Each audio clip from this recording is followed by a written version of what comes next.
Chu Ge was a seasoned VR gamer, yet the system kept him trapped in the pod, bombarding him with real name checks and endless confirmation screens that smothered his impatience to jump into the game.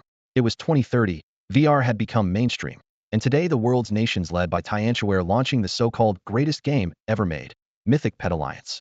Born into wealth, with multiple apartments left by his parents, Chu Ge lived carefree and was addicted to games. Naturally, he focused all his attention on this brand new title. But there were no official hints, no guides. Players had to discover every secret on their own. Inside the nutrient pod, Chu Ge grew frantic, nearly furious. Faced with a string of tedious options, he kept hitting confirm, shouting internally, "Why so many questions? I accept everything, just let me in." The system showed no sympathy, mechanically presenting one setting after another. He finally reached the appearance adjustment phase. The system offered a 30% tweak in either direction, but Chu Ge couldn't be bothered. He was handsome enough. He skipped the option, desperate to end this mind-numbing process. Next, the system turned serious. Choose your specialty type. This choice is permanent. 18 elements flashed before him. With no hint which was better, Chu Ge closed his eyes and tapped at random. Ding. Verification complete. Player: Chu Ge. Gender: male. Likes: female. Specialty: fire type pet trainer. Before he could react, he was in the game. He blinked, then grinned. The bottled-up frustration vanished, replaced by the thrill of being one of the first premium members online. He sprinted out of the starter village and straight into the wilderness. As an experienced gamer, he knew the village would be swarming within minutes, and the only way to pull ahead was to hit the field and grind before everyone else. While running, he checked his starter kit and frowned. His bag held a single low-level PETA Greyjaw grub and one capture orb. The grub was the most common starter around, and after paying 5 times the normal fee for a top-tier membership, Chu Ge found the loot pathetic. Seriously? 1 extra ball for premium? Cheap bastards. He didn't realize that extra orb would let him capture a second pet early on a genuine edge. Putting aside his complaints, he inspected the Greyjaw grub. The system readout showed it was roughly arm length, green ranked second from the bottom in the white, green, blue, purple, orange, red scale. Nothing surprising. Greyjaw grub. Type: bug. Level 0. Skills: silk spit, tackle. Gains a new skill every 20 levels. Evolves into Gale Moth, a bug-flying dual type. Being in the first wave, Chu Ge's start wasn't flashy but far from terrible. Still, he wasn't one to play it safe. Ignoring identical grubs along the path and the growing chatter of players behind him, he charged deeper into a higher-level zone. In every MMO, he believed, the golden rule was the same: punch above your weight. Reality hit hard. A few steps into the jungle, he ran into a savage Fong rat. It looked ordinary, but its attack left him stunned. In a single round, his grub lay near death. Panic set in. Pets that died here were gone for good, and reviving them cost more than he could afford. Chu Ge recalled the dying grub and fled. His earlier bravado evaporated, replaced by frustration and regret. Worse, the Fong rat chased him. Under its relentless assault, his own health plummeted. Desperate, he spotted a vast, pitch-black tunnel ahead, clenched his teeth, and dove in. The tunnel seemed bottomless, cold, and dark. Bleeding and shaken, Chu Ge kept running, questions tumbling through his mind. Where does this lead? How can it be so deep, so long? With the launch of the Grand Pet Alliance, players poured in from every corner of the globe. In no time, the gates of every starter village were packed, and newbies were frantically hacking down each freshly spawned gray-jawed grub and venom dartworm. None of them realized that, 10 seconds ahead of the rush, an unlucky soul was inching through a narrow underground tunnel like an eel. Come on, how deep is this stupid hole? I'm getting robbed here. Chu Ge grumbled. After more than 10 minutes of crawling with no end in sight, his excitement hit rock bottom. Head snagged an early login only to end up a caveman. While everyone else was leveling up, he was sweating against slimy stone walls. 5 more minutes. If I don't see daylight, I'm deleting this character. At level 0, it wasn't much of a loss. Curiosity was the only thing keeping him from logging out and starting over. A few minutes later, the sloping walls began to level, then even tilt upward. Hope flared in his chest. If there isn't treasure at the end of this, the system owes me big time. With 95% immersion, every push demanded real stamina. Sweat dripped from his nose, his elbows were raw, yet adrenaline kept him going. Suddenly, a sliver of light appeared ahead just as a long, earth-shaking roar rattled loose pebbles from the ceiling. What the? Chu Ge jolted. That roar definitely wasn't from a newbie grub. Had probably stumbled straight into a boss lair. Then he clenched his teeth. So what? Worst case, I delete the character. Fortune favors the bold. He kicked forward like a swimmer and finally burst out of the tunnel head first. Roar. In the cavern beyond, a colossal beast with crimson scales, burning tail, and 2 mighty wings was hunched over a freshly caught bijou bird. A human suddenly popping out made the creature freeze, and Chu Ge froze as well. A real boss? He swallowed, eyes gleaming at the textbook Western dragon before him. For a heartbeat, they stared at each other in stunned silence. time seemingly stopped. Go, gray-jawed grub silk shot. After a few seconds, Chu Ge snapped back to his senses. Confronted with the terrifying dragon, Chu Ge didn't flinch. Instead, he summoned his green caterpillar and chose to fight. His motive was simple. Tucked beneath the dragon's belly lay several glossy exits, unborn offspring. In his hand was a pet orb, a device that could capture defeated creatures or simply scoop up their eggs.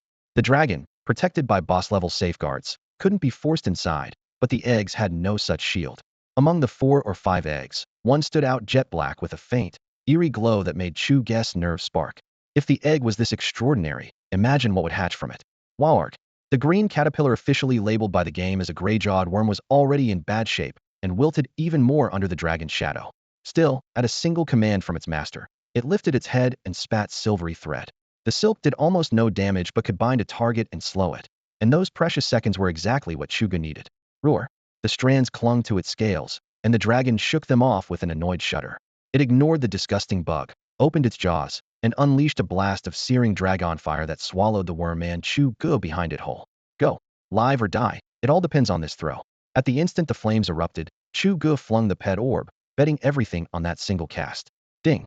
You were hit by Blaze Fury Dragon. Damage 99.99. You have died. Ding. Grey-jawed worm has died. Ding. Congratulations. You have obtained Blaze Fury Dragon Egg Mutant. 3 consecutive system prompts hammered home the gulf between a fresh rookie and a top-tier boss. Chu Ge was only level 1, with a mere 50 hit points, and died as cleanly as possible, yet he didn't care at all. No death penalty on experience, so what was there to fear? Revival light flared, returning him to the novice village plaza. His eyes shot straight to his inventory, where the first slot now held a Blaze Fury Dragon Egg, pulsing with that black, ghostly glow. Ha! Ha ha! Ha ha ha! Rich. His crazed laughter echoed across the square. Who cared about losing a caterpillar? Head traded it 1 for own for a dragon egg, Blaze Fury Dragon, no less. Even the model screamed ferocity. Nearby players, drawn by the noise, traded glances. Another poor soul driven insane after missing a kill, they assumed. With Monster Tamer Alliance just launched, lunatics were everywhere. What the hell is this? They were sure of his madness when Chu Ge suddenly yelped again until they saw why. His experience bar now read a blinding 10,000. Staring at the negative number, Chu Ge clawed at his hair. Seriously? Do you have to mess with me like this? Could you at least leave me one alive? Surrounded by a sea of players, Chu Ge roared in frustration. Trash alt with no pet, just delete your account and start over. Why fight us for mobs? Exactly. If this weren't a safe zone, 1 arrow from my poison quiver bug would one-shot you. Sarcasm flew back and forth while the corpses of gray-jawed grubs littered the ground. EXP was worth more than their own fathers. No one would yield. Chu Ge glared at the player named Pippi Hong and ground his teeth. Just you wait. When my blazing fire dragon hatches, he'll roast you alive. He finally grabbed the dragon egg veined with dark red lines, only to see his own EXP plunge to 10,000. Furious, he considered deleting the character, but the egg was flagged mutated, bound to his account for 5 days, and impossible to trade or drop. 5 days. That's forever in this game. He cursed, yet the egg still had to hatch. After grilling the village elder NPC, he learned the method. Inject 500 EXP. A single gray-jawed grub gave only 10 EXP, meaning he had to kill 50 of them. Without a word, Chu Ge rushed out of the village gates, threw himself back into the leveling frenzy, and became a monster-killing machine, ignoring every jeer. With no pet to help, he relied on his fists. Wind howled around his punches, shells cracked, and the low-level grubs never stood a chance. After a whole day his knuckles were raw, but his EXP bar was finally full. By then the crowd at the gate had thinned. Most players had already pushed deeper into the jungle. Come on, baby, I've ground my hands to the bone for you. Ding. Congratulations, your Crimson Flame Dragon has successfully hatched. Crimson Flame Dragon? I thought it was supposed to be a Blazing Fire Dragono, right? It still has to evolve. Chu Ge hurriedly opened his pet interface. The golden little creature lay in its slot, eyes gleaming. Crimson Flame Dragon. Potential, orange mutated. Element, fire. Level, 0 EXP, 0 100. HP, 50. Physical attack, 15. Special attack, 25. Physical defense, 20. Special defense, 20. Speed, 25. Skills, Flame, Claw Strike. Description, an orange grade pet learns 1 new skill every 5 levels. Ultimate Evolution Fire Dragon, type, Blazing Fire Dragon. Chu Ge's blood surged as he stared at the panel. A level 0 gray-jawed grub had only 10 attack and 20 HP. This Crimson Flame Dragon left it in the dust. Learning a free skill every 5 levels was practically a passport in Monster League dungeons. Bosses, PvP, even flirting with girls, all revolved around skills. Right now the dragon stood barely over a meter tall and lacked the mother's imposing wings, But Chu Ge was already on fire. This would be his main carry from now on. Ding. You have reached today's 16-hour playtime health limit. Please log off. Forced log out in 10 seconds. Crap. Time's up already. The Crimson Flame Dragon had just hatched, and Chu Ge was eager to test it out when the game's cold, mechanical voice cut in. You've reached today's playtime limit. Forced log out in 10 seconds. He lay in a 100,000 UN immersion pod, yet Pet Masters Alliance enforced a strict 16-hour cap. Only then did he realize had been fighting for the full stretch. Rest? Am wide awake. Darkness swallowed him as the disconnect hit, but his eyes still shone. Since he couldn't sleep, he opened the forums for fresh intel. With no official info, the community treated the forums as their only library. Posts flooded the screen the moment he logged in. What? Somebody's already level 10? Did you chug jet fuel? Apparently, he wasn't the only player booted off. The newly idle hordes were venting online. Panic tightened his chest was still a level 0 rookie. Skipping the level 10 pros LF team and late-night chat spam, he clicked on the pets board. So this is China's best pet? A blue-grade toxic arrow beetle? The thread praised a beetle barely bigger than a palm as a god-tier companion, and someone had bid 500,000 for it. $500,000? Insane. A pod costs 100K, premium membership 50K, and an ordinary family lives on less. The price tag shattered his worldview. If that bug's worth $500,000, what's my Crimson Flame Dragon worth? Elation washed over him, and he nodded off in the pod. When did I fall asleep? Damn the game. He bolted upright at dawn, wolfed down a slice of bread, and logged back in. Crimson Flame Dragon, fire breath. Scree. The little dragon spewed scorching flames. Ding. You gain 5 XP. Crimson Flame Dragon gains 5 XP. Crimson Flame Dragon has reached level 2. The allocation window popped up. He instantly chose 55, boosting both his pet's level and his own negative XP bar. Despite being only level 2, the dragon shredded gray-jawed grubs and toxic arrow beetles both weak to fire. One sweep of flame, one kill. Type advantage plus raw stats let Chu Ge savor real one-shot power. Just as he prepared to keep farming, 2 avatars materialized in front of him. Ah, what a cute pet. Honey, I want one too. Chirped a female player whose beauty slider was clearly maxed out. No one cared about her real face. Kid, what's that pet? Name your price, I'm buying. Her companion drawled, arms slung around her, oozing swagger. The girlfriend's whine made the guy's knees wobble, but he had to keep up the big spender act. Get lost. Take your PDA elsewhere. Chu Ge snapped, irritated by their showy affection. A level 0 nobody mouthing off? You got a death wish? Seeing Chu guess rank, the boyfriend puffed up with confidence. Poison dart bug use toxic arrow. Finish him off. In this game, throwing hands after a single harsh word was standard procedure. Ace Pilot meant to impress the girl he liked. But the moment Chu Ge called him trash, he choked on his own swagger and flew into a rage. Branded a level 0 noob, Chu Ge flared right back. Trash? Let's see who's really trash today. Trading insults, they hurried out of the safe zone. The instant they crossed the boundary, Ace Pilot swept his arm, and a jade green poison dart bug, its back bristling with barbs, coalesced from light. Few players had evolved a pet this far, and it gave him plenty of swagger. Chu Ge just snorted. Crimson Flame Dragon Fire. The 2-meter dragon beat its wings, stirring a blast of heat. Its jaws gaped, and a torrent of flame erupted. The poison dart bug screeched, unable to finish charging its skill before fire swallowed it whole. When the blaze faded, the bug lay charred and twitching, its HP at 0. Impossible. That was a levels-even poison dart bug. Ace Pilot's face drained of color. By the rules, a pet could only outlevel its master by 5 levels, so that dragon couldn't be higher than 5 yet it one-shotted him? Worse, this was a true death. The pet was gone for good and had to be raised again from scratch. Realizing a pet worth tens of thousands of gold had just gone up in smoke, his fury exploded.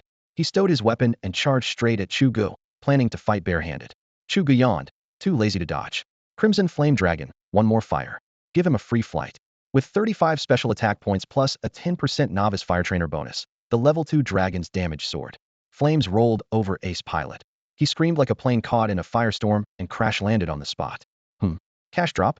Chu Ge noticed silver glinting beside the corpse den, whole silver coins. He remembered farming countless gray mandible bugs without seeing a single copper. Their silk and venom sacks had to be sold back in town. Yet this guy had dropped hard currency outright.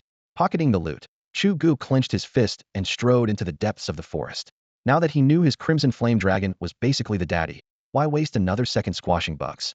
The village gate was swarming with people, and who knew how many more idiots would show up? Chu Ge lingered on the edge of the crowd, unwilling to waste time on the low-level mobs blocking the road. The leaderboard's top player was already level 12. At 15 you unlocked your first class change, and could finally leave the starter village. He had no time to spare. Across the square, hidden in the shadow of a broken shack, a pair of eyes tracked his noob-stomping match with Ace Pilot. Boss, I found someone insane looks like he's got a baby dragon that breathes fire.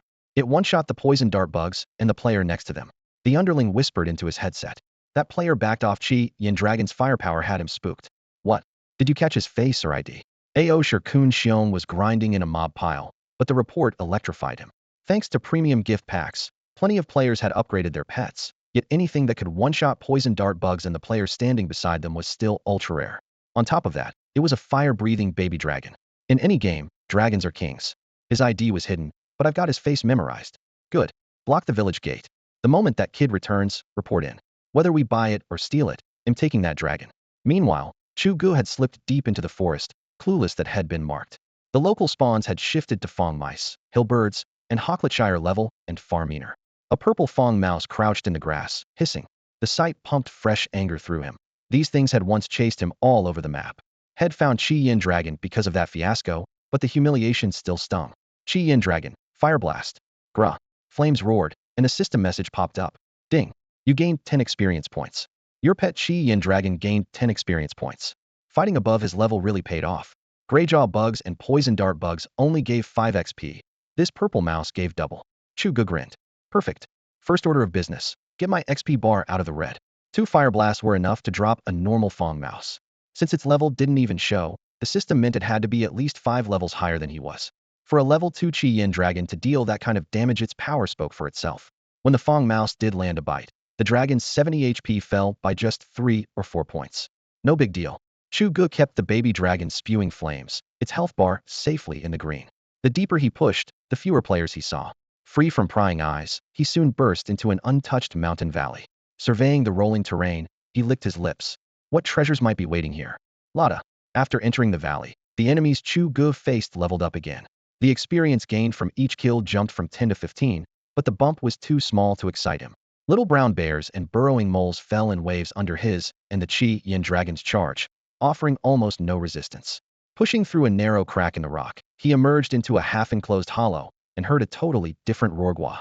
The harsh, ferocious cry made even the Chi Yin Dragon at his feet raise its head, scarlet eyes blazing with battle lust. Chu Ge slapped the dragon's neck. Let's go, Chi Yin. We're taking it down. The hatchling had reached level 4. As an orange-grade pet, each level gave it 10 extra HP and 5 points to every stat, bringing it to 90 HP and 45 special attack. In an area recommended for level 10 and up, those numbers let Chu Ge run wild. He topped a low rise and spotted the source of the Rora giant golden rat, 1.5 meters tall. 2 thick incisors jutted like daggers, and the name over its head glowed blood red, just like the blaze dragon boss he had met before. Chu Ge's verdict was instant, definitely a boss. Screech. The Rat King shrieked, the shockwave rattling loose stones, then locked onto the Chi Yin Dragon with murderous intent. Chi Yin, fire burn it. Chu Ge ordered. The dragon's higher special attack, combined with his fire class bonus, made Flame Breath the clear choice. Roar. The dragon opened wide and unleashed a torrent of searing fire that swallowed the Rat King whole. Scree. Enraged, the Rat King screamed inside the flames, its pupils narrowing as blood-red light pierced out. In the next instant, its body turned into a streak of gold, appearing before the dragon almost like a teleport. Thud. A dull crash echoed as the Chi Yin Dragon was flipped onto its back, tail and wings kicking up dust. That strong? Chu Ge cursed. Before he could react, the Rat King lunged again, its razor incisors clamping onto the dragon's scales. Gwa. 2 heavy hits in a row sent the dragon's HP into freefall. Can't win run. Chu Ge glanced at the interface. The dragon's health was almost gone. One more hit, and his orange-gray companion would be finished. He spun on his heel and sprinted, ordering the dragon to retreat as well. What really unnerved him was the rat's attack speed. Little brown bears needed ages to recover after a single charge, yet before he even saw what happened, the Chi Yin Dragon was already on the brink of collapse. Without a second thought, Chu Ge recalled the Chi Yin Dragon. No way was he letting Papa Dragon Dia could afford to lose a bit more of his already negative XP, but if the Chi Yin Dragon went down, it wouldn't revive until he hit level 15 and reached the main city. That was basically a character deletion. In the valley, the prey tried to flee, but the Rat King let out a furious shriek. Abandoning the Chi Yin Dragon, it wheeled around and locked onto Chu Ge, charging even harder than before. What the? Bosses can switch targets? Chu Ge's scalp tingled. He didn't want to die, so he instinctively bolted. Bang! A massive blow slammed into his back, sending him spinning through the air like a roller coaster cart. His health bar nosedived from 50 to 5 in an instanto. This was what the Chi Yin Dragon had felt when the Rat King crit struck it. He hit the ground, slid, and half-wedged himself onto a protruding rock at the cliff's edge. The Rat King leaped and raged below, but its height and jump range couldn't reach him. So terrain can save you? Realization hit, and joy surged through Chu Ge. The grounded Rat King was helpless, while he now held the high ground. Counterattack. Qi Yin Dragon, burn it. The Qi Yin Dragon reappeared, its slit pupils flashing with vengeance. It raised its head and unleashed flames at the Rat King below. Whoosh, scorching fire rained down, landing squarely. Scree. The Rat King's fur blackened, its shrieks grew crazier, yet it still couldn't reach the ledge. Huh, you big dummy, think you can hit me? Qi Yin Dragon, keep frying it. With his safety secured, Chu Ge treated the fight like a free XP grind. The Rat King was quick, but in this lonely scenario it could only dash back and forth. The Qi Yin Dragon's aim wasn't perfect, yet it could blast away without restraint. Half an hour later, after volley upon volley of flames, the Rat King let out a final, hopeless cry and collapsed beneath the cliff. Nice. That's why it's a boss. Chu Ge checked the loot 200 experience points, a dozen times more than a normal mob, and grinned, already wondering how long the respawn timer was. Sliding awkwardly down the rock face, he staggered to the corpse. Piles of Rat King incisors and fur held little appeal, but one item made his eyes light up, an oval, egg-shaped object. Ding. Congratulations, you've obtained a blue-grade fanged rat pet egg. Only 2 days have passed, and someone's already hit level 14 and is about to take their first class change? That's ridiculous.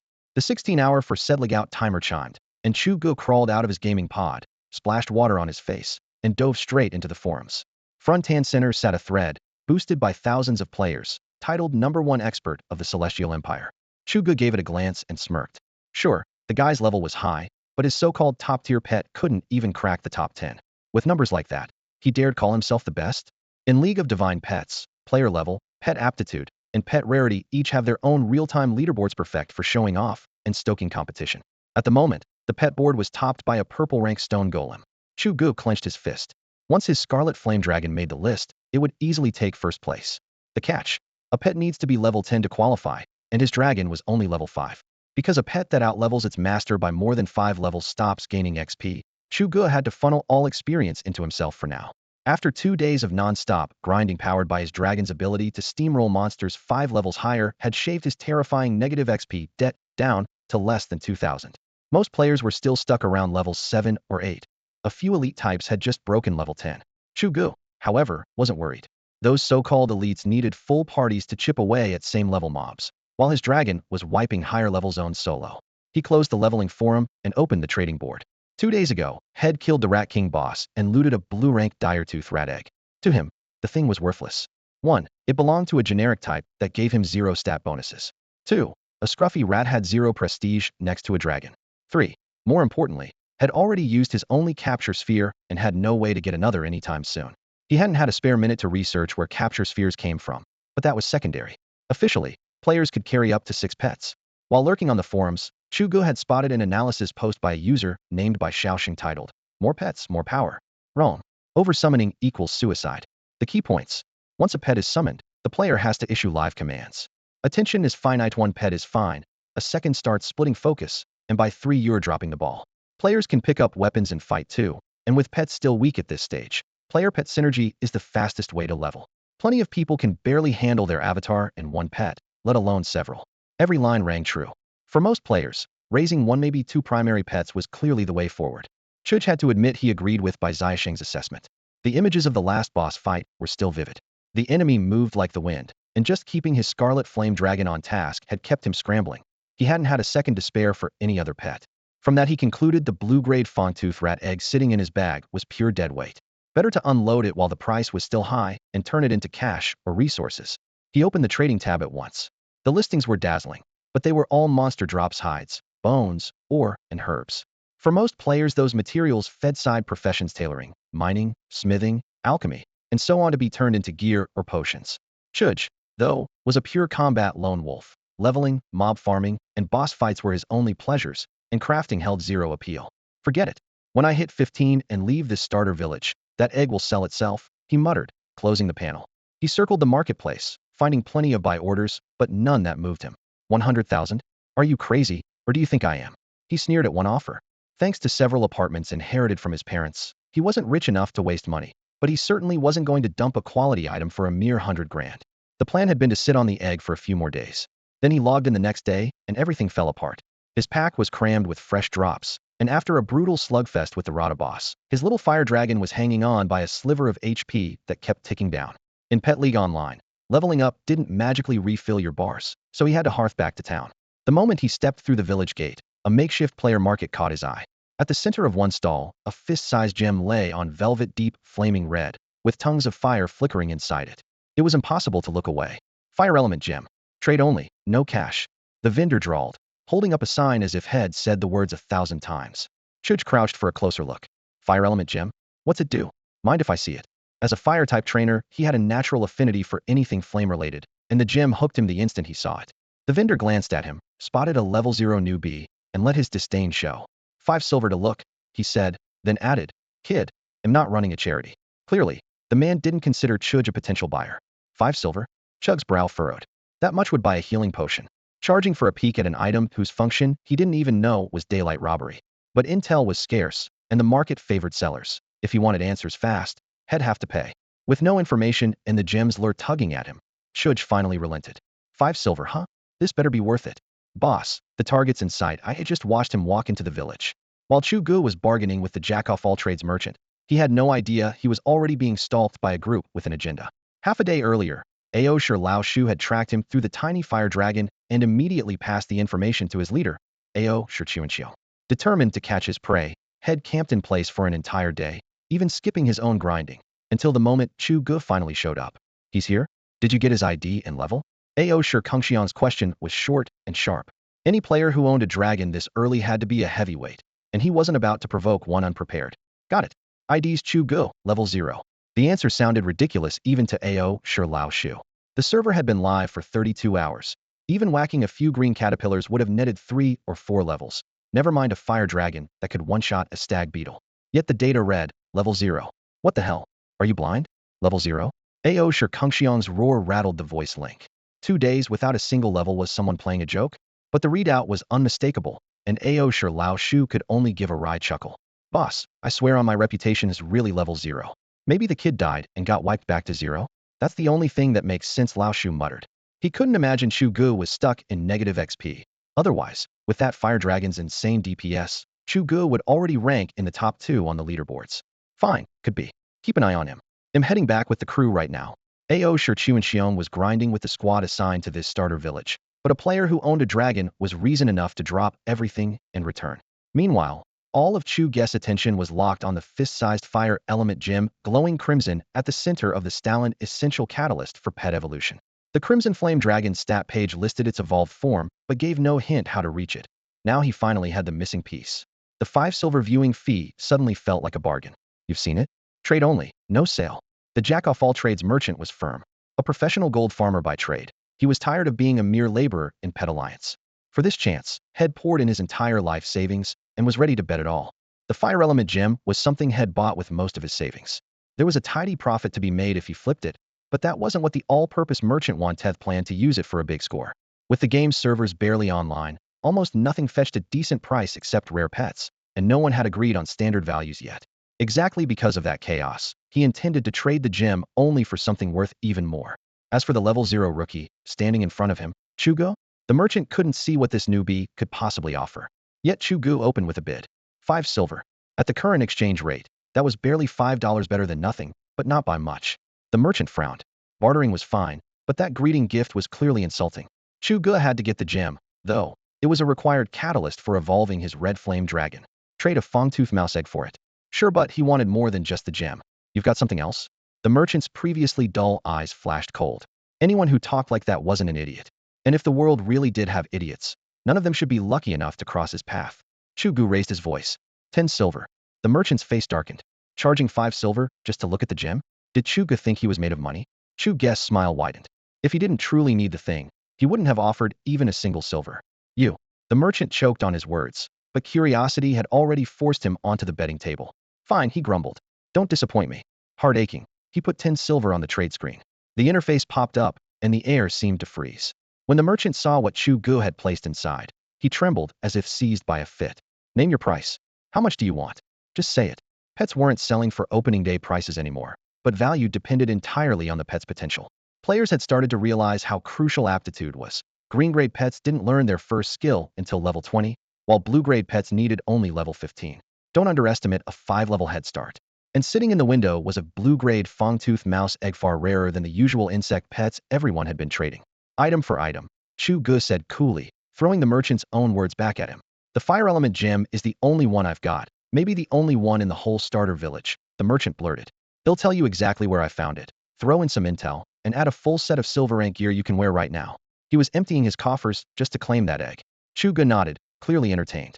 Now we're talking. Let's hear the details. Humph, trying to play it cool with me? The merchant muttered. You're still miles out of your league. Wow. So this is the silver set. The silver breastplate glinted under the sun, and the moment Chu Ge suited up he felt a whole tier above his old self. He glanced down embossed cuffs, metal buckles at the waist worlds cooler than that dusty linen tunic head just shed. His stats spiked. HP, 5100. Defense, 525. Attack, 515. But what really thrilled him was the set bonus, all pet attributes 5. Even his orange-grade red flame dragon had just climbed another rung. The thought made him grin. Satisfied? The usually aloof merchant wore a sycophantic smile, bowing like a shop hand. The silver set was a treasure for early game players, but the blue-grade fangtooth mouse egg head just received mattered far more to him. Flip that egg and his business could skyrocket. Not bad, Chu Ge said, closing his stat panel. Flamestones come from mining in the hot cavern northeast of the village, right? Exactly. Whenever you need them, they'll let you know immediately, the merchant assured him. A blue-grade pet meant nothing to Chu Ge. With his red flame dragon, he could farm a low-level boss for eggs anytime. What he really wanted were fire element gems. Add me. If you get any flamestones, tell me first. Price is negotiable, he said crisply. No problem. Consider it done. The merchant fired off a friend request. A level 0 alt trading evolution stones had to be backed by a fire-type pet leagues above a fangtooth mouse. Head cling to this contact. Merchants needed networks too. Deal, Chu Ge nodded. Fire element gems come to me first. He finally inspected the gem in the trade window. Red Flame Dragon Evolution, Blazing Flame Dragon. Requirements, Level 16, Fire Element Gem 3. Progress, 13. Once the merchant was gone, Chu Ge offloaded all the junk head farmed into the NPC shop for 100 silver. Selling to players would have earned more, but he didn't feel like wasting time. A few silver coins? Not worth my attention, he muttered. Next came a rapid shopping spree, healing potions, food, spare throwing weapons. His pack was tidy, his purse empty. Restocked and gleaming in his silver set, Chu Ge strode out of the newbie village gate. Kid, our boss wants to talk business with you. What the heck? I just left the village and some clown jumps me. Chu Ge was stunned. A short player swaggered over, shoulders twitching with mock swagger. His pointy, weasel-like face beamed with self-satisfaction. Kid, let's make a deal. Our boss wants that hatchling of yours. Name a price. Chu Ge rolled his eyes. Deal my foot. I'm busy leveling. No time. No time. Aoshi Rat nearly choked on his own spit. Hands on hips, he screeched. Never heard of the Aoshi Guild? We've dominated every major MMO for 10 years. Chu Ge turned to leave. Scram. Rat's face went dark. You got a death wish? Hand over the hatchling, or you're not getting past the safe zone. Outside the safe zone, Aoshi members were already lying in wait. Sending Rat first was supposed to con the pet out of him without a fight. Pet Alliance had only just launched, and several top-tier guilds had joined the fray. Aoshi didn't want to make enemies too early, but for a rare hatchling, so what if they had to kill someone? Chu Ge ignored the sneak. Do me a favor and roll out of my sight. He tossed over his shoulder, heading straight for the forest. Everyone else was already level 1, while he was still level 0, no time to waste. At the safe zone edge, a chill ran down his spine. Aoshi Rat. Aoshi Guild? He knew that toxic clan all too well. Charging out now would make him a sitting duck. Merchant, you online? He had only one friend in game, Omni Merchant. Sensing trouble, he fired off a message. Here, Boss Chu. What do you need? Came the instant reply. Omni Merchant had just posted the Peteg info on the trade board. When a big spender called, he jumped. Come to the gate and scout. Check for Aoshi players and send coordinates. On it. A Norisk recon job, easy money. Less than a minute later, Boss Chu got eyes on at least 20 Aoshi members in the forest. Coordinates XXX, XXX. So it's true. Chu Ge clenched his fists until his knuckles cracked. These bastards looking for death. The intel sealed it. Did they really think he was made of clay? A bunch of trash dared block his way. Their goal was clear, just as Aoshi Rat had said. If he wouldn't surrender the Crimson Flame Dragon, they'd make sure he never left the safe zone alive. Quick, hurry up, there's a fight outside the east gate. The crowd erupted, and players sprinted toward the starter village's eastern exit while swapping intel on the run. What's happening? Who's involved? A beast of a lone wolf versus the Aoshi clan. You're kidding. One guy picking a fight with Aoshi? Half the people in this place fly their banner. Enough talk, move. Might snag some loot off a few corpses. The chatter overlapped, thick with the scent of bloodlust and excitement. Beyond the gate, Chu Ge could already feel Aoshi's hostility. You lot think you can ambush me? Trap me in the starter village? Come on, try it. The list the all-purpose merchant had given him flashed in his mind. Every AO, sure member marked with location, level, and name. With his targets locked, Chu Ge raised a hand, his scarlet flame dragon shot skyward. A draconic roar split the air, and blistering fire swept out. Chu Ge danced along the safe zone border, one step out, flames rolled. One step back, potion bottles spun. Healing light flickered at his fingertips, refilling his HP in a blink. Again and again, Aosher's counterattacks were smothered outside the line they dared not cross. Aosher was notorious for its discipline, every member training a flying pet. Their mobility had them brimming with confidence, but their early lack of ranged firepower was now painfully clear. Dozens of them were being pinned down by one man and his dragon. Each pass of the flames claimed more, their pets faltered, and one unlucky player was roasted on the spot. Be a man and come out. Hiding in the safe zone doesn't count. Yeah, where are your guts? All you can do is ambush. Step outside. IAO sure Miahun will give you the first round free. Amid the jeers, Chu Ge sneered. You've got what, 40 people blocking the gate, and you're questioning my courage? Pick someone and duel me. Spectators kept piling in, pointing and whispering. Aosher's reputation took a hit, yet they had no workaround. Anger, embarrassment, and frustration rippled through their ranks. At last, Aosher Kun Xiong stepped forward, maintaining a strained civility. Brother, that's a bit much. Aosher is a respectable clan, top rank in game after game. We just want to negotiate a deal. Why would we bully a solo player?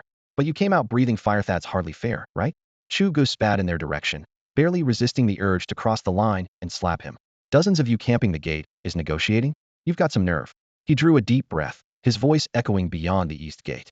If this is business, then state it. What do you want to trade? Don't whisper, say it right here in front of everyone. When Aoshi Chuanxiong opened his mouth again, Chu Ge quickly cut him off. You said you wanted to talk business, right? Fine, let's talk. No more secrets, say it here, and now in front of everyone.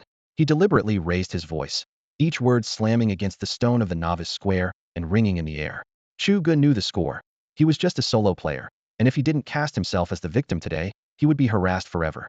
The Aoshi clan wasn't small potatoes, dozens of members in a single starter zone, easily 50 or 60,000 nationwide. That was exactly why Chu Ge struck first the moment Divine Pets Alliance opened. Every big guild was polishing its image, hungry for new recruits. If their reputation took a hit over one player, the Aoshi clan would come out on the losing end, and Chu Ge had done that math in a heartbeat. Aoshi Kungxiang's face shifted from dark to darker. Despite the Aoshi boss tag floating over his head, he was only mid-tier management. In the starter village he was a king, outside of it, he was nothing. And as Chu Ge predicted, he didn't dare air their real plan in public. Chu Ge snorted and stepped forward. Keck out your tongue? Fine, I'll spell it out for you. He swept his gaze around the crowd and jabbed a thumb at his chest. Brothers, sisters, you all saw it. The Aoshi clan wants to steal my pet because they've got the numbers. I refuse to trade, so they threatened to camp me until I can't leave the newbie zone. His fist clenched, his voice trembled yet rang out. How many of us play solo? If every rare drop means a threat like this, how do we survive? Where's the law? Where's the justice? Aoshi Kungxiang's face darkened further, but Chu Ge barreled on, voice booming. Today, I, Chu Ge, stand for every solo player against these crooked guilds. Games should be pure, not playgrounds for bullies. I'm only a level 0 rookie, but I won't bow my head. Even if I die here, I'll have no regrets. He planted himself squarely on the side of the spectators, a tragic resolve radiating from him. Bullshit. The Aoshi lackeys finally exploded, pushing to the front. Got a death wish, kid? Stay in the safe zone forever, because the second you step out, we'll kill you on sight. Yeah, we're bullying you, so what? The Aoshi clan is king. If you don't like it, come out and fight. They spat their insults, oblivious to the fury flaring in the surrounding players' eyes. The onlookers, still on the fence moments before, were set ablaze by that arrogance. Their united glare gathered like a storm cloud, bearing down on the Aoshi crowd. Watching his teammates still hurling curses at the gathering mob, Aoshi Chuanxiong felt nothing but despair. How had he ended up with such a bunch of idiots? Breaking news. A level 0 Lone Wolf champion has shown up in XXX Starter Village and single-handedly toppled the overbearing Aoshi clan. Screenshots to prove it. The official Pet League forum exploded as soon as the post went live. In less than half an hour, views shot past 100 million and kept climbing. Level 0? Lone Wolf King? Took down the Aoshi clan alone? Most players' first reaction was, yeah right.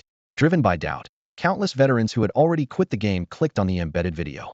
The moment the footage started, the comment feed filled with gasps and exclamations. The clip wasn't as over the top as the headline, but it was still jaw-dropping. Chu Ge stood at the edge of the safe zone, locked in close combat with the Aoshi clan. A pet that looked like a baby dragon circled overhead, flicking its tail and knocking several of the clan's giant warbirds out of the sky. Level 0, seriously. A real level 0. The comments flew.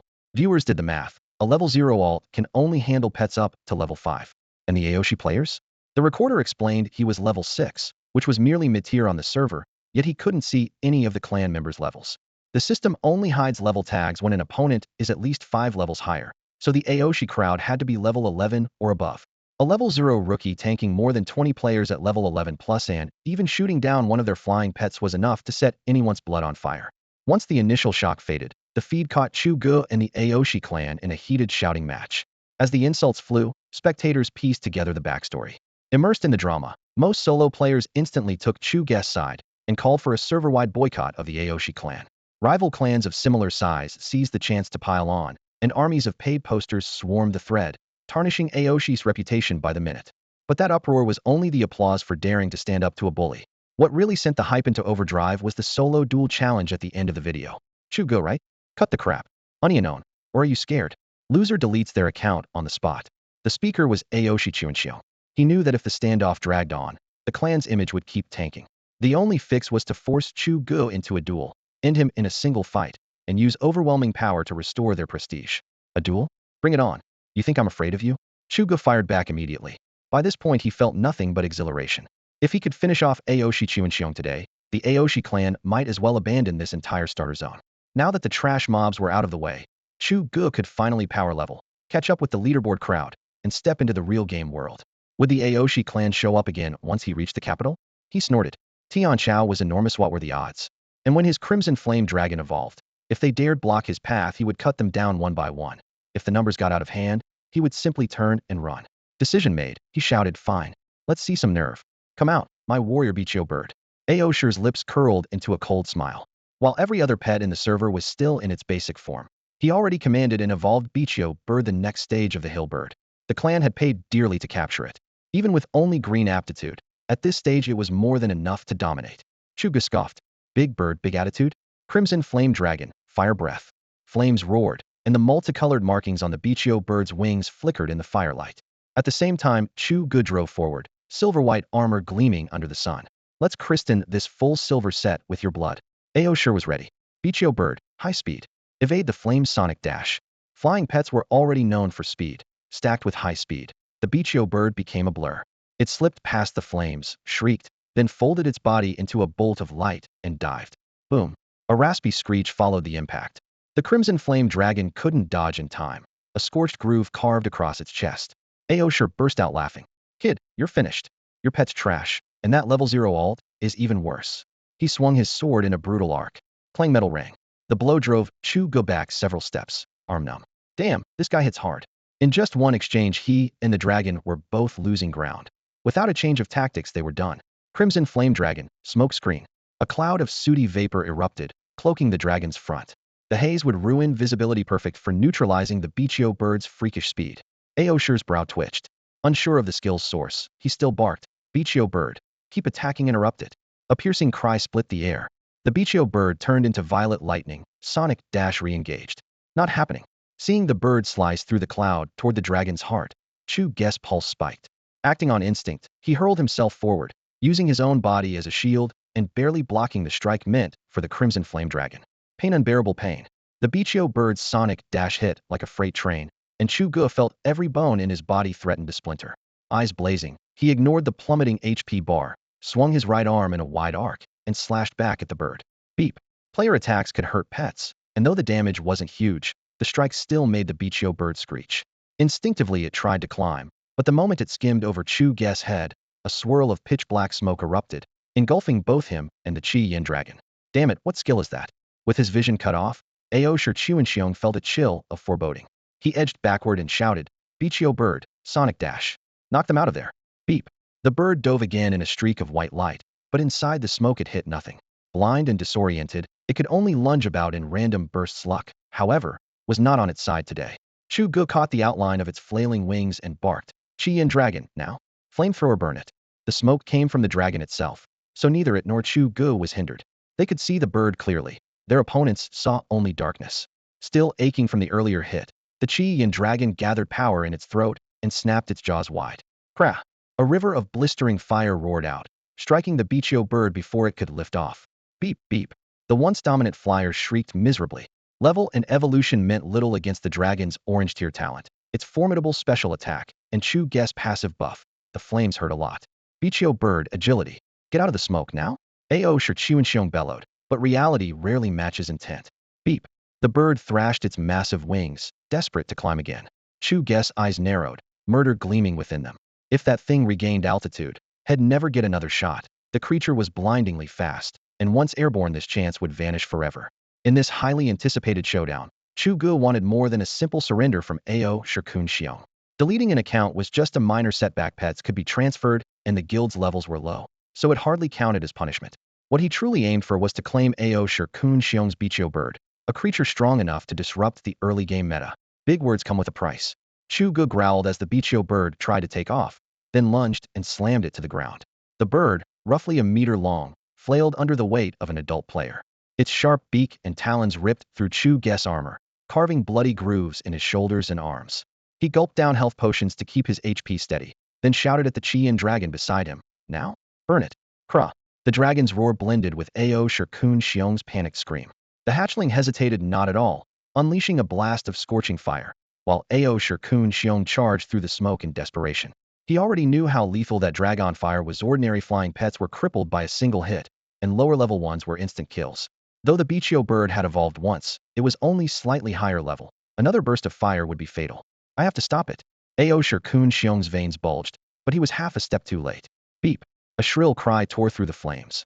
The Bichio bird's proud neck drooped, its wings charred black, and it collapsed in the center of the battlefield. Ha ha. Ha ha. Come on, try me again. Chu Ge stood on scorched ground, laughing wildly. So what if your level is higher? Even my level 0 alt can beat you. Die. Ao Shi Chuanxiong's eyes went blood red. Poison arrow, bug poison needle. Kill that hatchling. Before he finished speaking, a dark purple poison arrow bug flashed to his side. It landed and instantly launched a jagged needle, glinting cold as it shot toward the Qian dragon's chest. Krah. Too close to dodge, the dragon's golden scales were immediately stained with purplish toxin. System prompt poison effect applied. The level 5 Qian dragon had only 100 base HP. It had already lost 50 from the Bichio bird's earlier sonic dive. The poison needle took another 15, leaving it at 35. Under the ongoing poison debuff, its health bar visibly drained. Ha ha. Poisoned, poisoned. Ao Shi Chuanxiong threw back his head with a raspy cackle. Kill my Bichio bird, will you? That hatchling can die with it. Watching the Qian dragon weaken, Ao Shi Chuanxiong laughed like a madman. Crimson Flame Dragon. Torch that bug. The dragon had just been struck by the poison dart bug's stinger, and a purple poison icon popped up on its health bar. On the surface, Chu Ge looked calm, but inside he tensed if his pet dragon died. He'd be devastated. Yet when he noticed the poison was draining only 1 point of health per minute, his nerves instantly relaxed, and a grin tugged at his lips. So weak? At this rate my dragon could stand here half an hour and be fine, he laughed to himself. Had planned to kill a single Bichio bird to offset his costs, but since the other side insisted on a buy one, get one free, he gladly accepted the offer. Gua? The Crimson Flame Dragon's jaws split wide, unleashing a torrent of scarlet fire. Poison dart bug dodge? Ao Shi Chuanxiong shouted in panic. But even the lightning-fast Bichio bird hadn't lasted long. A bug with a fire weakness never stood a chance. When the first poison strike landed, Aoshi had been overjoyed to see the status icon appear above the dragon's head. Now, as that young dragon came roaring in without a scratch, his jubilation shattered. The Bichio bird was dead and couldn't be revived until they reached the main city. If the poison dart bug fell too, how was he supposed to level up? And that wager head bragged about elite his account? Out of the question. Whoa. The bird could dodge. The lumbering bug could only writhe helplessly. The roaring flame slammed into its carapace. Bug-type pets were already fragile against fire, and this was a dragon's breath. One shrill screech later, the poison dart bug was charred black and curled into a ball, instantly vaporized. Arg. Damn it. They'll kill you. Brothers, get him, wipe that kid out. Losing both his pets back-to-back snapped Aoshi Kungxiang's sanity. He was only a mid-tier spender in the Aoshi guild, hardly a powerhouse. With no referees in the game world, fury overrode caution, and he even forgot his own wager. His mind held one thought. Kill Chu Ge and slaughter that hatchling. Humph. Crimson Flame Dragon. Burn him to ash. Watching the guild call in a gang after promising a duel made Chu Ge's temper flare. Had seen shameless players before, but this was a new low. If they wanted death, he wouldn't hold back. Gua? Another blast of searing fire erupted. Aoshi Chuanxiong, geared far worse than Chu Ge, didn't even have time to scream before the flames swallowed him. A despairing roar echoed. Then he burst into particles of light and was whisked back to the newbie village behind his allies. He killed boss Tianchao. Avenge him, take him down. Eaglet, use claw strike. You're dead, kid. Bichio bird, ram him. Moments earlier, when they'd heard Aoshi order a gang attack, the guild members hesitated. Wasn't this supposed to be a fair duel? Switching to a mob beatdown felt dirty. Still, as long as they got a heads up, most didn't mind. After all, group fights never bothered the Aoshi guild crowd in the slightest. They had always been the bullies in every game, laying down the rules and forcing everyone else to obey. The Aoshi clan expected things to go the same way this time, but their opponent showed up so suddenly that they never even had time to react. Their leader, Aoshi Chuanxiong, had to grit his teeth and charge forward, throwing his life away just to give his men a few seconds to breathe. The sacrifice changed nothing. The moment Aoshi Chuanxiong hit the ground, Chu Ge barked, "Qian dragon, keep the flames coming, burn them all." The dragon still had more than 30 hit points left, enough to tank 2 more rounds of damage. Chu Ge knew that since the enemy wanted a gang fight, he had no reason to play nice. Killing 1 pet was a win, killing 2 was a windfall. If the dragon really couldn't hold out, he could just recall it and lie down dead himself. He was only a level 0 alt. His experience was already deep in the negative, so what did it matter if he died again? Aoshi Chuanxiong had failed to recall his Bichio bird earlier because the black fog blocked his view, but Chu Ge faced no such problem. With the Qian dragon standing guard at his side, there was no way the enemy could stop him from retrieving his pet. Grah. Sensing its master's anger, the Qian dragon narrowed its small reptilian eyes. Its chest swelled, and a pillar of searing fire blasted straight at the Chio bird that was just launching a sonic dash. Chio! A shrill scream tore through the air as the bird, mid-charge, was reduced to charcoal without the slightest suspense. No, my Chio bird. Losing yet another pet, the Aoshi clan's assault collapsed on the spot. Come on, step up. Let's see who else has the guts today. Chu Ge stood amid the flames like a god of slaughter, his killing intent so intense that even the onlookers instinctively backed away. What now? That fire dragon's too strong, we can't beat it. Yeah, my fledgling eagle has green stats, it can't die here. Same here. My Chio bird too. Easy for you to say, you still have a gray jaw worm. My worm died ages ago. Without my Chio bird, how am I supposed to level up? More than 20 players were still alive, yet they fell into chaos in an instant. Their leader was gone, and they had just lost several pets in a row. Where was that swagger now? Everyone understood the stakes. Early game pets were their lifelines. Without them, even grinding mobs would be a chore. Chu Ge was targeting their pets instead of their characters, a tactic far nastier than simple player killing. In truth, the Aoshi clan was nothing more than a loose guild propped up by a handful of big spenders and a bunch of questionable hangins. When core resources were on the line, who would risk them for so-called clan glory? The standoff lasted less than 30 seconds before every forward step came to a halt. Chu Ge swept his gaze around the field. Seeing the Aoshi players cowering at a distance, he let out a cold laugh. No one. Humph, bunch of cowards. If no one's coming, I'm leaving. With that, he turned and strode away, the firelight dancing on his back as if mocking the shrinking crowd. That's all. One battle was all it took to make him a legend. After that fight, Chu Ge's name spread like wildfire among every player in the Celestial Empire server. A level 0 solo player, armed with nothing but a fire-breathing hatchling, had forced more than 20 members of the proud Dominion clan to back off in fear. People started calling him the King of Rogues, and every lone wolf in the game rallied around his banner. Chu Ge, still standing in the middle of the battlefield, had no idea the forums were in an uproar. Once the proud Dominion withdrew, no one else dared provoke him. So he hurried back to the starter village. The baby red flame dragon needed treatment at the pet center. Those poison stingers from the venom arrow bugs only shaved off a sliver of health every minute, but the constant red numbers still drove him crazy. He stepped inside and discovered he was broke. All the cash head made from selling materials had been spent on health potions and mana flasks for the dragon's breath attacks. The system wasn't a charity. If you couldn't pay, you didn't get healed. King of Rogues or top player, it made no difference without coins. As he turned his pockets inside out and thought about calling the all-purpose merchant, a player named Pai Pihong hurried over. The moment Chu Ge recognized that face, the corners of his mouth lifted. What goes around comes around. Surely this kid remembered bullying him at the village gate before the red flame dragon even hatched. Brother Chu, I'm your biggest fan. Pai Pihong offered a small pouch with both hands. Here, 50 silver, use it. The incident over the stolen bug eggs was ancient history to Pai Pihong. All he saw now was his idol. Chu Ge accepted the money with a curt thanks. He hadn't forgotten the humiliation, but 50 silver was a fair price for keeping the kid alive, and he needed the cash. As for a fanboy, no thanks. If it were a fangirl, maybe he'd think about it. He turned to get the dragon treated, but a rushed voice called after him. Brother Chu, the all-purpose merchant sent Meihe bought that stone from me. Chu Ge stopped and looked back. A fire element gem? The red flame dragon still needed 2 more of those gems to evolve. If this kid had found one, there had to be more where it came from. Chu Ge pulled Pai Pi Hong into a quiet corner and lowered his voice. Tell me, where did you get that fire element gem? Nothing mattered more to him right now. The dragon's evolution required level 16, but that didn't worry Chu Ge. If it weren't for his negative experience debt, he would have been in the main city already. Power leveling above your rank is no joke as long as you can keep up the pace. The XP gain is insane. Brother Chu. Boss Chu. Hey, race the thing. Outside the starter village, the lone player Pai Pi Hong finally drew Chu Ge's gaze, his voice trembling with excitement. He had been bullied by the big organized clans more times than he could count. So when he saw the forum post Chu Ge versus the Aoshi clan and heard the line him standing up for every solo player out there, a fire ignited in his chest. Chu Ge was the leader he wanted to follow. Back in game, a private message from Master Merchant told him that Chu Ge desperately needed a fire element gem. While Pai Pi Hong was wondering how to hand it over, he ran into Chu Ge, who was too broke to heal his pet. Spotting the chance, Pai Pi Hong rushed over without hesitation. You're saying your secondary job is minor? You left the safe zone and camped in the scorching cavern for 2 whole days, and this is all you got? Chu Ge eyed the crimson, crystalline gem, half amused, half exasperated. Kid, you've got a head of solid iron.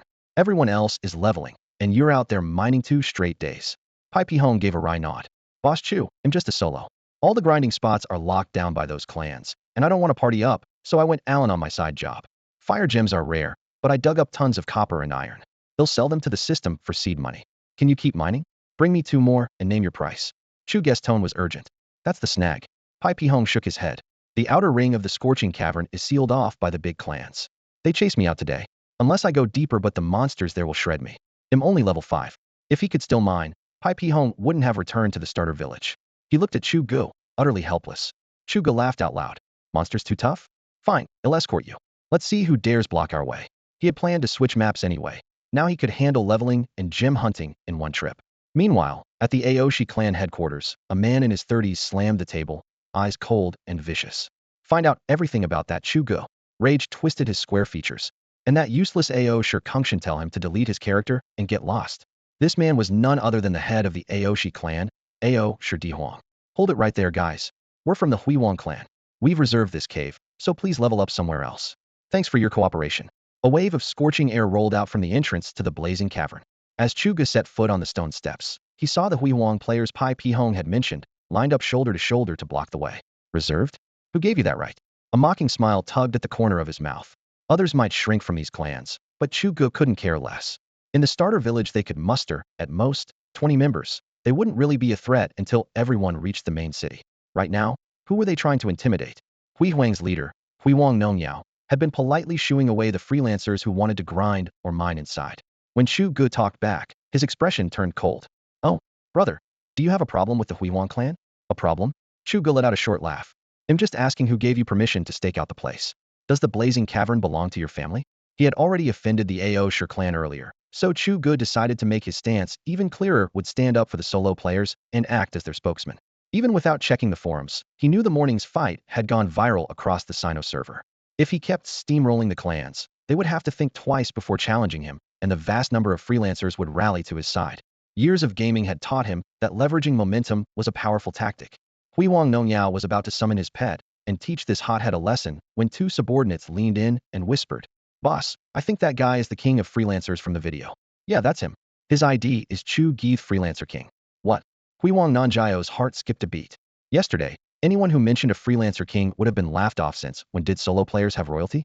Today was different. The video on the forums had told every Chinese player that in Pet Legends, the world's hottest game, a lone wolf had emerged who could humble entire clans. He remembered the clan elder's new directive. Under no circumstances provoke that demon. Cold sweat broke out on Huiwang Nongyao's forehead. Chu Ge had trashed the Aoshi clan that very morning. Were they next? Huiwang was weaker than Aoshi to begin with. In the starter village they could muster barely a dozen members. They'd sealed off the cave only so a few guild miners could raise their skills while everyone else leveled in peace. It was a petty little scheme, and now it had brought Chu Ge to their door. Forcing a laugh, Huiwang Nongyao waved his hands and did a complete about-face. This is all a misunderstanding, haha. So it's Brother Chu Ge. Are you heading into the blazing cavern to level? Wearing a broad smile, Huiwang Nongyao walked up to Chu Ge as if greeting an old friend. Seeing the man's overly familiar manner, Chu Ge snorted inwardly. Apparently this morning's fight had already made his name echo through the novice village. Huiwang Nongyao spoke first, polite yet probing. Exactly, Brother Chu. Everyone's pushing for levels right now, so I hope you understand why our clan reserved the spot. But if you want to go in, We have absolutely no objection. As the Huiwang clan's officer here, Huiwang Nongyao was no fool. He immediately turned to the lingering solo players and raised his voice. Everything in the Scorching Cavern is a fire-type monster above level 10. If ordinary players go in, they'll get roasted. We were only trying to look out for you, hope you understand. Then he faced Chu Ge again with another grin. But you're different, Brother Chu. These little mobs can't stop you. If you want in, the Huiwang clan welcomes you with open arms. The combination of explanation and flattery defused the PR crisis and put Chu Ge center stage. He thought, never hit a man who's smiling. Digging in my heels would only make me look petty. Better to make a friend than an enemy. So he nodded. Thanks. I've got a buddy with my mind if the two of us go in together. The solo players had nothing more to say, and their earlier resentment faded. Huiwang Nongyao agreed readily. No problem. A friend of Brother Chu is a friend of the Huiwang clan. Drop by any time. Mind if we add each other? Compared with the reckless Ayasha Kengxing, Huiwang Nongyao clearly knew how to handle people. The Scorching Cavern was big enough that one more expert wouldn't slow them down, and it might even earn the clan Chu Ge's goodwill. The clan elders had already said anyone who could connect with Chu Ge would be handsomely rewarded. They added each other as friends, exchanged a few pleasantries, and parted ways. The moment they stepped into the cavern, a wave of searing air hit them. Chu Ge turned to Pipahong, who was following close behind. Where did you dig up that stone last time? Still buzzing from their friendly handshake with the Huiwang clan, Pipahong's eyes shone with admiration. Boss Chu, you're amazing. Even the Huiwang clan gives you face. Then he answered, I found it right around here, but the spawn isn't fixed, it's pure luck. Still he glanced at the crimson rock walls deeper inside and lowered his voice. I've got a feeling the farther in we go, the better the year gets. Maybe the odds of finding an elemental gem go up the deeper we dig? Look, that's the legendary solo king, Chu Ge. Holy crap, that's a level 10 fireworm, right? He just steamrolled it. Someone in the crowd shouted. And that one level 12 stone imp. His hatchling roasted it in a couple of breaths. Another player slapped his thigh in disbelief. No wonder they call him the solo king amazing. But why is he still level 0? One kill should have leveled him up. No clue. Maybe he likes staying at level 0? Nonsense. Probably the price for getting that Drake. Still, that little dragon is broken. They stepped into the blistering cavern, the molten walls seeming ready to drip lava at any moment. Ignoring the brilliant clan players grinding and mining nearby, Chu Ge waved at Pipahong, and man and Drake headed straight for the depths. To onlookers, it was a massacre. Every creature fell under the red flame Drake's breath before it could even scream. Yet Chu Ge knew this place was terrible for farming experience. What kind of monsters are these? Same XP as that valley, but way tougher, he muttered, running a quick analysis. Fireworms used fire attacks too. The Drake was fireproof, so they posed little danger, but their own fire resistance was high. Bears that died in 2 breaths outside now needed 3 or 4. His grind rate was halved.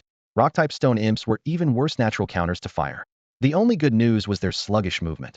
Unless it was a ranged mob, the Drake barely had to dodge to flatten them. Boss Chu, your dragon's insane 2 bites per mob. Pipahong gushed in the party chat. In party mode, Pipahong finally understood what carry me truly meant. The Drake's breath lit the cavern walls a fiery red. All he had to do was trail behind Chu Ge, admire the spectacle, and toss out the occasional compliment. Each kill only gave him 3 to 5 XP, but compared to the half-hour slog it took him to solo a single Greyjaw grub, those points felt like bliss. Quit chatting and start mining. Let's see what you get, Chu Ge ordered, annoyed by the slow progress. They were deep in the cave now, flickering fire casting twisted shadows. Chug's impatience was obvious. You got it, boss. Pipahong replied, pulling a rusty pickaxe from his pack and swinging at the rock face. Metallic clangs echoed through the chamber. They were well out of the brilliant clan's sight. Chu Ge kept clearing monsters, flames rolling off the Drake while Pipahong hammered away, sparks and rubble flying. At last, another swing produced a sharp ring with an unfamiliar resonance. Boss Chu, I hit something.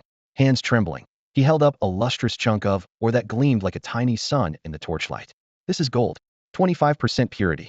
Pipahong's voice shook with excitement. The best I ever found before was a 7. They say this ore can be forged into gold tier gear and sold for a fortune. Pipahong clutched a fist-sized gold vein, his eyes glued to it like a first love, burning with excitement. What good is that? Chu Ge snorted dismissively from ahead of him. I need fire element gems. Money means nothing to me. Boss Chu, with purity this high, the drop rate for fire gems will be through the roof. Pipahong's bloodshot eyes gleamed with thrill. Finding ore of this quality in a place this safe was beyond his wildest dreams. When he used to come to the Scorching Cavern alone, he only dared to hover near the entrance, always on guard against the endlessly respawning flame grubs and stone imps. Chu Ge licked his lips and issued a command. Enough digging. We're going deeper. Pipahong's hunch was spotant further in they went, the richer the ore. Yet Chu Ge refused to settle for the cavern's midsection. He would push onward until even a crimson flame dragon would struggle to clear the mobs in one breath. Crimson Flame Dragon, Fire Breath. Prowess. The narrow tunnel echoed with order and roar in quick succession. Chu Ge strode in front with unshakable confidence, while Pippi Hong followed, eyes filled with awe. He had started this run at level 5 and had just scraped into level 6, yet every monster still displayed no level marker, meaning they were all at least level 11. As for Chu Ge, he had slain more than 100 creatures since entering, his experience bar nearly overflowing, yet he remained stuck at level 0. A mere level 0 player whose pet could be no higher than level 5 was cutting down monsters leagues above him.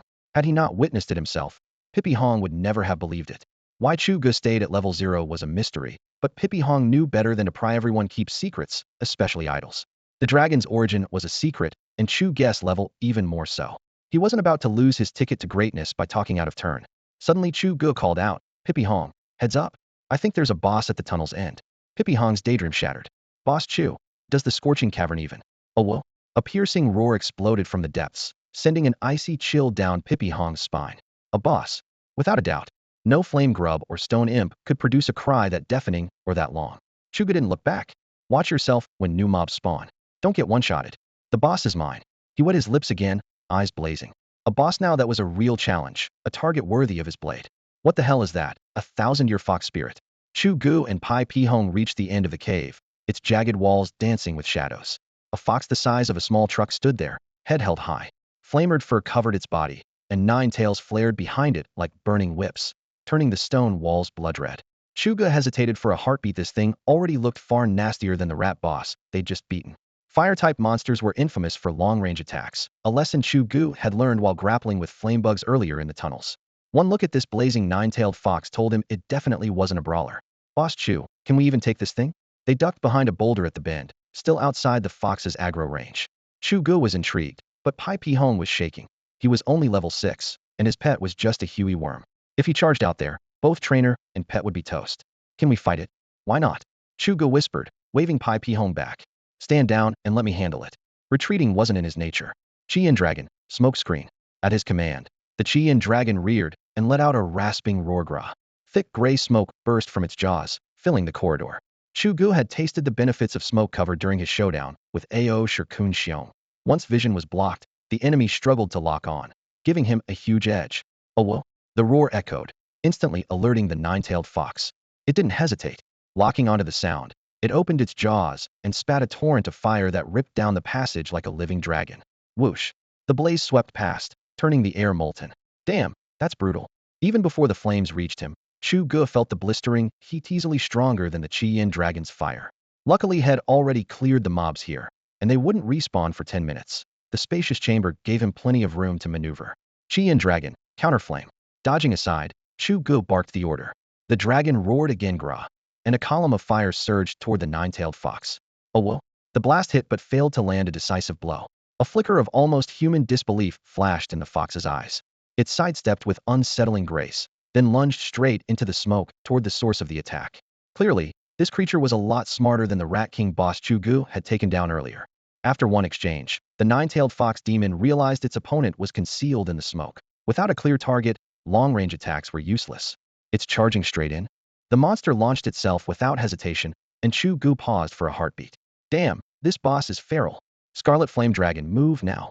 Smoke billowed, blotting out all vision, yet Chu Ge instantly read the fox's line of attack. Orders given, he drew his silver warblade, a flash of cold light skimming the shadowed walls. I got careless. One-shotting the Rat King and steamrolling the arrogant clan went straight to my head, so I jumped this 9-tailed fox without even testing the waters first. Now it was obvious taking on a level 20+ boss at his own measly level was pushing it. Frustration churned inside him, yet his hands moved without a hint of doubt. The battle had begun in earnest.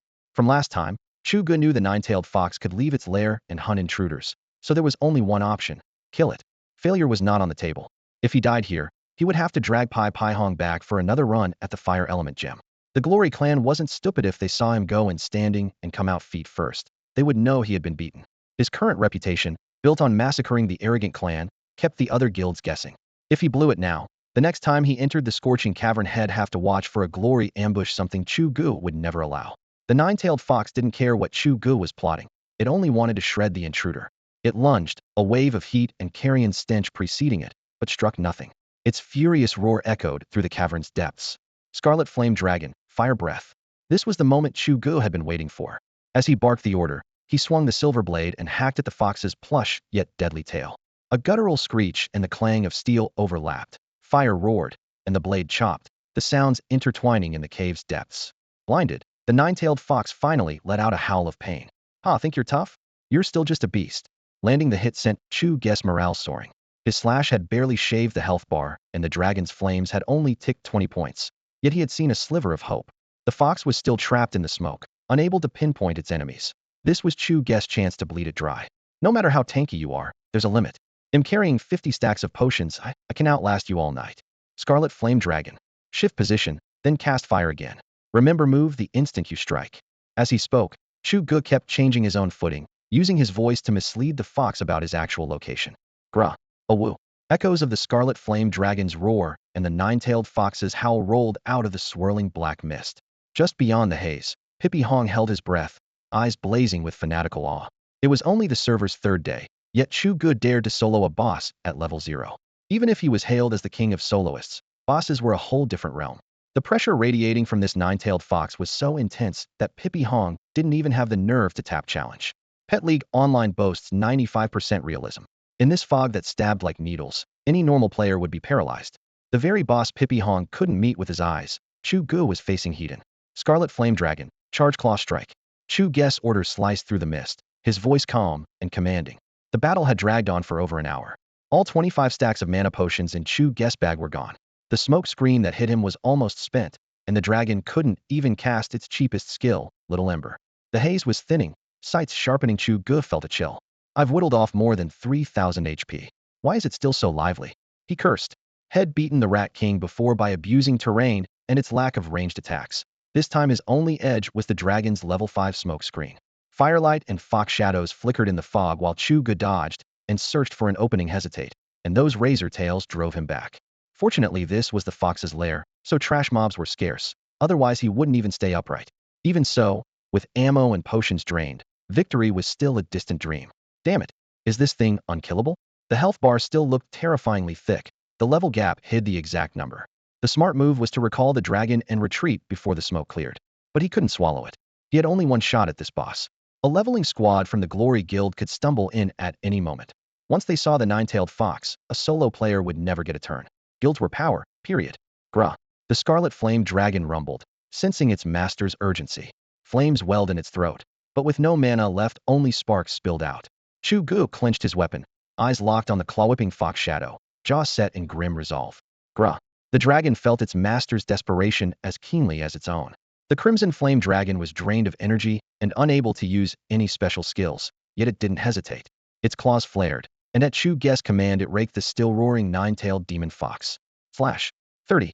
The fox's health bar vaporized by 30 points, a far more concrete blow than the earlier fire attack. Howling with rage, the fox struck back, talons slicing the air in a flash of cold light.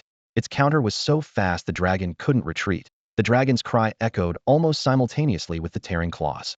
Damn it, take my blade. Chu Ge snarled, gripping his silver warblade and charging. His damage meant little to the fox, but the sight of his dragon bleeding lit a fuse in him. I'm not losing to an overgrown fox. Landing its hit, the fox's frustration evaporated. The moment its vision cleared, it spotted the silver-armored figure sprinting in. Narrowing its pupils, it raised a claw, then suddenly opened its jaws wide and spewed a torrent of blazing fire. Crap, it can see me. The flames rolled toward him, and Chu Ge went pale. His charge was already committed. There was no time to dodge. The heat all but ignited the air. He could only squeeze his eyes shut and brace for death. A level 0 body, even armored, couldn't survive a boss-level flamethrower. Crash. At the brink of death, a golden form slammed into him. Chu Ge was hurled aside, and the fox's fire struck that golden body. Hedon. Crimson Flame Dragon. It was his own pet. With no command, driven purely by instinct, it had knocked its master clear and taken the lethal blast itself. Chu Ge stood frozen. This was supposed to be mere game data, yet it had shown a will of its own and shielded him. The fox didn't pause. Seeing the dragon still standing, its eyes went icy. It crouched and blurred forward, claws gleaming with murderous intent. Greyjaw worm, silk shot. A slightly panicked voice rang out. Silver threads whipped through the air and wrapped around the airborne fox, wrenching its pounce off course. Crimson Flame Dragon, counterattack claw strike. The shout came from Pippi Hong, who controlled the Greyjaw worm. Chu Ge seized the opening without hesitation. So, nine-tailed demon fox, we've fought this long. Let's see how much health you've got left. Die. Chu Ge's silver blade flashed as he charged the bound boss. In that instant, he forgot it was a game, forgot the price of death, only the need to win remained. He had to survive, repay the dragon's sacrifice, and honor Pippi Hong, had stepped in when no one else would. A woo! A cry of utter despair tore from the nine-tailed fox boss, marking the end of the life-or-death struggle. Spider silk wrapped tight around its limbs and tails, shattering the speed it was so proud of. Seizing the opening, Chu Ge and the Scarlet Flame Dragon hurled themselves forward like flaming arrows. Fire, claws, and a long sword fell in quick succession, each blow slicing huge chunks off the boss' health bar. At last the fox was slammed to the ground, its arrogant head forced into the dirt as its HP hit zero. Ha! Ha ha! Die, you mangy fox. Finally took you down. Chu Ge threw back his head and laughed, a note of near madness in his voice. The rush of victory faded in an instant, doused by a wave of icy fear. He knew he had just rolled the dice. If the system had recalled the Scarlet Flame Dragon a moment too soon, all he would have lost was a bit of X, but on the knife edge between life and death, that was the last thing on his mind. The gamble had paid off, and the reward was spectacular.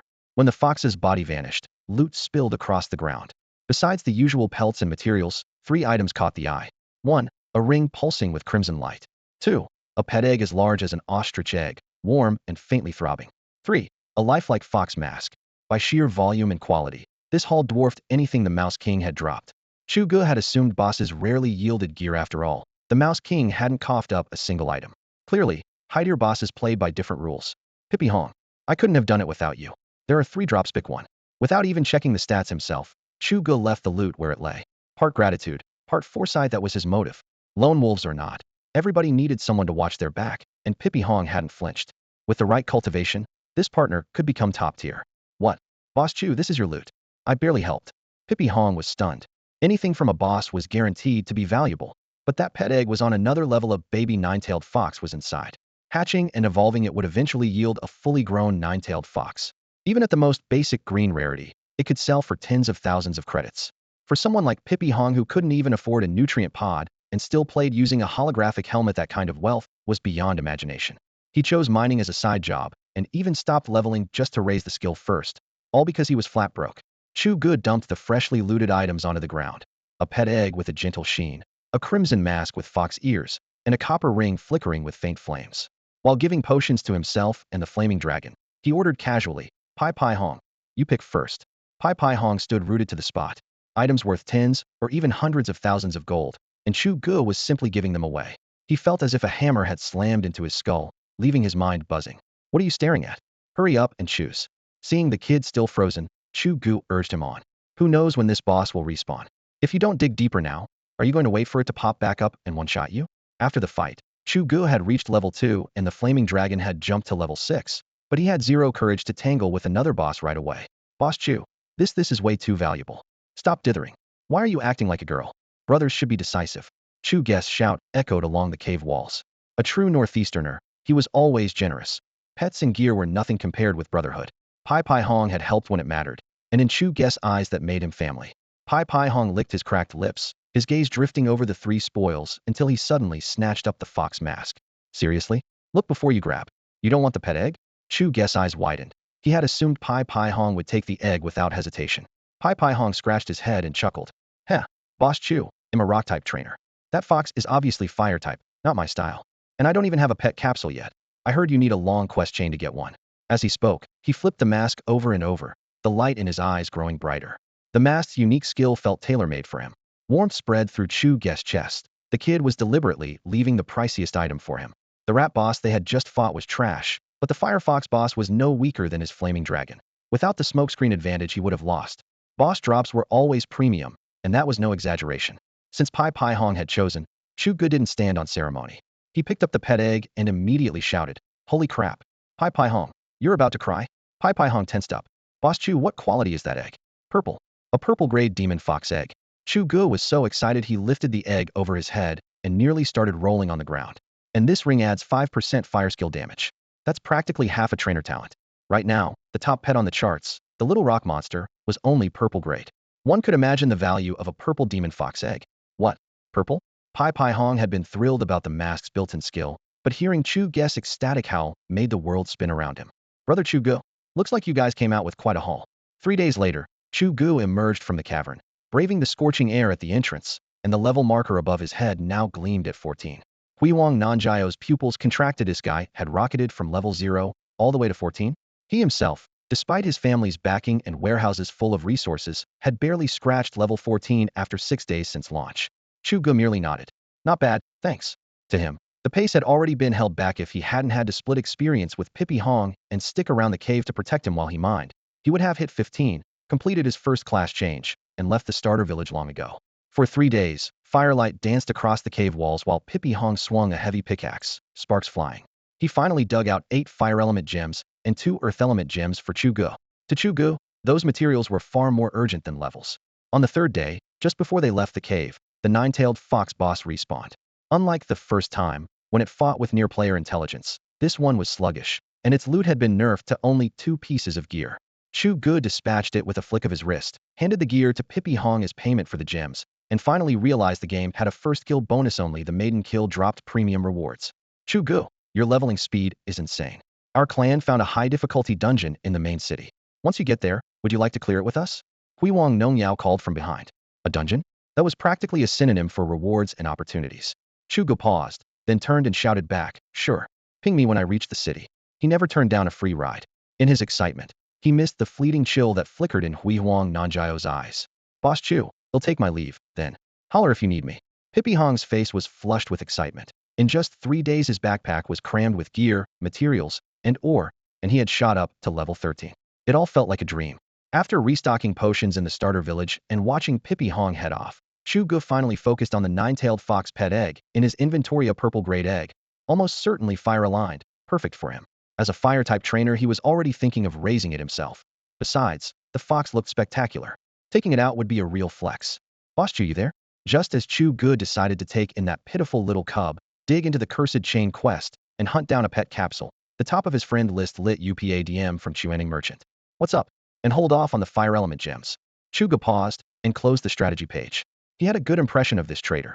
Had taken a slight loss on their first deal, but both sides got what they wanted. Besides, when the Glory clan tried to ambush him, Chuanning Merchant's intel had probably saved his life. Chu Ge never forgot a favor. Boss Chu, this isn't about gems, it's the auction. Did you hear? In 5 days the main world's royal capital is holding an official auction. The messages came in a torrent. A sharp nose for news was a merchant's hallmark. Chu Ge had been grinding levels and ignoring the forums. Chuanning Merchant never missed a ripple. An auction? Chu Ge raised an eyebrow. Exactly, an official one. His interest flared instantly. The first official auction since Pet League went live was bound to be a magnet for rare treasures. A thought flashed, the unhatched nine-tailed fox egg in his backpack. If I put it up, how high could it go? Chu Ge sent over every stat on the fox egg. He sounded casual, but he was already gauging the payoff. He wasn't careless with money. If the egg could bankroll better gear, it was a win. Whoa, Boss Chu, you just hit the jackpot. Chuanning Merchant's reply practically shook the screen. A purple-grade Yuko egg was rare enough. Purple items were scarce to start with. After the shock, the merchant calmed down. You're really selling it? No joke. Give me a ballpark figure, then we'll talk. He'll sell if the return is right, Chu Ge said flatly. With an orange-gray dragon, the egg wasn't that tempting. I can't name an exact price, but it'll be astronomical. And Boss Chu, mind if I ask, is the top-ranked Crimson Flame Dragon yours? Someone willing to auction a purple egg probably owned the orange dragon that just blew up the forums. The pet board had been ruled by a purple stone golem until last night, when the orange dragon swooped in and stole the crown. Forums went wild, and after Chu Ge's King of Solo Players video, many guessed the dragon was his. Yep, that's mine, Chu Ge admitted without a moment's pause. Keeping a low profile, playing possum, sneaking around, none of that fit Chu Ge style. Scarlet Flame Dragon, evolve. Chu Ge clenched his fists, watching his contracted beast with breathless anticipation. The 1-meter-long Scarlet Flame Dragon swallowed 3 fire element gems, and a blinding crimson light burst from its body. The flash vanished in an instant, and the little creature disappeared. A heartbeat later, a western dragon more than 2 meters long stood where it had been, jet black from horn to tail, and crowned with a pair of powerful wings. Its horns were razor-sharp, its scales glossy and dark, and every soft breath sent waves of scorching fire energy rippling through the air. It was still smaller than its fearsome mother, the Blaze Inferno Dragon, but the majesty of true dragonkind was already beginning to show. Flameborn Dragon. Rarity, orange. Mutation, color shift. Type, Fire Dragon. Level, 16. EXP, 770015000. HP, 300. Attack, 115. SP Attack, 125. Defense, 120. SP Defense, 120. Speed, 125.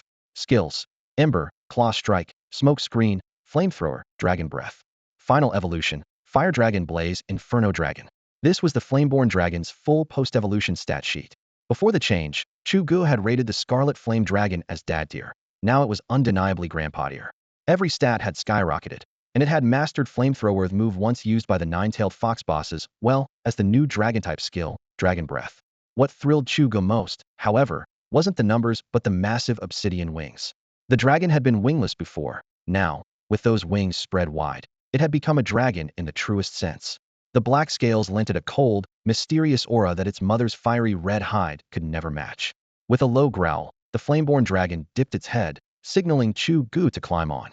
Trembling with excitement, he vaulted onto its back and clamped his knees tight. Roar! A thunderous bellow ripped through the sky. The dragon beat its wings, whipped up a raging wind, and rocketed straight into the clouds with Chu Ge on its back. Look, what is that? A dragon. It's a dragon. It's a boss. Quick, call the clan, we've found a boss. Are you blind? There's someone on its back. No way. How could anyone hold on? Check the rankings. The pet leaderboard just changed. The Scarlet Flame Dragon evolved into a Flameborn Dragon. What? That was the Scarlet Flame Dragon. It evolved? The sudden appearance of a dragon above the main city sent shockwaves through the player base.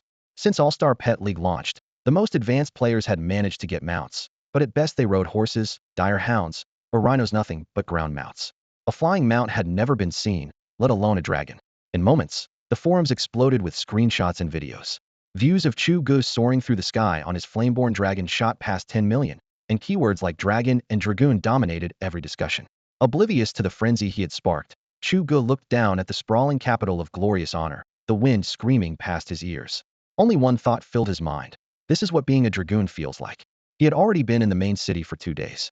Over the past 2 days, Chu Ge had taken a quick tour of the main city region. In Tianchao district, there were 8 major cities, each with its own teleport gate. Pay the fee and you could jump to any other city in an instant.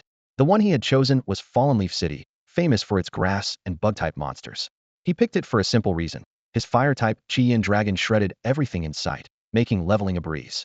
In just 48 hours he had pushed himself to level 16, and the Qian dragon had evolved into the far more intimidating Blazeborn dragon. With his levels sorted, Chu Ge turned his attention back to Huiwang Nanjiath player who had promised to run the main city dungeon with him. The advancement quests in the starter village were a joke. With the Blazeborn dragon's absurd damage, every trial was a one-shot. But dungeons were different, especially those tied to the main cities, and Chu Ge had been itching to clear one. When he pinged Huiwang Nongyao, he got a disappointing though reasonable reply. The Omni Merchant's intel had been spot on. The game's first official auction had just been announced. Every clan was scrambling to hoard cash, hire talent, and ship goods. No one wanted to risk being stuck in a dungeon for a day or, Severland, missed the event. The run would have to wait. Chu Ge could only shrug and accept it. After closing the chat, he remembered the Omni Merchant. Merchant, did you hit level 15 yet? Even a trader couldn't stay in the starter village forever. Pippi Hong was already doing trial quests and prepping for the main city. The merchant had to be close. With the dungeon off the table, they might as well study the auction together. The moment the call connected, the voice on the other end practically exploded. Boss Chu, that dragon yours, right? It's insane.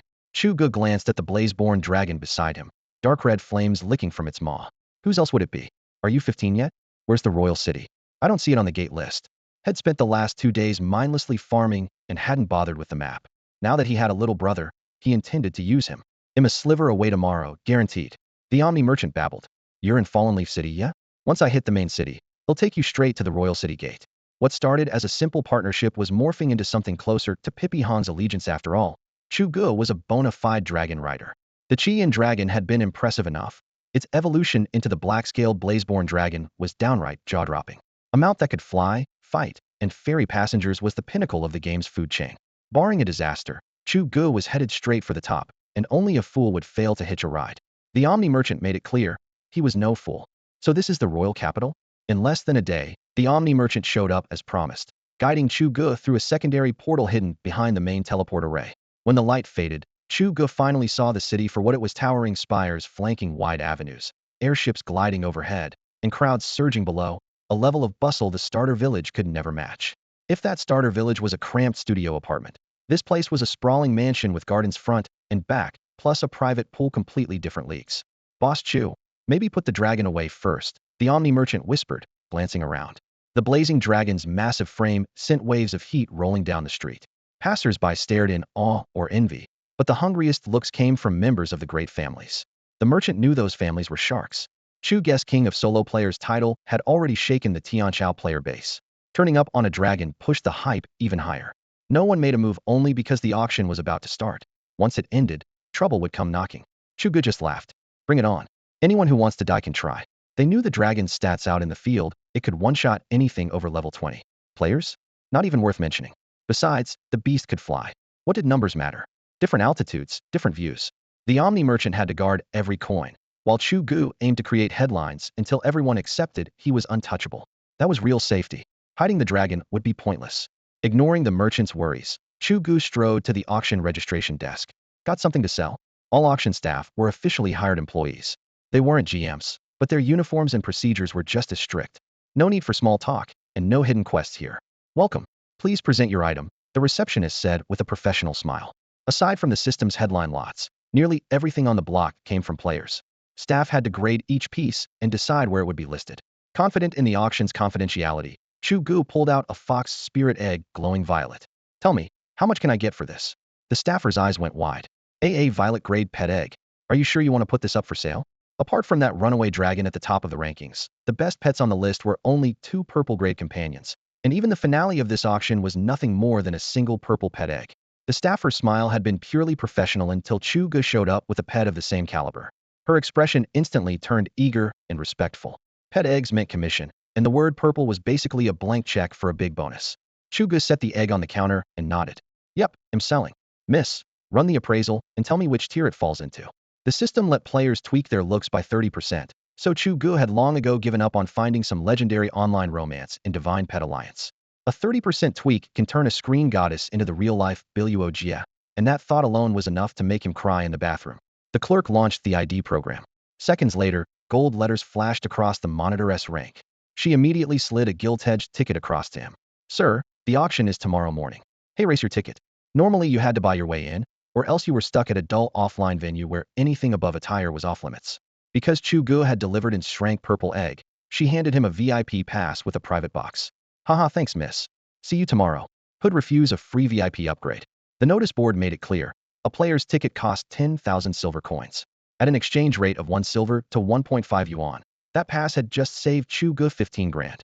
Despite the swagger, he was nearly broke. In game, his silver barely covered potions, and in real life, every cent of rent from his handful of apartments had gone into a nutrient pod and a premium sub.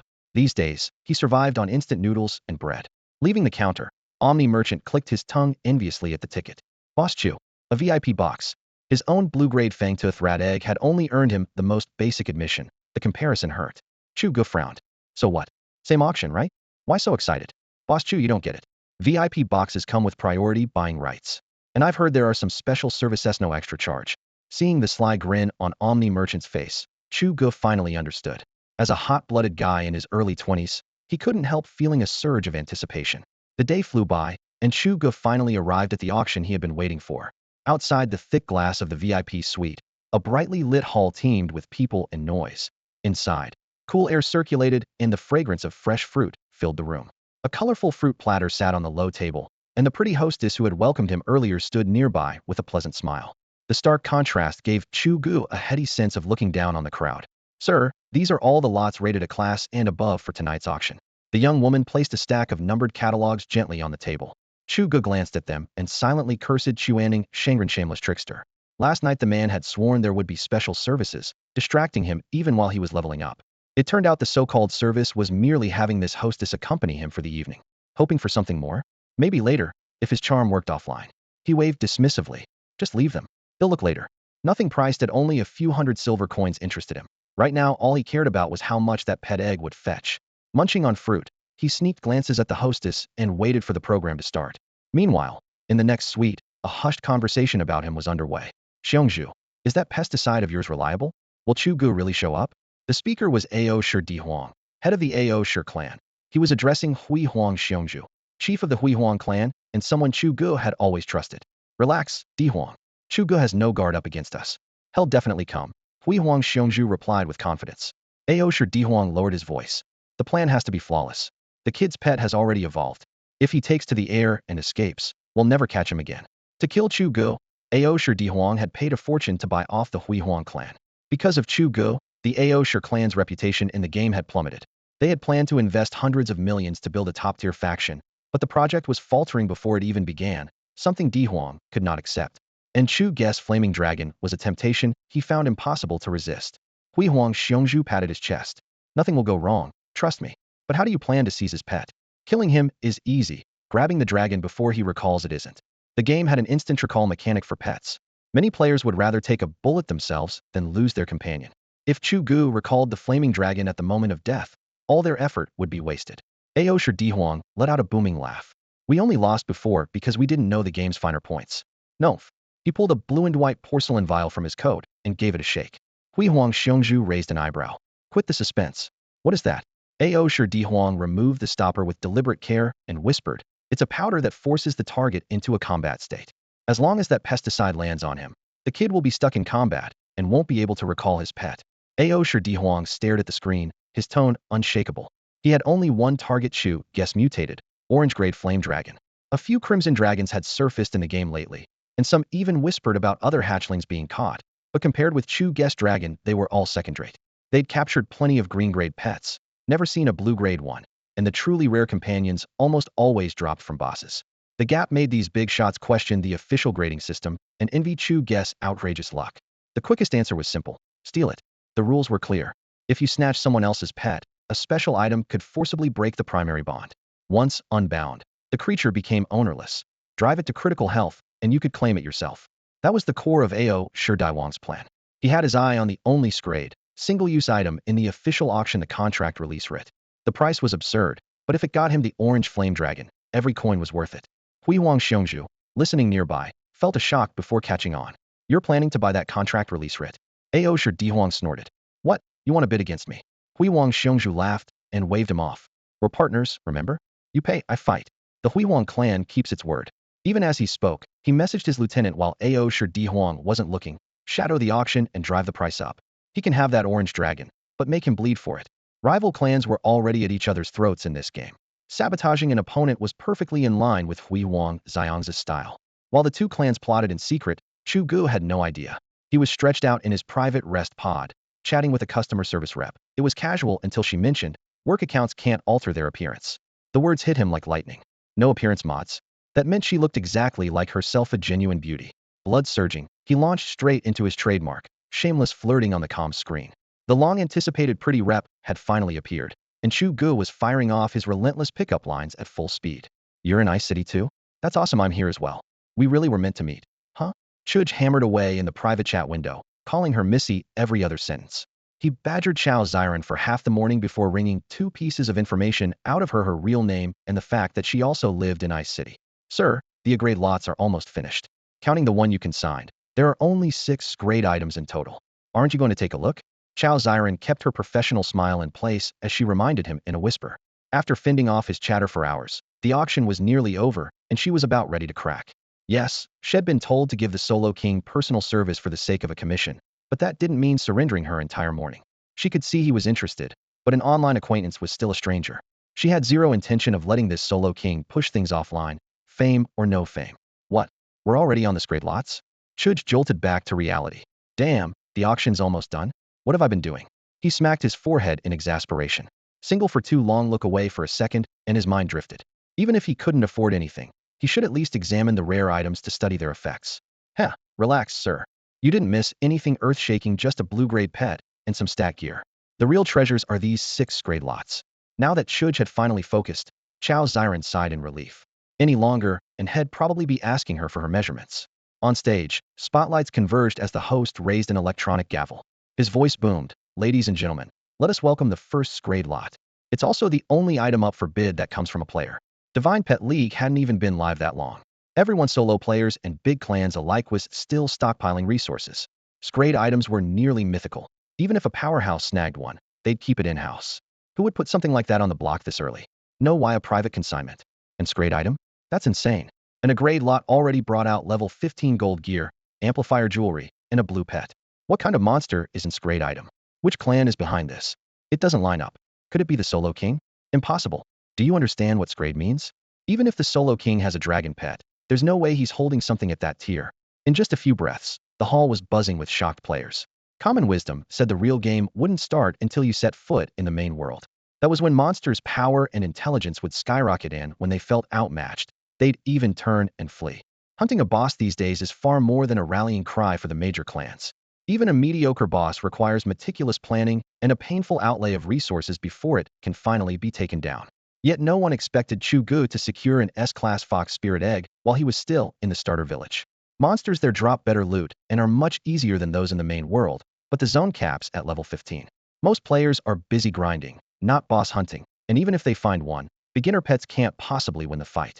When the words S-class fox spirit egg echoed through the hall, casual spectators merely gasped, but the clan leaders felt as though an earthquake had struck.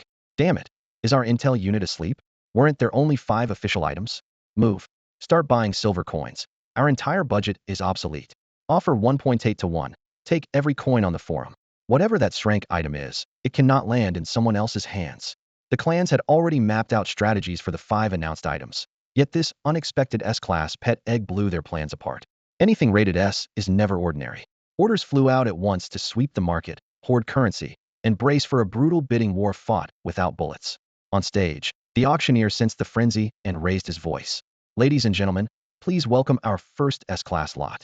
Behold the violet quality fox spirit egg. A collective hiss rippled through the room. A pet egg? Violet quality. Are they insane putting that up for auction? Pets stay with a player for life, and a violet grade companion is priceless to every clan leader present. The auctioneer projected a hologram of the fox. It is a fire-type spirit that ultimately evolves into a 9-tailed fox, classified as fire and fairy, with terrifying combat potential. Because this is an official auction, the egg's future appearance and base stats can be shown even before it hatches. When the presentation ended, the entire room sucked in a breath. A fire-type special attacker? Raised properly, it could rival the Free King's young dragon. Years ago, the Free King made his name with a fire-breathing whelp that dominated ranged combat. Now this fox had everyone daydreaming of their own glory. If only I could win it. Fairy and fire? Good thing my Scarlet Flame Dragon hasn't evolved yet, or I'd be toast. Meanwhile, in a shadowed corner backstage, Chu Ge felt a chill run down his spine. In Monster League there are 18 attributes, and Fairy trumps Dragon. Once his blazing dragon evolves, it will stand little chance against a 9-tailed fox. The realization brought a stab of regret. This thing is outrageously powerful. If I'd known, I would never have put it up for sale. 500,000.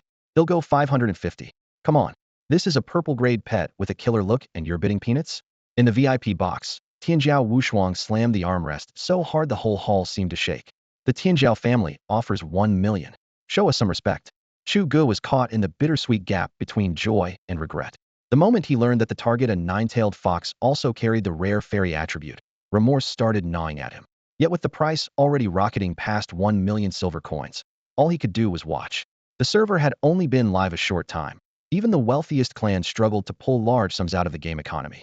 At the current exchange rate, 1 million silver coins equaled at least 1.5 million renminbi. Even for Chu Ge, who owns several apartments in real life, that number made his heart pound. 1 million? From the Tianchao family? A cold laugh drifted from another box. Others might give you face, but the Shirhan family won't. 1,200,000. This 9-tailed fox is mine. Shihin Quangmos. The Tianchao and Shirhan families had always been like oil and water. Both specialized in the notoriously niche fairy line in Mythic Pet League, and tension was sky high. Fairy pets were strong versus dragon types, but mediocre elsewhere, and early on they were ridiculously hard to find. Most fairy pets the two clans had rounded up were cute, but useless in battle. Now, a fire plus fairy 9-tailed fox had appeared out of nowhere, great in a fight and gorgeous to boot. A perfect clan totem. Neither side intended to blink. 10,000 over here, 20,000 over there, back and forth without mercy. 1,650,000. Last call. The auctioneer raised the tiny gavel, sweeping the room with his eyes. Sold. Crack. The gavel fell. Congratulations to Tianchao Wushuang, who has secured the purple grade fox egg for 1,650,000 silver coins. That was every coin the Tianchao family could scrape together. They had borrowed at ruinous interest, basically wagering their entire early game liquidity. From the box came Tianchao Wushuang's triumphant roar. Huh. Shirhan, get ready to be driven out of Mythic Pet League by the Tianchao family. Everyone knew, landing a true totem pet in the opening weeks could redefine a clan's fate. With the 9-tailed fox in hand, the Tianchao family was poised to become the Empire's #1 fairy force, a holy ground for any solo player who favored the line. Outside the VIP area, Chu Ge stared at the final price, mouth wide enough to swallow an egg. Holy crap, 1.65 million silver coins. Rich. Excitement and disbelief swirled inside him. Unbelievable. These clans are straight up insane. That's a cool 2 million yuan. And for a purple grade pet? Really? Chu Ge's expression didn't so much as ripple. To most players, his orange tier flame dragon was the true outlier. The game's developers had even held a closed-door meeting to debate whether the dragon would wreck game balance and shorten the product's lifespan. But Mythic Pet Alliance dared to call itself the world's #1 precisely because its core algorithm was said to come from alien technology. Every bit of data was managed by the central brain, and as long as the brain signed off, not even the dev team could interfere. Congratulations, Mr. Chu Ge. Pocketing 2 million from a single virtual item. Even the ever-poised host, Chao Ziren, couldn't hide the flicker of amazement in her bright eyes. As an ordinary salaried worker, a month of grinding in game earned her only a few thousand. 2 million was close to a lifetime of pay. Congrats to you too. Miss, you're my lucky star today. Chu Ge was in high spirits. In their small talk had learned that the nine-tailed fox had fetched such a jaw-dropping sum largely thanks to Chao Ziren's behind-the-scenes touch. Steer items either opened an auction or closed it to command a premium. The fox had gone first because Shed put in a good word. You're too kind. Management made the Cali only offered a small suggestion. Chao Ziren smiled modestly. Don't say that. We're both from Ice City, that's fate. How about dinner sometime? A lifelong nerd, Chu Ge seldom spoke with real women. His heart was already pounding. In his early 20s, he still brimmed with hope about love and the opposite sex. No, really, there's no need. I was just doing my job. Chao Ziren declined politely. She could sense Chu Ge's interest, but had no intention of meeting offline. Why? She too, judged by looks first, plus or minus 30% was never a joke. While they chatted, the auction kept rolling. Two prime royal capital storefronts both steer went to separate clans for 1.1 and 1.25 million. The second purple pet egg followed, a poison king cobra, far less enticing than the nine-tailed fox. The Soul Eater clan scooped it up for 1.15 million as a consolation prize. Then the second-to-last lot hit the stage. The prize the Proud Emperor Guild was determined to win, a contract dissolution scroll. The host held it high, her voice cutting through the hall. This scroll can forcibly sever the bond between a pet and its owner, turning the creature back into an unclaimed companion. The room erupted. A tool that lets you steal another player's pet outright. This, to the crowd, was the ultimate travel-ready, robbery-friendly, murder-approved must-have. 1 million coins. The moment the item appeared, Chu Ge's eyelid twitched hard. Deeds for storefronts meant nothing to a solo player like him, they were just idle gossip. But a bond severance writ cut straight to his heart. It could forcefully break the link between any player and their pet. If someone used it on his flame dragon, the companion he trusted with his life would become a stranger in an instant. He would never allow that. The dragon's price tag spoke for itself, yet its true worth lay in the time they had spent together since launch day. At first, Chu Ge had treated pets as obedient strings of code, but the brutal fight in the scorching cavern changed everything. The dragon's split-second decisions and thunderous, sky-rending roars showed him this was no bundle of data, but a living being with thoughts and feelings. Since then, Chu Ge had regarded it as a partner, not a disposable weapon. The threat was too direct to ignore.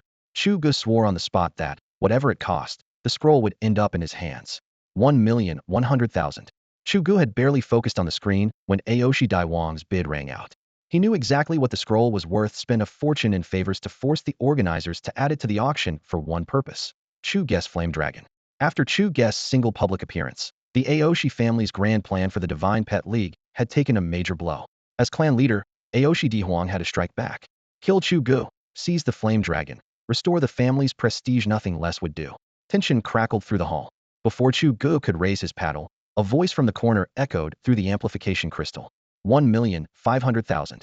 Such a figure was no joke in the game's early days.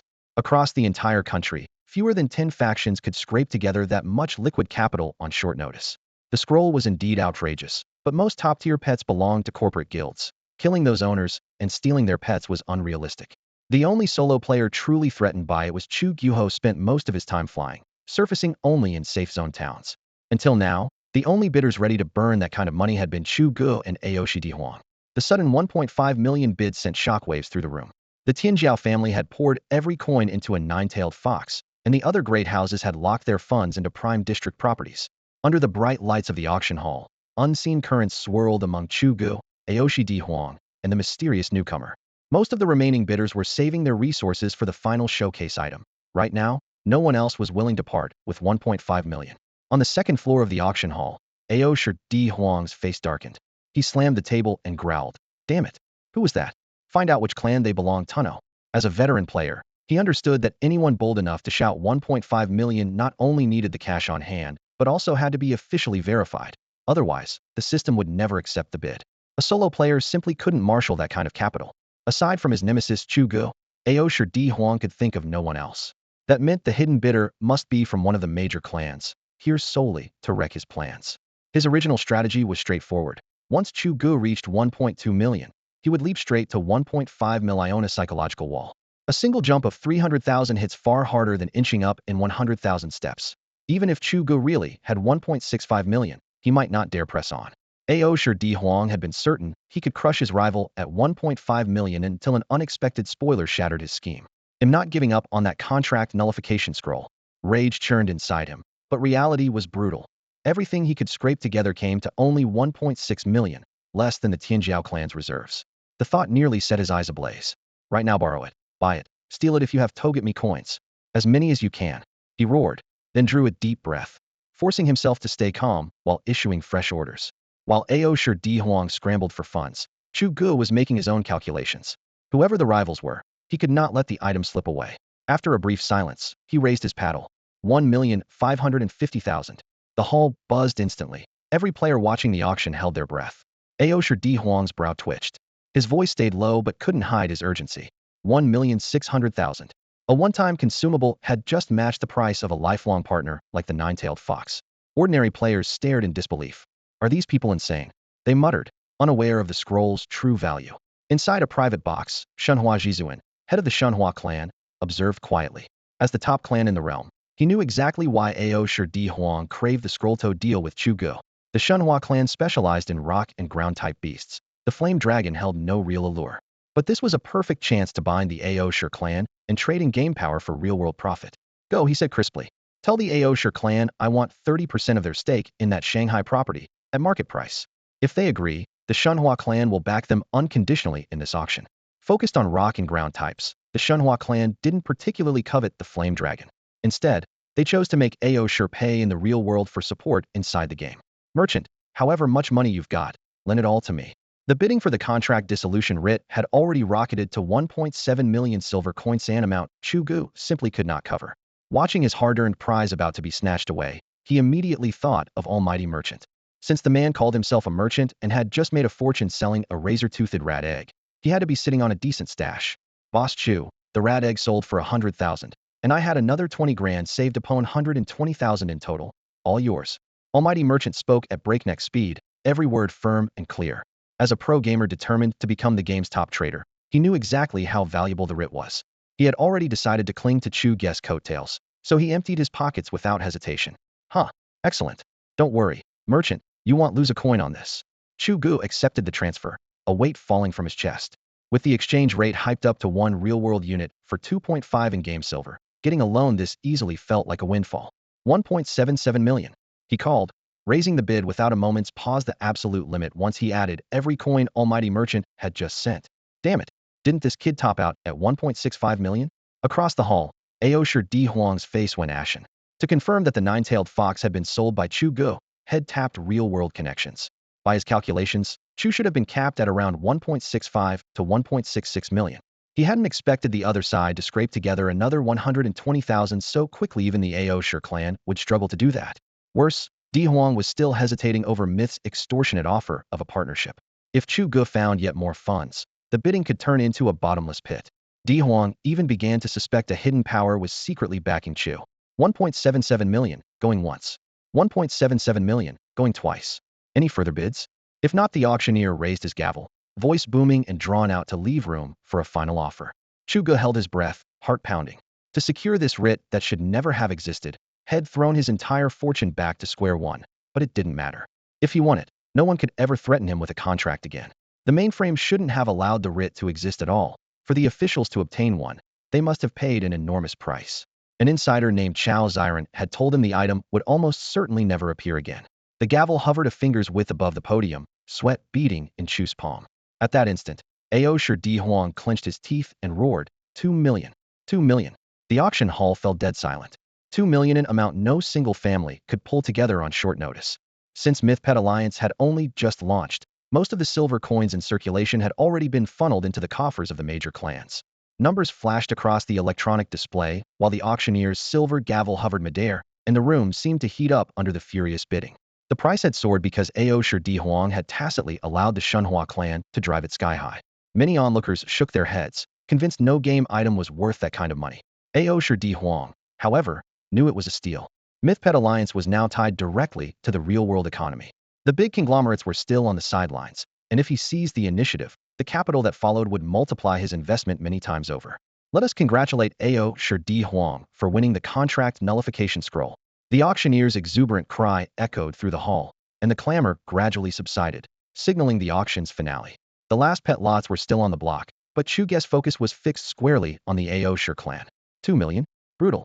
At the highest exchange rate, that meant 5 million yuan, and that was only the public figure. Chu Ge realized the extra 2 million Ao Shi Di Huang had tossed in at the end must have come from allied clans. To fork over that kind of cash before the star item even appeared and then bow out was staggering. Only one motive justified it: the Blaze Dragon.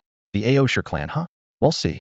Chu Ge sneered inwardly, clenching his fist so hard his knuckles popped. Let's see you pry the Blaze Dragon from my hands. While he muttered, the auctioneer whisked the red silk from the final lot. Ladies and gentlemen, please welcome our last item of the evening, the skill capsule, Black Mist. Scarlet light swept over the crystal case, revealing a thumb-sized charcoal capsule beneath the glass dome. A collective gasp rippled through the crowd. A skill capsulean item whispered about in legends, now on open display. Until today, everyone thought pets could only learn moves through battle. Who imagined a skill could be injected straight into them? Yet one question remained. What did Black Mist actually do? Wearing a mysterious smile, the auctioneer began. I'm sure you're curious, so allow me to explain. Before he could finish, Chu Ge sprang to his feet. Imin, that skill is mine. The host's description hit like a hammer. Black Mist was a dark-type weather skill that shrouded several kilometers in dense fog, crippling vision, scrambling perceptions, and inflicting continuous debuffs. Unlike a simple smoke bomb that covered a corner and pinned down the user, Black Mist was a true wide-area tactical field. The capsule did have a caveat. If a pet's attributes weren't compatible, swallowing it was a waste. Chu Ge couldn't care less. The Blaze Dragon carried both fire and dark traits. Black Mist was tailor-made for it. He pictured the jet-black dragon surging skyward, fog rolling beneath its wings, enemies groping blindly in a death zone as the dragon's shadow swept in for the kill. With Black Mist, my Blaze Dragon becomes death itself, Chu Ge murmured, battle fervor blazing in his eyes. Come at me with a crowd hell, still be untouchable. 500,000. 550. 600. The price of the last showpiece climbed steadily, though not as wildly as the earlier lots. Inside the auction hall, lights flickered and voices rose and fell, yet most players kept their fingers off the bid button. They knew little about the Black Mist skill capsule or whether their pets could learn it, so they chose to watch from the sidelines. Chu Ge folded his arms, eyes fixed on the rising numbers on the holographic screen, calm and composed. Others fretted over their pet's aptitude, but he had no such doubts. If his pet had grasped smokescreen on its own, the enhanced Black Mist would be child's play for the Flame Dragon. He stayed still, waiting for the single instant when the gavel would drop. The contract dissolver had already slipped through his fingers. This capsule would not. Turning silver into real cash is tempting, he mused, but as long as I stay ahead, the money will grow tenfold, 100-fold. Gold coins could always be farmed. If he ever ran short, he could stop leveling and roam the map hunting bosses. But a Black Mist capsule was priceless. Miss it once, and it might never appear again.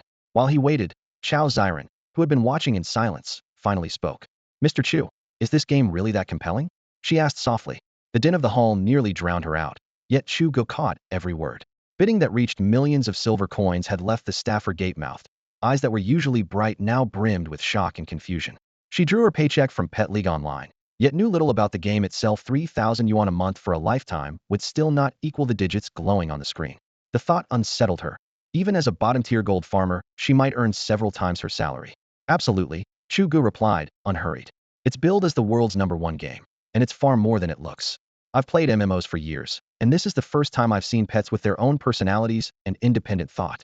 He remembered the Flame Dragon's defiant roar, the moment it mastered smokescreen on its own, nothing like the scripted NPCs that simply follow code. That touch of reality made Pet League Online impossible to quit. As she listened, Chao Ziren lowered her head in thought. If even the pets were lifelike, the game's potential went far beyond farming for gold. Interest stirred within her, yet she kept her composure. Noticing her hesitation, Chu Ge grinned and offered an olive branch. Thinking of trying it, gorgeous? If you create an account, they'll show you the ropes. The more time he spent with her, the more he admired this quiet girl. Most women would have thrown themselves at him after watching him make a few million yuan with a click. Even the modest ones would have struggled to resist hinting at further contact. But Chao Ziren didn't either. She didn't treat money like dirt, yet she refused to bow to it. In an age obsessed with appearances, a beauty who still relied on her own efforts was rarer than a national treasure. Unfortunately, while Chu Ge's enthusiasm ran high, Chao Ziren simply wasn't buying it. Thanks for the offer, but no. Chao Ziren smiled politely. Thinking about the game is one thing, but meeting someone from an online romance is another. As a traditional woman, she trusted what she could touch in the real world, not the flicker of pixels on a screen. 900,000. The shout for the Black Mist learning capsule momentarily silenced every side chat. It was the finale rank item, yet it was the first of the day to stall below 1 million. There was simply too much uncertainty, and most clans preferred to wait and see. I'm done watching. 1,200,000.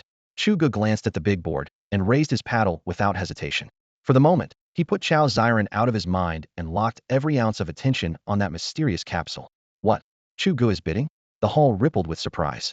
After several rounds of fierce competition, he had become the focus of every clan. The instant he raised his hand, the silent factions began whispering. Did he know something they didn't? 1,300,000. The brilliant clan jumped in first.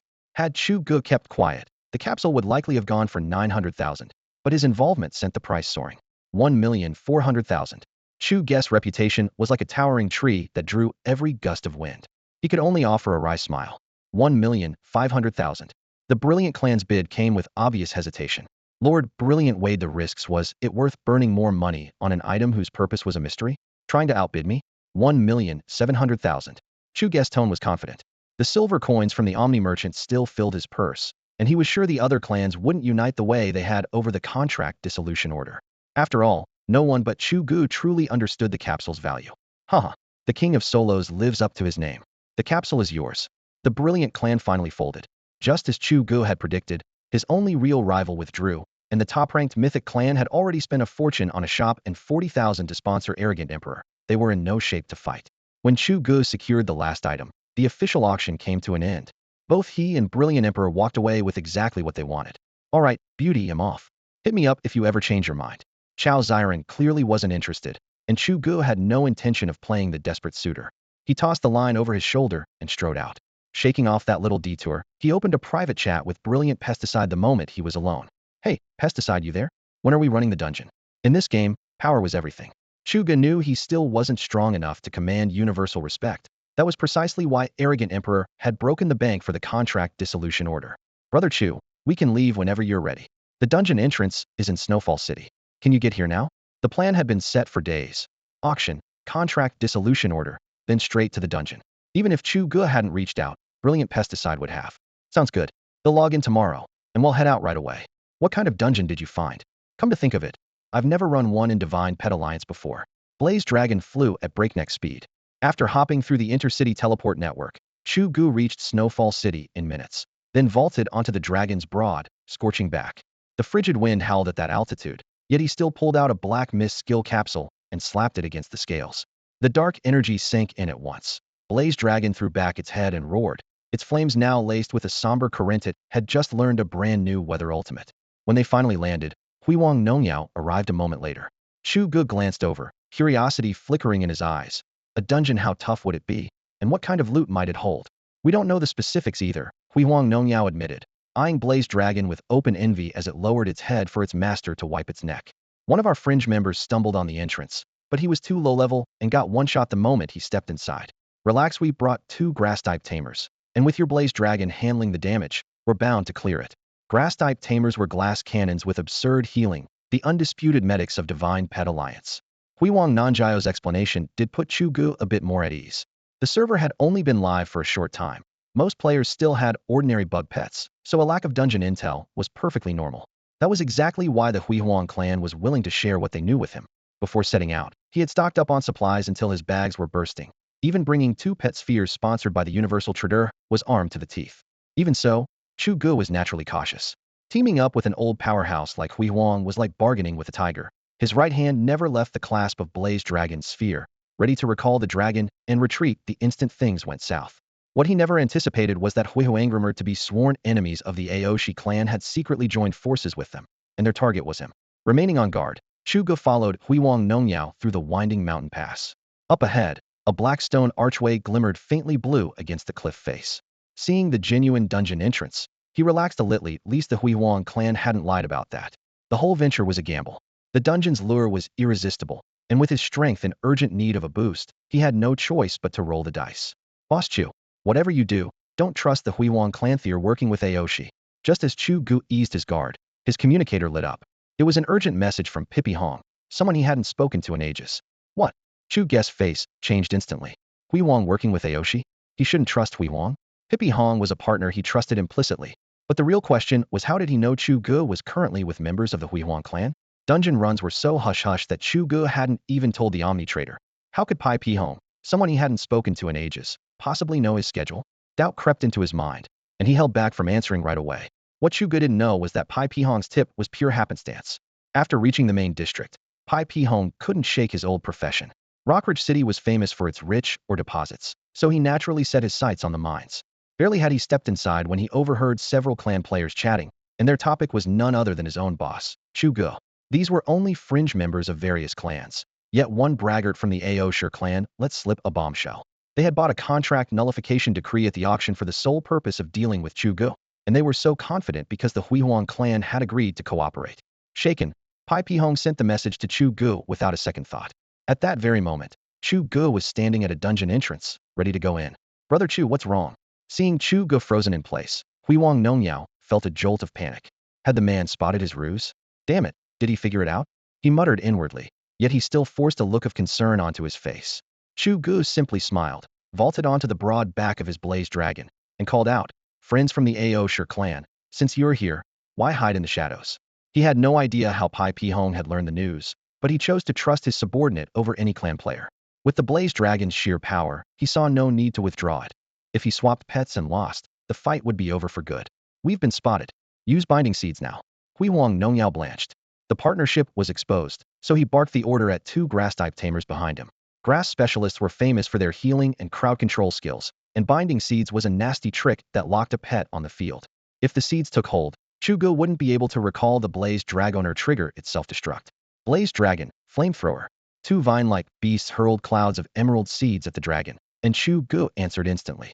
Whatever they threw, he would burn to ashes. Flamethrower was an upgraded fire move, its damage doubling from 35 to 70.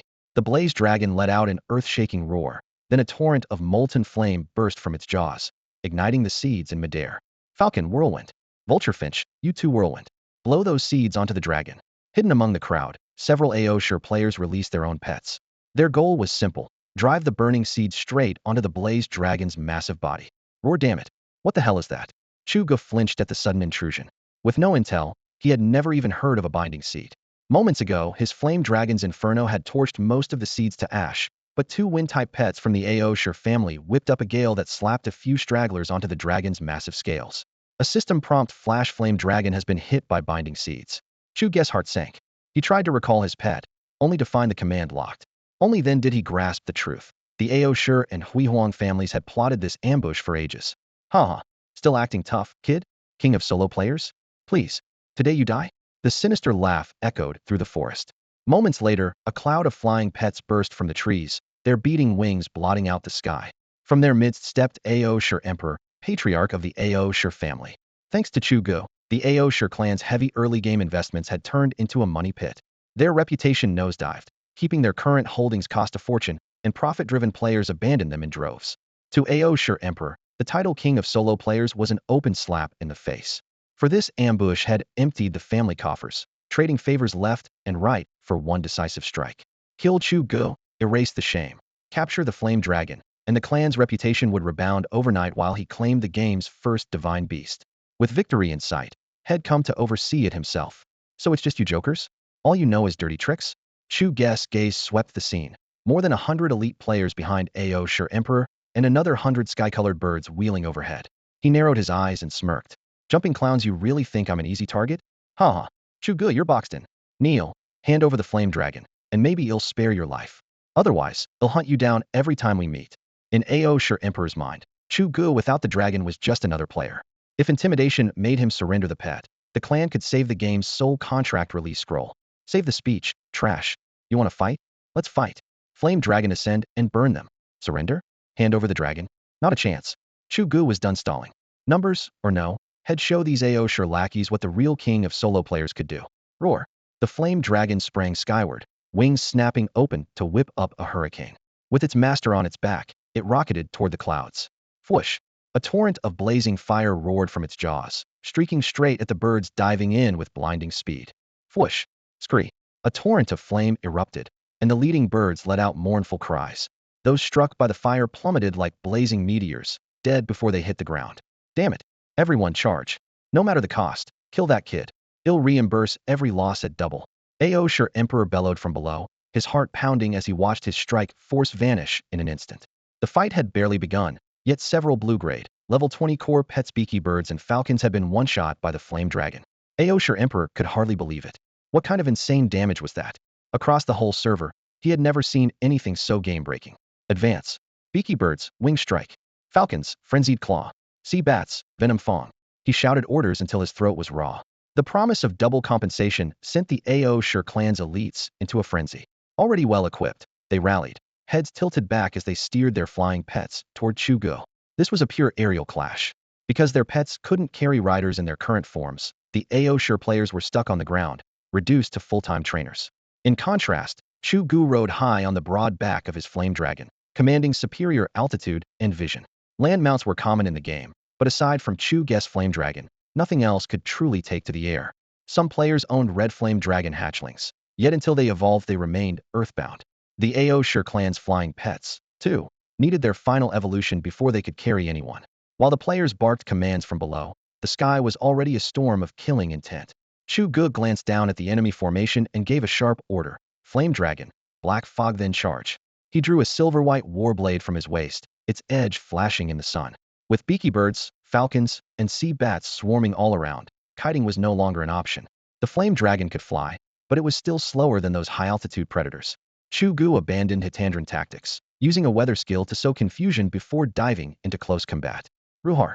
An earth-shaking dragon cry erupted alongside billowing black smoke. Darkness swallowed Chu Ge and the flame dragon, then spread outward, forming a pitch-black sphere where you couldn't see your hand in front of your face. Damn it, that's black fog.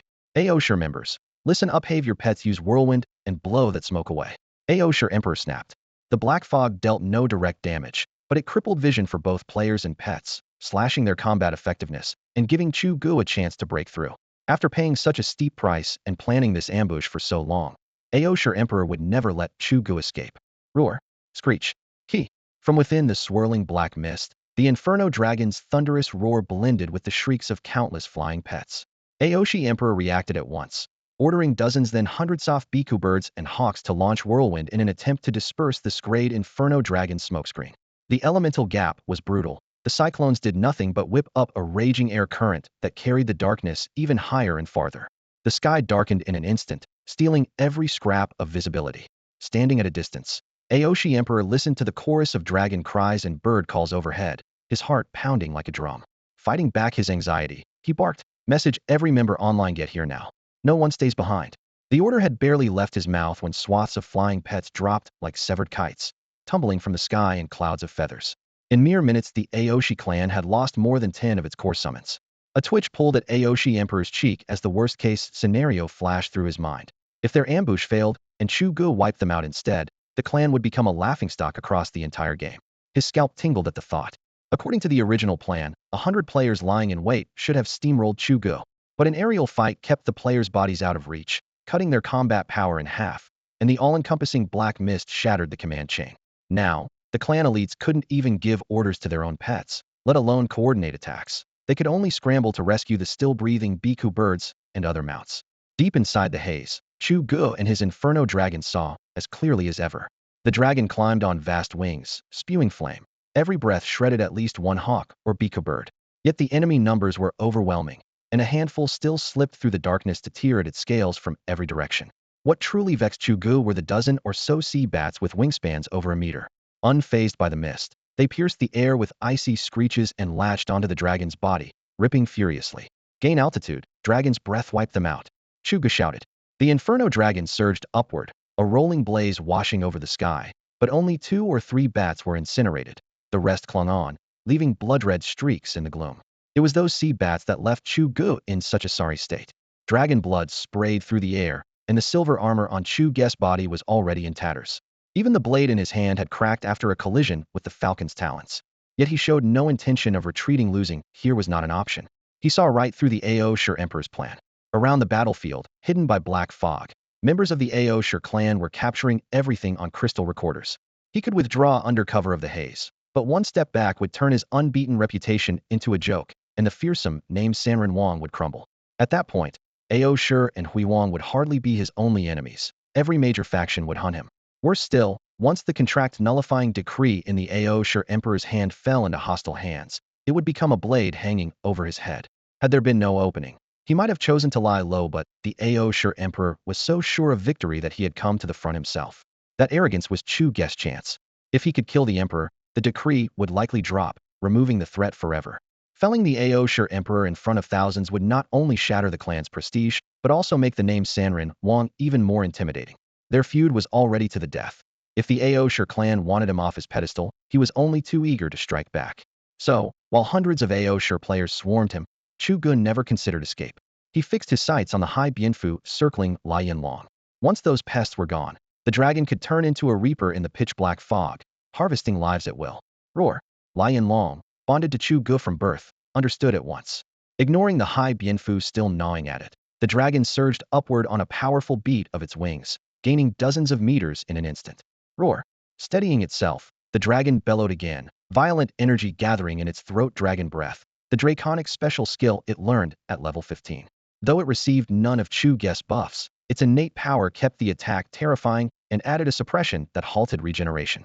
High Bianfu dealt little damage but survived on lifesteal. Once their healing was blocked, they were paper-thin. Whoosh! Scorching dragon breath erupted, swallowing the high Bianfu that had chased it so stubbornly. Screech! Screech! A chorus of shrieks split the air as shadows in the fog were devoured by flame. Haha, that's it, Chu Ge shouted. Lianlong, keep firing. Dragon breath, burn them all. Swinging his warblade, he batted aside a high Bianfu trying to lunge at him, laughing as he issued the next command. Damn it! Damn it! They're still not here? Tell them to get over here, whatever it takes now. When the first sea bat's corpse dropped into the swirling black fog, Aoshi Emperor's rock-solid composure finally cracked. Everyone understood that in this pitch-dark mist, sea bats were the only creatures whose vision wasn't hindered. Unfortunately, they were rare, nothing like the ubiquitous bichio birds or falcons. The new Divine Pet Alliance server had been live for barely 10 days, and the sprawling Aoshi clan had managed to capture only a dozen or so. Now, after just a few breaths, nearly half of them were dead. Aoshi Emperor knew full well that if this went on, the sea bats would soon be completely wiped out. Without them, nothing inside the fog could keep the lion dragon in check. Forget killing Chu Ge or capturing the dragon. Driving it off would be a pipe dream. Good. Lion dragon, hold your ground. Keep breathing fire, burn them to ashes. While Aoshi Emperor was tearing his hair out, Chu Ge was blissfully unaware. He had packed an entire backpack of potions and brute-forced his way through the sea bat's counterattack. Now it was time for payback. As soon as the first bat fell, the rest slipped into a disadvantage. Sea bats might shrug off darkness and heal by drinking blood, but they simply couldn't match the raw offense of bichio birds or falcons. When the lion dragon soared higher, those heavy hitters lost their target, and the bat's collapse was inevitable. All they could do was circle the dragon and nibble at its health. But with Chu Ge's potions keeping it topped up, that chip damage was meaningless. Roar! Chu Ge was pumped, and the lion dragon even more so. With fewer bats clinging to it, the dragon's fury swelled. Chu Ge didn't even need to give an order. The beast threw its jaws open, and a torrent of scorching flame erupted, turning its rage into a vortex of fiery death. Scree! A final, piercing scream cut through the fog, and no enemies remained near the lion dragon.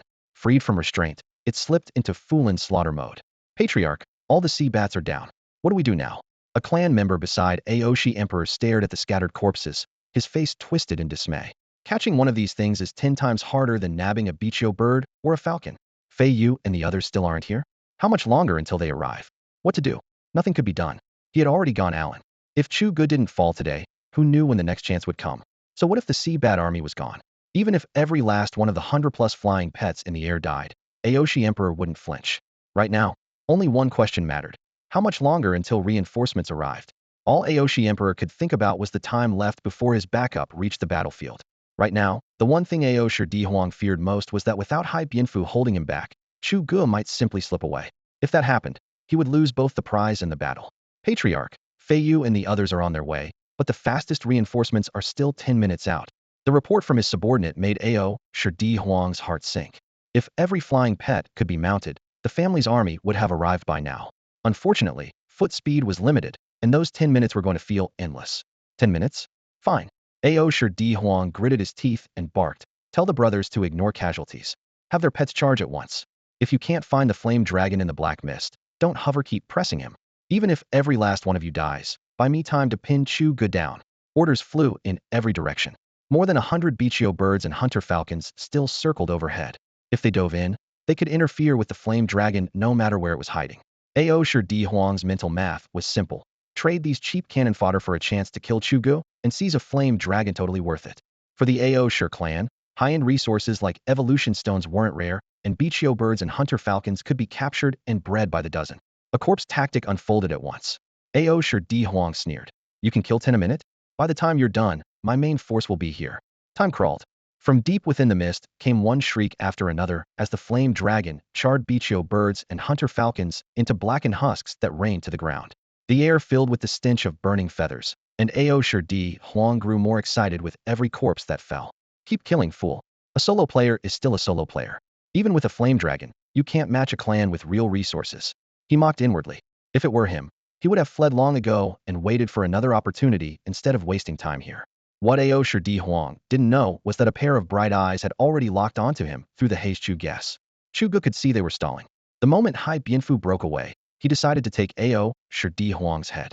While directing the flame dragon's fiery breath to mow down the cannon fodder, he silently shifted positions in the air, searching for the perfect angle of attack. Ao Sure Di Huang stood in the middle of his men.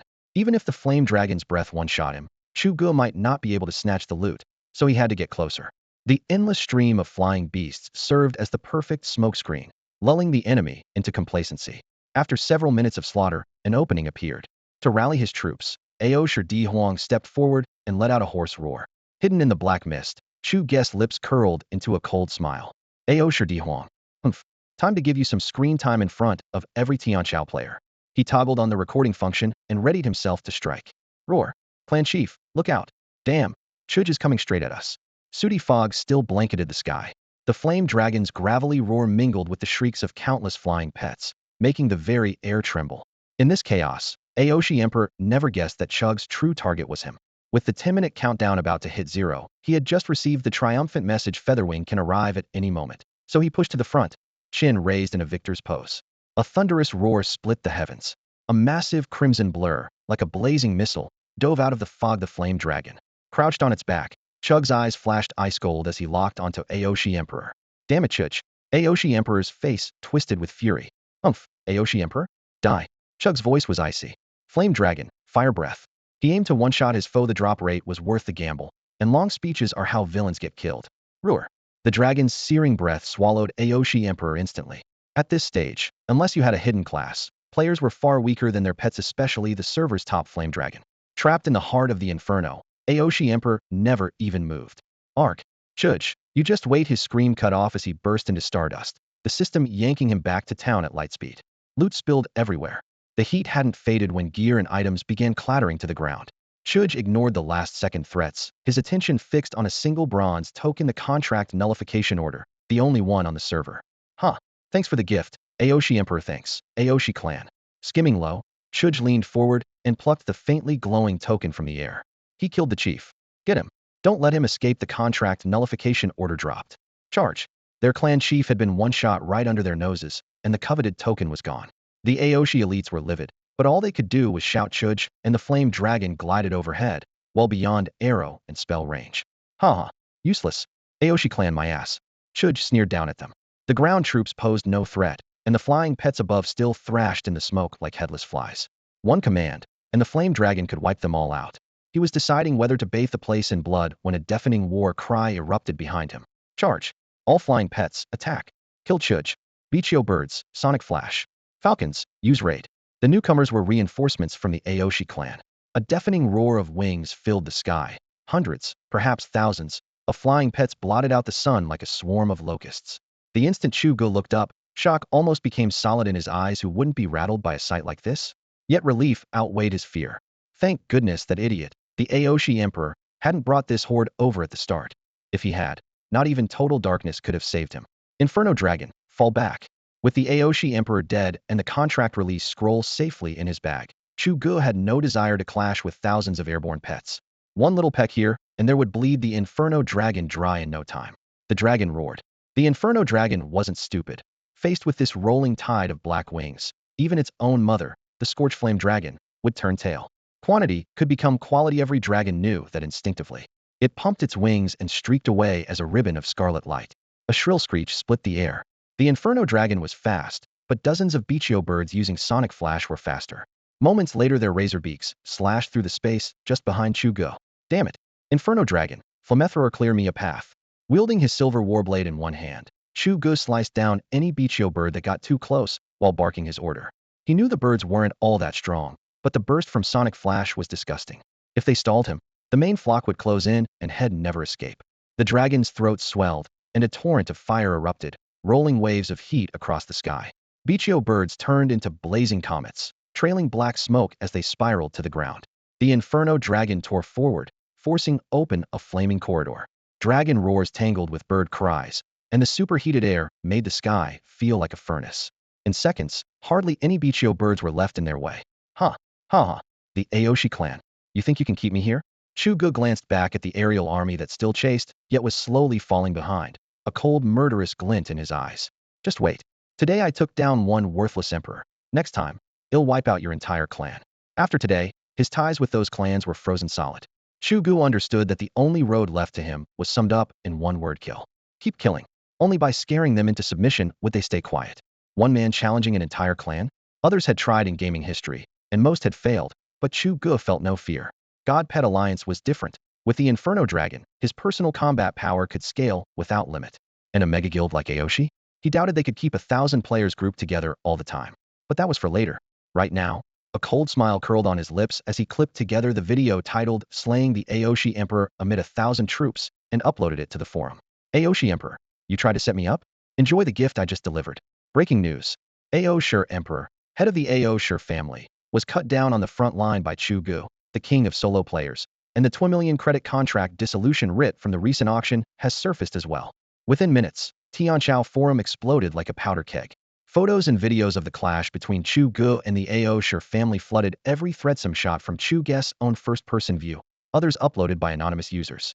Those anonymous contributors were actually Aoshi elites who had fled the melee in panic. With 100 people jammed together, no one knew who had hit the record button. The footage was a body blow to the Aoshi family's reputation, but for individuals, it was a golden goose. Multiple factions offered sky-high prices for exclusive rights, and even the Aoshi family's temporary ally, the Huihuang family, joined the feeding frenzy. Chu Ge was their enemy, but the Aoshi family was a rival too who would pass up a chance to squeeze a competitor? Useless. Every one of you is useless. Aoshi Emperor logged off in fury after Chu Ge killed him. In real life, he was still aching over that 2 million credit writ, and now the forum was plastered with videos titled Aoshi routed. His rage hit the ceiling. He smashed the glass on his desk, the cracks sounding like a whip across the room. Post an announcement on the forum right now. I'm putting a bounty on Chu Ge's head. Anyone who kills him in-game, even once, can come and collect 5 million. With today's cybersecurity, Aoshi Emperor couldn't touch Chu Ge in the real world, so he chose the simplest tactic: throw money at the problem. Let's see how arrogant you are when I bury you in cash, he muttered. The goal wasn't to eliminate Chu Ge immediately. It was to keep him on constant alert, unable to trust anyone, and force him into isolation. To the Aoshi family, one overpowered player was a minor irritation, not a fatal threat. What truly worried Aoshi Emperor was Chu Ge's rising fame. If the banner of king of solo players really started rallying the masses, the Aoshi family would be in serious trouble. After the botched ambush, Aoshi Emperor opted for a scorched earth strategy: choke off Chu Ge's growth before momentum could build. The order went out, and the bounty post rocketed to the top of the forum homepage. In mere moments it had already clocked more than 10 million views. It was obvious the entire player base was glued to the feud between the Lone Wolf King Wang Chuj and the Aoshi clan. The forum's front page was flooded with bounty threads. Damn, the Aoshi clan's loaded. 5 million. 5 million. One hit on Chuj, and you're an overnight millionaire. That's some serious money. Poor Lone Wolf King. No matter how strong you are, you're still tiny against a mega clan. Drop me Chug's coordinates. Well, split the reward 50-50 after we finish him. The Nightshade Assassins will take this contract. Aoshi's guild master knew human nature all too well and pitched the bounty at the sweet spot: irresistible, yet not painful for the guild's coffers. Sure enough, every solo player and major guild felt the pull. So what if he's the Lone Wolf King? Can't beat him, Hedon? Then ambush him. Pet Alliance has tens of thousands of beasts with every skill imaginable. In a real fight, he might actually lose. The tide of public opinion flipped overnight, and Wang Chuge noticed it immediately. Staring at the wanted poster, he let out a cold chuckle. Pathetic. Cheap tricks are all these clowns have. Would players really hunt him for 5 million? He couldn't even be bothered to frown. Had already gone toe-a-toe with the AO Sure Guild. Why fear a mob of opportunists? Far more interesting than the bounty was the unfamiliar ground under his feet. During his last chaotic escape, Head paid no attention to direction, and only now, safely on the ground, did he realize Head stumbled onto a new map. Towering ancient trees pierced the clouds, their roots tangling across the earth, yet not a single creature stirred. Normal zones always teemed with monsters. This silence was unsettling. A warning bell rang in his mind. Roar. Beneath him, his flame dragon let out a low growl. Without waiting for a command, it surged southeast, wings snapping open. What did you spot, big guy? The dragon had its own mind, but Chuge had never seen it so urgent. He steadied himself and scanned the surroundings. What's pulling you out there? The beast streaked through the forest in seconds, hot breath carving a fiery trail. Soon Chuge saw it. Deep in the woods stood an ancient stone arch, wrapped in thick vines and weathered by time. What is this place? A hidden zone? Through a crack in the gate leaked a dim, eerie glow. Welcome, warrior from another world. I have waited far too long for you. An aged, resonant voice echoed as the arch erupted in light. When it faded, a white-bearded elder appeared, eyes sharp and all-knowing. Chug's heartbeat hammered in his chest. Story event. A hidden storyline. Compared to this, any ordinary dungeon was trash. Ding. Congratulations, you have unlocked the hidden quest, the Lost Dragon Sanctuary Dragon's Cliff. As the synthetic voice faded, Chu Ge turned to the gray-robed elder. After only a few brief exchanges, he had the whole backstory. A century ago, a war swept the continent, and in the chaos, the dragon sanctuary known as Dragon's Cliff vanished without a trace. Now the system wanted him to retrace those events and uncover what truly happened. A bleak light flickered in the elder's eyes. Brave one, I will draw on the dragon god's power to send you back 100 years. Countless warriors whose strength rivaled the gods fell in that battle, so be cautious. Once you learn why Dragon's Cliff disappeared, the quest will be complete, and you will return safely. A hidden quest more like the first link in a chain of quests. Chu Ge's heart pounded. Step 1 was discovering the cause. Step 2 might be finding the sanctuary itself, and there could even be a step 3. Relax, he'll get it done. He thumped his chest, swung onto the flame dragon, angled its wings, and shot through the ancient archway behind the elder. On the other side of the gate lay the battlefield of 100 years ago. Roar. Screech. Boom boom. The instant he emerged, a wall of sound slammed into his ears. Dragons of every hue streaked across the sky, their wings slicing the air like blades. Chu Ge hovered in midair, stunned. Seriously?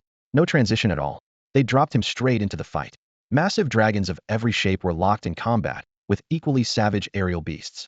Compared with them, the flame dragon ordinary players worshipped as a boss was little more than a novice. Chu Ge's heart hammered against his ribs. Flame dragon drop. Stay clear of them. Fighting down his shock, he issued the order. Hanging in the air would make them a live target. Swallowing its pride, the flame dragon beat its wings hard and dove. Screech. A flash of icy light, an enormous bird encased in frost fixed on them. Its piercing cry ripped through the chaos, and a wave of arctic energy surged toward them. Damn, seriously? Chu Ge's pupils shrank. Instinct took over. Flame dragon, fire breath. Dragons are vulnerable to ice. Even with its fire element to blunt some of the damage, he wasn't about to let his mount take that hit. Heaton. Roar.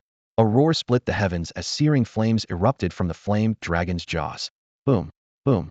Fire and ice collided in midair, bursting into a dazzling sphere of light that detonated with deafening force. The shock wave ripped away the smoke. The dragon's flames guttered out, yet the ice-blue beam unleashed by the frost rock kept hurtling forward. Flame dragon, faster, go faster.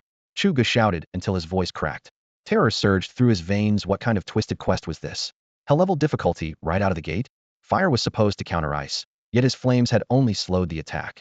The gap between them was far worse than Head feared. Fight, Heaton. Not a chance. One hit from that icy beam, and he was dead. All he could do now was run. Sensing its rider's desperation, the flame dragon bellowed and swept its wings, lunging through the sky. But no living creature could outrun a beam of pure energy. Cold dread washed over him. Chu Ge's heart plummeted. No. The frozen light closed in, its chill stabbing into his skin like needles. Chu Ge squeezed his eyes shut in despair. Roar. A deeper bellow thundered beside him. Boom. Before he could see what happened, a new draconic aura surged forth, meeting the icy ray Heaton. The resulting blast sent a violent tide of force crashing outward, hurling even the massive flame dragon into a tailspin. Trying to kill me, huh? Chu Ge clung to the dragon's scales as the world whirled around him, his organs threatening to somersault. At last the flame dragon steadied. Chu Ge gasped for breath, just as a commanding voice bored straight into his ears. Human, why have you come to this battlefield? What Thea talking dragon? Chu Ge looked up. Coiled among the clouds was a serpent-like titan dozens of meters long, its body a luminous pale blue.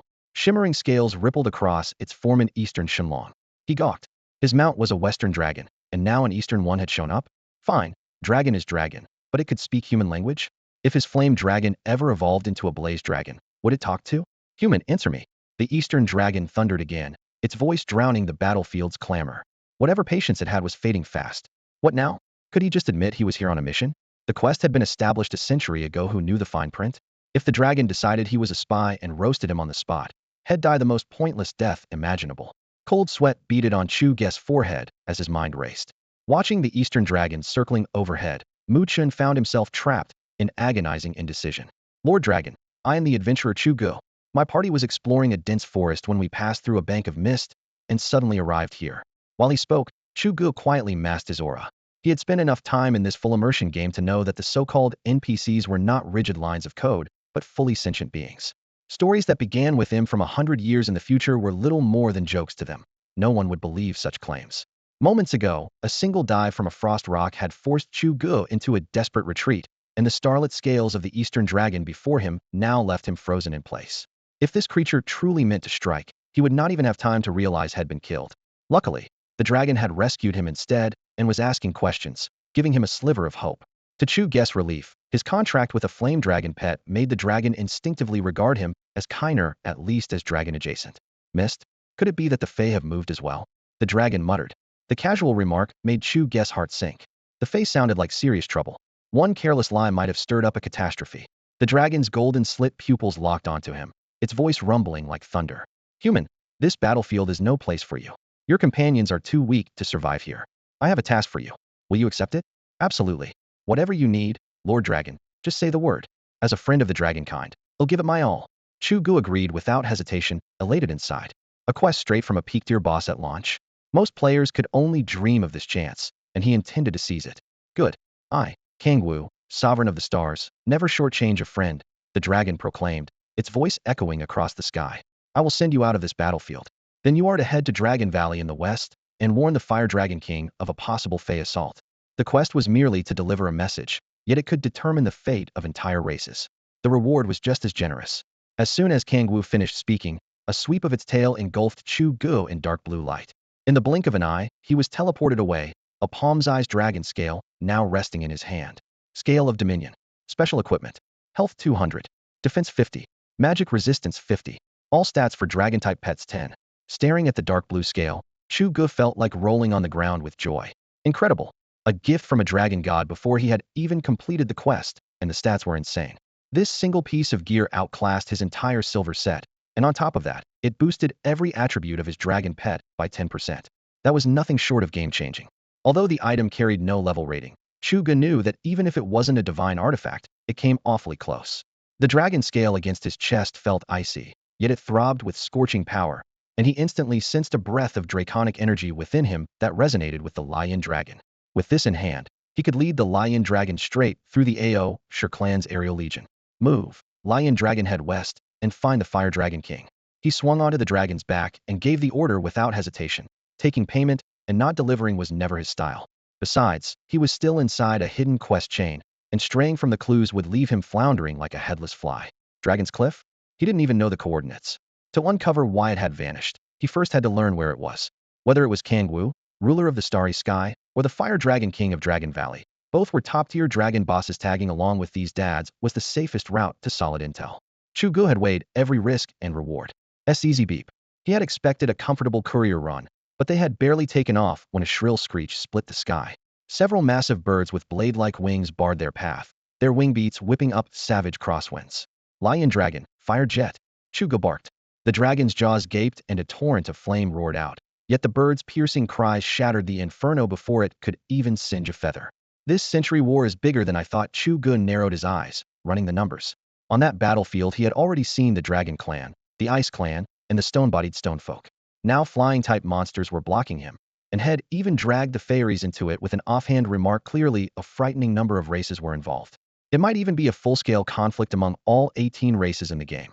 Realizing he had stumbled into a world-spanning epic questline right after launch made his blood race. Excitement aside, he first had to break this aerial blockade. These birds weren't on the insane level of the battlefield's daddy-class monsters, but they were leagues above the AO Sher clan's trash pets. The Lion Dragon's failed fire jet had already proved this would be no cakewalk. Lion Dragon Dark Fog. If fire wouldn't work, time for dirty tricks. Dark Fog had shown against the AO Sher clan. Once the mist spread, the birds wouldn't see a thing and couldn't touch them. Roar. Feeling the pressure, the Lion Dragon threw back its head and roared, resolve flickering in its dark red eyes. A tide of pitch-black vapor surged from its maw and flooded the sky in an instant. Beep. The flock skirting the darkness erupted in turmoil. One creature, resembling a bestial bird yet large enough to rival a fortress, snapped its head up and shrieked. Lightning danced between its wings as its body suddenly elongated.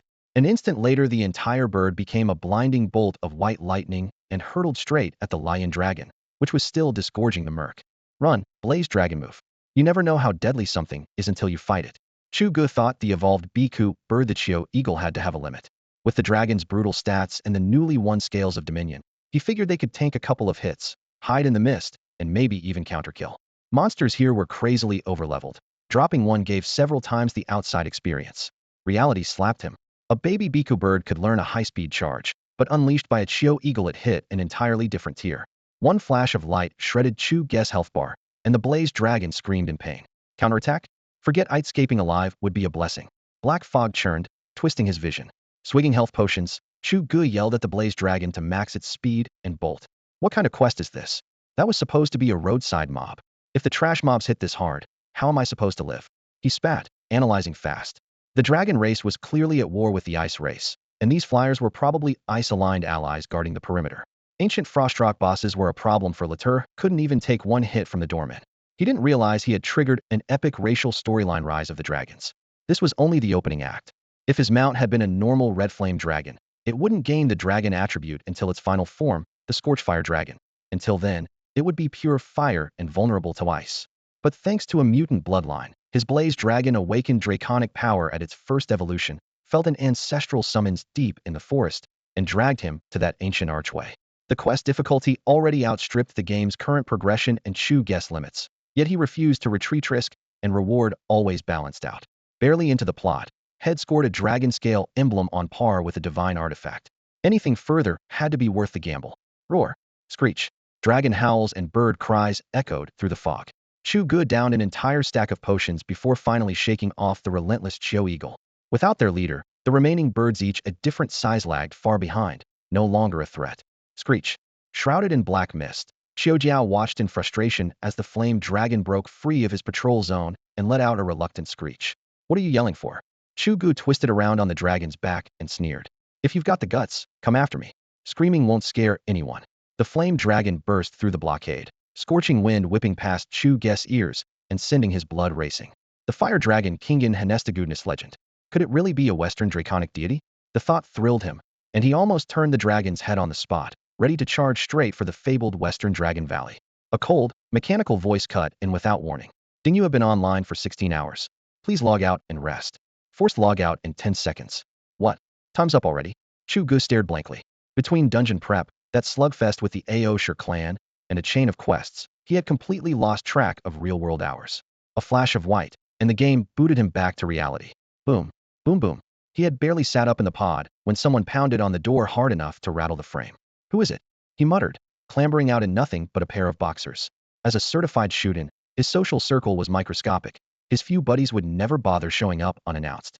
Baffled, shirtless, and in slippers, he shuffled to the entryway. Coming, quit knocking already. Click. The door swung open, and two screams overlapped in perfect harmony. Chu Ge shrieked because, standing outside, was the stunning woman Head met at the auction Chao Xiren. After the event, Head had to rush off to a dungeon, so their goodbye had been curt. He liked her, but she had brushed off his small talk, and he wasn't about to force it. Yet here she was 2 days later, arms full of luggage, on his doorstep. Chao Xiren's scream, on the other hand, came from sheer visual shock. A half-naked man had just leapt out at her. After dragging her suitcases halfway across town, her legs were jelly, or she might have kicked this shameless guy back inside. The auction had rattled Chao Xiren so badly, she quit her job that very night.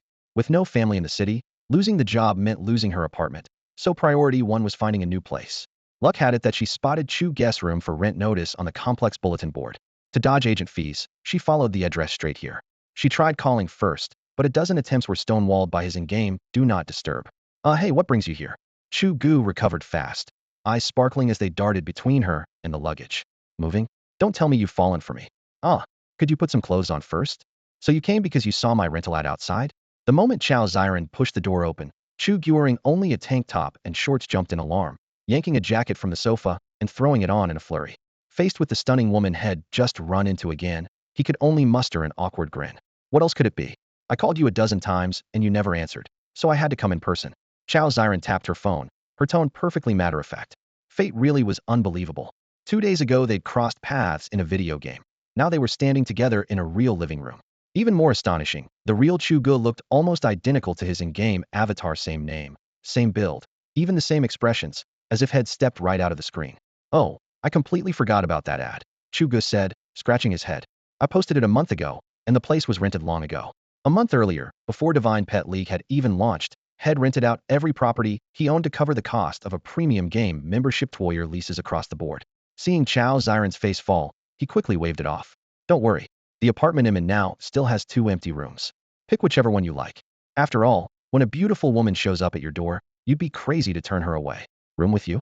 Chao Ziren arched a brow, her gaze taking in the apartment before settling appraisingly on Chu Ge. She knew she looked good, and her auction house customer service job had only boosted her confidence. Besides, the man in front of her was the forum-famous Solo King. She had lurked those forums for ages to make gold, so the title rang loud and clear. In person, Chu Ge exceeded expectations. No 30% beauty filter needed. Top player in the game, landlord in real life, all in his early 20s. 2 days ago, in the game, Shed brushed off his overture. Reality, however, was another story. After a brief moment's thought, Chao Ziren smiled. "They'll pay double the rent if you teach me how to play. Deal?" "Deal. Forget the rent, what are friends for?" Chu Ge answered in a heartbeat, words tumbling out faster than usual. That first, fleeting encounter had already left him smitten, though she hadn't been interested then. Now fate had delivered her to his doorstep, attitude flipped. How could he not be over the moon? "Finally, looks like I'm done being single." Without a moment's hesitation, the exuberant Chu Ge slipped into full host mode. "Luggage?" He rolled up his sleeves. "They'll carry it." Making the bed, he shook out his sleeves. "Leave it to me. Thanks a ton. To reward my dear landlord, they'll whip up something special later." Chao Ziren squinted, pressed her palms together, and struck a cute pose. That something special meant giving the instant noodle king a break from convenience food. When the steaming dishes hit the table, the aroma hit him square in the face, and Chu Ge silently applauded his own brilliant decision. Halfway through the meal, he suddenly remembered. "By the way, Ziren, you said you wanted me to teach you the game." Chao Ziren nodded eagerly. "Exactly. I quit my job so I can make money in games just like you. It's rare to meet a top solo player like you." "What? You think I'm not up to it?" At that, Chu Ge recalled her better than younger brother. Every month, she sent her hard-earned salary home, but it was a drop in the bucket. That was why she had quit and turned to online games. A pang tugged at his heart, and he waved his hand with a grin.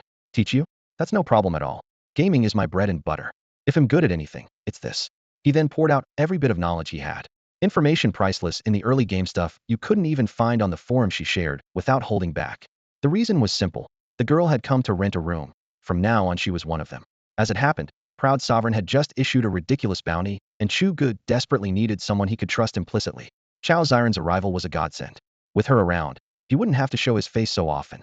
He could focus on leveling, then crush those so-called family guilds when he was ready. Ever since he picked up that Dragon Clan chain quest, he knew this was no longer a pipe dream. "By the way, Ziren, have you made your character yet? Chosen a trainer class?" "Not yet," she said, shaking her head. "The forums say a trainer's element affects their in-game prospects. I'm thinking rock or ground so I can mine more easily. What do you think?" Her big, blinking eyes fixed on him, and sweat instantly broke out on his forehead. "Are you kidding me, sis? A delicate girl like you swinging a giant pickaxe?" The image of Chao Ziren hefting an oversized pickaxe flashed through Chu Ge's mind, and cold sweat ran down his back. "Why not? The forums say the most lucrative job right now is mining. Elemental stones for pet evolution all come from mining," Chao Ziren insisted. Once the news broke that mining produced elemental stones, miner became the hottest profession in Pet League. "Give me a break," Chu Ge said, stuffing another bite of food into his mouth and thumping his chest. "Stick with me, and we won't have to do that kind of grunt work. Ziren, start with a low-level alt and get a feel for the game. Once I finish this quest, I'll set you up with a proper pet." He already owed the Omni Merchant more than 100,000 silver, and now he had Chao Ziren's future on his shoulders too. The pressure only fired him up. "I'm gaming to earn money for my family," Chao Ziran said earnestly.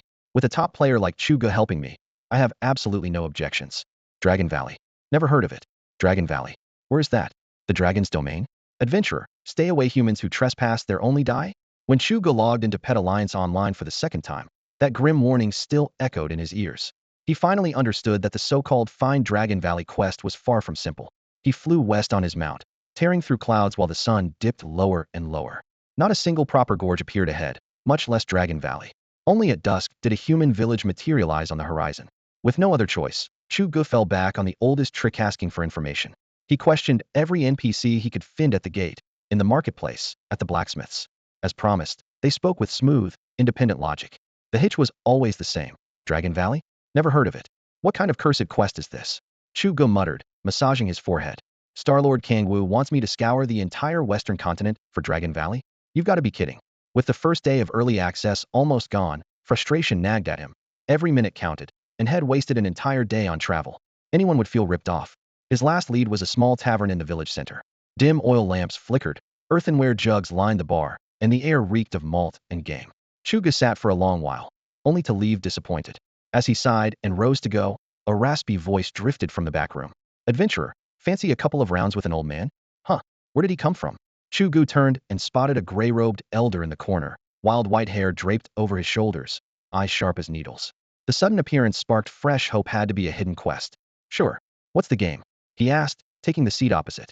"I have a deck of cards." The old man opened his palm. With a flick, the cards landed in a neat stack on the table. "We each draw one. Highest card wins. If you win, I might answer your question. If you lose, you run an errand for me." Chu Ge's eyes lit up. "Deal. And you know exactly what I want to ask." Since entering Pet Alliance Online, his luck had been off the charts. Confident, he drew a card. He flipped it, King of Diamonds. The old man leisurely turned over the Ace of Spades, a sly grin spreading across his face. "Adventurer, you lose." The contest was over before it began, and Chu Ge felt a sharp pang in his chest. "A bet's a bet." The elder slipped the ace back into the deck. "Head to the northern canyon and bring me the Wolf King's skull." As he spoke, the system chimed. Random quest generated. Wolf King? No problem. Chu Ge flexed his wrists. He couldn't handle the top bosses yet, but the local mobs were child's play.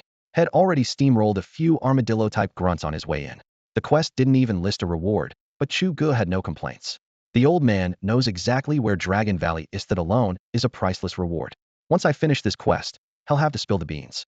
With that hopeful thought, Chu Ge set off with his flame dragon to hunt down the Wolf King. Flame dragon, flamethrower burn, good. The moment he stepped into the northern gorge, he barked the order. Storm clouds churned overhead, and level 12 and level 13 wild wolves prowled across the rocky walls. For someone like Chu Ge, who loved fighting above his weight class, these mobs were just appetizers. Roar! The flame dragon threw back its head and unleashed searing fire and shockwaves in wave after wave, as though elemental energy were free. It had been itching for a fight since the last battlefield, and now it finally had a chance to cut loose.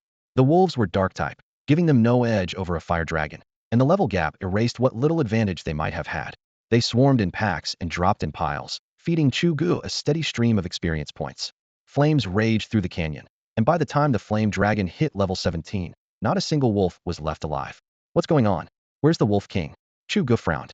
Had been searching for the boss the whole time, but there wasn't even a tuft of fur to show for it, let alone any sign of a leader. The quest log clearly said defeat the Wolf King, so something wasn't right. He had wiped out every wolf in sight, yet the king never appeared, and, stranger still, nothing had dropped at all. He recalled the pangolins had killed earlier. He hadn't checked their drops. But after slaughtering hundreds of wolves and getting absolutely nothing, it was obvious something was wrong. Ding, your playtime has reached 16 hours. Please log off and rest. Forced log out in 10 seconds. Just as Chu Ge prepared to search deeper into the gorge, the cold system prompt rang in his ears. Fine, you win. There was no arguing with a forced logout. The lid of the nutrient pod slid open. Chu Ge sat up completely naked only to see Chao Ziran in loose loungewear, head down, mopping the floor. "Ah, could you please put some clothes on before you game?" Chao Ziran yelped. Given their current relationship, she couldn't handle the sight of him strutting around like an overgrown, pale piglet. Sorry. I'm just used to living alone," Chu Ge said, cheeks flushing with embarrassment. He really hadn't meant anything by it. "Ziran, why aren't you playing? Got the basic controls down? How's that game helmet? If it's no good, they'll get you a nutrient pod," he rattled off. Unlike Chu Ge, Chao Ziran was in the game to earn money, so she couldn't splurge on a 100,000 yuan life support pod. Her headset had cost barely 2,000. "I'm doing fine. The helmet works great." Am still grinding newbie quests, she replied cheerfully. Wait, you're saying that if you finish every starter village quest, you get a chance to challenge for a hidden class? Chu Ge's eyes went wide. The word clueless practically stamped on his forehead. He replayed every recent forum post, and chat with friends no one had ever mentioned it. Not the forums, not his most trusted buddies, Pippi Hong and Chuaning Shangren. Yeah, you didn't know? I thought it was common knowledge. Chao Ziren cocked her head, genuinely puzzled. She had overheard it during her supervisor's small talk, as casually as discussing the weather, and never gave it another thought. Common knowledge? My dear girl, this is priceless insider info. Chu Ge seized the back of his chair, shock giving way to indignation. What other common knowledge do you have? Spill everything. As a temp intern at the game company, Chao Ziren naturally picked up more gossip than the average player. The thought left Chu Ge conflicted. Solo players like him had to stumble around in the dark, while guild leaders and VIPs probably cracked these secrets long ago. The words elemental gems flashed through his mind. If he hadn't run into Chuaning Shangren, he'd have learned the Flame Dragon's evolution method only after it went public. In that aerial duel with the Aoshi clan, all their pets had already evolved once, proof they'd gotten the scoop early. Anything else? Not really. I just heard my boss mention that one thing. Chao Ziren blinked innocently. Is it seriously that important? Huge. And don't breathe a word of it. Chu Ge waved both hands. Put your character on hold, too. Wait till I get you a pet, figure out its element, then grind. Hidden classes change everything. Without one, you're just support while your pet does the damage. With one, anything's possible. No one on the China servers had publicly shown off a hidden class yet, but that didn't mean it hadn't been done in secret. The more Chu Ge thought about it, the more anxious and grateful felt. Right? How's your questing going today? Chao Ziren suddenly remembered. Don't ask. Chu Ge sighed. I can tolerate trash mobs dropping nothing, but at least give me a target. Dragon Valley is nowhere. The Wolf King refuses to spawn. Are they kidding me? In all his years of gaming, this was the first time Chu Ge had run into a quest this absurd. So you're saying that odd old man handed you a quest, you traveled to the designated spot, and the objective was missing? The living room lights glowed softly. Sitting on the arm of the sofa, Chao Ziren hugged a cushion, her brow tightly knit. Chu Ge nodded with a sigh and recounted everything. Logging in, accepting the quest, reaching the site yet never spotting even a shadow of the target. While Chu Ge vented, Chao Ziren quickly pieced together his current progress. Her gaze dropped to the smart terminal on the table, its screen shimmering blue.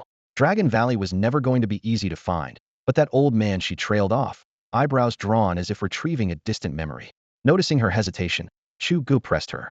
Ziren, did something occur to you? Maybe, she said slowly, still cautious. Back at the office, my coworkers mentioned that Pet Masters Alliance is driven entirely by the central AI. A lot of quests don't have fixed solutions. What? The main brain runs everything? No human control? Chu Ge jerked upright, nearly collapsing the sofa. No wonder the NPCs and my flame dragon act like they've grown real brains. The revelation flipped a switch in him. So there's independent computation? Wow, tech's insane these days. A beat later, another thought hit him. Hold up, if the quest can be solved in more than one way. A spark flashed through his mind. Maybe a random quest didn't require chasing the so-called target at all. Huh. Ha ha ha. Chu Ge threw his head back and sprang to his feet, lunging for an exuberant hug. Ziren, sweetheart, you're my lucky star. Smack. A sharp slap rang through the room. Chu Ge's arms froze midair, his cheek on fire. Who are you calling sweetheart? Even Chao Ziren looked startled by her own reflex, face flushing as she backed away. They'd only really known each other 2 days. She wasn't that kind of girl. Feelings took time. Chu Ge's head buzzed, but he knew head crossed a line. Hiding his irritation, he forced an awkward grin. You've been playing 16 straight hours, she scolded. Even a nutrient pod has limits. Eat, then sleep. Tossing the command over her shoulder, she snatched up the mop and retreated to the kitchen, embarrassed she'd just slapped her landlord on day 2. That girl. Chu Ge rubbed his cheek, eyes tracking the curve of her slim, energized waist. He pantomimed a playful counterattack in midair. Just wait, one day, I'll pay you back for that slap. The flash of anger faded, replaced by excitement. A girl who could stand her ground and didn't give herself away easily was worth chasing seriously. If they'd been kissing and cuddling on the first day, even he would have felt uncomfortable. Stirred up, he tore into his takeout, then slipped into the nutrient pod. Within moments, consciousness faded into sleep. Tomorrow I'm going to crack this so-called random quest wide open. Adventurer, where's the Wolf King skull I asked for? Seeing Chu Ge return empty-handed, the old man's face clouded with doubt. This kid had come back so quickly, yet the skull was nowhere in sight. The skull's outside the village, Chu Ge answered calmly. Walk with me, and I'll fetch it. He was probing. If the old man agreed to leave town, it would prove the quest wasn't locked into a single path. Chao Ziren had reminded him there's always more than one way to finish a task. Oh, why leave it outside? I'm the only one here who cares about that thing, the old man complained, yet he still followed Chu Ge out of the tavern. Perfect. He took the bait. Chu Ge's heart leapt. Trying to set me up? Hand me a quest? Let's see if you can handle the fallout. They passed the village gate, and fields soon gave way to scraggly shrubs. The farther they walked, the more bewildered the old man became. Was a mere skull worth hiding this deep in the weeds? In his planned quest chain, retrieve the skull was only step one. The real goal was to make Chu Ge clear all the wild mobs outside the village. Step one was already going off script, and his patience was wearing thin. The Wolf King's skull? Chu Ge's lips curled into a chilly smile. I don't have it, but I can offer you the skull of a lying, old fraud. Blaze Dragon out. Torch this con artist. Before the words had faded, he flung the pet sphere had been gripping. Roar. A thunderous bellow split the wilderness as a 2-meter crimson blaze dragon burst into view. Far from the village, Chu Ge felt no need to hold back. He ordered only low-grade flames. Thuff no need to reduce the old man to ash in a blink. A quest, huh? Fine. This is my way of completing it. What are you doing? Are you insane? The old man shrieked, stunned that this seemingly obedient adventurer had turned so savage. Save your breath, Chu Ge said, stepping closer, his voice icy. Give me the location of Dragon Valley, or my blaze dragon burns you alive. He knew the ultimate reward was those coordinates. How he got them was irrelevant. Dealing with an NPC who felt almost human, he saw no reason to pull punches. Damn you. The old man spat. You're defying the gods, the very god of contracts. You're desecrating divine authority. Flames surged toward him, and all trace of his earlier lethargy vanished. With a flick of his bony hand, a pinkish energy barrier shimmered into existence before him. The searing flames slammed into the shield without even stirring its surface, then vanished as if swallowed whole. Calling yourself a god? Save it. Chu Ge sneered and snapped an order. Flame Dragon, fire burst torch him. At the command, the dragon let out a thunderous roar. Its jaws opened wide, unleashing a scorching wave that surged toward the old man. Yet the barrier remained intact, as though nothing on earth could breach it. A chill ran through Chu Ge. If this graybeard could toss out skills on a whim and shrug off a flame dragon's assault, maybe he really was a hidden boss. Too late to back out now. His only choice was to push the dragon to full output. That so-called contract deity the old man kept babbling about? Chu Ge couldn't have cared less. A god? What's it gonna da pop out and one-shot me? Give me a break. Had met beings like the star-ruling Song Wu. He wasn't easily impressed. Roar. The flame dragon spat fire again, the blistering heat seeming to ignite the very air. You insolent wretch. You're testing my patience. The old man barked. The easy confidence from moments ago was gone. The first attack had been mild enough for his psychic energy to absorb, but this new blast had doubled in strength, no room for carelessness. His fingers danced, gathering pink energy between his palms until it formed a glowing sphere. With a shove, he hurled it straight into the oncoming inferno. Boom. Fire and rose-colored light collided in midair, detonating with a deafening crack. The shockwave whipped up dust and sand, blinding everyone in a glare of heat and sparks. Damn can take that heat in? Is he even human? Chu Ge muttered, recalculating. Anyone who could trade blows with a flame dragon had to be some kind of legendary class. At least this wasn't the final boss, or retreat would be the only option. Strong as the old man was, he didn't seem overwhelmingly stronger than Chu Ge himself. Flame dragon, fire burst again. Certain the fight was still winnable, Chu Ge gave the next order without hesitation. At the same time he drew his silver warblade, its edge flashing cold beneath the firelight. Heh, struggling with my dragon already, old man? Now add me to the mix. With the scales of dominion wrapped around him, Chu Ge's close quarters power soared. He shot forward like a cannonball, while the flame dragon charged its next breath behind him. The two formed a tight formation. Chu Ge the indomitable frontline tank, the dragon the heavy artillery battery at his rear. Stop. Don't hit him. Stop.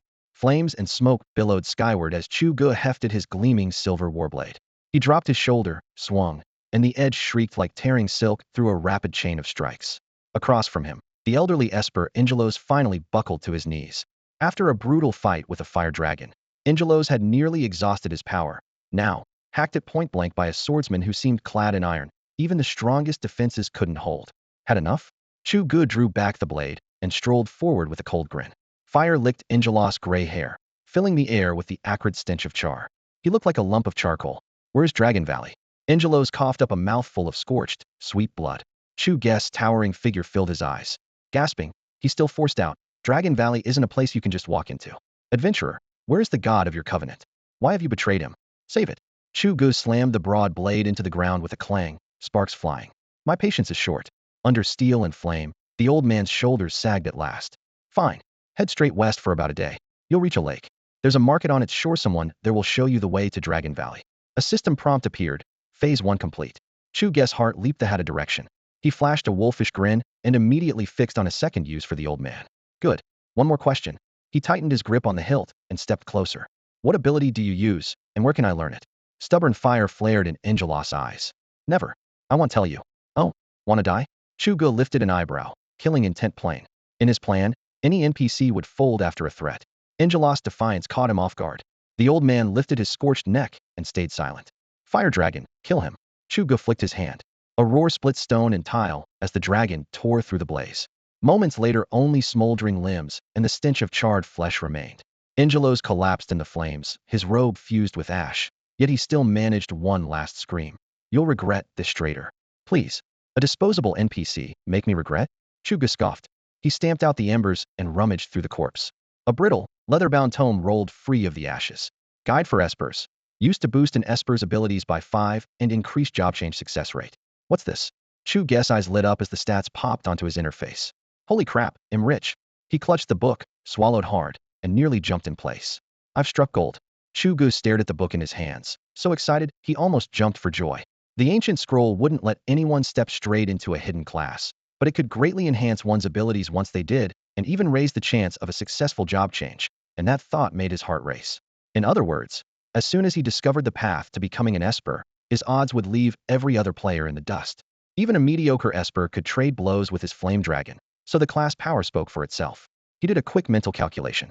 If he put this item on the auction house, purple pet eggs and contract release scrolls would look like pocket change. After a rough estimate, he tucked the book away and waved to the flame dragon. Come on, we're heading to Lakeside Market. There was no way he would linger in that monster-infested village where even a random old man could fight his dragon to a standstill. Who knew how many stronger foes were hiding there? Assassinating one elder was easy. Taking on the whole village heathen was another story, and Chu Ge knew he wasn't that brave. Xiren, we're rich, seriously rich. He muttered under his breath as he hurried along. The continent was vast 100 years ago, but after sprinting the entire way, he reached the Lakeside Market the old man had mentioned just as the last seconds of game time ticked away. The screen flickered, and a system message popped up. Today's play session has ended. The pod lid opened, and Chu Ge sprang from the nutrient capsule, still riding the high. He strode into the living room and nearly crashed into Chao Xiren, who was busy cooking. Hey, what happened? Finished the quest? What kind of reward did you get? She asked, switching off the stove and studying his expression. Using only a basic VR helmet, she had to log out every few hours for real-world breaks, so Chu Ge always found her in the kitchen or bathroom when he disconnected. Reward? Chu Ge tilted his chin up, grinning smugly. Forget the reward, I killed the quest NPC outright. He shrugged like a champion after a boss fight. Tell me, who else on this planet would even think of doing that, let alone go through with it? What? Chao Xiren froze. She had casually suggested thinking outside the box, but never imagined he'd take the most brutal route cutting down a key NPC. So did the quest still count? How did the system judge that? She blurted once she snapped out of her shock. Arms folded, Chu Ge radiated pride. Come on, I'm a genius. I don't fail baby quests. That old man. He sketched the scene in the air, basking in the thrill of wreaking havoc in front of his character. Showing off in front of the girl he liked was a primal joy, and Chu Ge was no exception. Oh, and Xiren, roll a new character later and keep farming that starter quest. We've got to figure out how to unlock the Esper class. Furs for sale, top quality hides with every attribute. Life potions, extra strength elixirs crafted by master alchemist's own vial works like 2. Pet eggs for sale, all elements available, premium quality. Chu Ge moved through the bustling stalls, the vendor's shouts battering his ears while his heart sank lower with every step. The cause of his heartbreak sat only a few paces ahead, a little stand stacked with pet eggs. He leaned in for a closer look. Rows of eggs in every hue were lined up neatly. The most eye-catching a few that glimmered with an eerie blue sheen, each priced at 20,000 silver. What did 20,000 mean exactly? Not long ago, the omnipotent merchant had unloaded a single fangtooth rat egg at auction for a full 100,000. These eggs offered every attribute, looked far more refined, yet cost only a fifth of that price. With enough cash, he could clear out the whole stand and be rich overnight. Unfortunately, he had only a few hundred silver on him, barely enough to buy a shard of shell. Unwilling to give up, he tried to contact the omnipotent merchant for help. Nothing. The communication function inside the mission space was completely blocked. He was cut off from every friend he had.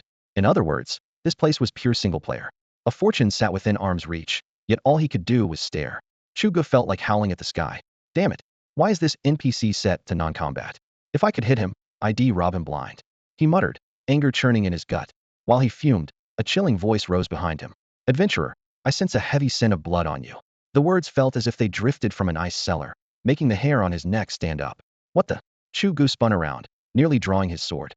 A dwarf no taller than 1.5 meters stood there, swallowed by an oversized black cloak that revealed only his shriveled chin. Realizing this creep was the culprit, Chu Ge's temper flared. Beat it. Whether I reek of blood is none of your damn business.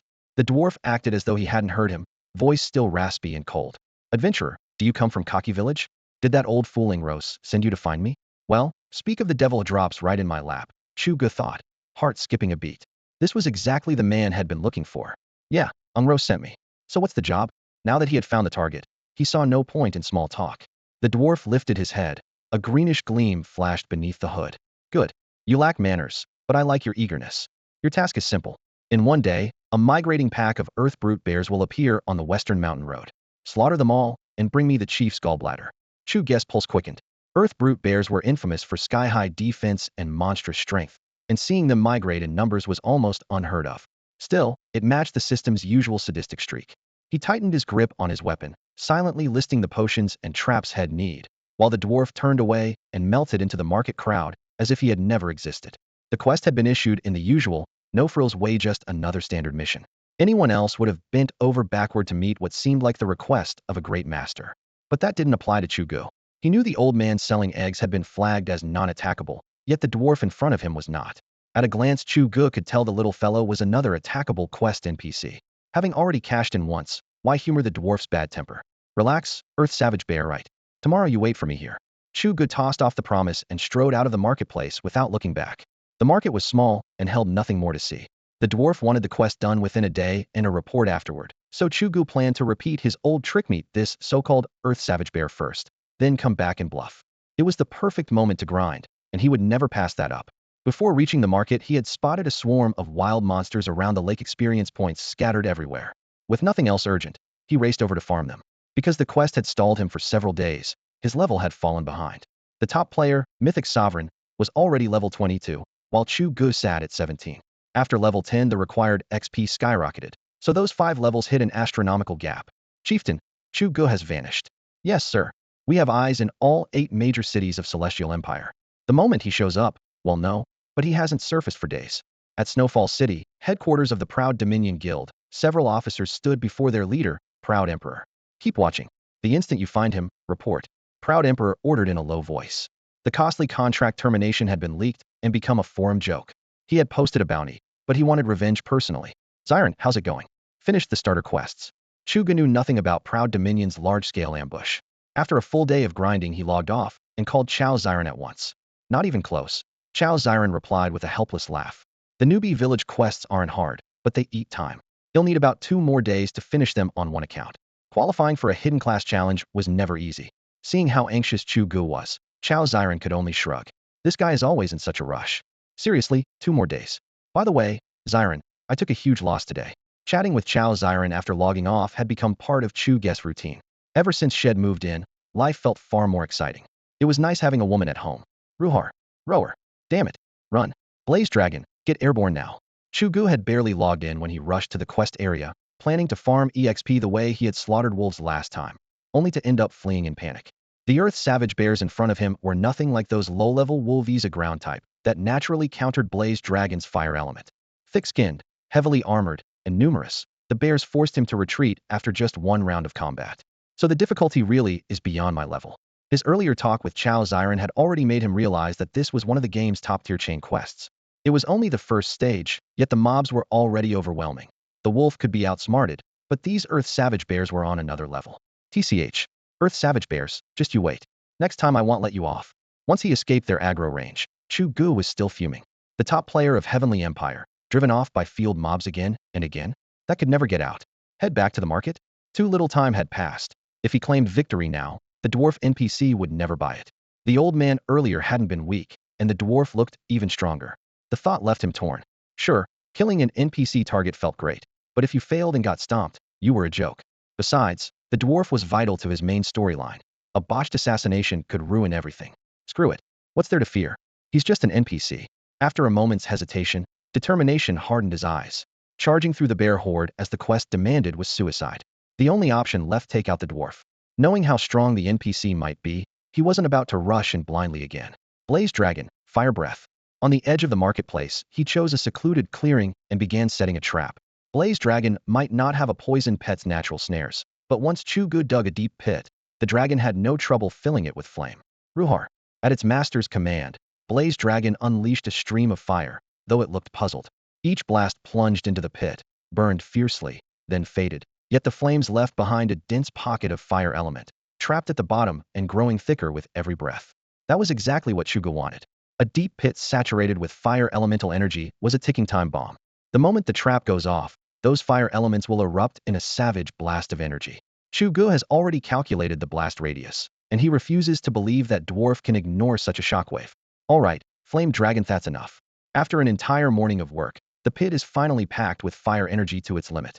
Scarlet tongues of power writhe at the bottom, painting Chu Ge's face blood red. He curls his lips into a cold grin. Listen, shorty, be smart and tell me how to reach Dragon Valley. Adventurer, is your task complete? Where's the bear gallbladder I asked for? Dust still hangs in the air at the market gate when the dwarf appears on cue. Chu Ge brushes dirt from his shoulder and puts on an honest-looking smile. The market's too crowded. I was afraid I'd lose it, so I left it outside. Same trick, same result. The dwarf isn't suspicious. He only presses, how much farther? We're already past the market, right? Almost there. Just a bit ahead. Chu Ge sneers inwardly. Keep playing along, your gift is waiting. A dozen steps later, the ambient fire element spikes. The dwarf halts, brow furrowing. Wait, why is the fire energy so strong here? What the? Chu Ge's heart jumps. He thought the charges were buried deep enough. How did this NPC notice? He doesn't realize the dwarf, a psychic, is hypersensitive to elemental fluctuations. Busted, Chu Ge tears off the mask. Flame Dragon, come out, fire breath. Roar. The hidden flame dragon erupts from the trees, hurling a torrent of crimson fire like molten lava straight at the dwarf. Damn it, are you insane? The dwarf blanches, palms slamming together. A rose-colored barrier flares to life, barely holding back the flames. Inside, his mind reels. Aren't outsiders supposed to sell their souls for small rewards? Why won't this one play by the rules? Chu Ge wastes no words.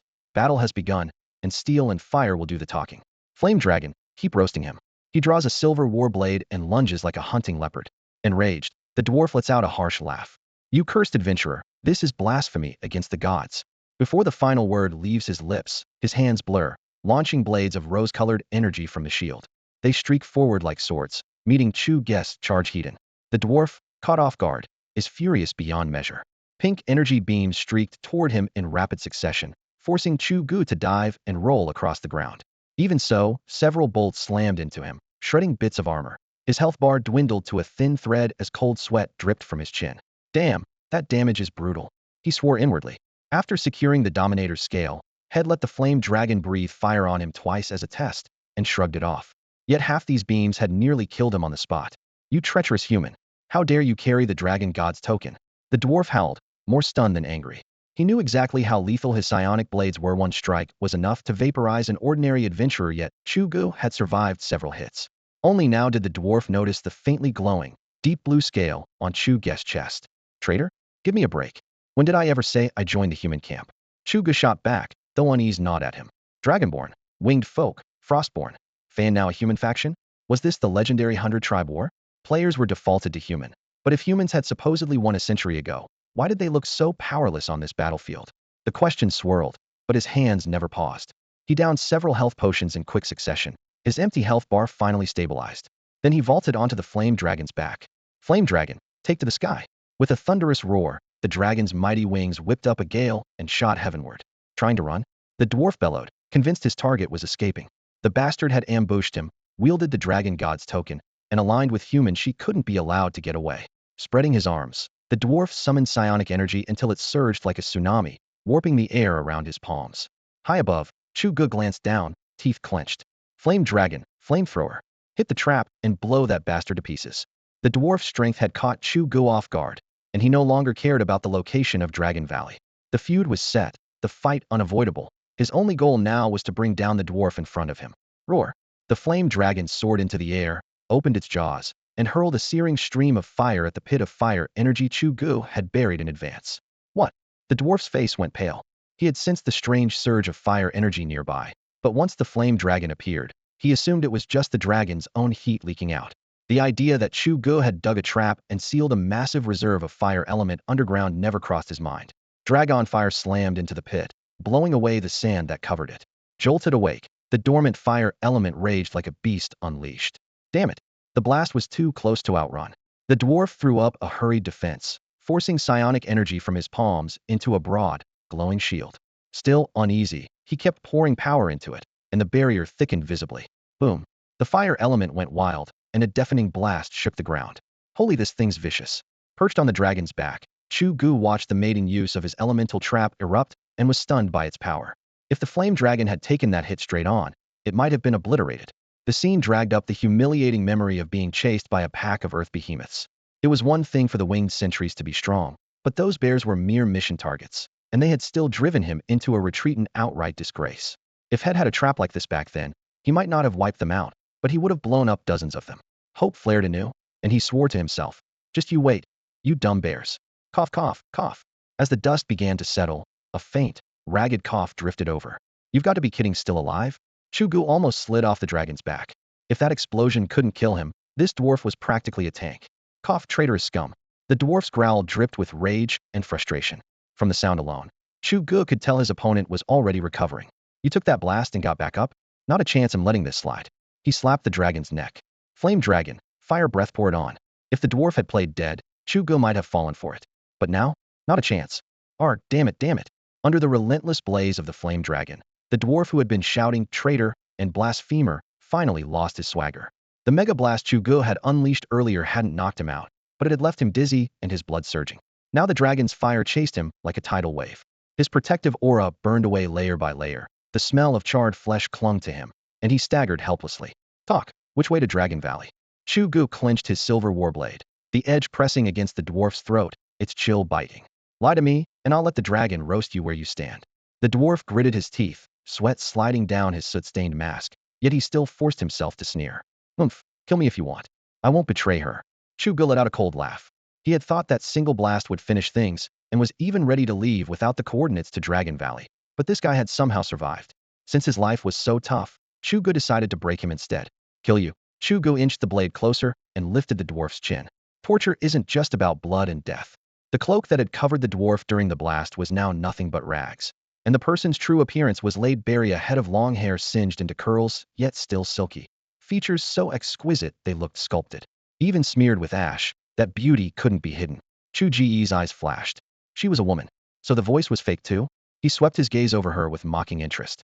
"If you'd shown your real face from the start, I might have gone easy on you."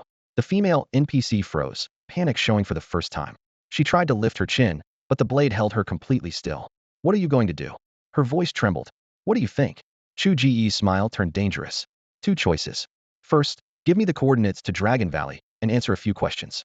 If I'm in a good mood, you live. Second," he paused deliberately, his eyes roaming over her figure, the implication obvious. "I don't need to spell it out, do I?" NPCs in this game were as smart as real people. The woman understood at once, her face draining of color. She bit her lip, her gaze flicking between the raging dragon fire and the silver blade at her throat, her breathing quick and shallow. "You? Save it. Choose now. Ask your questions." Under Chu Ge's forceful gaze, the female NPC finally lowered her proud head. "You should have listened sooner, shouldn't you?" Chu Ge lifted her chin, his voice cold. "Give me the coordinates of Dragon Valley. If you lie, I won't be gentle." The standoff dragged on for several minutes. At last, crushed by his piercing stare, she broke. "The coordinates are XXX.XXX. Head west from here. With your wyvern speed, you'll get there in 2 days at most. The perimeter is crawling with dragon guards." She curled her lip in mockery. "Then again, you're already their lapdog, so they probably won't stop you." With the coordinates in hand, Chu Ge felt a rush of triumph. Forcing down his excitement, he pressed on. "Good.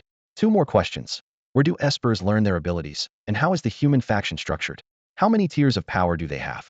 A mission chime sounded in his ear. The Earthbear side quest is complete. The prompt only made him push harder, but this time the woman's lips were sealed. No threat or promise could sway her. "Kill me if you must."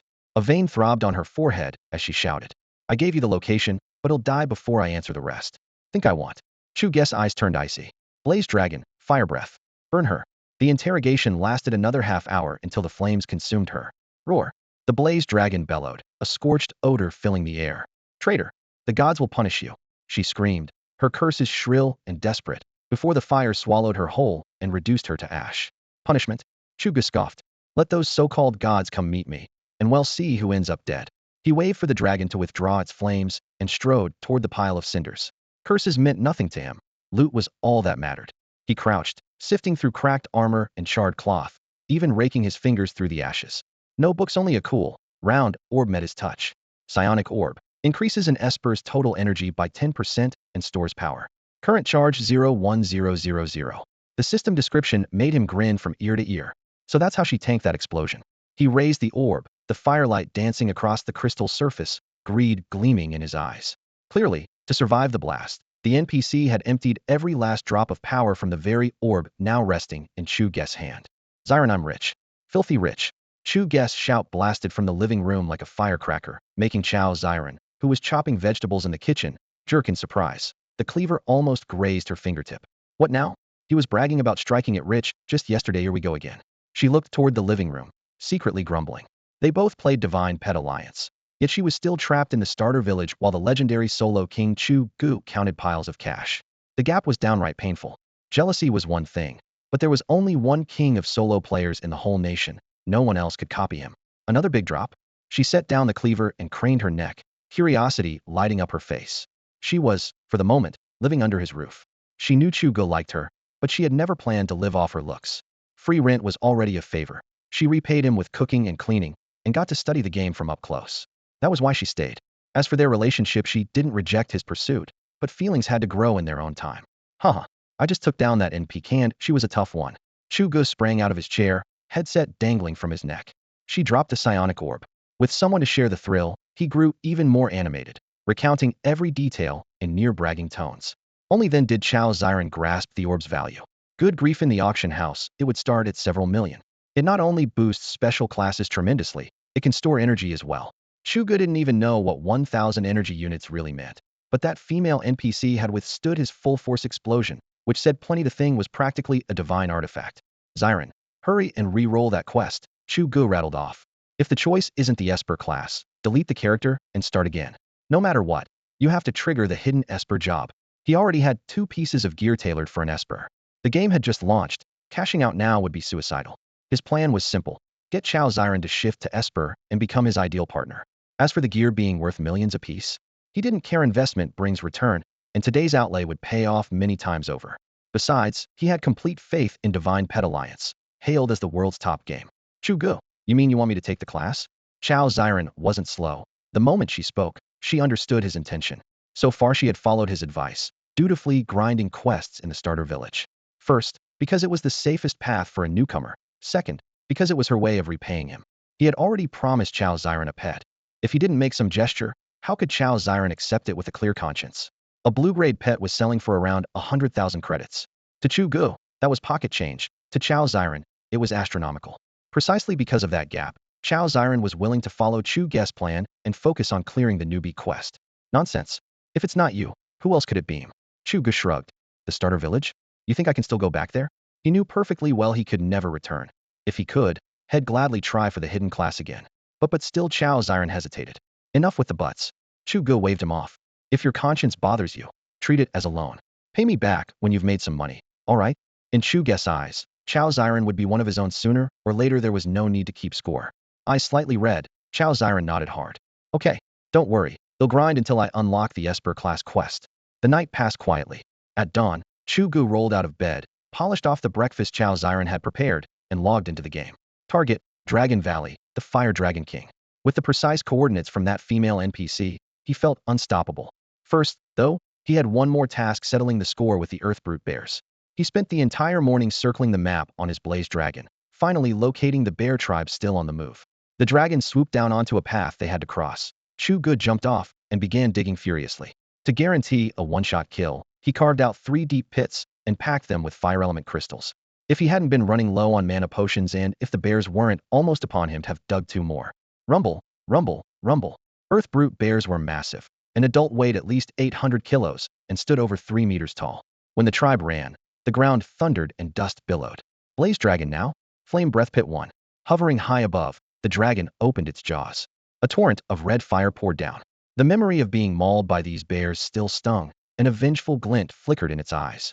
Boom, boom, boom. Explosions erupted under the charging bears. Screams filled the air as their formation collapsed. Keep firing Pit 2. Another blast lit up the sky, shredding limbs and breaking bones. Perfect. Detonate Pit 3.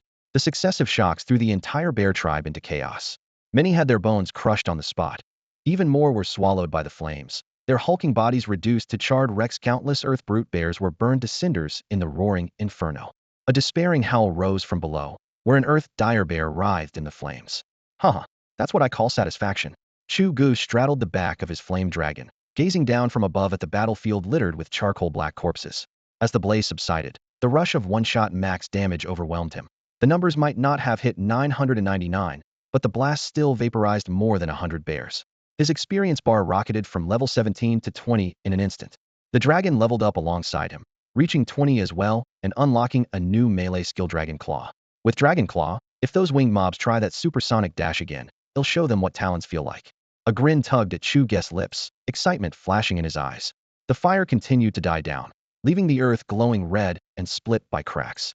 Suddenly, an even deeper roar tore through the smoke. Chu Ge's eyebrows shot up. What? Something's still alive. Peering downward, he spotted the largest dire bear of them all, still standing tall. Its eyes burned crimson, muscles bulged beneath scorched fur, and it glared daggers at him hovering overhead. The boss, huh? Chu Ge recognized it at once, the Earth Dire Bear King, the very target a female NPC had hired him to kill. The regular mobs offered only experience. Only the boss could drop loot, and letting it escape would be a huge loss. Flame Dragon breath. Douse it hard, and stay off the ground. He barked.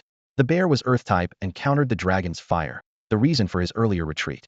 Elemental mines could blow up the lesser bears, but they barely scratched this monarch, so Chu Ge switched tactics, planning to kite it from above with relentless dragon breath. The battle resumed in an instant. Roar! The flame dragon opened its jaws and unleashed a torrent of molten fire that stained the air crimson. The boss leapt upward with each roar, vaulting several meters at a time, its massive claws slicing through the tongues of flame, yet never reaching the circling dragon. Another anguished howl escaped as the continuous burning sapped its strength, rage and pain mingling in the sound. Quit screaming, beast. Keep breathing, finish it. Chu Ge cursed, though he couldn't help admiring the creature's resilience. The earlier explosions had shredded its hide, and now it endured volley after volley of dragon breath, yet it still had the strength to roar. If not for his aerial advantage, he wasn't sure he would have lasted this long. Just as the thought crossed his mind, the boss movements changed. With a guttural howl, it curled its entire body into a tight ball. The Earth Berserk Bear curled into a ball and shot upward like a missile, smashing straight toward the flame dragon circling overhead. Crap. Of all the times. Chu Ge sucked in a cold breath from the dragon's back. Flame dragon, climb higher. The dragon needed no command. In a blink it pulled up, wings beating furiously. Below, the 5-meter turtle, muscle-packed bear rocketed skyward. A direct hit might have snapped the dragon's spine. Whoosh! The rush of air brushed the soles of Chu Ge's boots, making sweat break out all over him. That scared the hell out of me. The flame dragon was just as shaken. After dodging Death's scythe, its first instinct was to strike back. It cut the climb, leveled off at a safe height, then whipped around. Flame dragon, roast it full blast. Fry that thing. Chu Ge's fear flared into fury. One boss thinks it can scare me? Now you're falling. Out of tricks, aren't you? Roar. The dragon's jaws spread wide, and volley after volley of searing breath erupted like living artillery, chasing the plummeting Earth Berserk Bear. Boom, boom, boom. Walls of fire rolled out, burning away the bear's former swagger. Oh whoa. That desperate lunge had been its final card. Missing meant the end. Another hopeless "oh whoa" echoed, and the monster's eyes finally closed. Huh. Dead at last. The bombardment had dragged on for over 20 minutes. Chu Ge had drained every mana potion in his pack to grind the boss down. Without the fire traps and aerial edge, he'd never have dared. Flame dragon land. Time to check the loot. If a boss this brutal dropped nothing, he might lose his mind. In his field of view, an irregular oval object lay quietly on the scorched earth. Chu Ge's heart pounded. Could it beta Earth Berserk Bear's pet egg? The flame dragon settled, and the moment Chu Ge touched down he froze. The thing looked nothing like a pet egg, and there was nothing else around. That's it. A boss that tough, and it drops a single item? A surge of pure elation slammed into Chu Ge. When he first spotted the blood-soaked, oval object from afar, had thought it was a pet egg, and disappointment was inevitable once he realized it wasn't, but it lasted only a heartbeat. Cold blood slid through his fingers, the system prompt flashed, and he finally understood why the female NPC had handed him this as a quest reward. Bear King Gallbladder, single-use item. When consumed, permanently increases all attributes of a special class holder by 10. One short line of text hit him like a war drum. 10% to every stat. And the word special class sent its value into the stratosphere clearly. This was made for a hidden profession. Divine Pet League had been live for nearly a month, yet hidden professions were still just rumor on the forums. The developers had said nothing. Chu Ge suspected a few players at home had unlocked one, but big corporations and powerful clans kept it under tight wraps. and even the well-connected Chao Xiren had heard only whispers. Hidden professions had to be scarce. The starter village's hidden quest was already brutal. Chao Xiren needed 3 or 4 days to clear it once. Worse, finishing the quest only granted a chance to change class. Whether you succeeded or what the test entailed was anyone's guess. That was why Chu Ge was certain hidden professions were absurdly strong. Now, holding the Bear King gallbladder and picturing a flat 10% boost to every attribute, he felt as if he'd downed a bottle of high-proof liquor. His whole body burned. If I'd known, I would have lingered in that human settlement. Maybe I'd have figured out what the Wolf King skull does. He licked his lips, a flash of regret surfacing. Had been in too much of a hurry.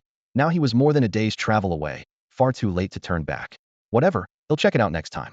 With a satisfied grin, he tucked the Bear King gallbladder inside his shirt, vaulted onto the broad back of the flame dragon, and patted its crimson scales. Flame dragon, move out. Destination Dragon Valley. The flame dragon beat its wings, hot air whipping up sand and stone, and flew for 2 straight days. Nothing troubled them en route. Guided by the coordinates from the female NPC, Chu Ge finally reached his destination, a towering peak swathed in clouds, stabbing into the sky. This is it. He looked up at the jagged cliffs, heart pounding. Roar. A deafening bellow ripped through the mist. Intruder, you stand at the borders of the dragon clan. Present your credentials. Chu Ge was about to descend to the valley floor when the shout cut him off. 2 Western-style dragons dove from the clouds, emerald scales flashing cold light. They landed before him, one to either side, blocking the way. Slightly smaller than the flame dragon, they still radiated an unmistakable menace. Seriously? Ordinary dragons can talk? Chu Ge ignored their demand entirely. The discovery held all his attention. Had thought only beings on the level of Starry Sky Overlord Kangwu could speak human language. Apparently not. These 2 were just the gatekeepers. Though I'm still no match for them. These 2 feel no stronger than the Chu Ge that blocked my path earlier. Seated on Blaze Dragon's back, a thought flashed through my mind. If creatures of that rank can already speak, could my own Blaze Dragon learn to talk as well? It's clearly intelligent, and if it could communicate verbally, we could coordinate directly in battle. The oddball Bixioshing on the forum had warned me a trainer can command at most 2 pets at once. If Blaze Dragon gains speech, even a slight dip in its raw power would be more than compensated by the tactical edge. The idea alone set my blood on fire. Roar human. Do not test the patience of the dragon race. Answer our question. The 2 colossal dragons guarding Dragon Valley lifted their claws, ready to pounce. Had I not been riding a fellow dragon, they would have swatted me aside without another word. It was the Starry Sky Sovereign Kangwu who sent me. I'm here to see your Fire Dragon King. Jarred by their renewed demand, I finally spoke up. I hadn't endured so much just to be turned into a gatekeeper's plaything. Lord Starry Sky? Indeed. I can sense his aura on this human. The 2 dragons exchanged glances, their scales rippling with shock and reverence. Yes, Sovereign Kangwu sent me. I raised the faintly glowing sovereign scale on my chest as proof. In dragon society, you either kill a being like Kangwu for such a scale impossible or receive it as a gift. Once the guards confirmed its authenticity, their doubts vanished.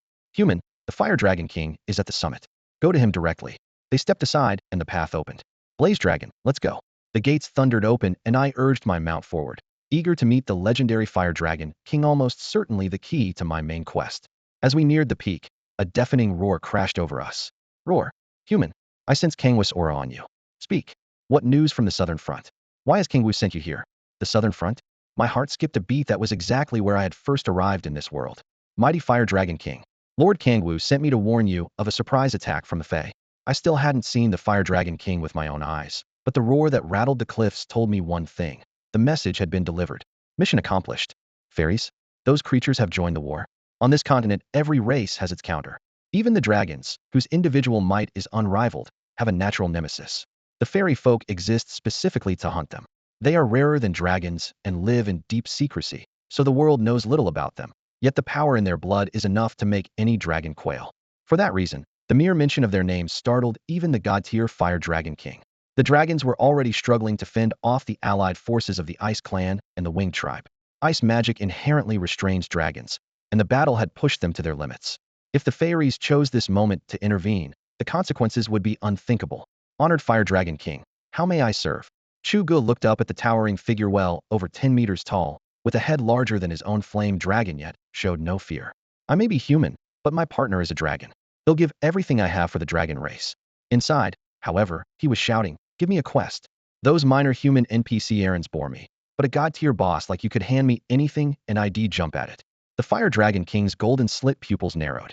I do have a task for you. He gazed down at the speck-sized human and thought for a moment.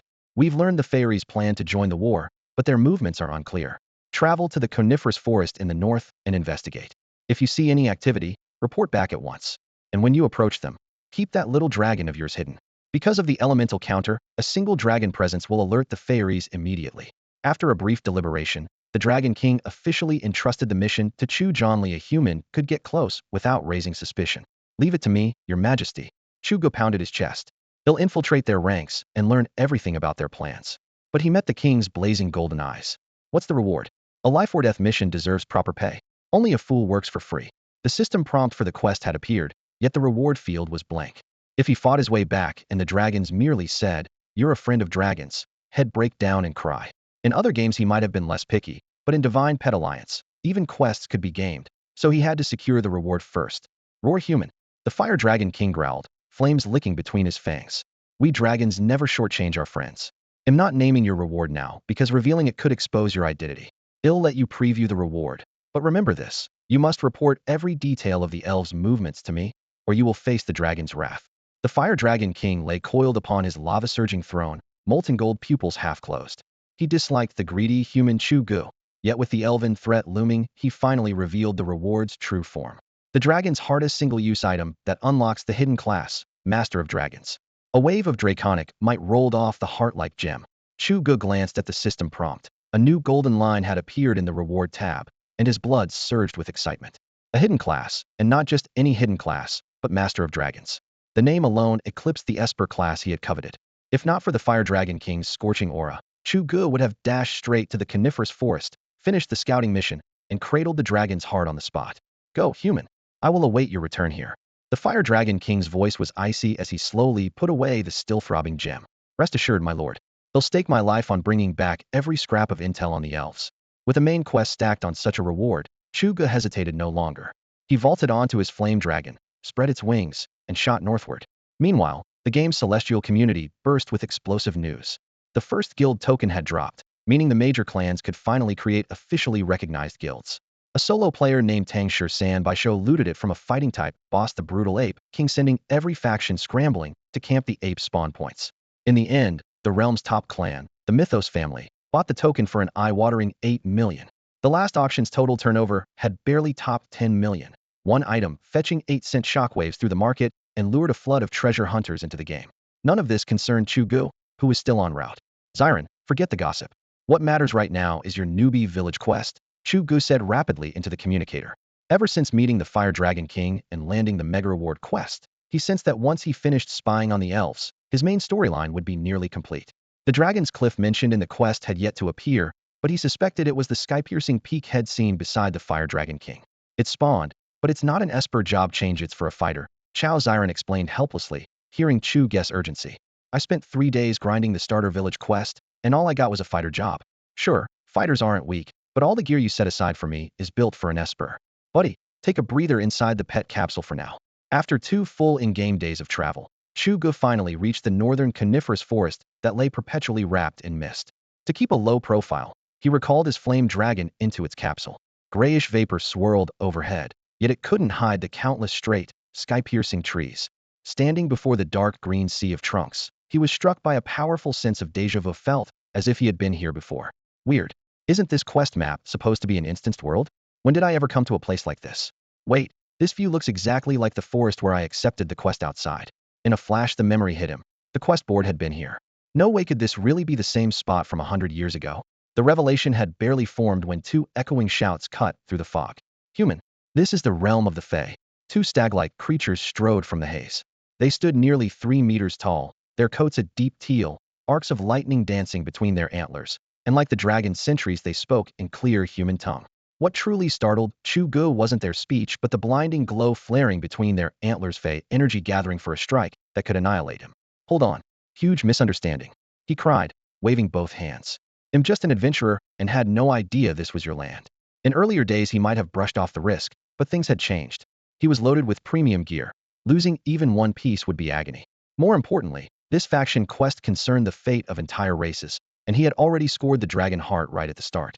If he died and the system kicked him out of the instance, he might never get back. That would be a disaster. This land is closed to all adventurers. Leave now. Okay, I'm going.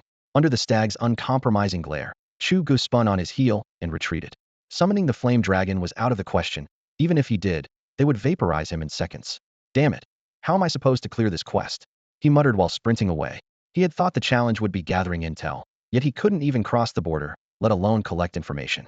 Watching the two sentries melt back into the forest, he clenched his fists.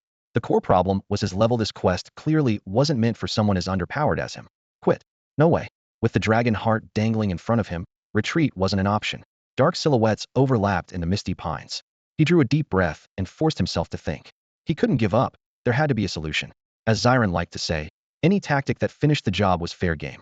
A frontal assault was impossible, and flying overhead on the flame dragon was too risky. The Fire Dragon King had warned him the dragon would be detected instantly. Wait, being detected? That was the crux of it. Detected. Damn it. Damn it. I'm such an idiot. Chu Ge punched himself. Then a spark of inspiration lit up his mind. The flame dragon would definitely be spotted by the two stags, and also, why not turn it into bait and lure them away? If this coniferous forest used the same tight outside, loose inside defenses as Dragon Valley, he could slip in while they were distracted. The more he waited, the better it sounded. The biggest risk was the flame dragon taking a beating. Beyond that, he lost almost nothing. Old buddy, this all hinges on you. Don't look back whatever happens. Fly for your life until they quit the chase. Chu Ge gritted his teeth.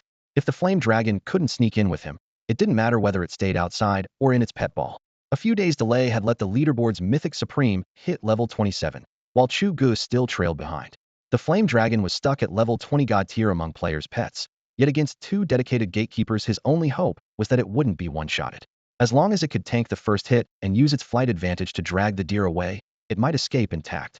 In the main world, he could revive a pet with silver coins, but on this quest map, losing the flame dragon would leave Chu Ge dead in the water. No matter the risk, he had to gamble. Roar. After Chu Ge laid out the plan, the flame dragon dipped its head and gave him a rough, affectionate lick to show it understood. A heartbeat later, its wings snapped open, and the scarlet body shot toward the conifers like a flaming javelin. Go, buddy. You've got this. Chu Ge watched it depart, eyes glued to the forest's edge, ready to slip in the moment a gap appeared. Dragonkin. Dragons dare trespass on elven land? Kill. The flame dragon had barely shown itself before the two stags spotted it. Seeing a puny whelp invade, their antlers flared with murky green light, and their furious roars shook the sky. Even your Dragon King would think twice before setting foot in elf territory. Who gave you the courage? There was no parley. The two naturally hostile races clashed at once. The skill the stags had only used to threaten Chu Ge finally fired for real. Two prismatic beams burst from their antlers, streaking straight at the dragon. Roar. The flame dragon glimpsed the incoming beams, whipped its tail, beat its wings to their limit, and tore away. It didn't strike back. Its sole mission was to pull the aggro. Accursed Dragonkin. Think you can come and go from elflands at will? The stags only grew more enraged. With the great races already at war, the elves had sought neutrality until the dragons provoked them. Now they had to kill this intruder as a warning. One figure, then two, broke through the needle-laden canopy. A streak of scarlet flame fell like a meteor, and two bands of prismatic light chased it unrelentingly. Only such a show of force could cow opportunists and keep scavengers at bay. Great job, Flame Dragon. Keep going, take to the skies. The Flame Dragon hauled the two gatekeeping stags on its back and surged upward, a blistering updraft scattering leaves from the treetops. Chu Ge fixed his eyes on the status panel. The dragon's health bar was still full, and he finally relaxed. The stags were formidable, but they couldn't fly an irremediable weakness. As long as the flame dragon kept rising, the stags would only fall farther behind. With the guards lured away, Chu Ge sprinted toward the coniferous forest ahead. A damp tang of pine resin hit him the moment he stepped inside, and he quickly confirmed his hunch. This was the exact spot where Head first received the racial main quest in the primary world. That meant the archway that had teleported him here had to be hidden somewhere in these woods. The question was, did it belong to the dragon clan or to the fairies? He had obtained a dragon quest through it, so he needed to know for sure. During his recent scrambling, Chu Ge had pieced together most of the storyline. The dragons had launched simultaneous wars against the Frost Clan and the Winged Flyers, all while guarding against a surprise strike from the fair folk. If the dragons ultimately triumphed, it would be because the fairies' entry into the war had provoked their wrath. In other words, the off-the-cuff intelligence Head provided earlier was likely true, which explained why the system had validated the quest issued by the Star Sovereign Kangwu. Coupled with two previous experiences in which eliminating NPCs still completed his missions, Chu Ge finally grasped the game's logic. The system cared only about outcomes, not methods. As long as the fairies are about to join the war proved accurate, he could report to the Fire Dragon King and claim his reward. If the intel was wrong, a single blast of dragon fire would be waiting for him. Playing it safe, he had to confirm with his own eyes. With that in mind, he slipped deeper into the forest, following his memory toward where the archway should stand. Monsters wandered in and out of the shadows. Bone-plated tree lizards scurried across dead branches. Moss-backed rock turtles lumbered across the trail, and clouds of flower-winged bees hovered over blossoms, sipping nectar. As in Dragon Valley, the area was tight outside, loose inside. If he kept a low profile, no one would notice a human intruder. The closer he drew to the center, the thicker the canopy became, slicing sunlight into tiny, mottled shards. Holding his breath, Chu Ge pushed aside a thicket and a heated argument met his ears. Cyrus, I refuse. The fair folk have always stood apart from the world's conflicts. The dragons are fighting the Frost clan. What does that have to do with us? Why plunge ourselves into that chaos? Meows, that mindset is obsolete. On this continent, strength rules. We fairies have hidden for countless years. Now it's time to show the other races the true extent of our power. The dragon race is naturally vulnerable to us Fae, and right now they're locked in battle with the Iceborn. Now is the perfect time to raid their royal seat in Dragon Valley. If we destroy their court, if we shatter the dragon's birthplace, the Cliff of Worms Fae will rule this world. The impassioned declaration rang through the empty forest. The infiltration was going far more smoothly than expected. After more than 2 hours of stealth, Chu Ge was closing in on his target, the legendary archway. He brushed over a moss-covered root, double-checked the faint glow of the concealment rune, and was about to press on when a fierce argument pierced the air. Lucky break, he thought, a grin creeping across his face. Military intel served up for free, exactly what I've been lurking here for. His plan had been to confirm the archway's existence and then gather clues, but now he was eavesdropping on the Fae's inner circle. Cersei, don't be naive. Humanity has risen, they're the real threat. Guided by the voices, Chu Ge crept closer. The speaker was built like the deer guards outside, but even more imposing. Snow-white coat, antlers fanning out like a canopy. It had to be Bailu Mayusi, the white stag. Humans? They're timid, spineless vermin, scoffed the Fae across from him, a giant hawk-shaped figure with vast wings. Even if they've gained some power, they're still pathetically weak. Humans are nothing to fear. Mayusi, you won't stop me this time. Even if your tribe stands aside, they'll lead mine to strike Dragon Valley. With that, the hawk-like face snapped his wings open, sliced through the treetops, and shot toward the outer forest. So a century ago, humans were really at the bottom of the food chain, Chu Ge mused. As he listened to what were clearly clashes between Fae leaders, the broader picture formed in his mind. 100 years earlier, every major race waged brutal war for supremacy, while humanity scraped by in the cracks. The remote village and lakeside market had visited were proof enough. Compared with those powerful species, humans were pitifully weak. Even the god of Pax worshipped by the 2 NPCs had killed was obviously no match for the patron deities of other races, or mankind wouldn't have suffered so badly. He had crossed more than 10,000 kilometers to reach this place, and had seen only 2 tiny human settlements. Yet a century later, the world map showed 8 human capital cities and even a royal city. Overlay the 2 maps, and that shabby little village would become Feishua City. Clearly, the ultimate victors of that century-old war were the very beings every other race had scorned: humans. But how had such a feeble race pulled off that comeback? Chu Ge was stumped. It couldn't be the players. They only arrived on the human-dominated map 100 years later. Who goes there? Chu Ge was still lost in his analysis when Bailu Mayusi's sharp shout cut through the woods. Crap spotted. A human? How did you get in here? Muse the white stag jerked her head up, her antlers wreathed in a faint golden halo as her furious cry echoed through the empty forest.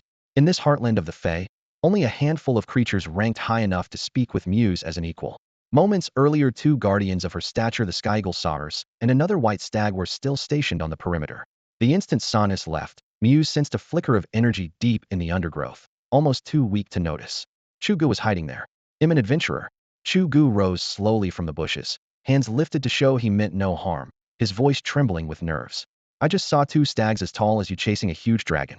I tried to follow them for a closer look, but they were too fast, so I turned back. I must have wandered in here by accident. If I've intruded, please forgive. May wasn't eavesdropping.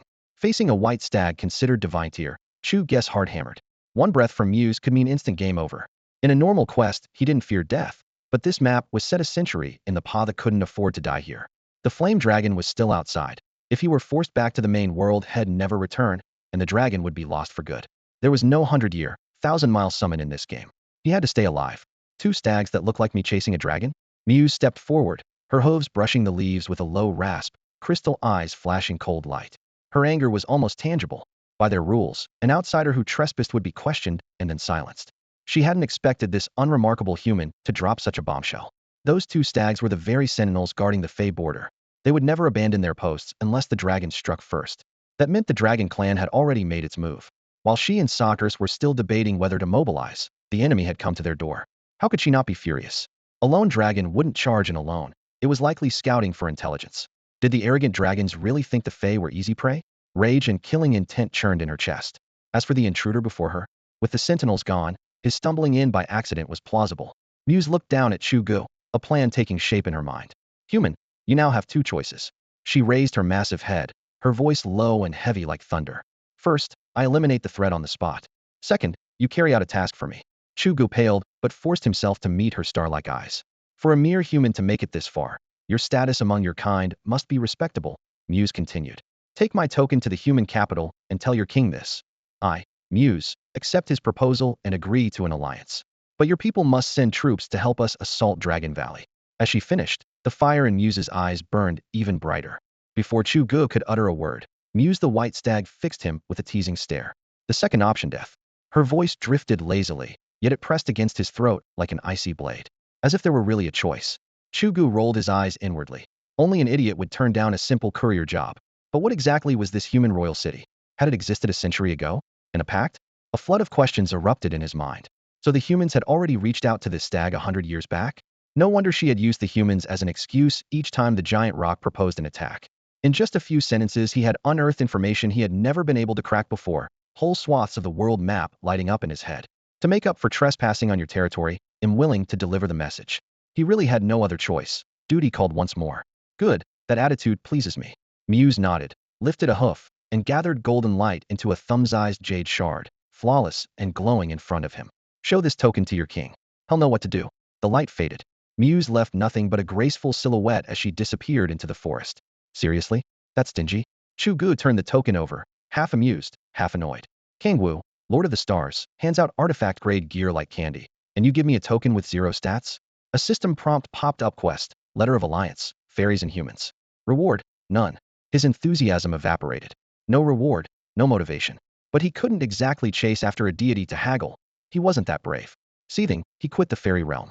As for the arch-shaped structure deeper inside it, already confirmed it for the Flame Dragon King. The intel was crystal clear. Sticking around would be pointless. Half a day later he reached the clearing where Head arranged to meet the blazing dragon. The big fellow was unharmed, and Chu Ge finally relaxed. Buddy, let's head back to Dragon Valley. The Flame Dragon King's quest was the main event, and the dragon heart was still waiting. As for Muse's little errand? Please. No reward, no obligation. Who said he had to finish every quest he picked up? There was no penalty anyway. From the bottom of his soul, Chu Ge despised task givers who wouldn't pay up. However, hey Chu Ge. After game time ended, he and Chao Xiren sat down for their usual pre-meal debrief. Chu Ge was ready to gripe, but the moment Chao Xiren heard had taken on the Fairy-Human Alliance quest, her tone turned solemn. If you can, you have to see this quest through. He hadn't expected it, yet Chao Xiren clearly wanted him to finish the Alliance mission badly. What? You're telling me Sars the Hawk is already leading his flock to attack Dragon Valley? Before the throne of roaring flames, the Fire Dragon King flicked a claw. A crimson gold coin, trailing a fiery tail, landed in Chu Ge's palm. Excellent. Your information arrived just in time. This is your reward. The return trip was uneventful. Riding his flame drake through rivers of magma, Chu Ge reached the main hall and met a pair of dragon eyes as large as his head, glowing with menace. The Fire Dragon King clearly felt no fear toward a sprite who could restrain dragons. After all, dragons were the proudest beings on this land. Thank you, Your Majesty, Chu Ge said, kneeling with a fist to his chest.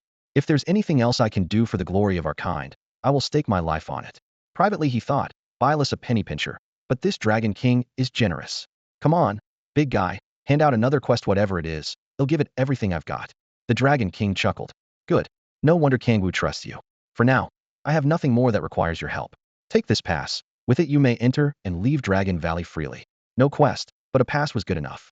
A deity-level Dragon King couldn't be expected to assign tasks to a nobody forever. Let's go, old pal. He called to the Flame Drake. The dragons in the valley were too proud even to spare him a glance, and Chu Ge had no wish to linger. He patted the drake's neck and left the blistering gorge. The war hadn't begun, Dragon Cliff still loomed silent, and he wasn't about to stand around doing nothing. He still had a mission in the human capital. After long discussion with Chao Xiren, Head decided to finish it first. To keep this century-old storyline intact, he hadn't mentioned any of this to the Fire Dragon King. Where was the human capital? Simple-ass directions. That village Head visited before was the perfect place for information. 2 days later, Chu Ge stepped into the same human village. The tavern's lamps cast a dim glow, and the owner nearly dropped his jaw at the question. The royal capital? Adventurer, you don't know where it is?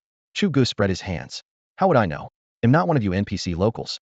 Even 100 years from now, the only way I reached that blasted city was through a teleport gate. Just answer me." He slapped a pouch of 100 silver coins onto the bar, the clink ringing out. "Less talk, more directions. Where's the capital?" The innkeeper licked his lips. "Haha, head east. Straight east. At the far end of the Koreano plateau, you'll find the human capital. Greed and ambition drive human progress. Yet they also breed our darkest sins, and this tavern keeper was drowning in both." Chu Ge tucked away his pass, cursing under his breath. "East. Damn it. That means I've got to backtrack the whole way. Turning back isn't frightening, the enemies on the road are." Whenever Chu Ge pictured the sky-blotting Chodiao hawks and the battlefield beyond them, piled high with the wreckage of dead gods, his scalp felt as if it were being pried open. Seriously? What could an ordinary player like him do in a clash of that magnitude? If Kang Wu, Lord of the Stars, hadn't intervened last time, had have been vaporized.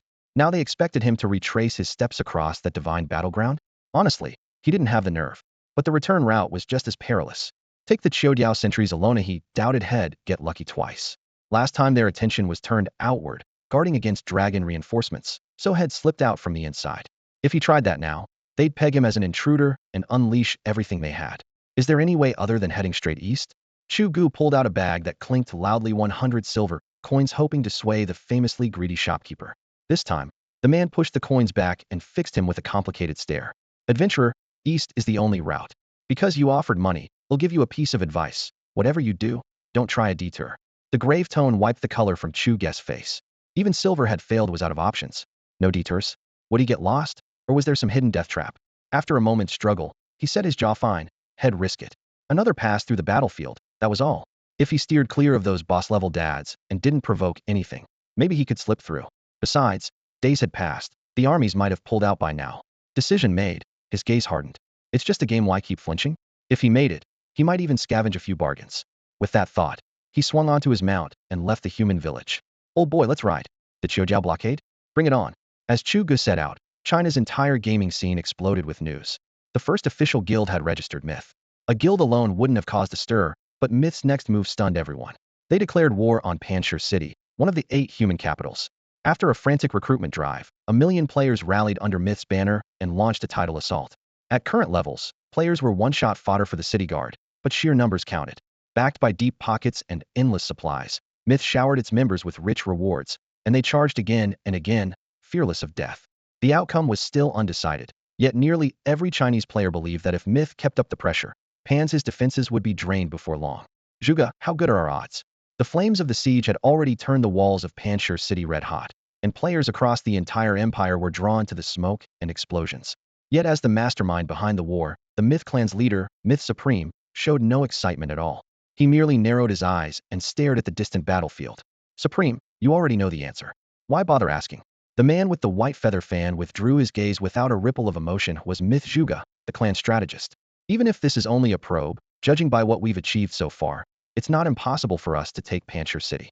To most players, the Myth clan's declaration of war looked like a desperate gamble, but the core members understood it was only a test. On the inner ramparts, rank after rank of level 80 city guards stood ready with spears, one-shotting anyone who dared get close. Worse still, as the Myth clan pressed the assault, a handful of hidden-class NPCs began to appear inside the city. The moment these powerful casters waved their hands, devastating spells ripped through the crowd, dropping players in heaps. Had the clan not promised to fully reimburse every level and item lost, no one would have stayed in this meat grinder.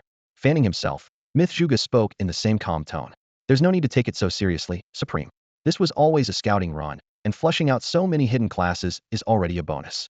By my estimate, the city-state's reinforcements will arrive in 2 days. Then we'll finally see the NPC's real hand." The servers had only been live for a short time, and most players were barely level 20 when they joined the siege.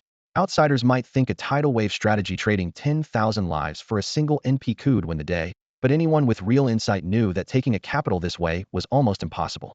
Myth Supreme gave a bitter smile, frustration clouding his eyes. "We're burning through mountains of resources just to gather intel, only to let another clan reap the rewards. The price is too high." If Zhuge hadn't insisted, if this strategist had ever disappointed him, would never have agreed to such a decision. Tapping the fan against his palm, Zhuge said firmly, "You know as well as I do that these NPCs aren't like those in other games. Suppose we announce a ceasefire the moment the reinforcements arrive and ask for negotiations. What do you think will happen?" Myth Supreme froze, instantly grasping the heart of the plan. This siege was both a probe and a stage to elevate the Myth name. Still, He couldn't help roaring, "What? Wait until their army shows up and then call it off? Are you insane, Chu Ge? Once they've got the numbers, why would they even talk to us? That's surrender. If we're going to negotiate, we should do it now." While the clan leader raged, a confident smile tugged at Chu Ge's lips. Every move was unfolding exactly as he had calculated. By ordering a ceasefire at the critical moment, they would meet the reinforcements as an army withdrawing voluntarily, not one forced to retreat. If things went well, they could absorb NPC resources. If not, they would still walk away with a trove of intelligence. The siege kept roaring, players' shouts blending with the guards' horns, but in that brief standoff between the two men, the real outcome seemed to have been decided with a snap of the strategist's fan. Every NPC possessed a will of their own. In other words, Divine Pet Alliance is just a game to the players. But for the native NPCs, it is their one and only reality. Panchir City is on the verge of collapse, and if the mythic family steps in now, they're sure to reap a handsome profit as long as their demands aren't excessive. Now have to wait for the reinforcements, or the probe is pointless, Chu Ge of Myth said, shaking his head decisively, confidence bright on his handsome face. Relax, Sovereign. Panchir City is the one under real pressure. Players can respawn indefinitely. Every guard Panchir loses is gone for good. When the reinforcements arrive, we'll still sit tight. They'll never figure out our bottom line. Once we march 1,000,000 troops up to their gates and start talking, Panchir will have to compromise, he went on, eyes sharp as a hawk. Reinforcements are still outsiders. If NPCs can think for themselves, those foreign troops certainly won't die for Panchir for nothing. They don't understand the depth of the player base or know what it will cost them. If their casualties run too high, the reinforcements may retreat at any moment. To keep its walls standing, Panchir City will have to negotiate with the players and hand over benefits. War is simply politics by other means. The rule holds just as true inside a game world. Haha, brilliant, worthy of a Chu Ge. The mythic sovereign laughed. He hadn't become leader of the Empire's top guild by being foolish, and the plan was already clear in his mind. 1. Draw out the reinforcements and raise their own threat level in Pan's eyes. 2. Make Panchir pay in blood for the losses those reinforcements suffer. 3. Collect a second toll at the bargaining table. With this one move, they could kill 3 birds with 1 stone, sound out the main city's defenses, and ride the clash at Panchir to make Mythic Family a household name among every casual player in the Empire, securing their titles as the #1 clan and guild. Flame Dragon, prepare to release Black Mist, Chu Ge commanded. The Mythic Family's grand offensive was underway. All of this, however, was little more than distant rumor to Chu Ge. A mere spectator, he listened to Chao Xiren excitedly break down the assault on the city, then let it go. His real priority was slipping past the Winkin's aerial blockade. Looking up, he could still see several massive avian beasts of the Winkin circling high overhead. Chu Ge sighed in frustration. He had hoped the War of the Gods had ended or at least shifted elsewhere so the corridor would be clear. Yet when he reached the original breakout point, nothing had changed at all. Xiao Diao and the other giant birds were still wheeling above, watching everything. A billow of black mist surged upward as Chu Ge, astride his flame dragon, launched another reckless charge at the giant birds. Scalding dragon fire tangled with the viscous darkness, 2 rolling curtains that split the sky in half. Piercing cries ripped through the air as the sentry birds dove without hesitation, wings kicking up gales as they plunged into the murk. Flame Dragon, ignore them, push through. Chu Ge's voice rumbled, melding with the thunder of the dragon's back. Their last probe had proved the Guardians would never stray far from their territory. If he broke their cordon, he was free, and he had no interest in a drawn-out fight. At his command, pale blue light flowed from him like water and instantly expanded into an oval shield that enveloped both rider and mount. It was the active skill head gained after implanting the dragon heart and taking the hidden class draconic bulwark. When he wrested the dragon heart from the Fire Dragon King, Chu Ge kept it for himself, letting Chao Xiren become an Esper instead. Since then he had run 2 classes, Mid-Tier Fire Tamer and Novice Dragon Master. Fire Tamer granted all fire pets a 15% damage boost, turning the already domineering Flame Dragon into a monster that could vaporize most of the Aoshi clan's pets with a single breath. Dragon Master raised every stat on Dragon-type pets by another 10% and bestowed the passive skill Dragon Tongue, letting Chu Ge converse with his companion despite its lack of human speech. Yet the passive paled beside Draconic Bulwark, his current trump card. The barrier used 500 points of his own maximum health as a base, but its true power scaled with his defense. If an attack failed to pierce that defense, each strike would be reduced to a flat 1 point of damage, meaning the shield could blunt 500 such blows. He chuckled at the thought. Had he possessed this trick earlier, he would have dived in and out of the Aoshi air squad 7 times without breaking a sweat. With the Bear King's Gall adding another 10% to every stat, Chu Ge's attributes had soared. Ordinary attacks now felt like drizzle on a roof. Even so, dull thuds kept echoing from inside the haze. Bang! Bang! The Guardian birds, using their incredible maneuverability, smashed against the barrier again and again, each one a massive feathered arrow. The glowing lines on draconic bulwark dimmed visibly, and Chu Ge's brow tightened in admiration of their power. These birds packed a punch was lucky had only taken a single lightning dash from them last time. If those creatures managed to wrap around him and land a few more blows, he'd be dead before he even knew what hit him. Chu Ge was far more cautious now than when he first landed in this century-old world. Back then his backpack had been crammed with supplies. Now his mana potions were almost gone, and he had barely a single stack of health potions left. Who knew how long this cursed quest would drag on? With no resupply in sight, he couldn't afford to squander anything. Pop! The energy shield in front of him shattered into glittering shards under the raptor's heavy strike. Catching on, the flame dragon snapped its wings wide and hurtled toward the edge of the black mist with Chu Ge on its back. Once they broke through, they'd be safer, so Chu Ge had calculated. Roar! The flame dragon growled low and sped up again. Yet the moment they burst out of the fog, a shrill screech ripped through the air behind them. Beep! Chu Ge whipped around to see the alto familiar hill eagle skimming the ground, its body glowing with the telltale flash of lightspeed dash. You've got to be kidding again? Chug's pupils shrank. Head figured each bird had a fixed patrol radius. Once he got out, he should have been clear. But this hill eagle had chased him all the way, opening with its signature skill. Roar! Thanks to the dragon's peaker passive, Chu Ge understood the flame dragon's warning. Master, their patrol limits apply inward, not outward. In other words, breaking out from the inside meant being hunted to the ends of the earth. Cursing his incomplete intel, Chu Ge barked, "Flame dragon, drop altitude. Tank the hit first." Inside the fog those birds had already smashed his shield despite the low visibility. Now that their sight was clear, if the rest caught up, he'd be finished. Don't be fooled by the Dominion scale, his hidden class, and that Berking gallbladder he swallowed still had less than 500 health points. Beep crash. Lightspeed dash struck Hedon, slicing off a third of his health bar in an instant. The impact rocked both him and the flame dragon, pain jolting through his body. Damn bird. Last time you rammed me, and now this? Chu Ge glared at the looming beast, murderous intent surging. The proud family loved using these things. Now another one was blocking his path. Did they really think he was easy prey? Flame dragon, keep charging, ignore it. Chu Ge snapped as he drew his silver warblade, steel glinting in the sun. So you want to chase me? Bring it on. He lowered his stance, ready to strike back at any moment. He might not have learned an offensive skill yet, but with the buffs from his gear, Chug's physical attack power was anything but weak. Beep. Xiao, a winged pet, has one overwhelming advantage: speed. In close combat, though, it is merely average. Relying on its lightspeed dash, Xiao managed to catch up to the fleeing flame dragon, but under Chu Ge's sweeping blade and a well-timed claw strike from the dragon, the bird was forced to retreat. Shaking off the pursuit, Chu Ge shouted, "Faster, give it everything you've got." He knew too well that if those other melee-focused birds closed the distance, he was finished. Fortunately, aside from Xiao, the rest were a touch slower, and the swirling black mist further slowed them down. They could only watch as Chu Ge vanished over the horizon. Haha, bunch of dumb birds think you can stop me? Chu Ge's triumphant laugh echoed in the air. Breaking through this blockade meant half the job was done. All he had to do now was stay under the radar on the god's battlefield and avoid those boss-level entities. As for Tsung Wu, the Starry Sky Lord who once saved him, well, that guardian wasn't his grandfather and wouldn't show up on command. Rather than counting on outside help, Chu Ge trusted himself. That confidence didn't last long. Crap. Flame dragon, run now. Days had passed, yet the carnage on the god's battlefield never stopped. Wreckage lay everywhere. Chu Ge had planned to land and scavenge some dead dragon loot, but the moment they dipped toward the ground, a wild boar 4 or 5 meters tall big as a hill locked onto them. Frost mist coiled around the boar's body, marking it as a general of the Ice Clan. Anywhere else, Chu Ge might have considered a fight, but this was the ultimate battlefield where even Starry Sky Lords had gathered. The weak were long gone, reduced to shattered corpses on the ground. Facing this icy behemoth, any urge to test his strength evaporated. Roar Master. No good. Its freezing aura has targeted me. It can attack from range, you can't outrun it. The flame dragon warned, dashing the last hope of escape. Flamethrower. If they couldn't flee, they would fight. Fire counters ice, and with dragon blood in its veins, the flame dragon did not fear frost.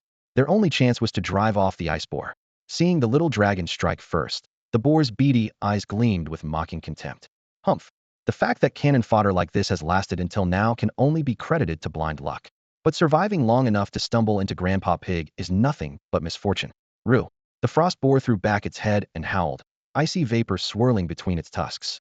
Before the roar even faded, its gaping maw wide enough to swallow a house flashed open, unleashing an ice-blue beam laced with bone-deep chill toward the flame dragon hovering overhead and spewing fire. Boom. Ice and fire collided midair with an ear-splitting crack. Damn it. Flame dragon, keep the flamethrower going. Chu Ge barked. Elemental advantages? Meaningless in the face of raw strength. The frost boar proved its ice beam, supposedly countered by fire, barreled straight through the raging flames and streaked for Chu Ge. Hold the line. Chu Ge gritted his teeth as the flame dragon belched another torrent of fire. Roar. A second wave of searing flames met the frozen light, and the sky exploded again. This time the fiery tide acted like a ravenous beast, swallowing the ice beam whole. Rue. The frost boar blinked in disbelief. Its vaunted freeze ray had been stopped twice by this so-called cannon fodder hatchling. Shock lasted only a heartbeat before murderous intent ignited. It had found a prodigy of the dragon race, one that must be snuffed out before he became a threat. The Frost clan and the dragons had been locked in a days-long war with heavy casualties. Mercy was no longer an option. Just as the boar readied its next strike, a dragon it had written off as a corpse suddenly lunged up from the snow. The newcomer was a pale blue dragon, wings tattered yet still powerful. Roar. Summoning the last of his strength, the blue dragon slammed the giant boar into the snow and cried out, "Kill it. Now. Don't worry about me. My life force is almost gone. I can't hold it long. Use everything you've got and burn it." Opportunity flashed, and Chu Ge didn't hesitate. Flame dragon, flamethrower. Give it everything. He felt gratitude, of course, but he also knew his goal. To him, every creature here was a boss, a source of experience. Whether it was the frost boar or the self-sacrificing blue dragon, in the end they were all potential trophies. He didn't care about the feud between the Frost clan and the dragons. If the chance presented itself, he wouldn't hesitate against the blue dragon or even against Kangwu, Lord of the Stars. Ra. Cursed reptiles. Cursed humans. You'll all die by the hands of the Frost clan. Pinned in a furnace of fire by Chu Ge's flame dragon, the frost boar howled and cursed, unable to move or dodge. Chu Ge watched its thrashing with icy indifference. Flame dragon, keep breathing. He ordered. Roast that pig until it's crispy. Flames roared around the beast, the air shimmering with heat. He let out a scornful laugh. Who are you trying to scare? I majored in terror. He cared far less about the boar's screams than about the experience and loot waiting at the end of the fight. Once the frost boar and the self-sacrificing blue dragon were both dead, how rich would the haul be? Raw. After a long burn, the boar finally gave out. Its squeal cut off, and its huge body toppled. 2 system messages popped up in succession. Ding. You have slain Frost Ivory Boar. Experience gained, 200,000. Ding. You have slain Salming Water Dragon.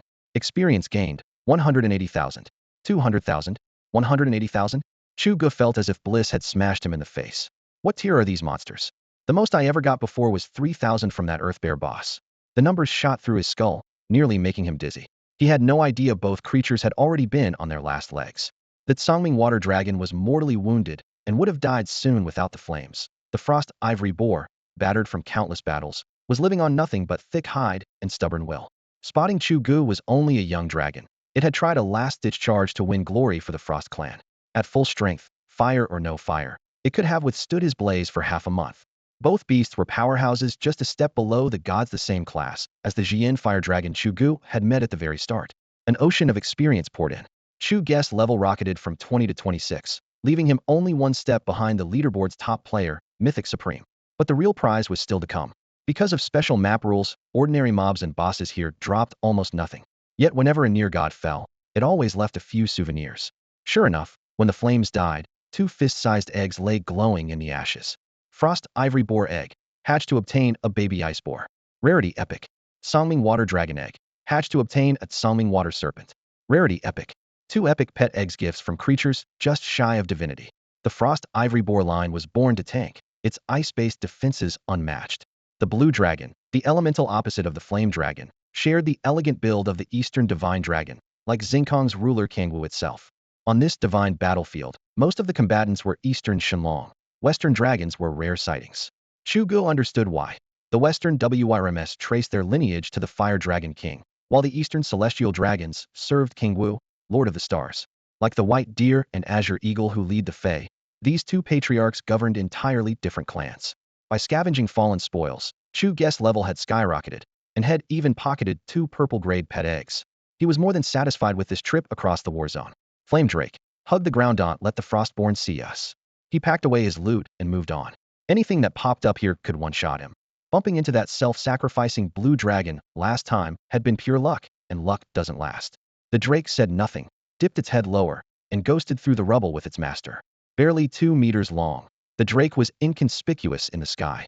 As long as they dodged the ice spells hurled from below, none of the high-level titans clashing overhead would bother with a little lizard like this. Using that built-in camouflage, Chu Ge crossed the battlefield unscathed. While he raced toward the human capital, the gaming community back in the real world went up in flames once again. Damn it. Find him, tear the place apart if you have to. Boss, he's got to be farming some secret boss. How else does his level jump like that? Exactly. He must just soloed a mega boss. He wasn't even on the charts, and now he's second. Snowfall City, Aoshi clan headquarters. Aoshi Emperor slammed a fist on the table, rage practically setting the conference room on fire.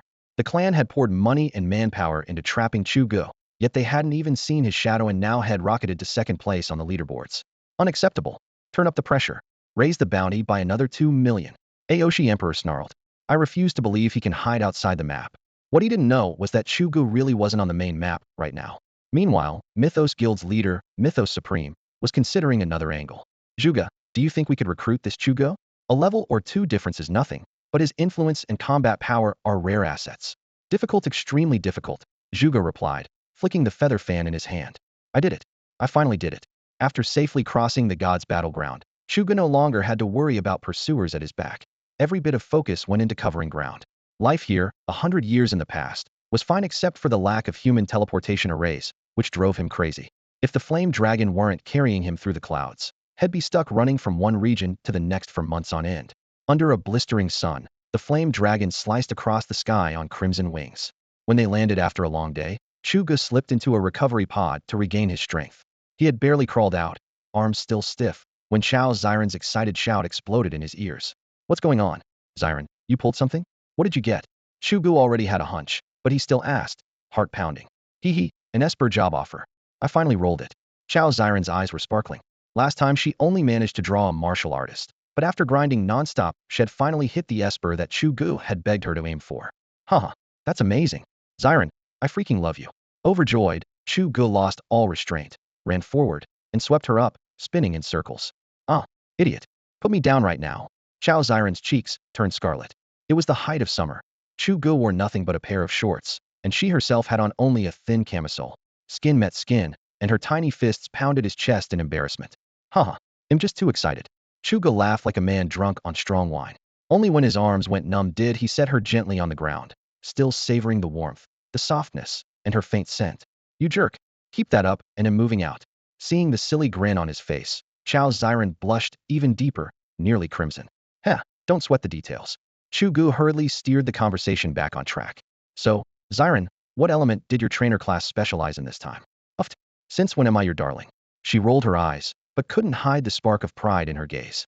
Water. I didn't think I'd de-roll it so easily, but luck was on my side today. During testing, elemental affinity was entirely random, and she hadn't been picky. After all, Chu Ge was still trapped in a chain of major quests. There was no rush. Water? Perfect. Absolutely perfect. Chu Ge nearly jumped for joy. The violet egg he carried housing the twin-typed Azure Abyss water, dragon-mashed water, and dragon attributes. Handing it to a newly minted water trainer like Chao Xiren was the ideal move. As for the all-purpose merchant, Chu Ge had a frost mammoth pig egg set aside for him. Although those two pet eggs are worth a fortune at today's prices, they'd fetch at least 3 million. Chu Ge hardly cares about the money. With his abilities, getting a few pet eggs is no big deal.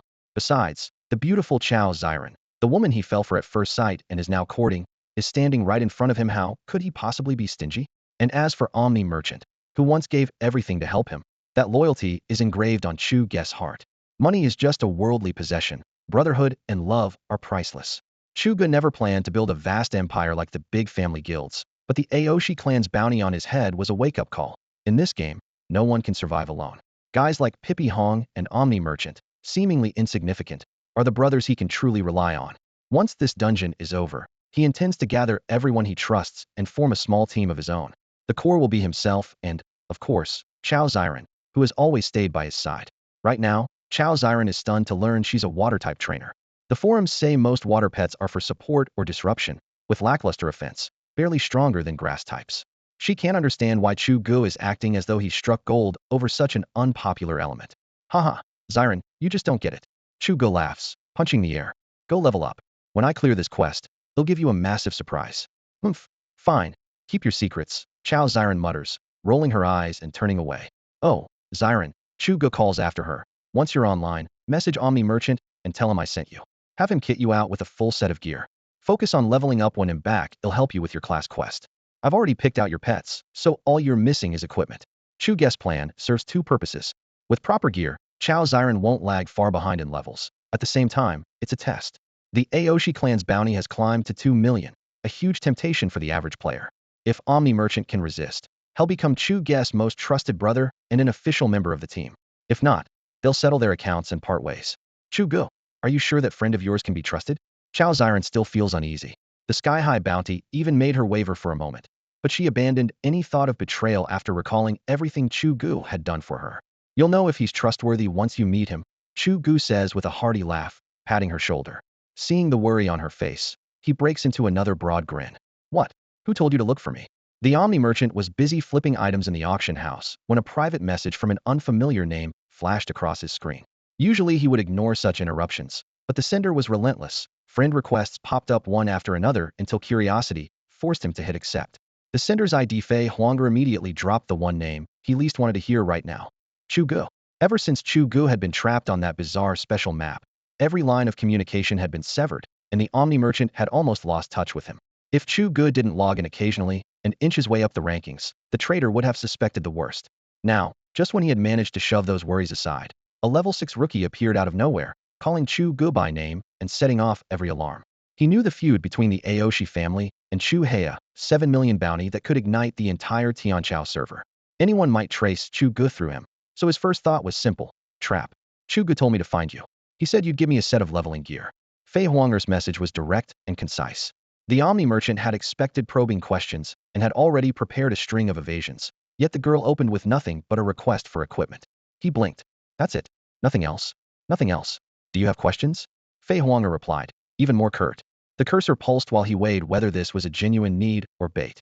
On the other end, Fei Huanger Chao Zira narrowed her eyes. This was the perfect moment to test Chu Ge's friend. How's Boss Chu? The Omni Merchant typed, each word measured. He's fine. Want to meet him? Chao Ziran's fingers felt icy while sweat soaked her palms. She knew the pressure crushing Chu Ge. With a 7 million bounty, any passerby could stab him in the back. He desperately needed people he could trust. Meet him. Visions flashed through the trader's mind. Every patch of grass outside the capital could hide a killer. Meeting men exposing coordinates. Absolutely impossible. No. Focus on leveling. Reach 10 and enter the capital, then contact me. He'll have the gear ready. And tell Boss Chu to stay sharp. He hit send and exhaled slowly. The entire Tianchao region was in a frenzy. Forget dungeons and bosses. Hunting Chu Ge was the quickest path to 7 million. At any moment, at least 10 million players were scouring the map in a blanket search. 7 million. The Omni Merchant wasn't immune to temptation, but he knew that losing his head would drag him under as well. In the end, reason beat greed.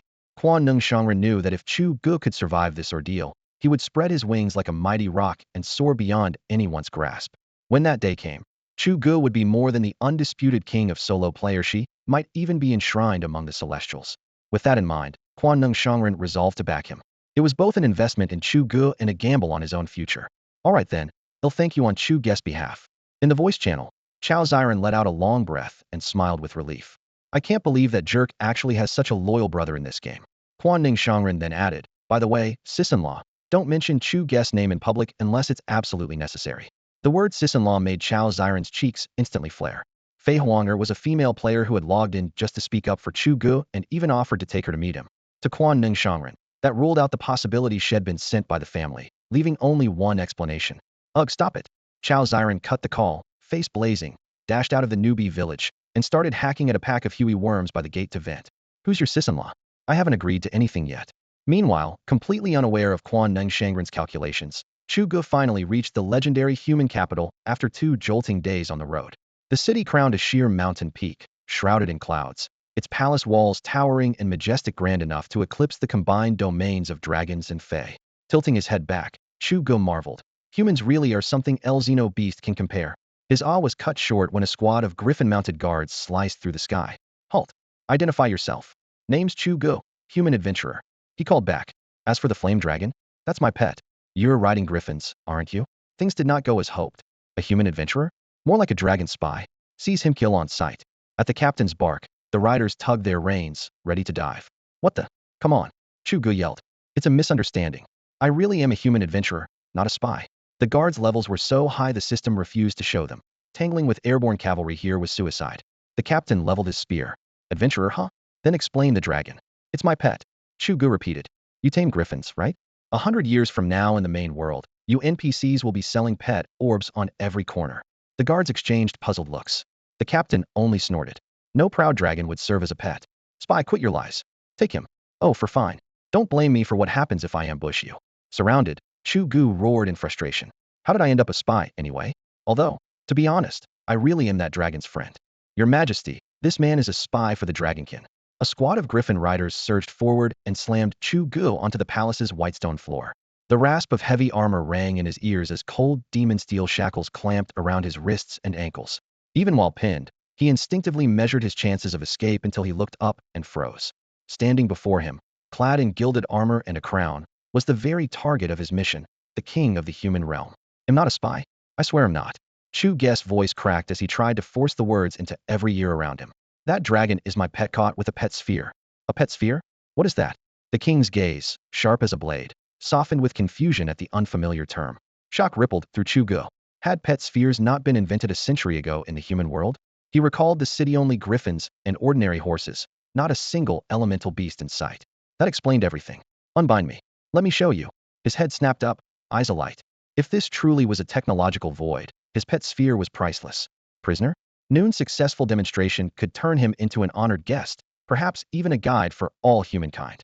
Catching that spark of confidence, the king's brows twitched. Curiosity won out. Release the prisoner. Chains fell away, and feeling returned to Chu Ge's numbed arms. Where's my dragon? Bring it here. Without the dragon, he had nothing to show. The blazed dragon, of course, hadn't been allowed into the throne room. To the guards, even a hatchling was a walking engine of ruin. Fetch his dragon, the king ordered. The more certain Chu Ge seemed, the more the monarch wanted proof. A sharp, ragged roar echoed from the corridor, dragged along by clanking chains. Griffin riders marched the blazed dragon inside. The hatchling was slick with blood, whole patches of scales pried away, crimson droplets pattering onto the floor. What have you done to my dragon? Let it go. Fury leaped into Chu Ge's throat. In mere minutes, they had butchered the creature as if for dissection. Your Majesty, that's too dangerous, the Griffin Rider captain warned. Even restrained, a young dragon was still a dragon. It will be fine. Release it, the king said, his tone gentle but absolute. The heavy chains dropped. The blazed dragon lunged, but before it could take a second step, Chu Ge raised a fist-sized sphere of silver and red. He whispered, easy, old friend. Come back. Whoosh. A scarlet beam flashed. The towering reptile dissolved into light and vanished inside the sphere. The air in the throne room seemed to halt. Even the dragon's smoldering breath was gone without a trace. For the first time, the king's composure faltered. His pupils tightened, surprise etched across his stern features. See, this is a pet sphere. It can capture any monster. Chu Ge straightened, tapping the shell with barely contained excitement. Your Majesty, you injured my dragon. I expect compensation. He caught the shock in the eyes of the king and every griffin rider. An exultation roared inside him. They truly had never seen a pet sphere. Excellent. Perfect.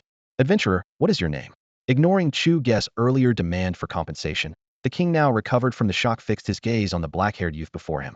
My name is Chu Ge, and I already told you, I'm not a spy. Chu Ge met the monarch's stare heat-in, completely unmoved. With his confidence swelling, he felt no reverence for this ruler at all. These yokels were a century behind. Hadn't even seen a pokeball? Humph, they should be begging at my feet. That pet ball, was it? Do you have any others? The king cared nothing for Chu Ge's insolence. His attention was riveted on the so-called pet ball. If this device could capture any magical beast, then mankind's dream of ruling the continent might truly be within reach. In the game, players call the wildlife monsters, dividing them into flying type, grass type, and so on.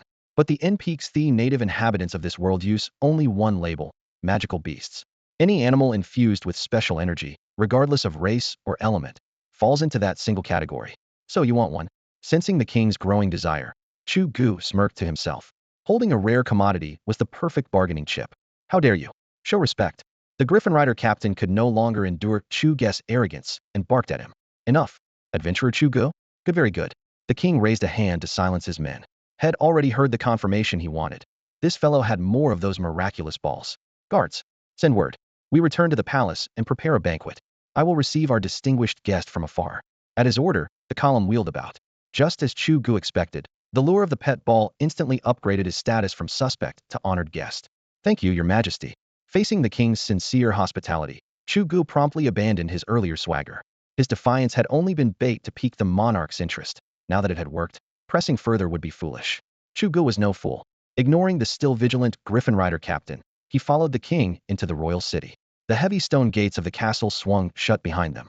Weapons gleamed coldly where they hung in neat rows on dim gray walls, and the mounted heads of magical beasts stared down beside iron sconces, exuding an aura of blood and fire. This was no pleasure palace of a flourishing era. It was a fortress forged for war. Luxury? Splendor?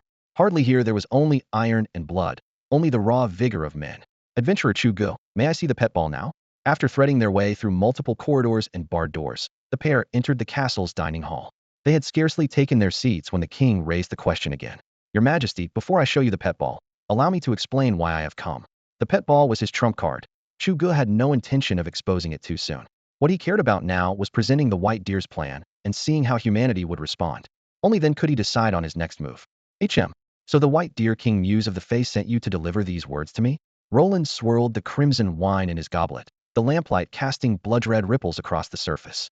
His gaze was deep, as though he meant to pierce every vortex hidden behind this negotiation.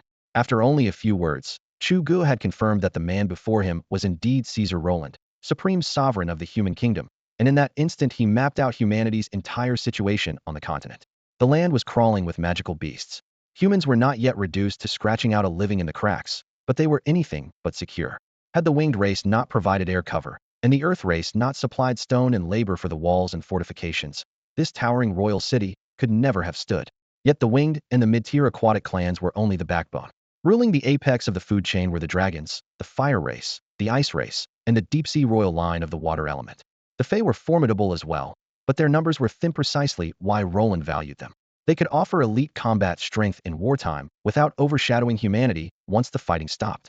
To Roland's surprise, however, the Fae's reply came with a single condition: an assault on the dragon's royal court, Dragon Valley. With interracial strife growing fiercer by the day, humanity needed heavyweight allies if it hoped to rise. The Fae had seemed the perfect choice, but their demand had pushed the entire game to the razor's edge. Strike Dragon Valley and win, and human prestige would skyrocket. Fail, and an endless dragon fury and the abyss that followed would consume the whole race. Roland tore his eyes from the wine and turned to Chu Ge. Chu Ge, may I see that pet sphere now? If it can serve the kingdom and humanity, I promise you will be handsomely rewarded. Although Chu Ge was human, he also bore the identity of an adventurer special group that, in the natives' eyes, belonged to no faction and that NPCs referred to collectively as players. Roland could not bind him with loyalty, only entice him with profit. Very well. I trust your Majesty, Chu Ge replied, lifting the sphere into the candlelight. Roland fell silent for a long moment, his gaze fixed on the black and silver orb. From that look, Chu Ge read the answer. The king was thoroughly captivated by the Fae's proposal. The dragons had always been acknowledged as the continent's mightiest race. Their numbers were modest, yet their unmatched power allowed them not only to clash head-on with the celebrated ice race, but also to intercept the winged in the skies. Even more alarming, a reserve force still lay in Dragon Valley, ready to open new fronts at a moment's notice. Now that a chance had appeared to strike at the dragons, perhaps even to shatter their royal court, how could Roland possibly let it slip through his fingers? He was keeping quiet for now, wanting to see whether this so-called pet ball actually worked before letting humans put it to use. When Chu Ge handed Roland the palm-sized redand white sphere, the king's eyes lit up as if they were about to spill sunlight. This unremarkable trinket could let an ordinary adventurer capture a dragon? Across the entire human kingdom, even the famed griffin riders had to rely on hatchlings gifted by the winged folk and raise them from infancy, nurturing a bond day after day before the beasts were tame. Yet this little ball seemed to skip that long ordeal completely. To feed a creature, or find a hatchling or an egg, and you could store it instantly. To Roland, it felt nothing short of a miracle. Your Majesty, why not test it out? I have another one right here. Chu Ge toyed with the second sphere, secretly exulting at Roland's bumpkin-like astonishment. Jackpot! A century ago the human realm didn't have anything like this. Now that Head brought it out, He'd be crazy not to make a fortune off it. Excellent, Roland barked. Someone fetch a wild magical beast from the menagerie. If this were the only ball in sight, he would never accept it so readily. But with a spare in Chu Ge's hand, he could test one and have his scholars dismantle the other for study or even duplication. A deep roar shook the hall as heavy iron doors swung open. A squad of fully armored guards shoved a massive cage inside. Within, a wolf-sized creature with a bluish face and jagged fangs hurled itself against the bars, growling low and furious. Huh, Chu Ge, meet a Blackrock direwolf, dark and stone affinities both. It took us half a month to bring this brute in, Roland boasted, thumping the cage for emphasis. Impressive as always, Your Majesty, Chu Ge flattered, though inwardly he smirked. Keep bragging, this is going to be quite the show. Roland raised the pet ball high and ordered, Griffin Knights, attack. Wear the beast down to the brink of death. Masters, watch closely when I deploy the ball and study how it works. At once, a ring of richly robed elders crowded around him. Chu Ge had assumed they were high ministers, but a second glance revealed titles like alchemist, enchanter, and mechanist specialists of every sort. Exactly which branch each belonged to he couldn't say, but he eyed them with interest.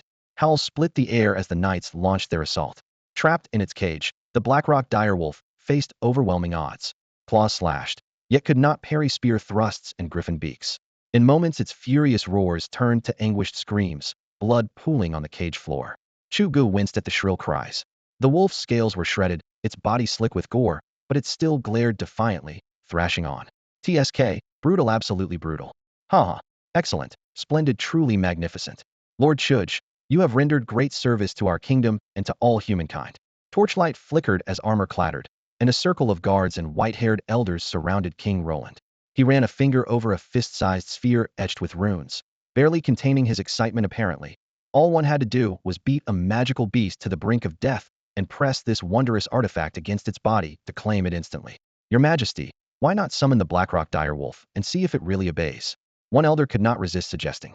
Mere capture was no different from a kill. The real miracle was the power to control the creature afterward. That was the true value of the sphere in Chug's hand. Very well. Come forth, Blackrock direwolf. At an almost imperceptible nod from Chuge, Roland flicked his wrist. A flash of white light, and a massive lupin form solidified on the ground. A wooer. The beast was covered in blood and staggered on its paws, yet every trace of feral menace had vanished, replaced by a docile attachment to its master. Those once bloodthirsty, slitted eyes now shone with gentle affection. By the heavens, a miracle, an outright miracle. The elders gasped, then began to cheer. Congratulations, Your Majesty. Heaven favors the king and the human race.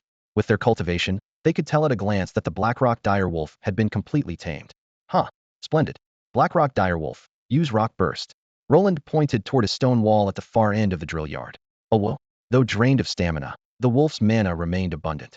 Black energy and shards of stone gathered in its maw before detonating in the next instant. Boom. The blast shook the ground, sending dust billowing as a crater a yard wide opened in the wall. Excellent. Chuge, you have done well. Tell me, what reward do you desire? The king laughed heartily. Among dark-type beasts, the Blackrock direwolf was already a formidable threat, and now it bowed its head in submission. If humanity mastered the technology of these spheres, conquering the continent would no longer be a dream. Chuge lifted his shoulders in a casual shrug, smiling as if the matter were trivial. Your Majesty, I am but a wandering adventurer. You tell me a hat would be appropriate? He knew full well the king coveted the other sphere in his possession. A century ago the kingdom's coffers ran deep, yet he couldn't decide what would be worth demanding, so he simply kicked the question back to Roland. Roland narrowed his eyes. His voice was steady but urgent. Enough. You've seen the sphere's power, name your price. After a moment's thought, he suddenly waved a hand. Someone fetch the sky thunder. No, Your Majesty, you mustn't. An elder cried. That is the nation's sacred relic. Your Majesty, please reconsider. Your Majesty, our city-state can't afford to lose the Tianlei. That's right. If the Izu find out we no longer have it, their attitude toward humanity will change in an instant. What the? Tianlei? What kind of item is that? And why are all these white-beard elders and griffin riders suddenly kneeling?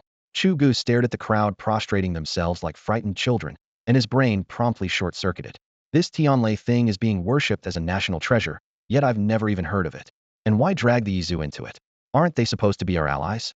If we lose the Tianlei, they'll turn hostile? Questions burst in his head like fireworks. One thing was certain, was about to make a fortune. Huh, this game really is wild. No fixed storyline. Anything can happen. King Roland lifted his scepter and thundered. The Tianlei is only an artifact. What will truly lead humanity to greatness is the pet orb in adventurer Chu Ge's hand.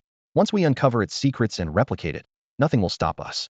Then we, not anyone else, will rule this continent. No wonder Roland sat firmly on the throne while everyone else knelt. Listening to that rousing speech, Chu Ge almost applauded. Well said. With a king this far-sighted, humanity will flourish and it'll walk away with the Tianlei. We obey, Your Majesty. Rest assured, we'll master every detail of the pet orb. Long live the king. Long live humanity.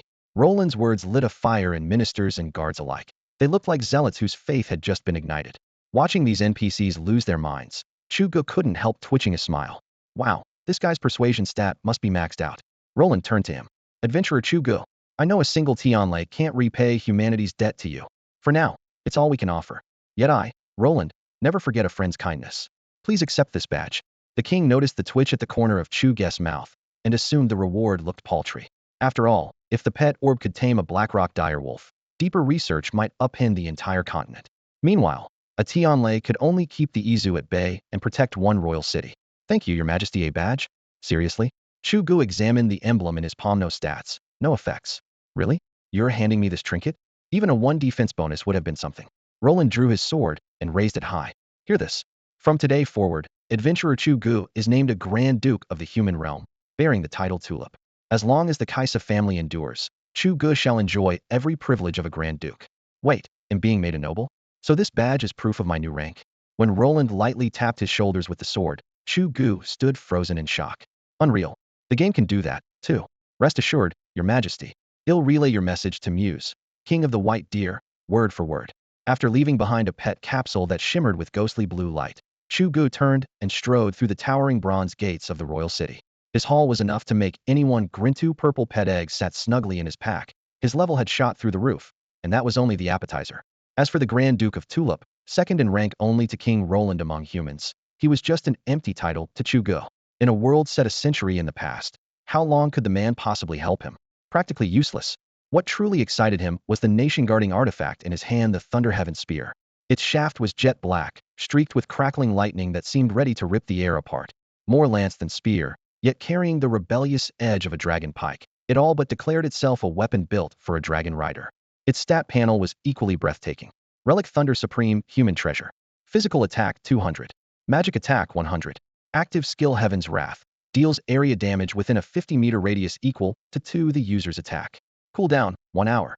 Passive skill Judgment of Lightning. Basic attacks deal lightning damage, especially effective against flying type and water type creatures. Growth equipment, level 0, EXP 0 100. Chu Ge couldn't help the grin tugging at his lips. With this spear, soloing the frost tusk boar that had once humbled him would be child's play. Even better, he already held the hidden class Draconic Arbiter and carried the Dominion scale gifted by Kangwu, Lord of the Stars. Now, with Thunder Heaven in hand, he was a dragon rider in every sense. His eyes turned razor sharp. The arrogant Aoshi clan that boasted of numbers? One man and one spear would soon show them what a single general shattering 1,000 troops really meant. Still, no matter how high his spirits soared, the timeline came first. Chu Ge's current mission was to cross the divine battlefield and hurry back to Elven territory. The main storyline of a century ago had just unfolded. To keep it intact, he had to go on playing courier. Recent clues had connected the dots for him. The downfall of Dragon Valley was inevitable. When it fell and Dragon Cliff vanished, the true story would surface and his role would end. As for the ultimate victor, there was no suspense. Humankind. If Chu Ge had once wondered how the frail human race of this era would rise to dominate the game world a century later, the answer was now obvious. The key was this pet capsule. He was merely a pawn nudging the plot forward. Even without him, humans would soon crack its secrets. Otherwise, how could a one-week race conquer the continent and found the 8 great cities? Besides, without these pet orbs, where will the players' orbs come from 100 years later in the main world? Chu Ge raised his eyes to the horizon, his thoughts in turmoil. Whether the orbs are gained through NPC quests or bought outright, they ultimately have to come from NPCs. If that's true, was the Dragon Court's overthrow really the work of the Fae, or did humans steer things from the shadows? And the sudden disappearance of Dragon's Cliff, was humanity involved in that, too? Chu Ge. Reinforcements from Rockwall City are here. From the high ground, Mythic Sovereign narrowed his eyes at the towering fortress ahead. So soon? Which city's troops?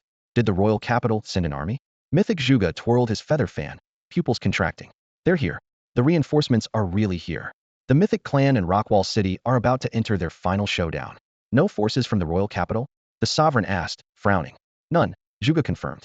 Only Snowfall City, Fallen Leaf City, and Relic City have committed troops.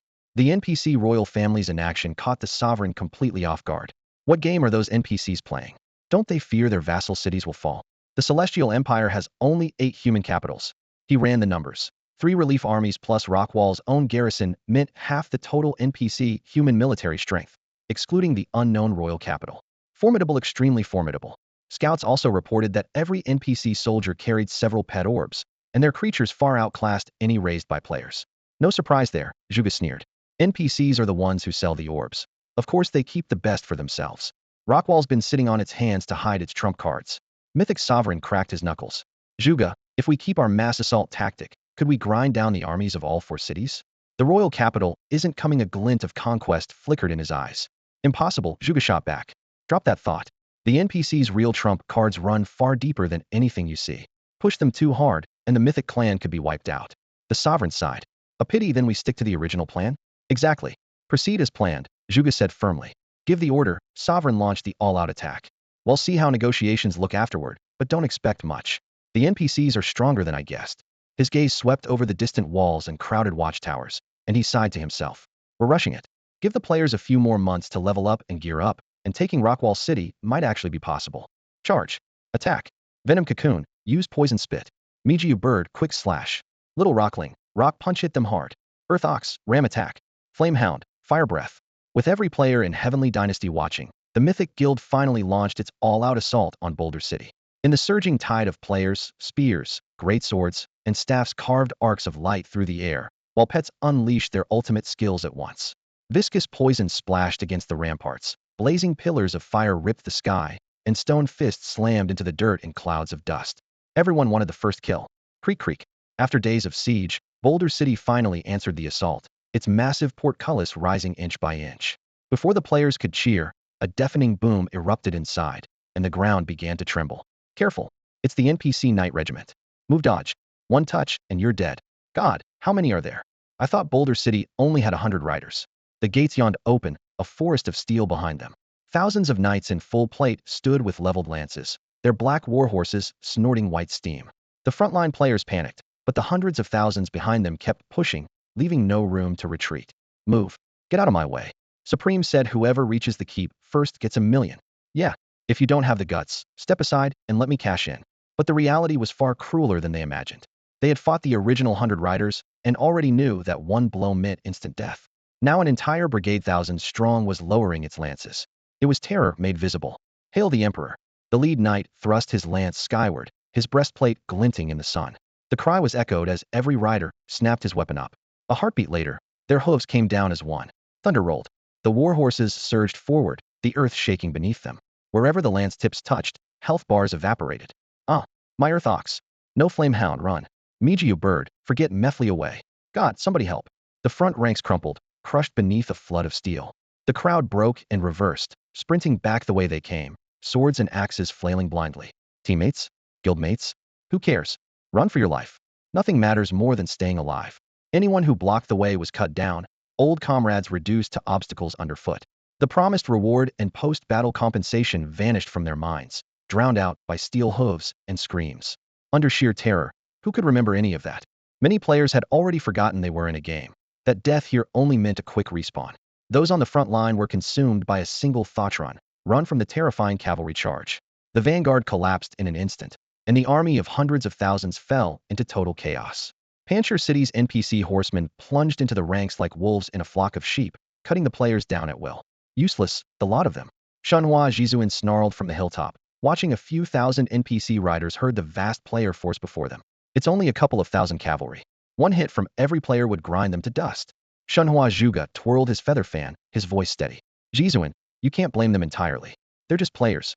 How many have ever seen a real battlefield with cold steel? The game's so immersive it feels like reality. Who in the real world has faced a scene like this? The player ranks were a disorganized mess. Faced with cavalry that mowed them down like wheat, fear swallowed every shred of reason they even forgot to fight back. Shenhua Zhuge understood all too well. Whether lone wolves or core guild members, they were keyboard warriors at heart. Thrust into a battle that felt brutally real, panic was inevitable. I get it, Shenhua Jizuan muttered, clenching his teeth before shaking his head in frustration. But if they're falling apart like this, what do we have to bargain with when we talk to the city lord? Patience. We've achieved our goal, Zhuge said quietly. Killing a few more NPCs would be nice, but even if we can't, forcing them to reveal their trump cards and call for reinforcements means Myth Guild wins. Unless the Lord of Panchir City is a fool, he'll accept our terms. Jizuan looked up. When do we contact him? Right now? Zhuge pointed his fan at the battlefield. Send someone, Jizuan. He'll be eager to talk. Certain of victory, the two on the hill no longer spared the carnage below a second glance. While Myth Guild and Panchir City were locked in a storm of blood and steel, Chu Ge was completely unaware. He had slipped through the divine battlefield and once again crept up on the perimeter guarded by those giant birds. Haha, Xiaojiao, and the rest of you feathered pests come on. Chu Ge's fingers tightened around a relic designed to counter flying beasts, his eyes blazing with vengeful zeal. If I don't wipe you out today, they'll write my own name backward. You chased me over and over, you rotten birds. Now the tables have turned, it's my turn for revenge. Roar, screech, hiss. A dragon's bellow clashed with the cries of birds. On this battlefield, where Chu Ge had already fought 3 times and grudges thickened the very air. His flame dragon once again faced the Qiujiao and their winged sentries. The man who used to flee now spurred his mount straight at them. In his hand gleamed the heaven thunder spear, a divine weapon forged to bring down anything that flies. With it, a handful of giant birds no longer looked so menacing. Flame dragon, move and noose your claws, Chu Ge shouted. After several bouts, he had learned that these birds shrugged off fire and dragon breath. Long-range attacks were useless. Time for a new approach. Getting close and rip them apart. There's always a cure for foes who laugh at special attacks. The flame dragon was furious as well. Repeatedly hounded by these guards, it now saw them as an insult to its pride. With its master's upgraded firepower, its confidence soared. Wings folding, it dove, talons flashed in the sunlight. A few gatekeeping pigeons dare contest the sky with a dragon? Die! Screech. As usual, the quickest defender was the Qiujiao, famed for its lightspeed flash. Letting Chu Ge escape again would be unbearable. With a shrill cry, it streaked forward like a bolt of white lightning. Huh! Stupid bird, eat my spear. If they had charged together, Chu Ge might have weighed his options. Since only one came, he welcomed it. The heaven thunder spear shot out to meet the Kudio's dive heat-in. Once its charge began, dodging was impossible, but the bird never meant to dodge. What harm could a mere human thrust do? Crack! Lightning burst from the spearhead, heavenly thunder pouring into the Kudio's body. Arcs crawled across the sky, feathers crackled, and the smell of scorched plumage filled the air. Terror replaced contempt. The Qiujiao wrenched itself free, flailing for an escape. Haha, have another. The divine spear truly earned its reputation, nothing better for grounding flyers. Chu Ge flipped his wrist for a second strike, yet the Kudio's supple body barely twisted aside and tumbled backward in retreat. Flame dragon after it. Don't let it get away. I'm taking that bird down today. That cursed condor had disgusted him more than once, and now the tables had turned. There was no way Chu Ge would let the creature escape. No hesitation, pursue, and keep pursuing. Roar. The flame dragon threw its head back and bellowed, its eyes blazing. Master, rest easy, it can't run from me. Dragons, the sovereigns of the sky, had always looked down on every other winged race. If the Ice Clan hadn't shielded them in secret, the avian folk would have been reduced to ash long ago. Watching the condor flee in a panic, the flame dragon snapped its crimson wings, whipped up a furnace-hot wind, and dived just above the cloud sea toward its target. Squawk. Human, where did you get Tianlei? The fleeing condor was terrified less by the pursuing dragon than by the lightning-wreathed spear in Chu Ge's hand. Any avian of rank would know this legendary human relic. But wasn't it supposed to be locked away in the human royal city? Stolen? Impossible. The capital's defenses were airtight. Except for dragons and a handful of other races, no one dared intrude. And this human adventurer clearly lacked the strength to break in. If it wasn't theft, only one chilling explanation remained. The humans have joined the war, and they're on the dragon's side. Cold sweat soaked the feathers under its wings as it pictured humanity betraying its treaty and siding with their age-old foe. Why do you care where I got it? Chu Ge sneered, pointing the spear. Get ready to turn into roast chicken. As the flame dragon closed in, Chu Ge thrust Tianlei tore straight through the condor's left wing. Squawk! The agonized scream shattered the clouds. Seizing the moment, the flame dragon surged forward. Its claws flashed, slicing alongside Chu Ge's spear as they ripped into the panic-stricken condor. Blood-spattered feathers drifted through the sky like a crimson rain. Human, stop! Several enormous avians finally caught up, their slower wings only now bringing them into the fray. The gale from their frantic flapping howled across the battlefield. Seeing their comrades' blood stain the heavens, they roared in outrage. For the proud avian folk to be humiliated like this was intolerable. Chu Ge snorted. Stop! Who do you think you're scaring? A few dumb birds, they'll turn every last one of you into barbecue. Judgment strike. Although thunder naturally counters the Qiujiao, and the flame dragon was shredding its wings, the creature's high level made it hard to turn it into a roast bird in seconds. Chu Ge's gaze shifted to several other giant birds diving toward him. He swung the Sky Thunder Spear and triggered its active ability Judgment Strike. Sparks burst to life as lightning wrapped around the weapon. With a sweeping motion, he flung a blazing net of electricity straight at the oncoming attackers. The sudden blast caught them off guard. A massive bird that looked like an oversized goose and another that resembled a colossal seagull convulsed in midair, shrieking in agony. The Qiujiao closest to Chu Ge's feathers already scorched, and Regeddon even managed a cry before it tumbled earthward. Cursed human, why does heaven's thunder lie in your hands? The remaining birds screeched, their voices mixing with the howling wind. As members of the winged race, they knew exactly how terrifying this spear was, created specifically to counter them. The Sky Thunder Spear had once secured peace between humans and the winged, even persuading them to supply countless griffins. Seeing it now in Chu Ge's grip shook them to the core. In an instant they shared the same fear that had gripped the Qiujiao. Had humanity joined the war? Had the treaty been broken? Save your breath, Chu Ge sneered, raising the spear again. You were eager enough to block my path a moment ago. Try it again if you dare. One judgment strike had already forced the entire flock back, and the pressure it exerted sent Chu Ge's confidence soaring. In the past, birds like these, each at least level 50 and boss clash, had driven him to flee under cover of black mist. With this artifact in hand, he was no longer prey. Accursed human. Accursed race. You'll pay for this. The leading eagle roared. Yet despite its fury, the threat of thunder robbed them of any will to fight. The fallen Chu Ge was proof enough.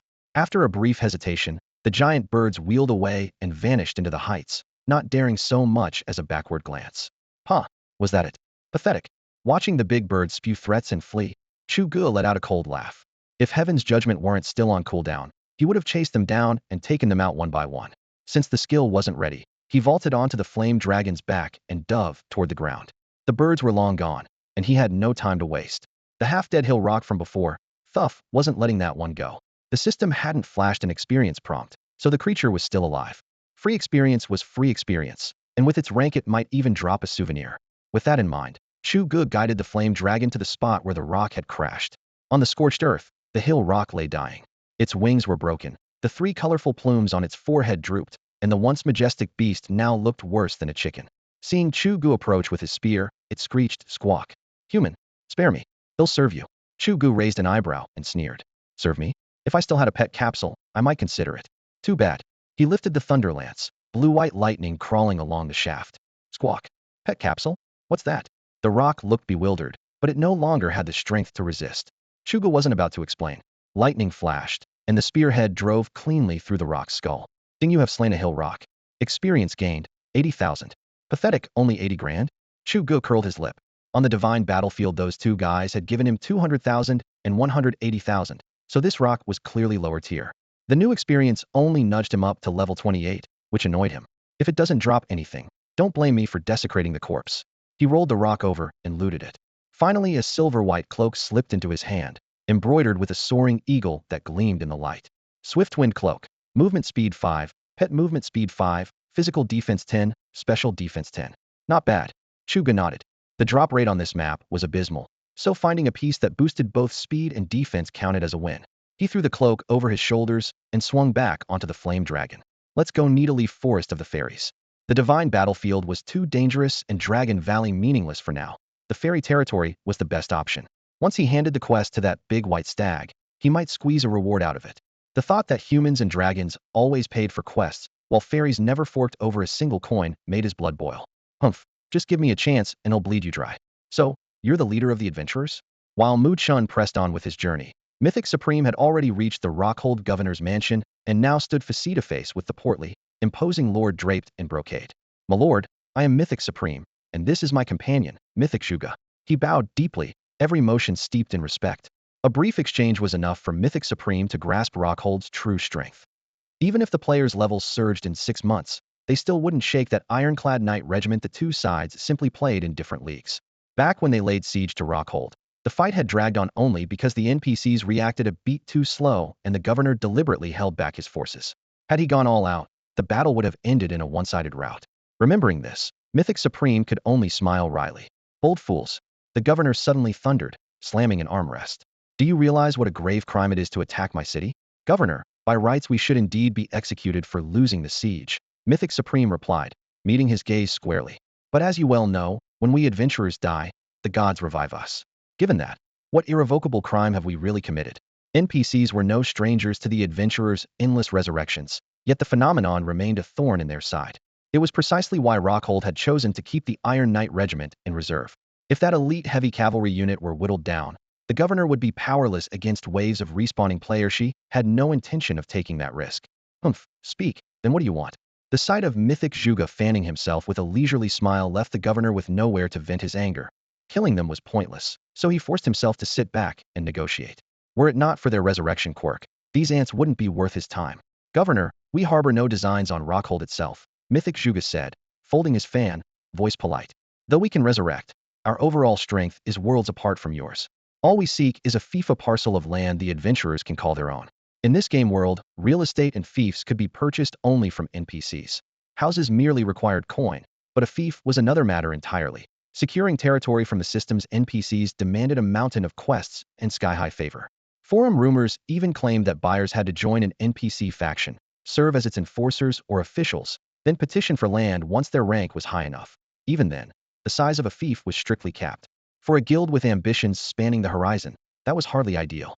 A fief is the bedrock of any guild. Without it, a guild is like a tree without roots. Long-term growth is nearly impossible. The forging of equipment, the brewing of potions, every link in the logistics chain depends on the steady development of a fief. For casual players, that's no big deal. They can simply buy what they need from NPC vendors. But for top-tier guild families with long-range ambitions, it's another story. Since the war began, every NPC city has slammed its gates on the mythic family. No supplies, no entry, nothing. If the family weren't wealthy enough to buy resources from other guilds and solo players at sky-high prices, the war would have ended ages ago. Their ultimate objective is therefore unmistakable: pry a fief from the system NPCs. Humph, your appetite knows no bounds. The corpulent lord of Panchir City sneered from his massive stone throne after hearing Shanhua Zuge's demand. A fief? You've got nerve. Inside the NPC realm, he and the lords of the 7 other main cities were autonomous warlords who answered to the royal city only in dire circumstances. Fiefs were precious, and the 8 cities had even gone to war over them. Now a handful of insignificant adventurers had the audacity to ask for land. Naturally, he refused. Shanhua Zhuge leaned forward, voice calm. My lord, since you granted this audience, you must already know what adventurers can do. The Iron Cavalry Corps is unbeatable, and we admit that. But what about your townsfolk? Your ordinary guards? It was a naked threat. Every time one of your NPCs dies, he's gone for good. Shanhua Zhuge pressed, fully aware of the player's infinite resurrection. We, however, pop right back up at full health. No matter how strong you are, we can camp outside your gates day and night. The moment the Iron Cavalry leaves, or your numbers thin, we'll strike, again and again.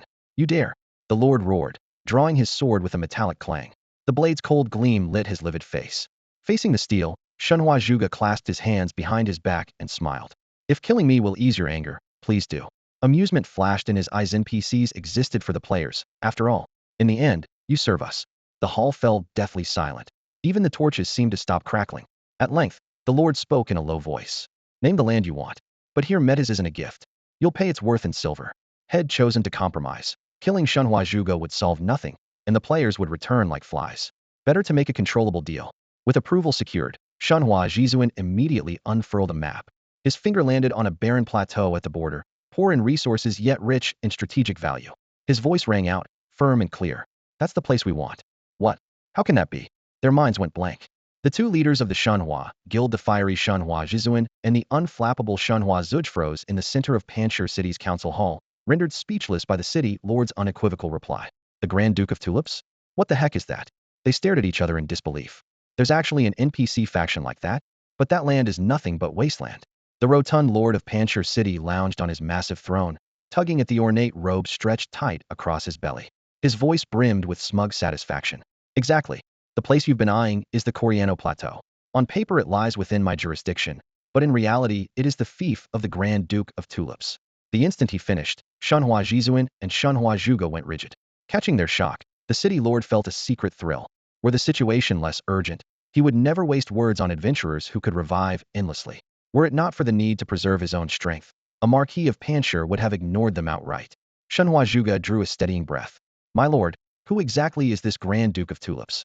The city lord narrowed his eyes, as though savoring some distant legend, and did not answer immediately. Candlelight flickered through the hall, heightening the adventurer's unease. Data raced through Shanhua Zuge's mind. The Coriano Plateau lay northeast of Panchir City, a strategic hub at the heart of the Tianchao map, linking Feishua City, Sangyan City, and several other capitals. Its monsters were impossibly dense, varied, and high-level beyond anything players had yet faced. His plan had been clear. Secure a foothold on the plateau's edge, expand step by step, seize the entire region, and use it as a springboard into surrounding territories. Everything had unfolded perfectly until this Grand Duke of Tulips appeared at the finish line. The plateau was Tianchao's beating heart. Even Panchir City held only its outskirts. Now a mysterious Grand Duke had vetoed their claim from the top down, flipping the table before the game could begin. Memories churned. Since its founding, the Shanhua Guild, the largest in Tianchao, had compiled every scrap of in-game intel. The distribution of human NPC power, influence maps of the 8 major cities, and data on the royal capital reachable only via a special teleport array. According to their files, the human hierarchy was transparent. 8 cities plus the royal capital. Never once had anyone mentioned a Grand Duke of Tulips. Those 4 words hammered at Shanhua Zuge's chest. He had always trusted his intel. Now, for the first time, it failed him. The rank itself was chilling. The corpulent lord before them was merely a marquis, while a Grand Duke stood directly beneath the king second to none. How could someone so eminent leave no trace in their database? At last, the Pancher city lord spoke, his voice low, as though reciting a creed. Umph. Humanity's dominion over this continent exists solely thanks to the Grand Duke of Tulips. He is our prophet, our guide. Reverence softened his broad face, his pupils shimmering with devotion. Candlelight danced in that glow, flickering like an unseen flame in the hall. Yet even he had never laid eyes on the legendary Grand Duke of Tulips. Yet the fat man was well aware of the Grand Duke's service to humankind. The portly city lord the master of Rockhold, and its marquis swiped a sleeve across his sweaty brow while the Grand Duke Tulip's heroic deeds raced through his thoughts. Without that duke's last-minute salvation, humanity would probably still be clinging to life in some narrow crevice, liable to be shredded at any moment by the allied races. With that in mind, he abruptly shifted his tone, his voice ringing with unquestionable authority. Fine, pick another tract of land. But don't even think about anything near the Coriano Plateau, not even the neighboring plots. If His Majesty is angered, they'll be dragged down right alongside you. Myth Chu Ge and Myth Supreme traded stunned looks. Unhurried, the city lord added, since I've agreed to sell, I won't go back on it. In his eyes, these adventurers blessed by the gods players who could revive endlessly were nothing more than annoying flies. If selling them a patch of ground would shoo them away, so be it. Better yet, once they settled, they'd still fall under his banner. Rockhold would gain a vassal faction for free. Under normal procedure, an NPC power might sell land only after buyers ran quests and built enough favor. The Myth clan had spotted a loophole and become the first to seize it. Thank you for the warning, Lord Marquis. After a moment's thought, Myth Chu Ge bypassed the Coriano Plateau and pointed to the mountains southwest of Rockhold, a region riddled with rich ore veins. We'll take this area. Done. 30 million silver. The fat city lord raised 3 pudgy fingers. Hey, and it's yours. 30 million? Myth Supreme's breath hitched. At the current rate, that was 50 million yuan. Even with the Myth clan's resources, scraping up that kind of cash in a hurry would be tough. He shot Chu Ge a look, cursing the city lord's greed internally. With a cold snort, the city lord flicked his sleeve. No money, then get lost. Swatting a few flies cost me a bit of time, and troops nothing compared with 30 million silver. Sweat gathered in Myth Supreme's palm. After a moment's thought, he bowed. Very well, Lord Marquis. Grant us 3 days. We'll be back. Securing land at this early stage was a game changer. Managed well, the investment could multiply many times over. Myth Supreme believed it firmly. Once they cleared this hurdle, the Myth clan would soar. 3 days? The city lord nodded, a fleeting smile flashing across his round face. Fine. 3 days. Driving off the pesky flies and pocketing 30 million silver in one go inside, he was overjoyed. Outwardly, he remained the imposing lord of Rockhold, steadfast as stone. Chu Ge, put a team together right now. I want every scrap of information on this Grand Duke Tulip. After leaving Rockfort City, Shenhua Jizuan looked grim. A sudden mishap had wrecked his careful plan, forcing him to settle for a less than ideal territory. Now this unexpected Grand Duke Tulip had caught his attention. The NPC's influence clearly ran deeper than it appeared. The mysterious royal capital aside, the Duke himself and any hidden human faction behind him was worth digging into. I've already handled it, Shenhua Chu Ge replied crisply. As the guild strategist, he was already on the same page. Good. Track down every lead on the Duke, Shenhua Jizuan said, voice hardening. If anyone gets a related quest, funnel all resources into it. Whatever it takes to meet him and win his favor. His fief sits in a critical spot. With Rockfort yielding no more clues, Shenhua Jizuan had to change tactics. Farming quests and reputation was now the only opening. The first surprise raid caught the NPCs off guard, gave us leverage, and forced negotiations, he muttered. A second raid? Impossible. In Pet Alliance, NPC intelligence matched the players. After being tricked once, they'd never allow a repeat. Try another sneak attack, and they'd mobilize instantly, wiping out the intruders. That left goodwill grinding as the only workable plan. Data showed every marquis owned a city, yet Grand Duke Tulip held only a fief without one. The vast Coriano Plateau offered plenty of room. With enough favor, buying even a small patch of land from him shouldn't be hard. Chu Ge raised another concern. Jizuan, the Duke may be hard to find. He could be hiding inside the royal capital. So you're suggesting we shift the guild's quest focus there? Shenhua Jizuan caught on at once. The capital was always heavily guarded. Its teleport pads had opened briefly only during the last auction. Chu Ge explained, let our dedicated quest teams target the capital. Once they gain unrestricted access, the chances of locating Grand Duke Tulip rise sharply. Even if we miss him, the city holds countless secrets worth uncovering. During those few auction days, players barely scratched the capital's surface. Now was their chance. After a brief pause, Shenhua Jizuan nodded decisively. Do it. Tell the quest teams to hit the royal capital with everything they've got. Whoever secures unrestricted access to the royal capital first, they'll pay him 200,000. Whoever establishes contact with this tulip duke first, they'll pay him 300,000.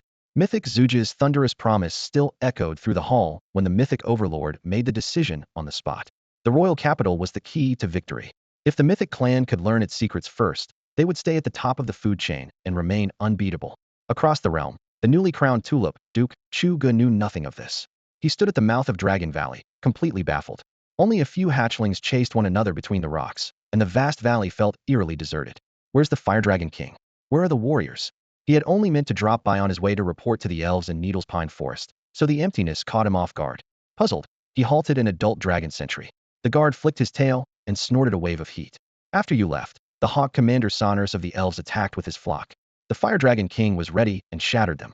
Saunders fled back to Needles Pine that same night. Now the king has taken the entire valley's army in pursuit and is striking straight at the elves' territory. Seriously?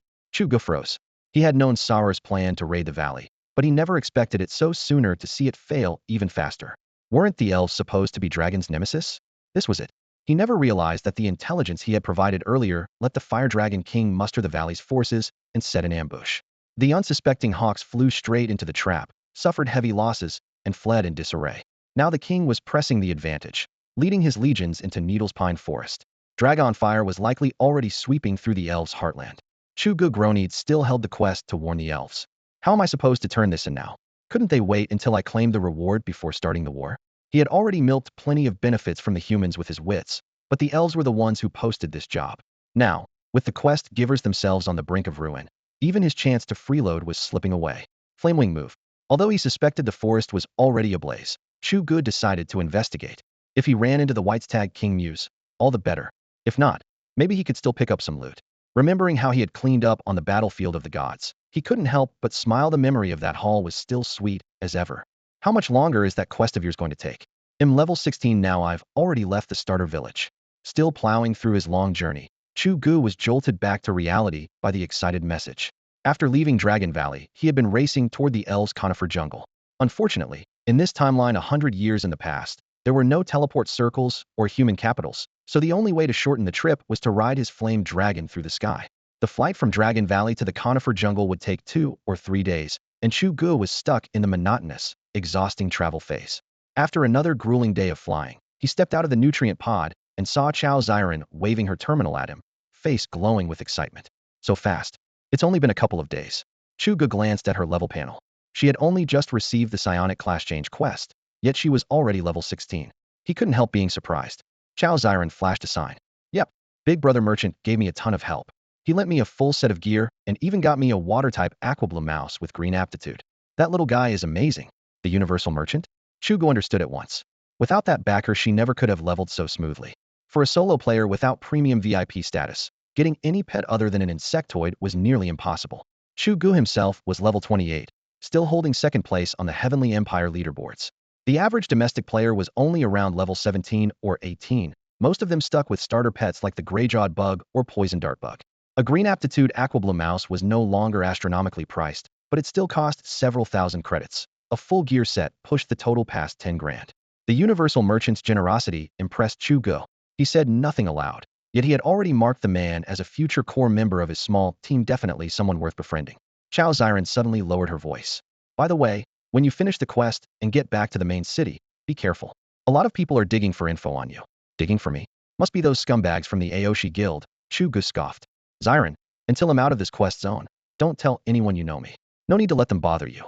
Once I'm out, he hadn't feared them before, and he was far stronger now. In his eyes, the Aoshi Guild was trash he could swat aside. He muttered, when I get out, they'll let them taste the thunder spear. But Chao Xiren focused on him. They'll be fine, I'm just worried about you. Xiren's worried about me? Chu Ge raised an eyebrow, laughed, and spread his arms. Say no more, give me a hug. He lunged forward to repay her concern. She slipped aside, cheeks flushing as she scolded playfully. I haven't agreed to date you yet, so keep your hands to yourself. So there's a chance. His move had only been a test, and her reaction made Chu Ge beam with delight. Judging by the way things look, I must have gone way up in that girl's estimation lately. Chu Ge sat beside the campfire, watching Chao Xiren pack her gear a short distance away, and silently congratulated himself. Xiren, you know I really like you. Give me a chance, will you? He thought. Sensing her growing affection, He decided to press the attack after all. A man and a woman had spent days together in a lonely log cabin. Pretending he felt nothing would be absurd. Chao Ziren merely waved her hand. Let's take it slow, okay? I don't want to rush. Her eyes flickered in the firelight, and Chu Ge instantly read the hesitation there. Her younger brother was still in a hospital bed, and the medical bills weighed on her like a boulder. Even though Chu Ge excelled at everything, helping her slay monsters by day and never overstepping by night, she still wasn't ready to accept his feelings. She knew perfectly well that if she just opened her mouth, Chu Ge could sell a few top-tier items, and the cost of treatment would be pocket change to him. But as an independent woman, Chao Ziren refused to stick out her hand simply because someone liked her. To her, love had to stay pure. In the game, she could accept his help with parties and quests. The real-world medical fees, however, had to be earned with her own hands, not taken as charity. For that reason, she kept their relationship teetering on the edge of romance, caring for him, yet refusing to take the final step.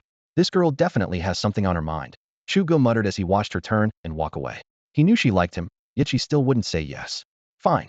Once we clear this quest map and I hand over that surprise, let's see how long you can hold out. Thinking of the purple pet egg in his backpack, a rare water dragon dual element embryo smiled. Once she was moved by that treasure, and the mood was right, haha. Suddenly, the public chat exploded with system messages. It dropped. Hurry. Tell the boss. It dropped. Ha ha ha, it's me. I got it. I'm rich. With the players' deafening cheers, the entire China server erupted. The second guild crest had finally dropped. Ever since the Myth clan secured an entire mining zone with the first crest, every top guild had been grinding around the clock, turning any monster capable of dropping the crest into prey. After countless days of bloodshed, someone had finally seized this key to territory again. What? It dropped? Haha. Good. Reward them. A huge reward. Shouts in the voice channel nearly blew out eardrums. About to become the second guild in China with its own territory, how could they not be overjoyed? And the lucky winners were none other than Chu Ge's sworn enemies, the Proud Clan. Yes, the guild that had picked up the crest this time was exactly the one that clashed with Chu Ge the most, the Proud Clan. Whoa, this is brutal. Chu finally set foot in the fairy homeland, the Needleleaf Forest, after 2 full days on the road. He hadn't gone far before he saw rows of monster corpses lining the path. Unlike the danger-ridden battlefield of the gods, the woods were strangely quiet, letting him stroll through the bodies and loot to his heart's content. Monsters that kill each other rarely drop gear, but half-dead stragglers are another story. Chu never spares them, whether fairy or dragon. The instant he spots one, Thunderlance strikes with full force. Roar.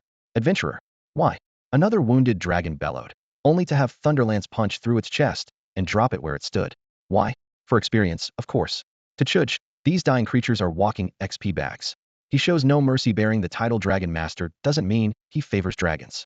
If the chance arose, he'd finish off the Flame Dragon King, or even the Cosmic Overlord Kangwu, let alone these junior drakes. Counting the one at his feet, had brought down 4 wounded deserters so far. The XP wasn't as rich as the boss-tier monsters on the battlefield of the gods, but each still handed him around 100,000 points. 4 quick kills shot him to level 30, blasting him past Mythic Sovereign and putting him at the top of both the player and pet leaderboards. The XP was a side benefit. Outside this forest, every one of these monsters would be a boss. Even with the Needleleaf Forest's lousy drop rate, Chu still nabbed a purple hawk fairy race pet egg and a few pieces of gear he couldn't yet use. One look at his pack told him today had been a huge win. Meeting the legendary White Stag King, Muse, would just be icing on the cake. Adventurer? Why are you here? A deep voice thundered overhead as Chu stored his loot. He glanced up to find a massive western dragon, 70 or 80 feet long, hovering above the right hand of the Flame Dragon King, no doubt.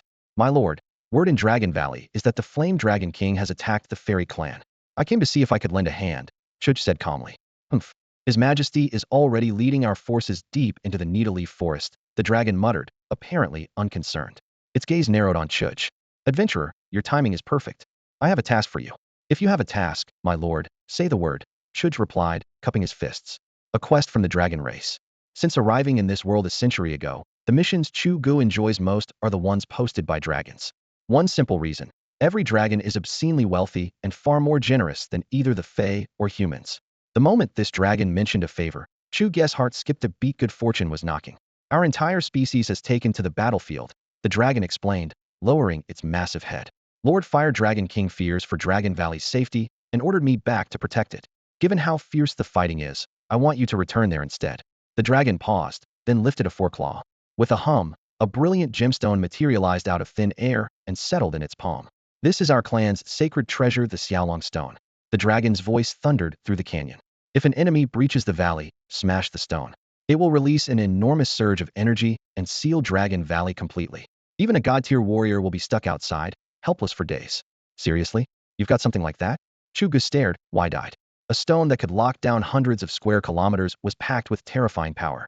If he could sneak one into his pocket, even gods would have trouble touching him. Yet the instant the gem touched his hand, a notification from the system doused that thought with ice water. Xiaolong's stone dragon artifact generates a protective shield, shatter to deploy a wide area barrier. Bound quest item. The words bound quest item made Chu Ge deflate on the spot. In Divine Pet Alliance, you could even slaughter the quest giver and still finish the mission, but a marked quest item could never be pocketed.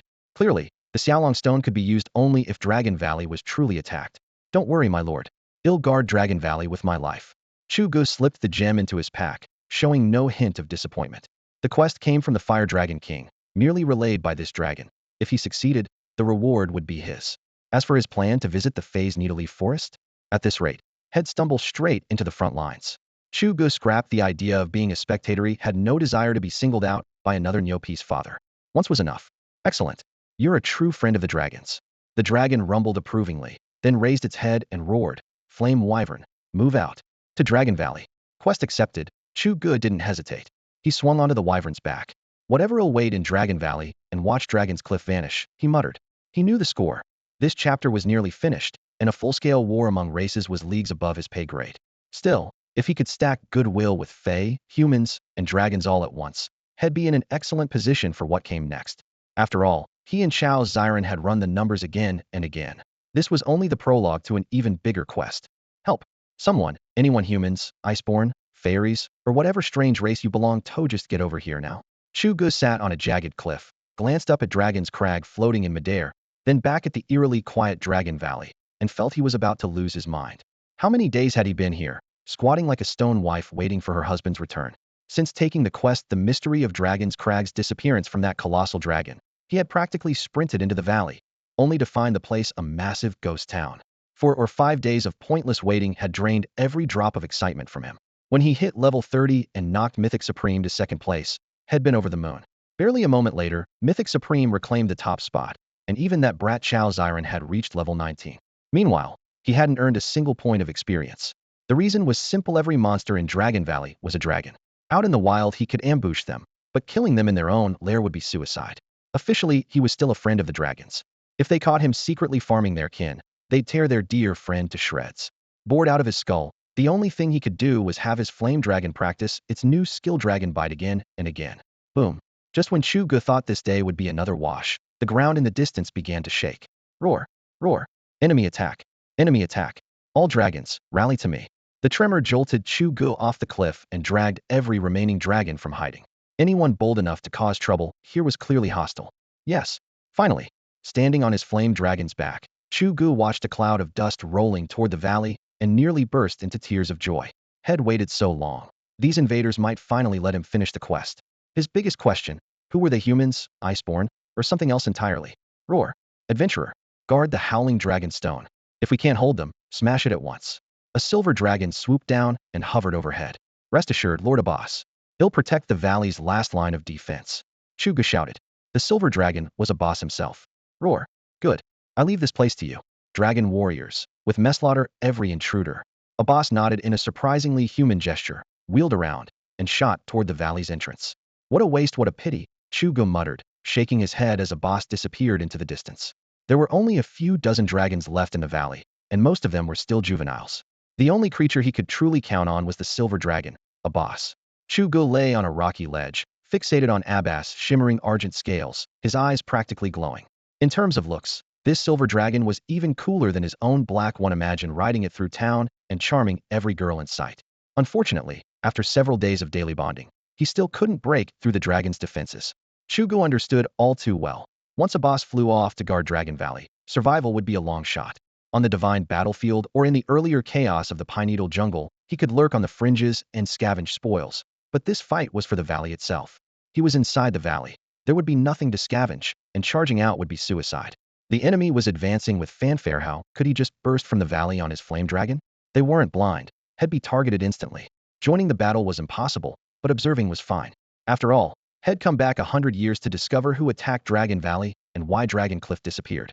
Now that the enemy had arrived, How could he not take a look? As for the howling dragon stone, how long could that trinket really stall them? If he didn't know the history, he might still dream of a timely dragon reinforcements, but the chain quest made it clear. In this battle, the dragons would lose and the valley would fall. Boom. With a thunderous blast, the flame dragon shot higher into the sky. Roar. Awo.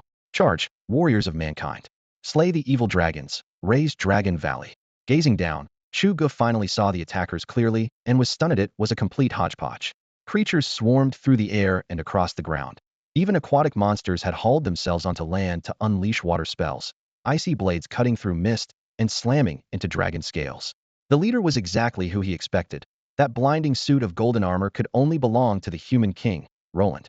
The real mystery lay in the army itself, monsters sporting 7 or 8 different racial traits. Had humans already developed and fielded capture orbs? That had to be it. Otherwise, where could humans find such a vast and mismatched monster force? He did the math. It had been barely 10 days since had leaked the capture orb intel. In that short time, humans had not only reverse engineered it, but were already deploying it on a large scale. That efficiency was insane. Judging by the number of creatures, taming them alone should have taken more than a week. The truth was, even crazy humans had cracked the capture orb only 5 days ago. The moment the first one was made, the rest rolled off the line. Master tactician Roland saw the opening. Using Chu Ge's intel, he realized that the Fey branch's hawks alone couldn't defeat the dragons. They would only anger the Fire Dragon King and provoke a full draconic assault on the Fey. Right now, Dragon Valley's defenses were paper thin. If he could take the valley and destroy Dragon Cliff, the dragons would lose their sacred birthplace, and with only slow natural reproduction, they would eventually fade from the stage of conquest. Seizing the moment, Roland led the human army out of the capital. Every monster they encountered, strong or weak, went straight into an orb. That's why Chu Ge now found himself staring at this bizarre patchwork force on the battlefield. What now? Do I go or stay? Chu Ge lay flat against the broad back of his flame dragon. Peering past the drooping feathers at the edge of its wings, he recognized the invading banner's humans, led by none other than an old acquaintance, King Roland. In an instant, his heart felt as if it had been torn in two. To humans, he was the Tulip Duke, a guide and symbol of hope. To the dragons, he was a trusted ally tasked with protecting Dragon Valley. If he flew over and showed himself, Roland would treat him as an honored guest, invite him into the command tent, and maybe even ask him to help hunt the dragons and share the spoils. The silver dragon alone could yield a fortune in rare materials. The problem was that crossing that line meant betraying the dragons and dooming his quest. He could excuse himself to the humans, but how could he explain it to the dragons? They were stubborn. Once betrayed, a friendship vanished in a flash. After some thought, Chu Ge muttered under his breath, "Fine. For the sake of the quest, I'll swallow my pride." He patted the flame dragon's scales. "Drop lower. Don't let Roland spot us." Now that he knew the attackers were humans, had lost all interest in watching the battle. The assault force led with more than 100 griffin riders in a spearhead formation, while over 10,000 troops advanced on the ground beneath snapping banners. Dragon Valley had only a few dozen airborne dragons. The outcome was practically written across the sky. The dragons would lose. Chu Ge planned to wait until they were nearly finished before pulling out the howling dragon stone. If Roland saw him using it, he'd want to crawl into a hole. So why bother with the stone if the dragons were certain to lose? Because the quest demanded it. Dragon Cliff should have stood at the valley's mouth, yet not a shard remained. Chu Ge suspected the cliff's disappearance was tied to the howling dragon stone. That hunch kept him here, ready to fight until the final moment, then grind the stone to dust. Roar. The flame dragon's deep growl made the air vibrate. "Master, they can't hold much longer." "What, already?" Chu Ge frowned. How long had it been since the silver dragon Abbas charged out? Head figured even a weak dragon could last a day or two. Instead, less than an hour had passed, and the line was collapsing. A moment later, Abbas staggered out of a bloody mist, silver scales drenched crimson. Roar. Adventurer, crush the howling dragon stone now. The roar confirmed the flame dragon's warning. Chu Ge stared at the dragon, now more red than silver, and sighed inwardly. "And you still call yourselves mighty dragons?" Pathetic. His hesitation vanished. He slipped a hand into his tunic and felt the faint, eerie pulse of the stone. Enough. No more second-guessing. Howling dragon stone, is it? Time to break. Although hailed as a dragon artifact, the Xiaolong stone isn't particularly hard. The moment it senses an enemy strike, it shatters, releasing a torrent of power that forms a protective shield around its master. But if the bearer breaks it himself, crack, it turns to powder. The sharp snap echoed through the heart of Dragon Valley. Chu Ge quietly pinched a fragment that hadn't crumbled yet and slipped it into his tunic, elated. A bargain missed is a bargain lost. If I finish the mission, why shouldn't I keep this fingernail's-sized shard? The silver dragon Abbas noticed nothing. As the barrier rose, energy poured out like a tide, making the elder dragon's scales tremble with excitement. Roar. Humans, you're finished. Our Fire Dragon King will return with the full host and wipe you out. A boss thundered. When the Xiaolong stone shattered, a ring of azure energy rippled outward, sealing the valley's core in mere seconds. Feeling safe, a boss glared at Roland atop his griffin in the distance and roared, "You dared attack, while our forces were away, you'll pay in blood." Dragons had never taken humans seriously, seeing them as ants. Even Chu Ge wouldn't have received any commission here, let alone an audience, without a blazing dragon backing him. Proud dragons recognize only strength. This battle, however, shook Abbas' pride. Those tiny ants wielded terrifying power, rallied other races beside them, and most alarming, more than a dozen defeated dragons circled above the human ranks. The humans had somehow tamed them. Though too wounded to fight, their presence alone chilled the boss to the core. Humans must be eradicated. Whatever method they used to enslave other races must vanish. A boss, an elder, saw farther than most. If humans kept feeding war with war, they would one day sweep the continent, turning every race into their henchmen and mounts. Even the mighty dragons would become tools. So when the barrier rose, he was ecstatic. If it held for just a few days, the Fire Dragon King would sense the relic's destruction and return with the army. Humanity, still in its infancy, would be annihilated. Then things went wrong. The shield stood tall, but it left Dragon's Cliff, the cradle of the race, exposed. No. A boss froze in midair. At that instant, Roland spotted the gap and ordered an all-out assault on Dragon's Cliff. Elements rained like a storm, flames erupting sky-high. Abbas' arrogance vanished. Terror and despair filled his eyes. He knew that if Dragon's Cliff fell, the dragon's very foundation would be torn away. "Great, I may have just doomed us all," Chu Ge muttered, sweat pouring down his back. All Head wanted was a tiny shard, and now a catastrophe had erupted. Yes, when he crushed the Xiaolong stone, Head deliberately kept a piece no larger than a fingernail. "Roar. Adventurer, leave this place at once. Head to the coniferous jungle and ask the Fire Dragon King for aid. Tell him to bring the dragon army back to Dragon Valley immediately." Roland has already led the human host toward Dragon Cliff outside the energy shield. Disaster is imminent. The silver dragon Abbas spat out the words to Chu Ge, spread his wings with a thunderous snap, and, in a gale of dust and sand, shot toward Dragon Cliff beyond the barrier. It was clear he meant to buy time with his life, tragic and resolute. Watching the battered, blood-streaked silver figure, Chu Ge couldn't help sighing. In this state, you couldn't stop Roland's army, even with dozens of followers, and now you're charging in alone? You're just throwing your life away. He understood Abbas' feelings, but he couldn't condone such a reckless move. Hold them off? With what? For how long? And a detour for reinforcements would take days. If Abbas were the Fire Dragon King or Kangwu, Lord of the Starry Sky, he might buy a little time, but against Roland, he was cannon fodder. By the time Chu Ge returned, the war would be over. His real assignment was to discover why Dragon Cliff would vanish. Roland's assault had already given him a rough idea, but he wouldn't be satisfied without seeing it for himself. The answer would shape not only this mission but everything that followed. So he had no intention of leaving Dragon Valley, had to witness Dragon Cliff's fall with his own eyes. As for his safety, once the shield shattered and Dragon Cliff was destroyed, Chu Ge had that covered. He was, after all, the Violet Grand Duke of the human realm. He could invent any excuse, might even claim had been captured by the dragons and talk his way out. He was confident. Just as he settled in, ready to watch Abbas get obliterated, something unexpected happened. Chu Ge looked up and froze. Silver-white flames flared around Abbas, and the dragon streaked straight toward the floating Dragon Cliff. Chu Ge was utterly baffled.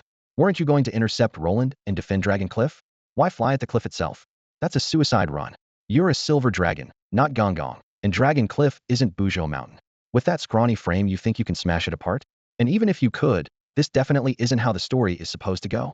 Aren't you one of the dragon generals? Is this a betrayal? Finiso, you've turned traitor, but couldn't you slow down a little? Wreathed in flame that licked across his silver scales, Abbas corkscrewed out of the sky in a murderous dive. 1,000 questions exploded in Chu Ge's mind. While Roland had no time to stare, he barked on instinct. Griffin riders, intercept. For mankind, and our king charge. Chu Ge remained clueless, but Roland's gaze was razor-sharp. If Abbas truly meant to level Dragon's Cliff, Roland would have cheered him on. The problem was that the silver dragon was clearly trying to shield it. The human knights spurred their griffins, wings churning the air into turbulence. Sunlight glanced off their steel lances in a cold gleam. Yet the gap was too wide. Nothing could outrun a dragon with nothing to lose. Boom. A thunderous blast kicked up a wall of dust. Dragon Valley's cliffside buckled as if slammed by a colossal hammer, stone shards spraying everywhere. Abbas turned into a blazing comet and rammed straight into Dragon's Cliff. Chu Ge's jaw dropped. What kind of plot twist was this?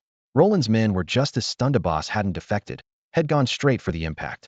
Energy fanned out like a tidal wave, warping the shield powered by the Xiaolong stone into rippling rings. Suddenly, a roar steeped in draconic might ripped through the shuddering air.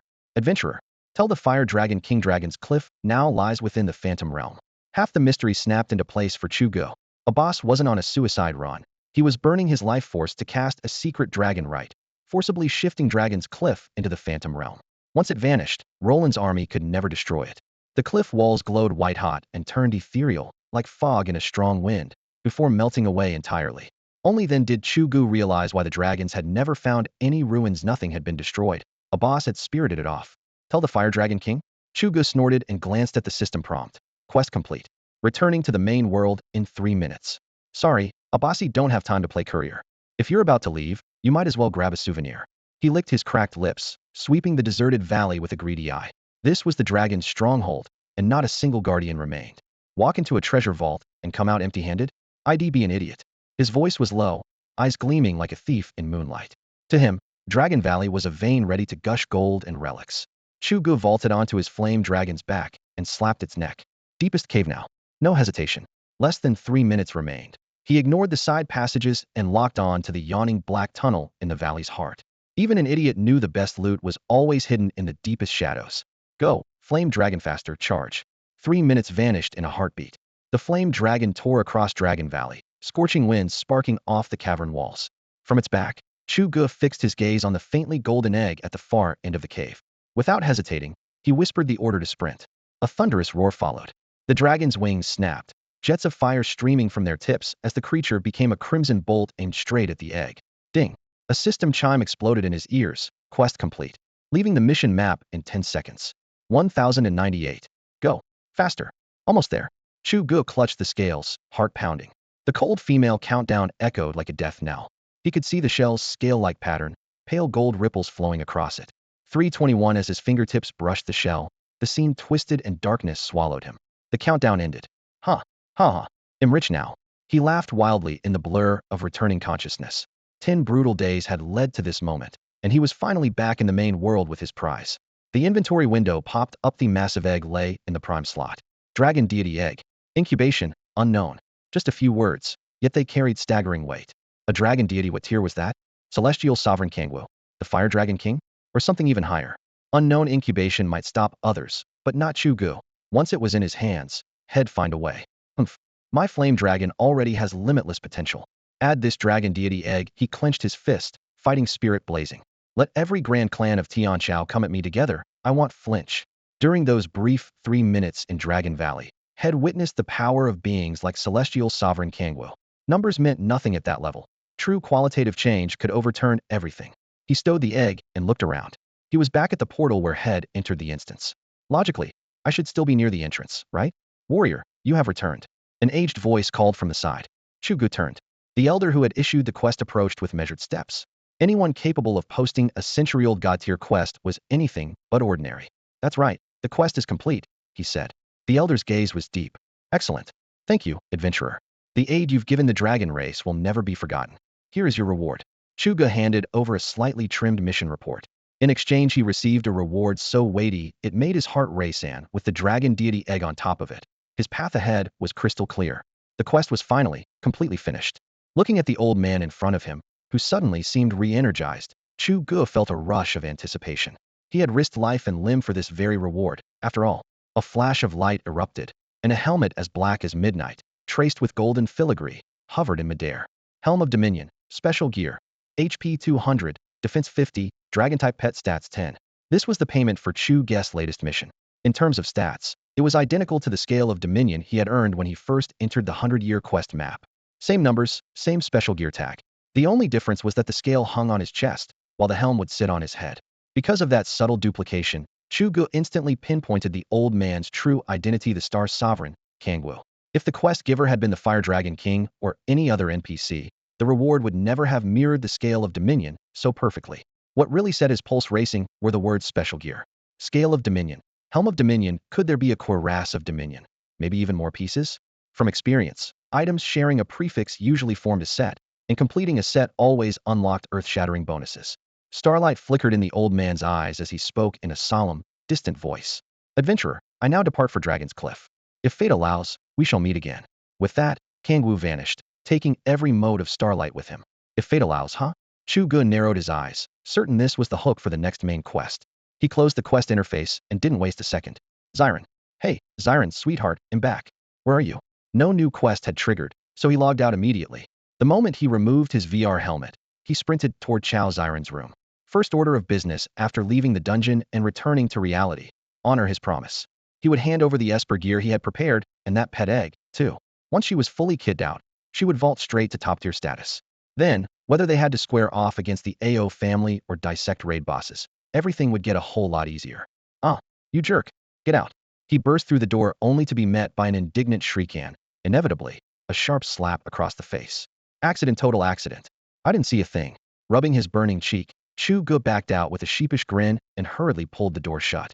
Whoa, that was intense. His heart pounded as the brief image replayed in his mind.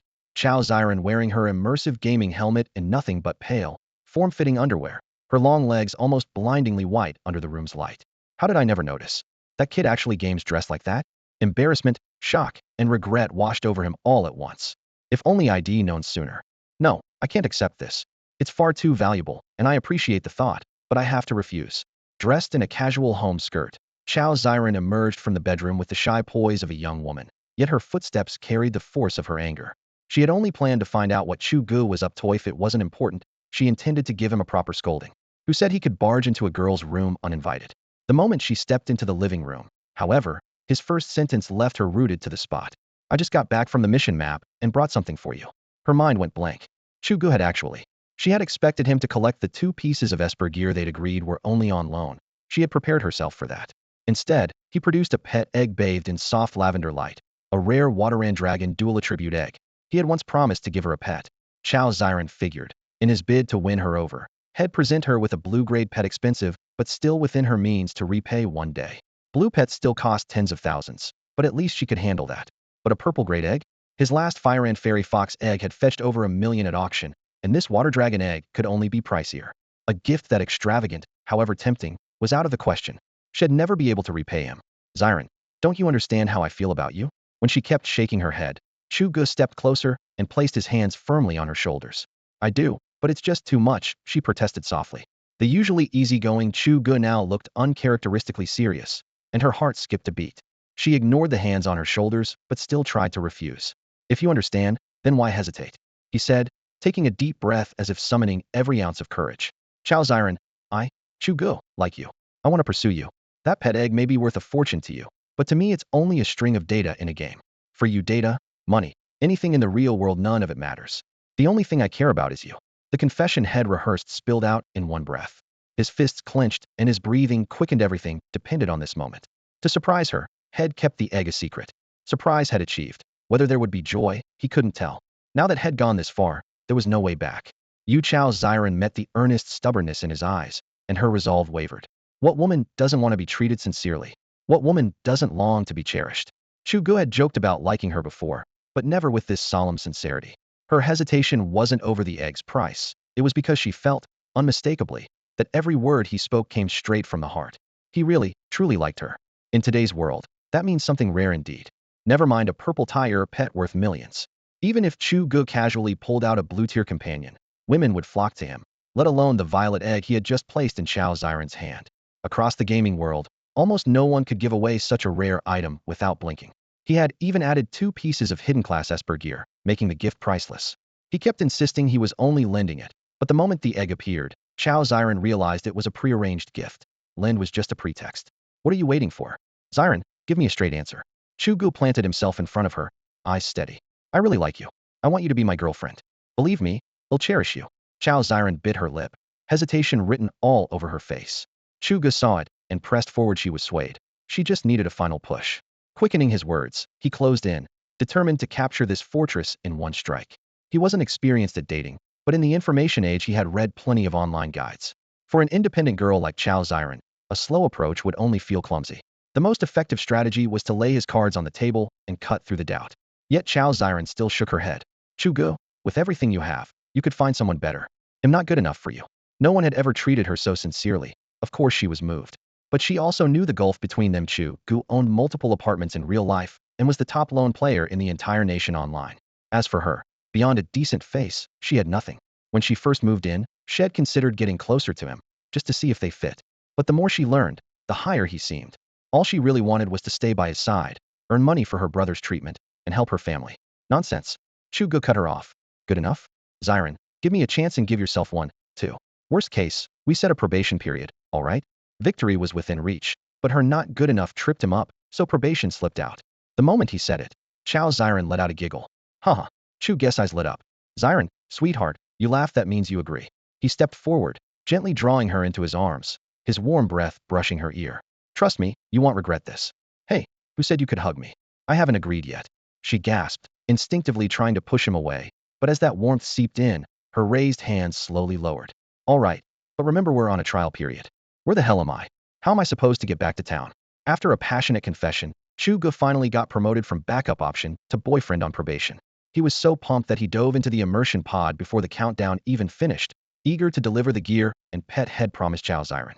The thought of playing side by side with his girl instead of grinding solo made him shake with excitement. The moment he logged in, though, he blanked. Had taken this quest because had gotten lost in the first place. Now he needed to head home and couldn't remember how. Flame Dragon, do you remember which direction we flew in from? The system pet wheeled overhead and let out a rumbling roar. Roar Master, if you don't remember, how would I?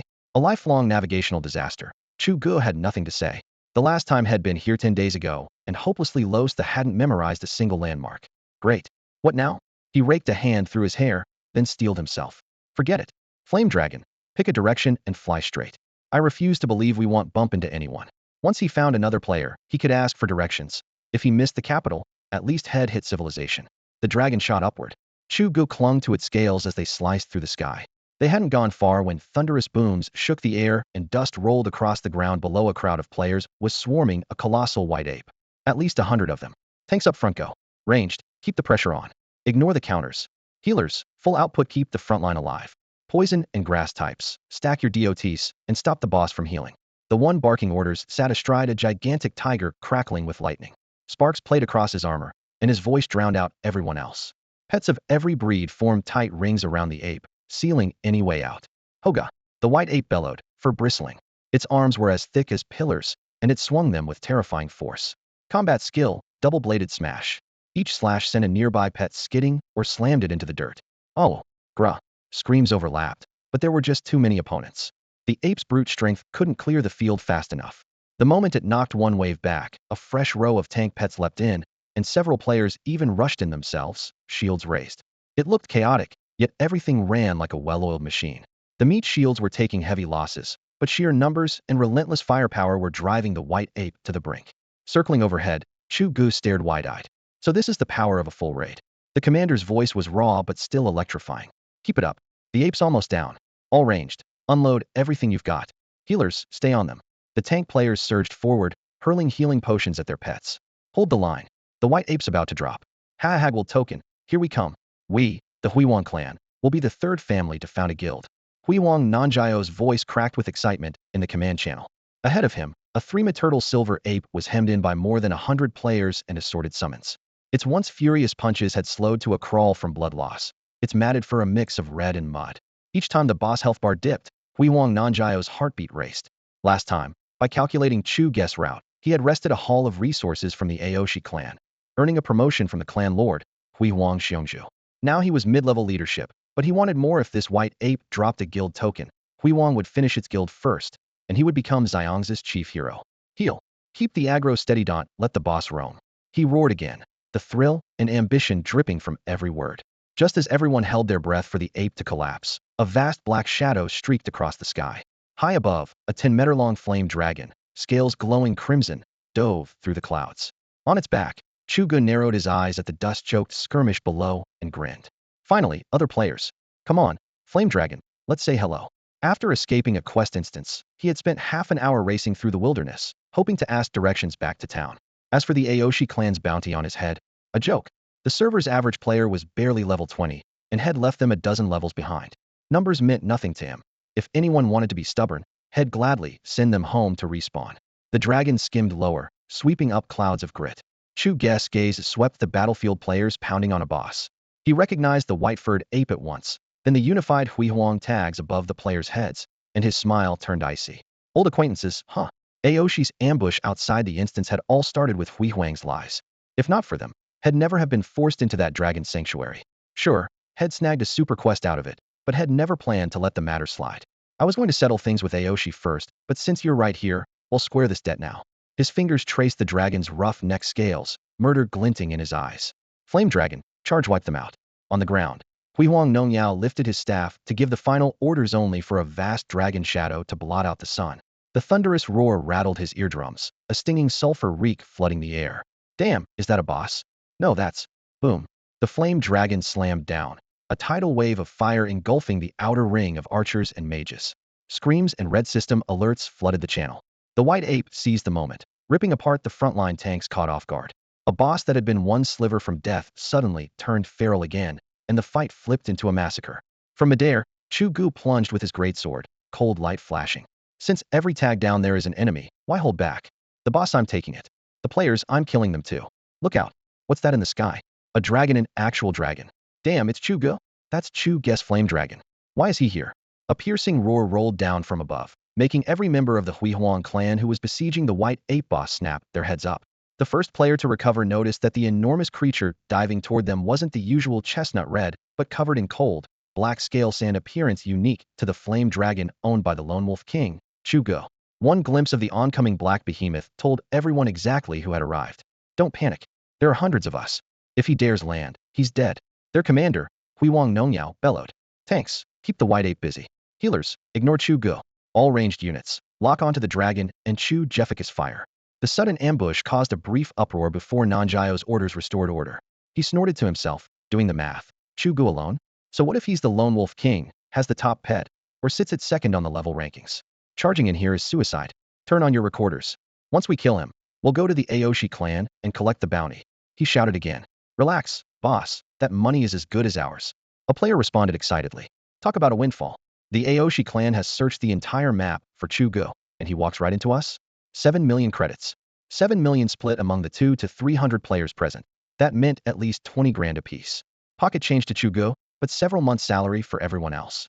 The very mention of a bounty melted their earlier fear into blazing greed. The Lone Wolf King? Huh. Watch my explosive shot die. Poison mist serpent, release your venom. Kill that so-called king. Flame lion, fireball. At Nongyao command, more than 100 ranged fighters and their pets unleashed a volley, elemental light flooding half the sky. Meanwhile, melee fighters and healers kept the white ape boss pinned, leaving Chu Ge no opening.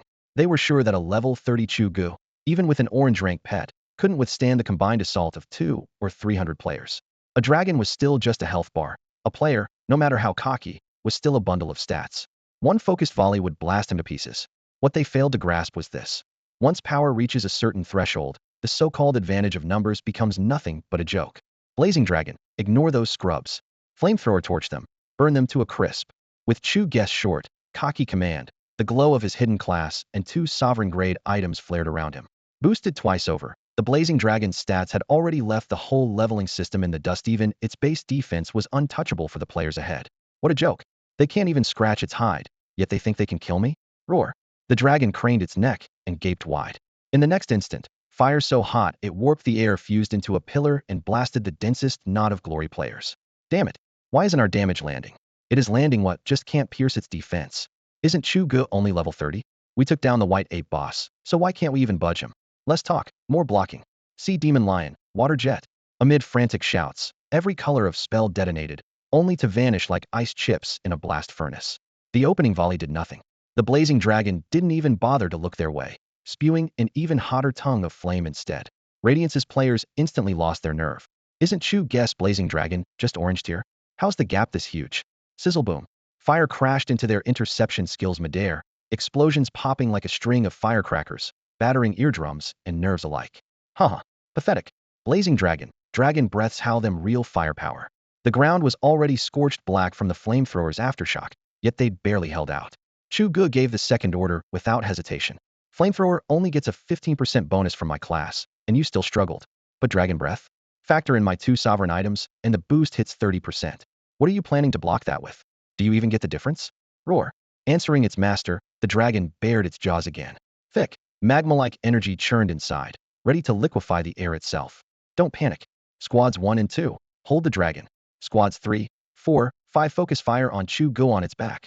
Radiance's commander, Glory Pesticide, barked orders, even pausing the assault on the white ape boss. Yet after another exchange, their enemy remained unscathed while their own morale hit rock bottom. So you're the so-called king of solo players. Sure, you're strong. But that strength comes from sheer dumb luck, a busted dragon pet. No way your own defenses can match that monster's. Dragon barrier. The Huiwang clan's sudden tactic was causing Chu Ge real trouble. Nearly 100 energy beams were bearing down on him, and his nerves started to fray. His gear was top tier, but he had never tried to tank that much firepower at once. If the flame dragon charged while he got shot out of the sky, he would become a laughingstock. Worse, the entire fight was being recorded by both the Huiwang clan and Chu Ge himself. After vanishing for over 2 weeks, he wanted this battle to restore his presence and prestige, not to turn into a humiliating highlight reel. After a quick calculation, he triggered the active skill of his hidden class dragon barrier. The move converted his own defense into a 500 HP shield, perfect for gauging the enemy's damage. If the shield held, he would push forward without fear. If it broke, he would retreat at once and laugh it off. With a whoosh, the skill activated, and a visible field of energy wrapped tightly around Chu Ge. As for the flame dragon, its natural resistance was high enough that he saw no need to waste energy shielding it. Boom, boom, boom. The beams fell like a storm, slamming into the barrier in perfect unison. Multicolored ripples spread across the shield, and the explosions roared right next to his ears. Chu Ge's head rang as he cursed under his breath. The blast didn't scratch him, but the noise alone felt as if it might rupture his eardrums. He wasn't the only one stunned. The Huiwang players were equally shocked. What? How is that possible? My god, what skill is that? It blocked our entire volley. Is it a pet skill? I've never heard of it. No, definitely not a pet skill. I saw him cast it himself. Cast it himself? No way. A player can't have something that strong. The clan had sent 3 20-man squads, 60 players in total, and their combined firepower had been nullified by a single shield. The sight shattered everything they thought they knew. Even the clan leader, Huiwang Nongyao, was rattled. What exactly had Chu Ge used? A hidden skill? A gear proc? As levels climbed and exploration deepened, players had picked up plenty of new abilities, but most were basic fair-range strikes, archery, simple shields. None of them came close to what they were witnessing now. Anyone with functioning eyes can see that the skill Chu Ge just unleashed is anything but a basic ability. Huiwang Nanjiao's first instinct is that it must come from a top-tier piece of gear. Item skills are powerful, but they're usually shackled by long cooldowns. After a heartbeat of shock, he decides he's right. The radiant shield has to be an equipment prop. How could a player learn something that overpowered? Unless a hidden class. The thought flashes through his mind, only to be snuffed out immediately. Chu Ge is already absurdly strong, can't possibly have a hidden class on top of that. Besides, since launch only a handful of hidden classes have appeared, and none of them are even top tier. Convinced, Huiwang Nongyao narrows his eyes. Gear, no matter how broken, still has limits. He refuses to believe Chu Ge can tank forever on cooldowns alone. Don't panic, keep up the pressure. There's no way he's invincible. The nearer Chu Ge comes, the harsher Nanjiao's sneer grows. Idiot. You think a couple of god drops make you king of the world? They'll take your head for the bounty, and he'll strip every last piece of loot off your corpse. He snaps his hand forward. Flame dragon dive, claw and bite, tear them apart. The first dragon breath hadn't been fully cancelled, but once it hit the player cluster its damage was limited. Chu Ge instantly switches tactics. If long-range pressure won't do, he'll go melee. If I can't drop you from afar, he'll smash you up close. You managed to block my dragon's breath, let's see you block its fangs. And he's still holding the human race's treasure, Thunderstrike. Even without its ultimate, Heaven's Wrath, it's plenty to deal with the Huiwang clan's rabble. But just as the flame dragon dives, the clan unleashes a second wave of suppressive fire. You've got to be kidding again? Multicolored skills detonate like fireworks, and Chu Ge immediately reactivates Dragon Barrier. Last time the shield held, but its durability took a hit. He's not about to get cocky now. Boom boom boom. The explosions rattle his eardrums. This time, it's the Huiwang players who crack first. No way. We can't even scratch his shield. Boss Nongyao, what do we do? He's almost here. Boss, say something. Their backline is all mages, archers, and pet tamers. If their ranged firepower can't pierce the barrier, they'll be dead the moment Chu Ge gets in their faces. He barrels closer, and full-blown panic erupts. Mouth hanging open, Huiwang Nongyao can only stare. What do we do? I'd like to know that too. He howls inwardly in despair. Chu Ge is a walking bug. Help. I'm dying. Know me, poison fog serpent. Run. Flame lion, run. Spare me. Don't kill me. Their shrieks for mercy were quickly drowned by roaring flames and unrelenting bloodlust. Like a tiger loose among sheep, Chu Ge and his flame dragon tore into the ranks of the Glory family. Protected by the dragon's staggering resistance and the active skill granted by his hidden class, Dragon Master, Chu Ge brushed aside every attack they threw at him. With their damage neutralized, all that's left is offense, he thought, and the Sky Thunder Spear in his hands crackled with murderous lightning. Each swipe of the dragon's claws shredded a Glory player into ribbons. Each bite snapped a target clean in two. While the dragon attacked anything in reach, Chu Ge's spear strikes were precise. He knew exactly who was a player and who was a pet, and every thrust hit its chosen mark. Losing a bit of experience? Dropping a few items? Child's play. He sneered. I want to make you cough up blood. In this game, pets could be revived, but the cost was ruinous. Ordinary players who lost their main pet often had no choice but to delete the character and start over. After launch, everyone learned the catch. Wild monsters on the brink of death could only be captured with green aptitude at best. Blue-grade pets or higher had to come from boss-dropped eggs, and bosses were neither plentiful nor easy to kill. So when a regular player's blue pet died, their morale usually collapsed. Chu Ge exploited that ruthlessly, targeting pets within his range and cutting down several blue mounts in succession. Haha, glory pesticide is it? I planned to wipe out Aosher first, but since you wandered into my path, blame your luck. With that, he skewered a blue dire wolf, then fixed his gaze on glory pesticide, who was stumbling backward. You dared sell me out? Time to pay the price. Damn it. Move. Hold him back. Shield warriors, drag your pets out, and forget the white ape, just stop him. Watching Chu Ge carve through his men like vegetables, glory pesticide was already panicking. Worse still, Chu Ge had clearly locked onto him. Who am I kidding? I'm not much tougher than these grunts. They drop in one hit, the last two at most. The shadow of death closed in, and glory pesticide bolted on his thunder tiger, barking orders for his lackeys to die in his place. Better you than me. As long as I live, who cares who dies? Chu Ge snorted. This is a family. This is the mighty glory family. That's your leader? Idiots, all of you. Take a good look, see how pathetic your boss really is. The moment Hui Huang Nongyao shouted for help, Chu Ge spoke up before anyone in the Hui Huang guild could react. These players posed no real threat to him, but their numbers were an inconvenience, and clearing them out one by one would take time. Chu Ge did not mind spending that time, yet one thing mattered more. Hui Huang Nonjiath traitor must not escape. Listen up. Chu Ge leveled his spear, his voice exploding like thunder. Move aside. I'm here for Hui Huang Nongyao alone. Anyone else who stays in my way dies. Roar. The flame dragon reared, its wings fanning a wave of scorching air. Its earth-shaking cry pounded into every heart. Astride the dragon, spear held crosswise, Chu Ge loomed like an unyielding, blood-red mountain, crushing what little courage the guild still had. Run. I don't want to die. Clear a path. Go. The demon won't kill us, Muff. Hui Huang Nongyao, you caused this. Deal with it yourself. I'm not dying for you. Hui Huang Guild. Forget it, I'm out. When the boss bolts first, who would stay to take the hit? Like a receding tide, the guild scattered, leaving a wide corridor and shattered morale. The once mighty guild tree was splintering, and no one wanted to be crushed under it. Flame Dragon, skim the ground, catch him. With the road open, Chu Ge wasted no time. Any other target could wait, even a world-class boss. Only Hui Huang Nongyao had to die. Damn it. Ahead, Hui Huang Nongyao urged his Thunder Tiger into a frantic sprint. Glancing back at the dragon closing in, he cursed, cowardly bastards. Why won't you block him for me?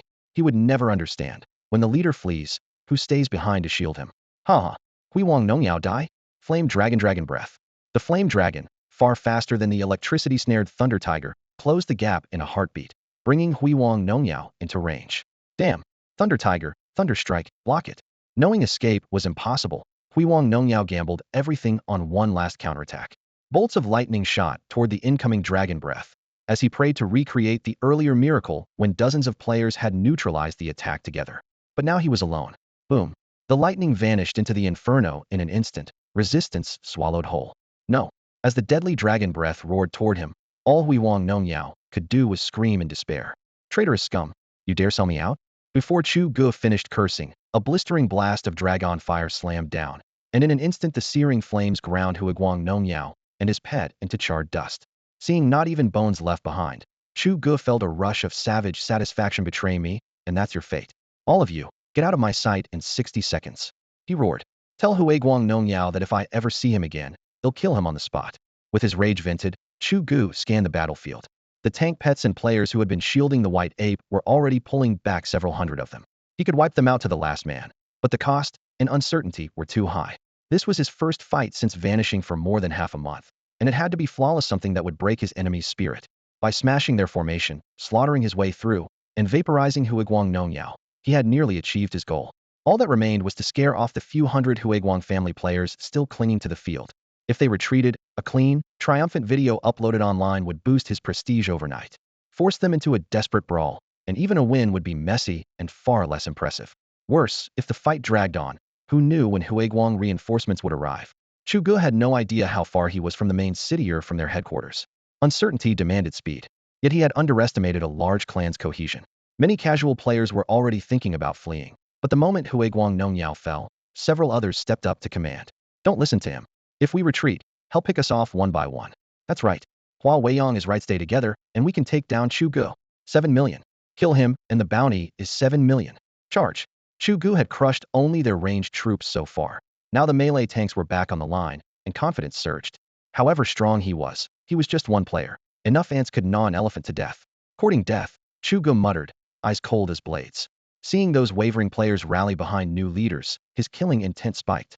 Fine head start by cutting down anyone bold enough to shout orders. Flame Dragon Charge. He leveled his spear, and a tide of fire surged forward. Hold the line.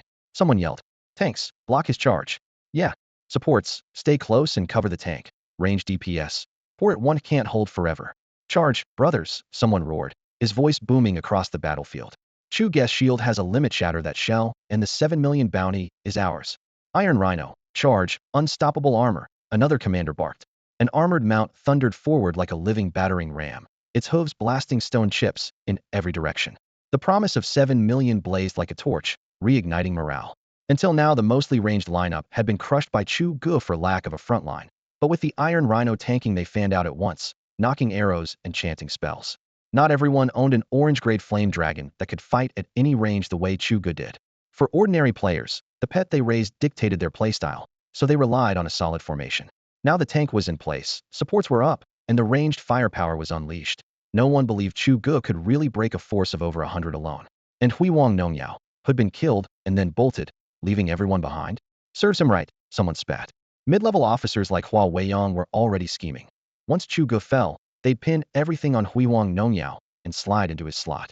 What they didn't know was that Chu Ge dared charge straight in because he was holding a game-changing trump card, the ultimate AoE skill, Heaven's Judgment. Humph, trash, Chu Ge muttered, his flame dragon circling as its blaze dyed his armor crimson. I was saving judgment for the Aosher Guild, but if you're so eager to die, don't blame me. He surged forward, a streak of black and crimson lightning. Just as he was about to crash into the glory ranks and raise his hand to cast judgment, a piercing howl erupted behind them. Hugga! The white ape boss' shrill roar sliced through the field like a blade.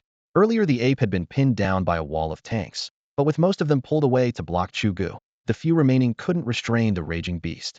The white ape hammered the ground with both palms, each blow sending shockwaves that hurled tanks, pets, and players into the air. In seconds the containment ring was in shreds. Freed from its shackles, the enraged white ape charged straight at the glory formation. Help! The boss is coming. Useless, every one of you. How did you let it loose? Hold the line. Tanks, get back here and stop the boss. Forget the boss, Chu Ge's on us. Ranged, focus fire on Chu Ge. Since Huiguang Nongyao disappearance, the chain of command had been broken. Now several squad leaders shouted conflicting orders at once, turning comms into complete chaos. Tanks wavered, ranged damage split, support skills overlapped, and within moments the hard-won formation collapsed. Each squad leader kept issuing what they thought were the right commands, unaware they were only plunging the already disordered players into deeper turmoil. Haha, all of you can just drop dead. The white ape boss smashed its fist into the ground, sending shards of rock flying and shattering the once orderly defensive line of the Glory Guild. Seizing the opening, Chu Ge's eyes flashed with a chill. He had been ready to reveal his trump card, Heaven's Wrath Strike, but now he realized it wasn't necessary. The enemy ranks were already in tatters. He plunged into them like a tiger loose among sheep. No one lasted half a second before his blade. Amid the chaos, he did only one thing: meet any foe hidden and cut down anyone in his way. No, don't kill me. After just a few charges, Chu Ge was already face-to-face with the squad leader, Hua Weiyang, first to call for his head moments ago. Chu Ge glanced up, a cold smile curling at his lips. Don't kill you? You really think that's an option? Lightning burst from his sword. Hua Weiyang got one-shotted. Run. We can't beat him. Screw this, him out. With their commander erased in an instant, Glory's players fell into complete disarray. Caught between Chu Ge and the white ape boss, they scattered in panic. Chu Ge, Master Chu, please spare me. I was wrong. He'll quit the Glory Guild right now. A player crashed into him, babbling for mercy as he quit the guild on the spot. Quit. An idea sparked in Chu Ge's mind. He threw back his head and laughed. Good. Listen, Yup, if you want to live, quit Glory this instant and gather over on that wasteland. Stall, and none of you leave here alive. Wiping out every player was impossible, but forcing them to quit during a live stream would gut the guild. With hundreds of millions of players nationwide, the video would break 10 million views in no time. Who would dare go back on their word in front of the whole country? I surrender. I'm quitting Glory. Same here. Don't kill me. My pet's a blue-grade jungle lizard, no way I'm dying for a lost cause. With leadership gone and morale in freefall, ordinary members bailed one after another. Dying meant lost experience and dropped gear. If their pets died, it was even worse. The choice was obvious. Within moments, a swath of players obediently lined up along the edge of the field. Excellent. Chu Ge sheathed his blade and waved a hand. Stay out of my way, I'm off to kill the boss. The Glory Guild was finished. The White Ape boss loomed ahead. Thrilled, Chu Ge called to his mount. Flame Dragon, let's go, time to hunt a monkey. The crowd shrank back, the path lay wide open, and his wild laughter echoed through the valley. Glory Guild? Humph. If you're gutsy enough to back those clowns, you'd better be ready to pay the price. I killed a few dozen of you today, and stole one boss hat's just the interest. Give me the chance, and it'll wipe out your whole hideout, or my name isn't Chu. Murderous intent churned inside Chu Ge, but that reckoning could wait. Right now, he wanted the savage White Ape boss dead. Keeping the muzzle of his rifle slightly raised, he barked, Flame Dragon, use flamethrower. He already knew from earlier scouting that the White Ape was a melee bruiser, lethal at close quarters. Since the monster excelled up front, kiting from range was the obvious answer. At his command, the Flame Dragon threw back its head and roared, jaws splitting wide as blistering fire gathered in its throat before erupting in a molten torrent. The orange-eared stream twisted the air as it streaked toward the howling White Ape boss. Hoga! The scorching blast slammed into the ape's chest, the hiss of burning flesh rang out, and the boss screamed in agony. Again, Flame Dragon, give it to him hard. Seeing the hit land, Chu Ge fired off a second order without hesitation. But a boss was still a boss. After eating the first strike, the White Ape realized this man-and-dragon pair wasn't easy prey.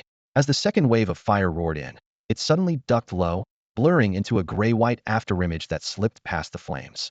In the same heartbeat, the afterimage stretched forward, wind shrieking as the ape launched a brutal charge straight at Chu Ge. Boss Chu, look out! That's the White Ape's ultimate sacrificial strike. A distant player shouted. These players had already left the Glory Guild and no longer dared to challenge Chu Ge. Getting front-row seats to watch the game's top player solo a boss, they were in full spectator mode. When the Flame Dragon's first blast had the ape howling, they were ecstatic, even picturing themselves as Chu Ge, spear in hand, facing hundreds alone. But the instant the White Ape slipped the second flame and gathered speed for its charge, panic swept through them. They'd seen sacrificial strike before. The ape turned into a streak of pale light and plowed through 4 or 5 tank pets in a single rush before stopping. The move pushed its speed to the limit, turning its whole body into a living weaponized door-die attack. Heeding the warning, Chu Ge kept his guard up. Flame Dragon, take to the sky. At the same moment he triggered Dragon Barrier, and a thin golden membrane snapped over his body. He smirked to himself, sacrificial strike or not, you can't hit me in the air. A melee monster? They'll kite you till you drop. Roar. The Flame Dragon obeyed, wings beating hard enough to whip up clouds of sand and stone. It kicked off the ground and surged upward. But just then, still a streak of light, the White Ape boss vaulted high and hurtled straight toward the newly airborne Flame Dragon. You're asking for it, Heaven's punishment strike. Chu Ge had planned to chip the White Ape boss down from range, banking on its reliance on melee attacks. What he hadn't counted on was the creature's berserk speed. It could vault into the air in a heartbeat. Right now the Flame Dragon was climbing at low altitude. If the boss slammed into it, the dragon would be crippled, if not killed outright. Chu Ge had already witnessed that horrifying power tank pets that took him and the dragon several coordinated rounds to bring down were sliced apart by the ape as if it were chopping vegetables. He had no intention of letting his own head test that damage. At the critical moment, he unleashed his hidden ultimate Heaven's punishment strike. With no one else nearby, even an enormous explosion would look like a single target burst. No one would suspect it was actually an area effect skill.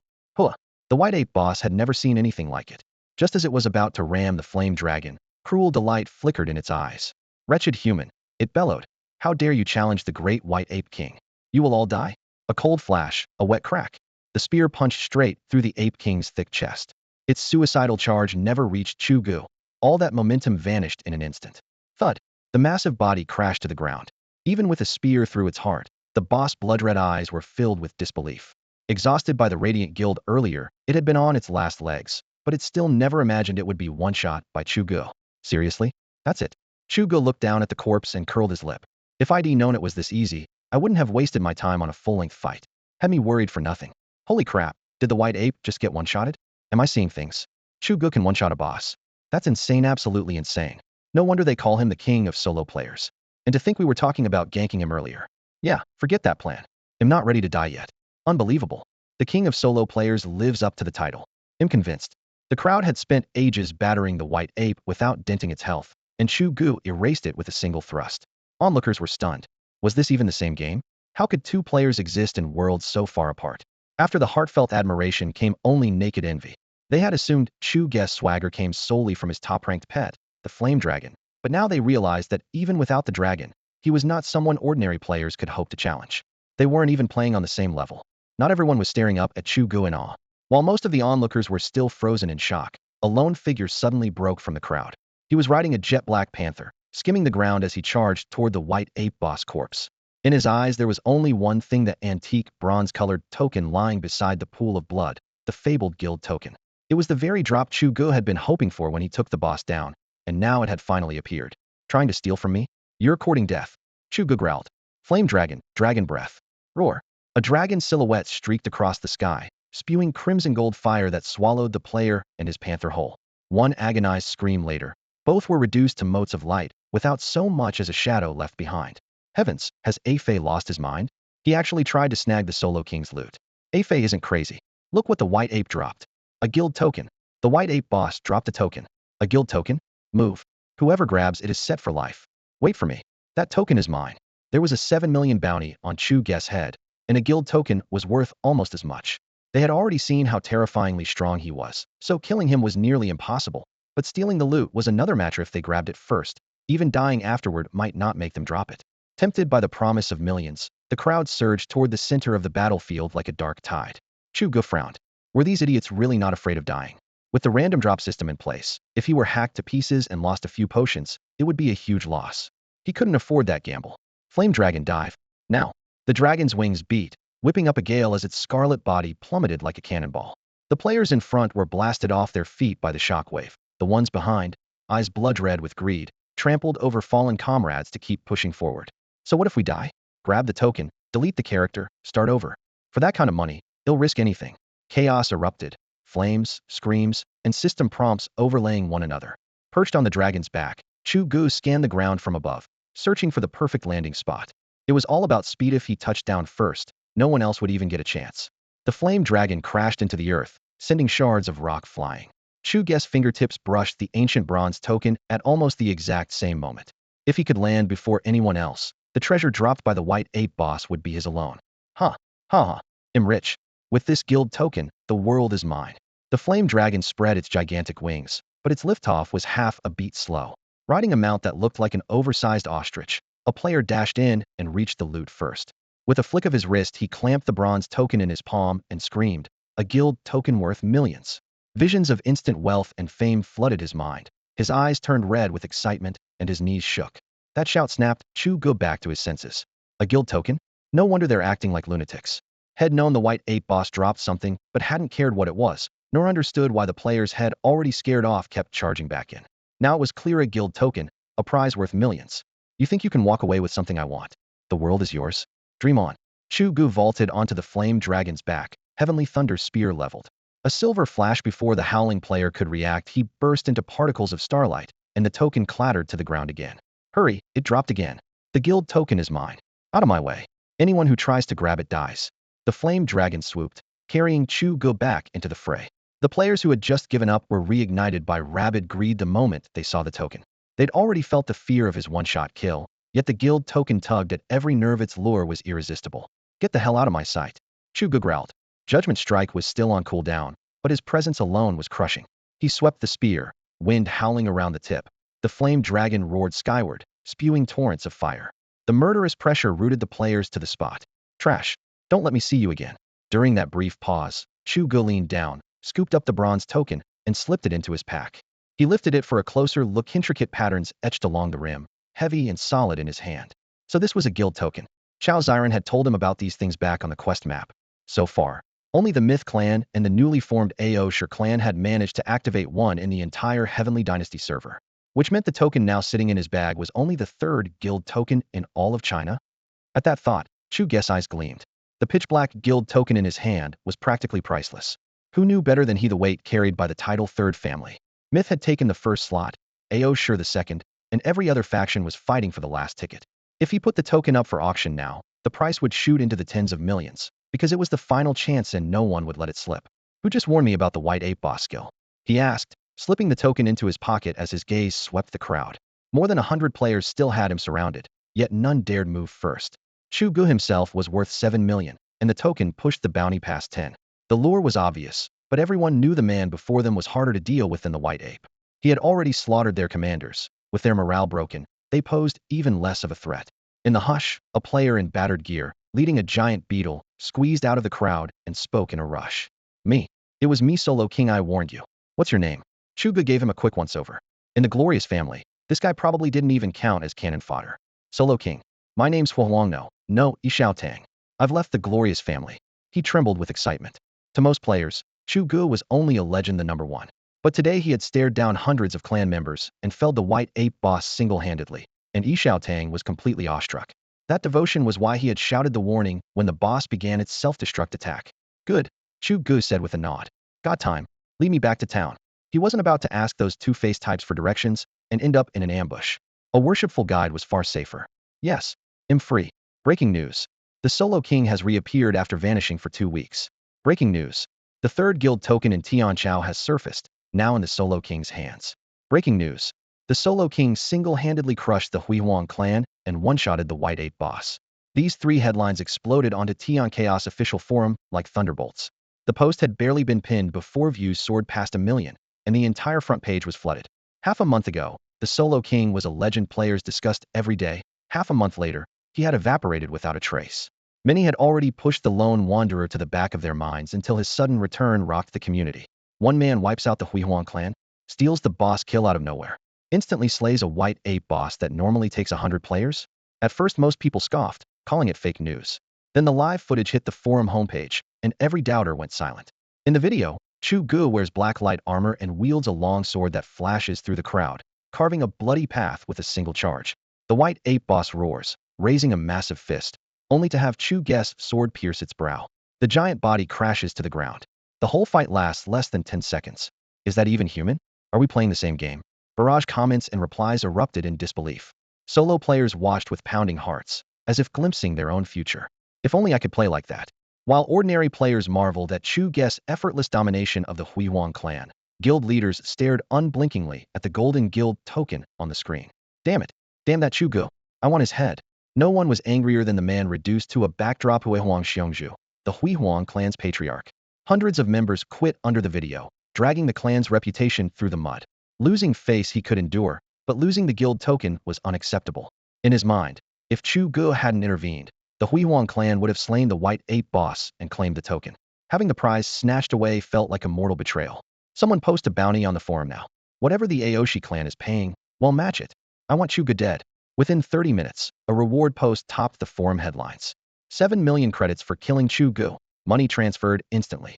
Spectators cheered. The comment count broke 5,000 in seconds, and shares skyrocketed. To other clans, however, the bounty was a clearer signal. Get in touch with Chu Ge immediately. Whatever he asks, we want that guild token. They say he went to Wudo City. Send a team right away. Find him at all costs. With that token, we can found a guild. Failure is not an option. Elite players quietly left their grinding zones and made for Wudo City. Forums, private messages, and mailboxes lit up, all for the dazzling golden token.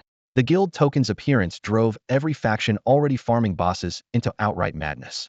Shouts, bids, and rage intertwined, plunging Tianchao into fresh turmoil. As for the grudges among Chu Ge, the Aoshi clan, and the Huihuang clan, most players simply didn't care. What really mattered to them was the guild emblem, the badge of honor for the Empire's third guild. Yet not every family kept its eyes fixed on this sudden prize. For many, a freshly leaked combat video set their blood on fire. How could Chu Ge have become this strong? Damn it, damn it. In the footage, Chu Ge brandished a lightning-wreathed spear, cutting down players from the Glory clan as if they were weeds. Blood and crackling arcs intertwined while bodies toppled in rows. In front of the screen, Glory Overlord's face turned ashen, but the one even more enraged was, of course, Pride Emperor, whose hatred for Chu Ge was already off the charts. To Pride Emperor, the stronger Chu Ge grew, the slimmer his chance to save face. He simply could not accept that. Boss, should we send people to Marshall City right now and ambush Chu Ge? A subordinate ventured cautiously. Ambush him. Ambush my foot. Pride Emperor slammed the armrest. We're already sieging Snowfall City. Where are we supposed to find extra manpower? Do none of you have brains? The suggestion lit the boss' temper. Gritting his teeth, Pride Emperor issued new orders. Pass it down, intensify the assault. I want results within 2 days. Make Snowfall City feel the pressure, and call for reinforcements. The Myth clan's blunt tactics had already shown the Empire's major families a shortcut to conquering territory. A few casualties and some spending meant nothing, as long as the land was taken in the end. While Pride Emperor fumed, the Myth clan watched with keen interest. Myth Supreme stared at Chu Ge on the screen, eyes gleaming. Chu Ge, how did Chu Ge's power skyrocket like this in just half a month? The last time he fought the Pride clan, he was nowhere near this dominant. The 2-week gap puzzled Myth Supreme and only fueled his curiosity. What in the world happened to that kid while he was gone? Chu Ge adjusted his glasses and pointed at 2 details on the feed. Supreme, did you notice the energy shield that lets Chu Ge tank the Glory clan's firepower and that lightning-wrapped spear in his hand? Those are the real highlights. Myth Supreme focused on raw strength, while Chu Ge searched for hidden clues. He spoke with conviction. That spear, if I'm not mistaken, is at least dark gold tier, maybe even a divine weapon. He paused, met Myth Supreme's gaze, and added, as for the energy shield, I don't think it comes from gear. It looks like a true active skill. What? A divine weapon? A skill? Myth Supreme shot to his feet. Chu Ge, don't joke with me. Aren't divine weapons still supposed to be mythical? And that shield, what skill could possibly be that strong? Chu Ge spread his hands, his tone full of meaning. Unless it's a hidden class. Chu Ge couldn't be bothered with the uproar on the forums. His post was already up, the promo video was playing on every major channel, and all he had to do now was wait for the big clans to make their move. As for the guild token head drawn by accident, his plan was crystal clear: sell it to the highest bidder. If some tycoon was willing to drop millions of credits, he'd gladly trade that gleaming badge for a mountain of cash and spend it however he pleased. Starting a guild himself? He had thought about it, but a guild isn't just a banner and a name. In Pet Masters Alliance, the guild system involves development, construction, and can eventually rival an NPC capital. Chu Ge was a lone wolf. Daily management and building upgrades alone would drain most of his energy. When would he have time for anything else? Besides, you have to fight for territory. The Mythos family can field thousands of grunts strong enough to brawl with NPC armies. Chu Ge doesn't even have a regular party. If he took the slow route of grinding reputation until he qualified for land, the Chinese server would be blanketed in guild cities by then. After weighing everything, he had one plan for the 3rd guild token on the server: sell it for a sky-high price. What really interested him was Chao Xiran. Baby Zaranho had deliberately dialed her appearance down by 30%. While other players cranked their beauty sliders to the max, she knocked hers back by a third. Even so, her natural looks still rated above average, but Chu Ge was baffled. Why would a gorgeous girl make herself plainer? He saw Chao Xiran every day in real life, yet the first time he met this shrunk-down version in-game, he still froze for a couple of seconds. I just didn't want the hassle, she said, rubbing her earlobe with a hint of grievance. When you weren't around, I played alone. Being too pretty meant I was surrounded all day. I couldn't even finish the simplest quests. Originally, she had cranked her looks up by 30%, ethereal enough to look like she'd stepped out of a painting. The result? A swarm of pests in the starter village hemmed her in so tightly, she couldn't even turn and fetch quests. With no other option, she deleted the character, started over, and set her appearance slider to 70%. They must have a death wish. Who dares hit on my wife? Chu Ge slammed the table and leapt to his feet. Ugh, who's your wife? Chao Xiran rolled her eyes, though her cheeks instantly flushed pink. Heh, it's only a matter of time. Anyway, baby Xiran, look what I brought you. Chu Ge hurried to change the subject, handing her a bag full of materials, potions, and several blue-grade pieces of gear. With all this, my chances of clearing the quest just skyrocketed. She was only level 19, yet the Esper class change quest had been blocking her path. She had only one shot at it. If she failed, all her early effort would be wasted. With the purple-grade water dragon egg Chu Ge had handed her, Chao Xiran's confidence skyrocketed. A purple pet's rarity and power were indisputable. It could turn a player's fate on its head. She had already rocketed up the ranks with nothing but a passable green pet now. With a purple water dragon, leveling it was all she needed to breeze through her class quest. Hold off on the quest for a bit, Xiran, Chu Ge said quietly. I need to see Confronting when he shows up. Chao Xiran was itching to jump into the quest, but Chu Ge knew the bigger picture. He owed Confronting several 100,000 credits. The trader had helped both of them without batting an eye, and that favor had to be repaid. The chance was finally here. You're planning to give him the other purple pet, aren't you? Chao Xiran guessed at once. She knew exactly what they'd picked up in the dungeon. Chu Ge nodded. That's right. He treated me right, so he'll return the favor. Are you insane? A purple pet could sell for over $1 million. Chao Xiran's heart pounded. Accepting the one Chu Ge had lent her already felt like a huge moral struggle. Shed decided to treat it as a loan and pay him back eventually. But now he was going to give another one away without a second thought? To someone who'd always scraped by, handing over something worth that much sounded like pure fantasy.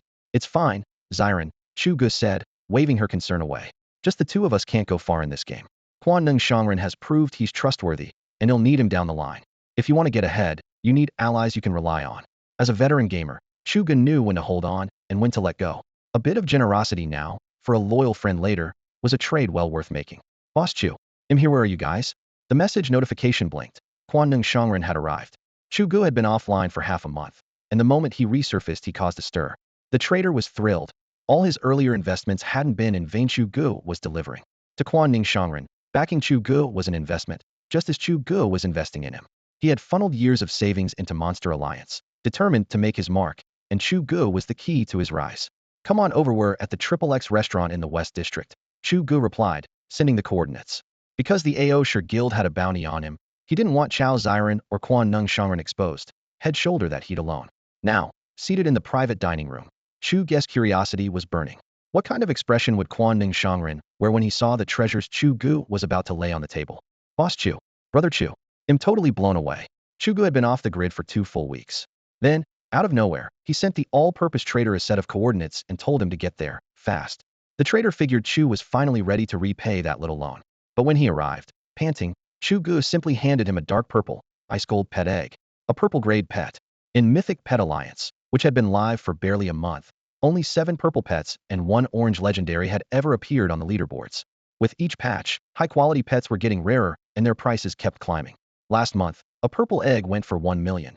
Today the opening bid would start at 2 million, minimum. On top of that, this was an ice-type egg, a direct counter to the wildly popular dragon build, so it was practically priceless. And the principal plus interest Chu owed him was only a few hundred grand. Enough chatter. It's yours, Chu Ge said, shoving the egg into his arms as casually as handing over a bottle of water. If you don't want it, I'll take it back. It's not worthless to me, but it's nowhere near as big a deal as you think. Turns out Chu Ge had farmed 3 purple eggs in the past month. To him, 1 egg wasn't worth as much as a brother he could trust. I'll take it. Of course I'll take it. The all-purpose trader blurted, cradling the egg with both hands. The shell was ice gold, etched with fine frost lines that sent a chill up his arms. His cheeks flushed with excitement. Boss Chu, say the word through fire or blade. I'm there.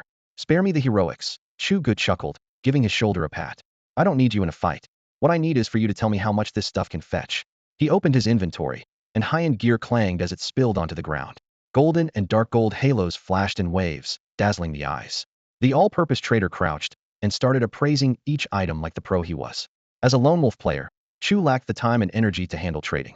With the trader around, he could ignore all that hassle that was the real reason Head invested in the guy. When the last piece was priced, Chu Ge pulled out a bronze-colored token. Boss, you're even selling your guild token? The trader sucked in a breath. The forums had long confirmed that the nation's 3rd and final guild token was in Chu Ge's hands. If he wanted to start a guild, he only had to raise the banner and freelancers would swarm to him. Yet he dropped the token into the sell list without hesitation. Of course I'm selling it, Chu Ge said calmly, leaving no room for argument. Do I need this thing to boost my reputation? Hardly. One sentence was all it took for Quan Ning to catch on. In Chu Ge's view, the Bronze Guild token had skyrocketed in price only because it symbolized the honor of one of the Empire's top 3 guilds. For the elite families with cash to burn and patrons behind them, any amount was worth paying for that prestige. But to Chu Ge, man hailed as the king of solo players, it meant nothing. As long as he remained undefeated and held the game's top spot, his personal glory would far outweigh the status of a so-called 3rd-ranked guild. Boss, I can take these items and sell them first, but you should keep the token yourself. Quan Nung stared at the token on the table, yet didn't reach for it. He knew it could fetch millions, and once it was in his hands, suspicion would follow. Very few people could stay calm with that kind of money dangling in front of them. Seeing his concern, Chu Ge laughed and waved a hand. If I'm not worried, why are you? Quan Ning gave a wry smile and spoke honestly. Boss, your bounty's up to 14 million, now the Glory Clan just raised it again. If people find out we're close, they'll stake out the city gate for me. I'd be stuck in the capital forever, hiding like a turtle. Heh, a merchant's life is meant for the main city anyway. I quit grinding levels ages ago, I'm only level 13. Quan Nung scratched his head. He had once been a pro player who farmed mobs for loot, but this time had gone Allen on trading. After a month, had earned maybe 8 or 10,000, not counting the blue pet egg Chu Ge gave him. Compared with the hundreds of thousands or even millions Chu Ge tossed around, the gap was astronomical. Instead of struggling solo, Head rather followed Chu Ge and sip from the gravy train. He had now settled firmly into his role, served Chu Ge with everything he had, and become his personal merchant. Deal, Chu Ge said, tapping the table. They'll post on the forum later, so be ready. By the way, should I list these pieces of gear too? Boss, if you're posting yourself, why not run a full auction? Quan Ning's eyes lit up. With Chu Ge's fame and that stockpile of goods, a small high-end auction would beat piecemeal sales any day. Haha, great idea. What? There's news about the guild token? The omnipotent trader? Who is this guy? Find out now. I want to know exactly what connection he has with Chu Ge. Ao Shi Di Huang kicked the table over, spraying wood splinters across the room. His trusted aides bolted out the door to mobilize their intel team. An auction? Hosted by Chu Ge himself? Ao Shi Di Huang roared, grinding his teeth. Move. Contact the omnipotent trader and nail down the auction details. Raise every coin you can. That guild token is mine. He snatched up the communicator. Get the XXX consortium on the line. Tell them to increase their funding. The guild token, the dark gold gear, the purple pet egg, I want them all. Meanwhile, a post signed Chu Ge shot to the top of the forums the moment it appeared. In Tianchao, the name Chu Ge is a brand in itself, a walking advertisement. The major clans had already dispatched envoys to Wudo City, hoping to meet Chu Ge in person and buy the precious guild token. Before those envoys even found him, Chu Ge posted the for sale notice online. The auction price will be higher, but who cares? Backed by corporate bankrolls, the heirs spent freely. It wasn't their own money. Not everyone was fixated on the auction. Damn it. Damn that Chu Ge. Ao Shi Di Huang roared again. Find him. Drag that so-called omnipotent trader out too. A trembling subordinate replied, Boss, Chu Ge's whereabouts are hidden, but the omnipotent trader is still active in the city. If he so much as steps outside the walls, kill him, Ao Shi Di Huang said coldly. Every time he shows his face, kill him. If he wants to be Chu Ge's lapdog, I'll butcher the dog myself. Elsewhere, in the Hui Huang Family Council Hall. Ark. Find out where Chu Ge plans to hold the auction. I'm going to kill him. Hui Huang Xiongzhu roared, his chest heaving like a bellows. His hatred for Chu Ge ran deeper than Ao Shi Di Huang's guild token had been stolen from the Hui Huang family. One lieutenant ventured, Boss, if Chu Ge holds an auction, it has to be in a main city. PvP is forbidden there, so we can't strike. Of course I know that. Hui Huang Xiongzhu slammed a fist onto the armrest. I want you to find the location so we can bid. He nearly cracked his molars uttering the word. Losing the guild token was humiliating enough. Now he had to pay to win it back. But with the glory of becoming Tianchao's third-ranked guild within reach, Hui Huang Xiongzhu swallowed his pride. Unlike the two rival families, Shenhua Jizuan, head of Tianchao's top clan, read the post with amused interest. Interesting. Very interesting. The guild token was enticing, but what truly caught his eye were the dark gold items and purple pet eggs Chu Ge listed. Each piece of gear sat just a notch below a divine artifact, and they covered a wide range of level requirements. Some of those items required level 40 or 50. Even the lowest ones were in the high 20s or 30s, and there was actually an ice element little ice pig pet egg. Inside the reception hall at Shenhua family headquarters, Shenhua Jizuan stared at the auction list, frowning hard enough to crush a fly. Half a month ago Chu Ge had disappeared as if the earth had swallowed him, yet now he had suddenly thrown out a mountain of top-tier loot. Had he sacked some boss's lair from top to bottom? After more than a month of testing, every veteran knew just how low the drop rate for pet eggs was.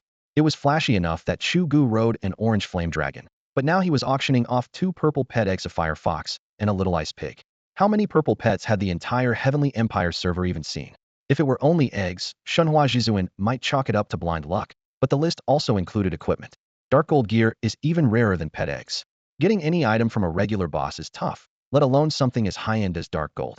In reality, most players were still wearing mass-produced sets made by craftsmen. A few dark gold pieces in the 20s or 30s might be brushed off as a lucky streak, but level 40, 50, even 60 gear? Under the drop system, a boss that drops level 60 equipment has to be at least level 60 itself. Could Chu Ge really solo something like that? Shenhua Jizuan couldn't wrap his head around it no matter how hard he tried. Jizuan, we should attend Chu Ge's auction in person, advised Shenhua Zhuge, the family strategist, nudging his glasses up his nose. His tone was cool, but curiosity flickered beneath it. Attend? Of course we'll go. Jizuan laughed, his eyes gleaming at the dark gold items on the list. Dark gold sits just below divine grade. Even a level 20 accessory so long as it isn't a weapon or core armor can serve a player for life. As for that guild token, the Shenhua family wasn't especially interested, but he would never let the gear itself slip away. Shenhua Zhuge continued. The main thing is to use this chance to connect with Chu Ge. If we can't reach him, then we at least need to find that all-purpose merchant. You're saying realization dawned on Jizuan. Exactly. Once we establish a link with Chu Ge, we can learn where these pets and items come from. Even if he keeps his lips sealed, securing the relationship first means that, down the line, he'll sell his high-end loot straight to the Shenhua family, no need for public auctions. As the top clan on the Heavenly Empire server, the Shenhua family had confidence to spare. Shenhua Jizuan burst out laughing. Zhuge, that's exactly what I was thinking. If we can make that kid our exclusive supplier, our status will be unshakable. Originally, they hadn't taken Chu Ge seriously, writing him off as a lucky solo player. Even when he embarrassed the Aosher family, they couldn't be bothered to step in better than us. But as Chu Ge kept producing batch after batch of high-end loot, Shenhua Zizan's opinion of him changed completely. Damn it. If I don't clear a quest first, I don't even get to see you? I'm here to hand you money. After being turned away several times, Chu Ge was ready to snap. Everything had gone exactly as had planned. The second his post went up, the forum blew apart, and almost every player in Tianchao was talking about the private auction he wanted to host. Yet at the key final step, he hit a dead end. All he wanted was approval for an officially sanctioned auction, but the process was brutal. At first, he and the Omni merchant figured they could just shout a few announcements, rent a tavern in the main city, and start the bidding. Once they dug into the details, though, it became clear the tavern wouldn't cut it. The venue was the first headache. Forum replies showed at least 10 elite clans planned to attend. None would arrive empty-handed. Each would bring core members and guards. Trying to cram that many people onto little stools in a tavern was a joke. Money security was an even bigger nightmare. Those clans wouldn't dare cause trouble on a live stream. But who could stop a few saboteurs from sneaking in or the clans themselves from planting shills? One reckless bid and the auction could spiral out of control. If the shills drove prices through the roof and no one paid, Chu Ge would be the one left holding the bag. An official system auction would solve everything. The rules froze all bidders' funds in advance. If your balance was short, you couldn't even raise a bid. Even if a shill tried to jack up the price, the system deducted the money the moment the bid was made and held it until someone topped it. With that safeguard, the final result was at least guaranteed. So Chu Ge ditched the tavern theater idea. Through one of Chao Ziran's former colleagues, he learned the requirement for a system-backed auction. Get a written permit from any city lord and agree to a 10% transaction tax. With that endorsement, the system would handle the venue, the process, and the security. But once he tried to make it happen, he saw how impossible it was. Negotiations aside, securing even a brief audience with a city lord was harder than reaching the heavens. Only now did he understand why the Myth clan had once attacked the capital, at least that forced the lord to appear. Without meeting the lord, any talk of cooperation was meaningless. The thought sent his spirits plummeting. He could already picture the auction collapsing. The forums flooded with sarcasm, the rival clans Aoshi and Huihuang piling on, every mocking comment slamming into his skull like bullet fire. No way. Absolutely not. I won't be their punchline. He raged inwardly. Even as he faced the grim reality, the 8 major capitals were now completely out of reach. After being turned away again and again, Chu Ge realized the remaining clans would probably refuse to see him as well, so he bet everything on the human royal capital, the true seat of power. If the main city's gate stayed shut, head for the capital instead. People tended to forget. He had been personally ennobled by King Roland as the Grand Duke of Tulip. The guards might be blind in the main city, but the capital would have to recognize this gleaming badge. A royal decree shouldn't expire in just 100 years. Clinging to that last hope, Chu Ge shoved aside the appointment task Chao Ziran had given him and set out for the capital. This time fortune favored him. Before the gate guards could speak, they all dropped to one knee. We salute the Grand Duke. Long live the Grand Duke of Tulip. The badge shimmered in the sunlight. To them, seeing the crest was the same as seeing its owner, and none dared show the slightest disrespect. Haha, at ease, at ease. Quickly, take me to His Majesty. At last he'd meet someone who mattered, and maybe the auction would finally come together. The thought made him want to laugh out loud. Who would have thought this useless trinket still had a purpose? When Roland pressed the badge into his hand, Chu Ge had dismissed it as a pretty ornament, no stats, no combat value. If he hadn't kept running into dead ends, he'd have forgotten he was even a Grand Duke of Tulip, let alone that he was carrying this bit of metal. With the badge blazing a trail and a squad of silver-helmed guards escorting him, he passed unimpeded through towering corridors into the throne room. The vaulted ceiling, the murals on the walls, everything was exactly the same as a century ago, as if time had frozen. Chu Ge stared. The royal city still sat at the edge of the Coriano plateau. If the palace hadn't budged an inch, clearly the city hadn't either. That discovery jolted him. So you could reach the capital by land, as well as teleportation. Players assumed the plateau monsters were too strong to cross, but now he knew the value of this hidden route and he wouldn't forget it. Calming himself, he waited for the king's arrival. Would it be Roland's son? His grandson? The question stirred his curiosity. Then footsteps echoed through the hall, and a tall, familiar figure stepped into view. Chu Ge froze. What the? Roland? It's been 100 years. Are you immortal? Come on, even an NPC can't cheat the system this hard. Your Grace, Duke Tulip, it has been far too long. Roland stood before the throne with a warm, genuine smile. A full century has gone by, yet you haven't changed at all. Chu Ge remained at the foot of the steps, his mind a complete blank. What is going on? He had only been gone for a couple of weeks technically. He had just traveled through time for a quest. It made perfect sense that he looked the same. But how could this king still appear so young? 100 years should have turned him into dust, not left him radiant. Chug's gaze swept up and down Luoland, and he muttered to himself, "You're supposed to be a normal human king. Did you become a god or something?" By now, Chu Ge understood the rules of this world. Named NPCs, whether human or monster, were unique. Once killed, they were gone forever. They also had natural lifespans. They aged, they produced heirs. That was precisely why Llewellyn's unchanged appearance after 100 years was so baffling only a god could be ageless. Noticing Chug's puzzled look, Llewellyn let out a hearty laugh. Surprised that a mere century left me unmarked? Just a small accident, your grace. Think nothing of it. His laughter echoed through the hall, but his gratitude was unmistakable. Without the Duke standing before him, humanity would never have risen to its current power in so short a time. During the War of the Hundred Races, humanity had been the weakest and most likely to be wiped out. Now dragons and other once supreme races had faded, while humans ruled the continent. Who could deny Chug's contribution? Collecting himself, Llewellyn adopted a more formal tone. So, Duke Tulip, what brings you back to the capital? Is something stirring among the other races again? Chug set the matter of the king's appearance aside and nodded. Your Majesty, I'm here to organize a private auction. He laid out his plan in detail an official endorsement. The use of the capital's auction house rules, everything he needed to rake in a fortune without distractions. He had already visited several auction houses and had finally decided that Llewellyn offered the most reliable route. Yet when Chug finished his proposal, Llewellyn did not agree as readily as he had expected. Instead, the man fixed Chu Ge with a peculiar look. In the spacious council hall of the royal palace, candlelight danced while Roland appeared to reassess the Grand Duke of Tulips from head to toe. Your Majesty, is something wrong? Chu Ge caught the king's hesitant expression and felt a jolt of dread. Great. Don't tell me he's going to refuse me as well, he thought. I'm the Grand Duke of Tulips, savior of the entire human race. Yet this is how you treat your benefactor? It's only an auction. One royal decree and everyone would line up to help, fees included. How hard could that be? Well, there is a problem. Roland's voice was low, tinged with helplessness. My lord, your request is really. Chu Ge's heart pounded, anxiety written all over his face. Seriously? I've been gone 100 years and all I want is to host an auction. Is that too much to ask? In Roland's eyes an auction was hardly an issue at all. He laid his cards on the table. Your grace, you don't need to come to me for this. With your status you can host an auction on your own. His words left the guards exchanging puzzled looks.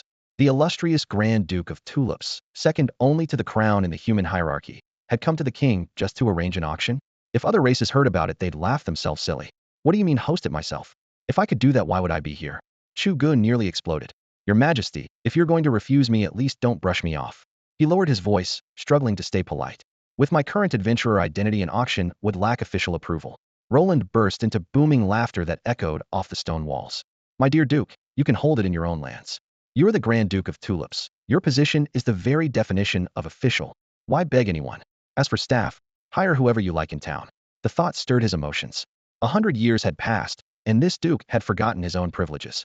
That alone proved how open-hearted he was, always putting the prosperity of humankind above personal gain, unlike those petty self-seekers.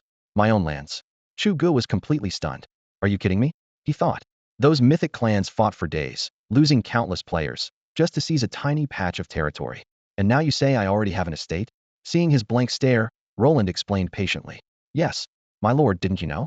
The entire Coriano Plateau was granted to you long ago, as your private domain. Technically that makes us neighbors. The Coriano Plateau? My domain. Chu Ge's head buzzed. If I'd known that, why did I bother selling guild tokens? But the offer had already been shouted to the world, and reversing it now would drag his reputation through the mud. Your grace, is there anything I can do for you? Catherine asked, dipping into a graceful curtsy beneath the gilded colonnade. Clad in an ornate court gown, she looked every bit the royal she claimed to be, a great-granddaughter of King Roland, yet Chu Ge could still scarcely process what he had just learned. The Coriano Plateau was his fief, and it had been granted to him a full century ago? Realizing he had lost an entire 100 years of revenue did nothing to improve his mood. Replaying the palace conversation in his mind, Chu Ge finally pieced the story together. 100 years earlier, humanity had breached Dragon Valley with the help of the capture orbs he had invented. Although Dragon's Crest itself was not destroyed, it vanished from the world without a trace, leaving the dragons leaderless and unable to regroup. Morale collapsed, their lines crumbled, and the once dominant race was forced off the stage of history. With the dragons defeated, Roland's mixed army pressed its advantage-winged folk, Fae, Ice clans, Flame clans, one mighty faction after another fell before the ever-growing host. Once those powers were broken, the weaker tribes surrendered or formed shaky alliances to survive, and the continent settled into the human-centered order that still existed today. After the war, Roland parceled out vast new territories, establishing 8 human strongholds. Had Chu Ge accepted his grant instead of returning to the main world, the Coriano Plateau might already have risen as the 9th. Because he left, he ended up holding a title he knew nothing about. Now that the truth was clear, Chu Ge had no intention of letting Roland's royal auction drain his profits. As the Duke of Tulip and rightful Lord of Coriano Plateau, he could host an official auction himself, fully recognized by the game system, protected from shady bidders, and free of royal fees. Leaving the palace, he and Catherine walked side by side toward the city guilds to recruit staff. Sunlight spilled across the wide stone steps behind them, stretching their shadows into a single, elongated silhouette. Princess Catherine, Chu Ge murmured, lowering his voice. Does the capital have a reliable auctioneer? It's easy enough to hire attendants, but a good auctioneer is rare. An official endorsement hinges on that one person. An auctioneer must hold an official license, allowing them to deduct a bidder's funds the moment an offer is made, preventing reckless bids. A skilled auctioneer can also work the crowd, driving up the price of an ordinary item and earning Chu Ge maximum profit. Chu Ge knew little of the capital, had only visited a handful of Temeso. He naturally turned to the young noblewoman before him for help. Your Grace, if you don't mind, I would be honored to conduct the auction for you. Catherine spoke with complete confidence, leaving Chu Ge momentarily stunned. A princess doubling as an auctioneer? If your highness is willing, nothing would please me more. He nodded at once. She was royalty and had offered her services. How could he refuse? In this game-like world, confronting a powerful NPC faction hidden without years of preparation was unthinkable, and Chu Ge had no desire to risk it. Thank you, Your Grace. I promise to give you the most successful auction imaginable. Catherine's smile was radiant. Chu Ge, however, kept a clear head. Your Highness, may I ask about your fee? A professional auctioneer deserves compensation. He had already learned from Chao Ziran that system-appointed auctioneers usually take a percentage of the final sale, 5% at minimum. Dealing with royalty, she might ask for 10 or even 20%, which would hurt. Rest assured, Your Grace. Catherine won't charge you a single coin. Not charge anything. Chu Ge froze. He still received the occasional greeting from Emperor Roland thanks to their century-old wartime friendship. But he had met this young princess only today. Why would she help for free? The most melodramatic explanation was also the only one he could find. She had taken a liking to him. As game time went on, many players noticed that NPCs were remarkably intelligent. Some even specialized in romancing female NPCs. Forum rumors claimed that, with enough affection points, one could unlock risque, scenes. No one had posted definitive proof, but the stories were vivid enough. Because of that, Chu Ge doubted Catherine's motives. There is no kindness without reason, and no malice without cause. If the princess was willing to work for nothing, she must want something in return. So, Your Highness, what is it you hope to gain? Chu Ge probed. If she truly wanted his favor, where should he start? And where should he stop? Staring at Catherine's lovely face and alluring figure, Chu Ge fell into deep thought. So all she wants is a promise from me. That simple? Catherine's real motive was hardly the crude demand Chu Ge had imagined. When he pressed her for an explanation, she lifted her head and earnestly said she wanted just one thing. A promise that if she ever faced danger, Chu Ge would shelter her. A dozen questions popped into Chu Ge's mind. She was a princess, the great-granddaughter of King Roland.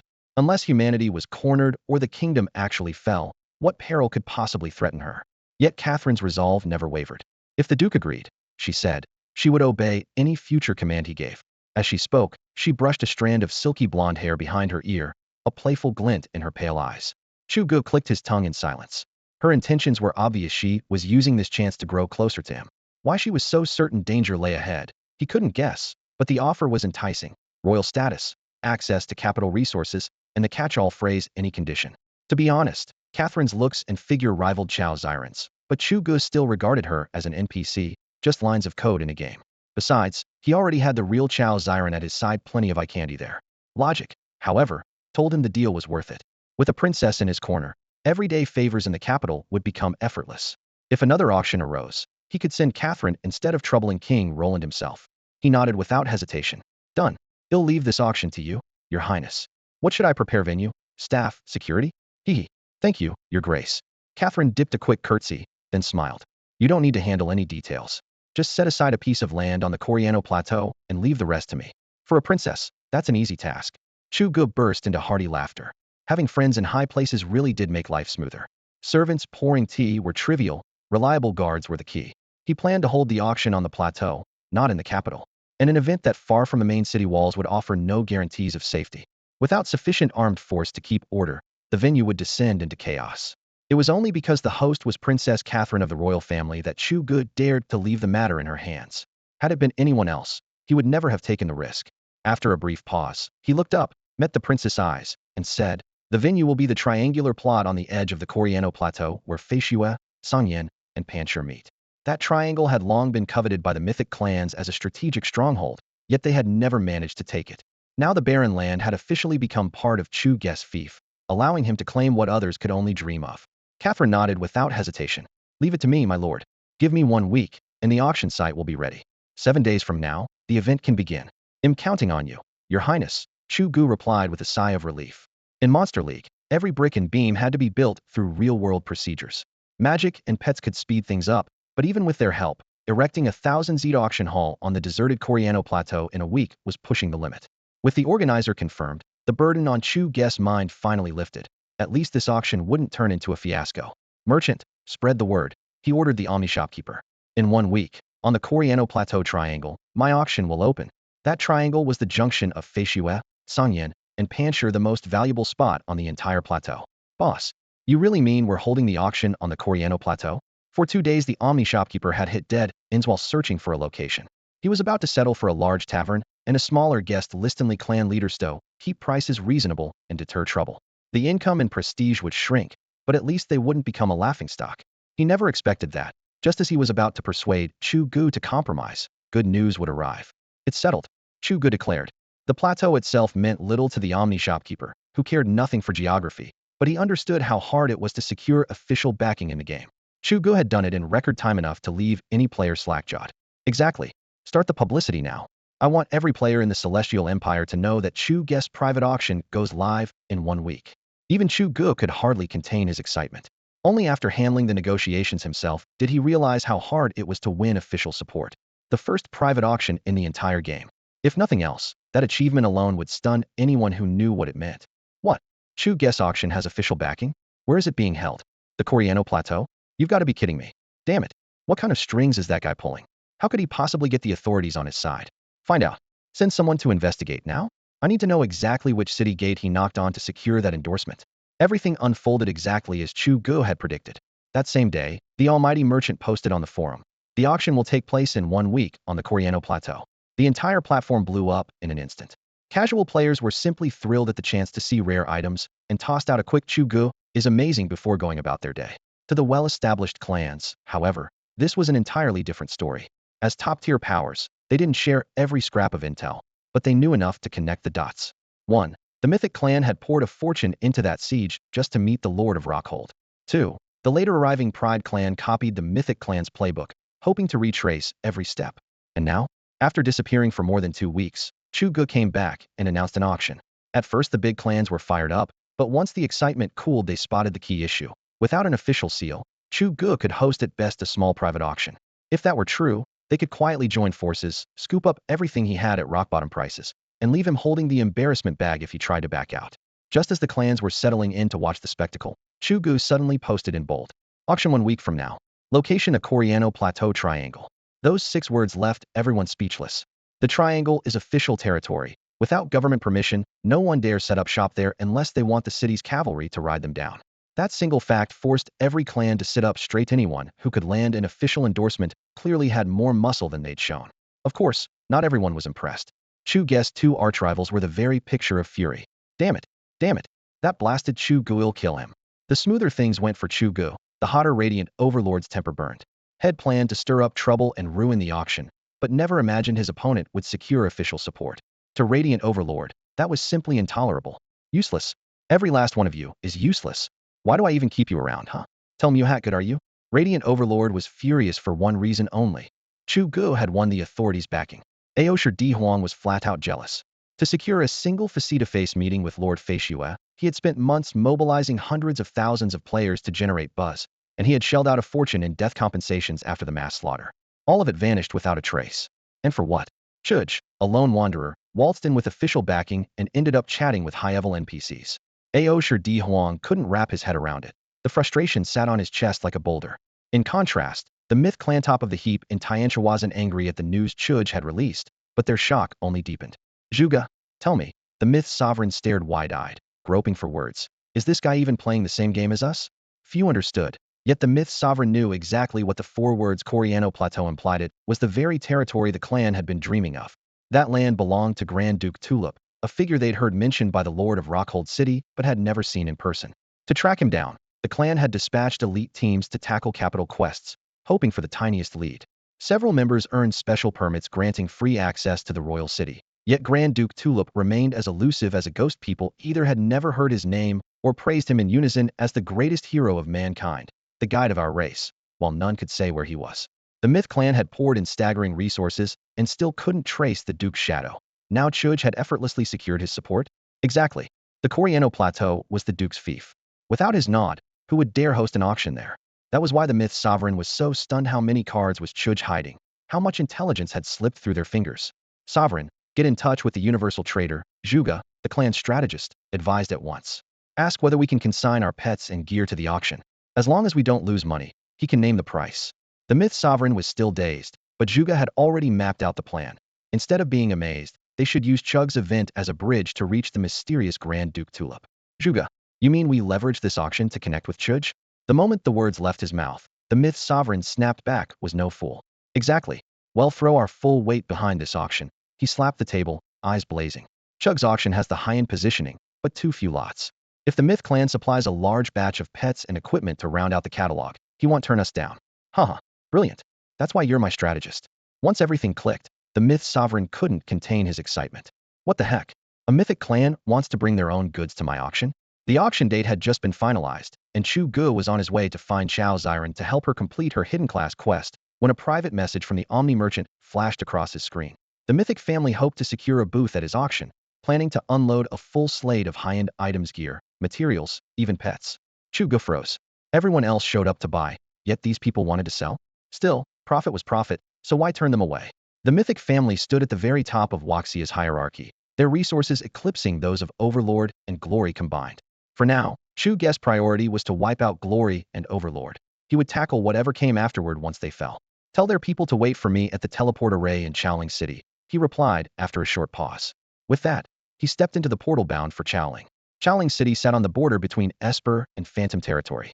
Of all human cities, it had the highest concentration of monsters from those two races, making it the prime gathering spot for players exploring either path. Chao Xiren's hidden class quest was issued here. Chu Ge had postponed it while arranging the auction, but a shot like this only came once. If they failed, who knew how long the next chance would be? The teleport light faded, and his boots touched solid ground. A young player in scholar's robes, feather fan in hand, strode up and gave a refined bow. Greetings, Wanderer King. I'm Mythic Chu Ge from the Mythic family. Are you authorized to speak for them? Chu Ge asked, sizing him up. Absolutely. I may not be high on the family ladder, but I have full authority for this matter. Mythic Chu Ge studied Chu Ge in turn. A solo player had surged ahead of every major clan, and Waxian Orange-Grade Flame Dragon could still be dismissed as luck, but a suspected Divine Tier Thunder Spear, a possible hidden class, and even his suggestive ties to NPCs forced every clan to take notice. That was why the Mythic family had decided to reach out, perhaps even to collaborate. This man was no longer merely a fortunate lone wolf. He was someone who could stand on equal footing with Waxia's greatest clan. As for why Mythic Supreme hadn't come in person, negotiations were always Mythic Chu Ge's domain. Mythic Sovereign was here merely as an observer. To avoid drawing attention, the Sovereign kept an exquisitely low profile, never making an unnecessary move on the street. Chu Ge picked up on the cue and followed, firing off a short text to Chao Xiren. Stay out in the field and keep leveling that Songming Water Jiao. Message sent. He focused entirely on Chu Ge beside him. Anyone who dared claim, I can make the final call, clearly held real power in the Mythic clan. Please, this way. Noticing that Chu Ge didn't look down on him for being less famous, Chu Ge offered a meaningful smile. So the man called the King of Rogues truly deserved the title. Such breadth of mind was rare. By family etiquette, the Mythic Sovereign should have greeted a guest of this stature in person. Most people denied that honor would storm off, or at least wear a dark expression. Chu Ge stayed unruffled, evidently indifferent to empty ceremony. Chu Ge nodded to himself. Only someone free of formal trappings can accomplish great things. As for small-minded show-offs like Ao Sure Emperor, brandishing a few coins as if they ruled the world, Chu Ge held them in contempt. They slipped through two quiet alleys and stopped at a detached house. The stone steps were spotless, and the bronze lions flanking the gate glinted with a deep sheen, clearly well-maintained. All right, lay it out. How much are you selling, and what grade is it? Chu Ge asked, surveying the interior. Our clan plans to move 500 low-tier items through your auction, Chu Ge said evenly. That includes a number of green-grade pet eggs from every elemental line, plus some silver-grade gear and materials. He paused to study Chu Ge's face. The man remained impassive, as though this appetizer barely registered. Chu Ge chuckled inwardly, just as expected. Chu Ge was doing his own calculations. The leading clan in Cathay wouldn't bother him over 500 pieces of junk. Green pets, unless the stats were stellar, hardly fetch a price anymore. Mass-produced silver gear is equally common. On top of that, Chu Ge continued, we intend to sell 100 mid-tier items, 10 blue-grade pet eggs, and a selection of gold-grade equipment and evolution materials. This time Chu Ge's eyebrow twitched. 10 blue eggs plus gold gear would certainly lure high-end buyers. Before he could speak, Chu Ge upped the ante again. In addition, we're willing to put up 1 purple-grade pet egg, his gaze sharpened like a blade, and a skill-learning capsule. The air seemed to freeze for a heartbeat. A purple egg. Chu Ge himself possessed only the single one from the universal trader, and a skill-learning capsule was virtually priceless. Apart from self-comprehension, it was the only way for a pet to learn a move. He had once bought a shadow capsule at an official auction, and it had saved his life more than once. For the mythic clan to throw down both a purple egg and a capsule was downright extravagant. Chu Ge's mind raced. Listing this batch at his auction would send attendance through the roof, and the commission alone could stuff his coffers. The question was, what did the mythic clan really want? Out with it. What's the catch? Chu Ge asked bluntly. Chu Ge exhaled softly, as if expecting the question. We'll sort out the details later, but rest assured the profit split will not disappoint you. Chu Ge nodded slightly, yet his eyes stayed razor sharp. He didn't believe for a second they were burning this much capital just to pocket a little auction money. Want to meet the Grand Duke Tulip? Chu Ge had never imagined the Myth clan would pay such a steep price delivering a mountain of auction items, and even agreeing to a 20% commission just so he could arrange an introduction to the legendary Grand Duke Tulip. If the Duke can't appear in person, one of his closest aides will do. Worst case, just tell us where he lives. Shenhua Zhuge had spoken with full confidence, but when he caught the faint, knowing smile on Chug's lips, his heart skipped a beat. This was the Grand Duke Tulip. The lord of the main city was only a marquis, and across the entire game world no one had ever heard of a second duke. Their original plan was laughably simple. Since Chu Ge had the connection, they would just tag along next time, and the problem would solve itself. Now it sounded ridiculous. With a status that exalted, even Chu Ge might not see the duke at will. Maybe he had only met the duke's butler. A theory formed in Shenhua Zhuge's mind. Chu Ge must have triggered some special quest tied to the Grand Duke, which earned him the duke's support. Whether that involved a face-to-face meeting was anyone's guess. An auction might be a major event to players, but for an NPC of that caliber, a steward could handle it. Resigning himself, Zhuge tried another angle. Could you at least give us a rough idea of where the duke lives? The Myth clan had thrown people at the problem, yet still couldn't find a trace of the duke. He didn't expect quest details. Chu Ge would never share those, but a general location seemed reasonable. You're sure that's all you want? Chu Ge stared at the anxious Shenhua Zhuge, barely suppressing a laugh. They were paying such a premium just to latch onto the Grand Duke? If he told them he was the Duke himself, would the strategist faint on the spot? He kept the thought to himself. So far, the highest title any player had earned was a humble knight. A Grand Duke stood worlds apart. If his identity leaked, the ongoing bounty would be the least of his worries. Every quest-hungry player would hound him. And how was he supposed to enjoy the game then? Yes, that's our only request. Shenhua Zhuge vowed. Give us the Duke's address, and we'll bid top coin on every item at your auction. As for your feud with Aoshi and Hui Huang, I guarantee the Myth clan will stay strictly neutral. Spurred by Chug's response, Shenhua Zhuge's spirits instantly soared. Looks like the door's open. The instant Zhuge sensed a chance to get what he wanted, excitement sparked in his voice. He kept sweetening the offer, terrified of missing the moment. In his mind, if the mythic clan undisputed #1 in the Heavenly Empire declared its neutrality, every other clan would fall silent. The feud between Chu Ge and the Aoshi and Hui Huang clans would shrink to a three-way brawl, with no outside interference. To Chu Ge, that pledge carried real weight. The Aoshi clan didn't scare him, and the Hui Huang clan mattered even less. What truly worried him were the countless other great clans across the empire. If they united, even someone almost divine might not get out alive. And what about Chao Xiren, the all-purpose merchant, or any other allies he might make? Chu Ge could take the hit, but could they? After hearing Zhuge's terms, Chu Ge flashed a confident grin. Deal. No problem. They'll give you the Grand Duke Tulip's address right now. He did own a manor in the capital, a personal gift from Roland. The place was huge, but besides the servants Roland assigned, it was practically empty. Chu Ge himself had never bothered to visit. Handing out the address cost him nothing. Planning to camp at my estate and fish for quests? Go ahead and try. Straight to the point. That's why they call you the king of solo players. Zhuge's fist trembled with excitement. If a lone player could get close to the Grand Duke, imagine what the Mythic clan could do once it knew where to find him and unleashed its massive quest squad. Back then, Zhuge knew little about the Grand Duke. Now, after gathering intel from Mythic members everywhere, his opinion had soared.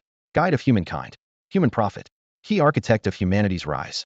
Ranking just below the king himself.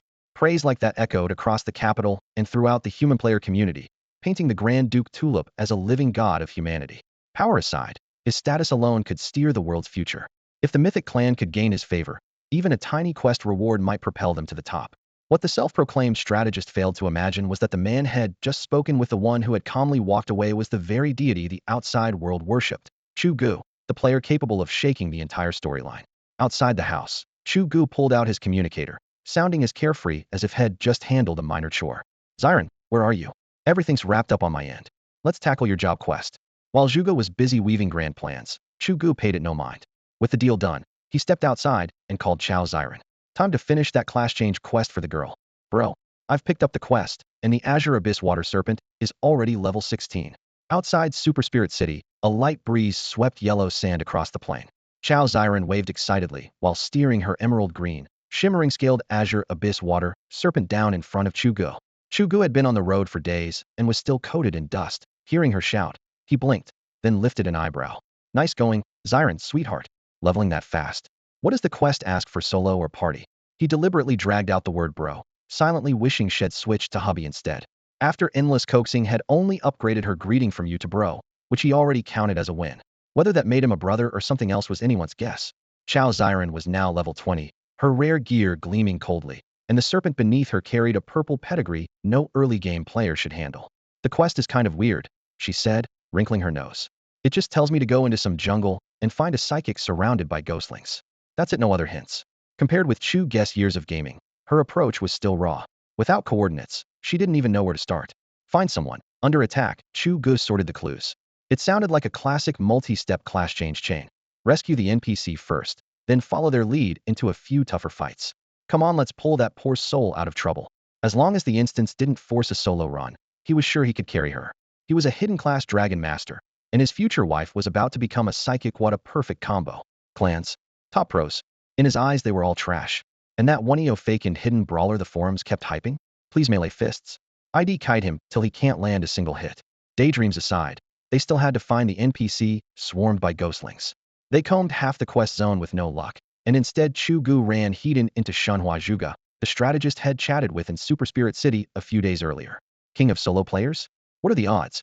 Shenhua Zhuge pushed his gold-rimmed glasses up his nose, eyeing the plain-faced girl beside Chu Ge who happened to be riding a top-tier mount. Had come to Super Spirit City at Chu Ge's invitation for business, planned to do a little sightseeing before heading back to headquarters, and never expected to bump into Chu Ge again in this deserted wilderness. Chu Ge was equally startled, still hadn't found the NPC, yet had run straight into an old acquaintance. Their eyes met, and a subtle mix of curiosity and caution filled the air.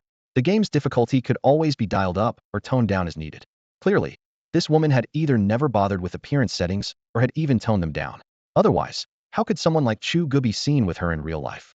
Mythic Zhuge studied the pair, refusing to believe the dignified king of solo players could be so close to a girl who looked like a dinosaur. What kind of stupid coincidence is this? Chu Ge swore under his breath, catching the meaningful grin on Zhuge's face and wishing he could silence him on the spot. He had gone to great lengths to keep Chao Xiren completely hidden to avoid trouble, yet here Zhuge was, bumping into them in the middle of nowhere. Why wasn't the guy resting in town instead of wandering around the wilderness?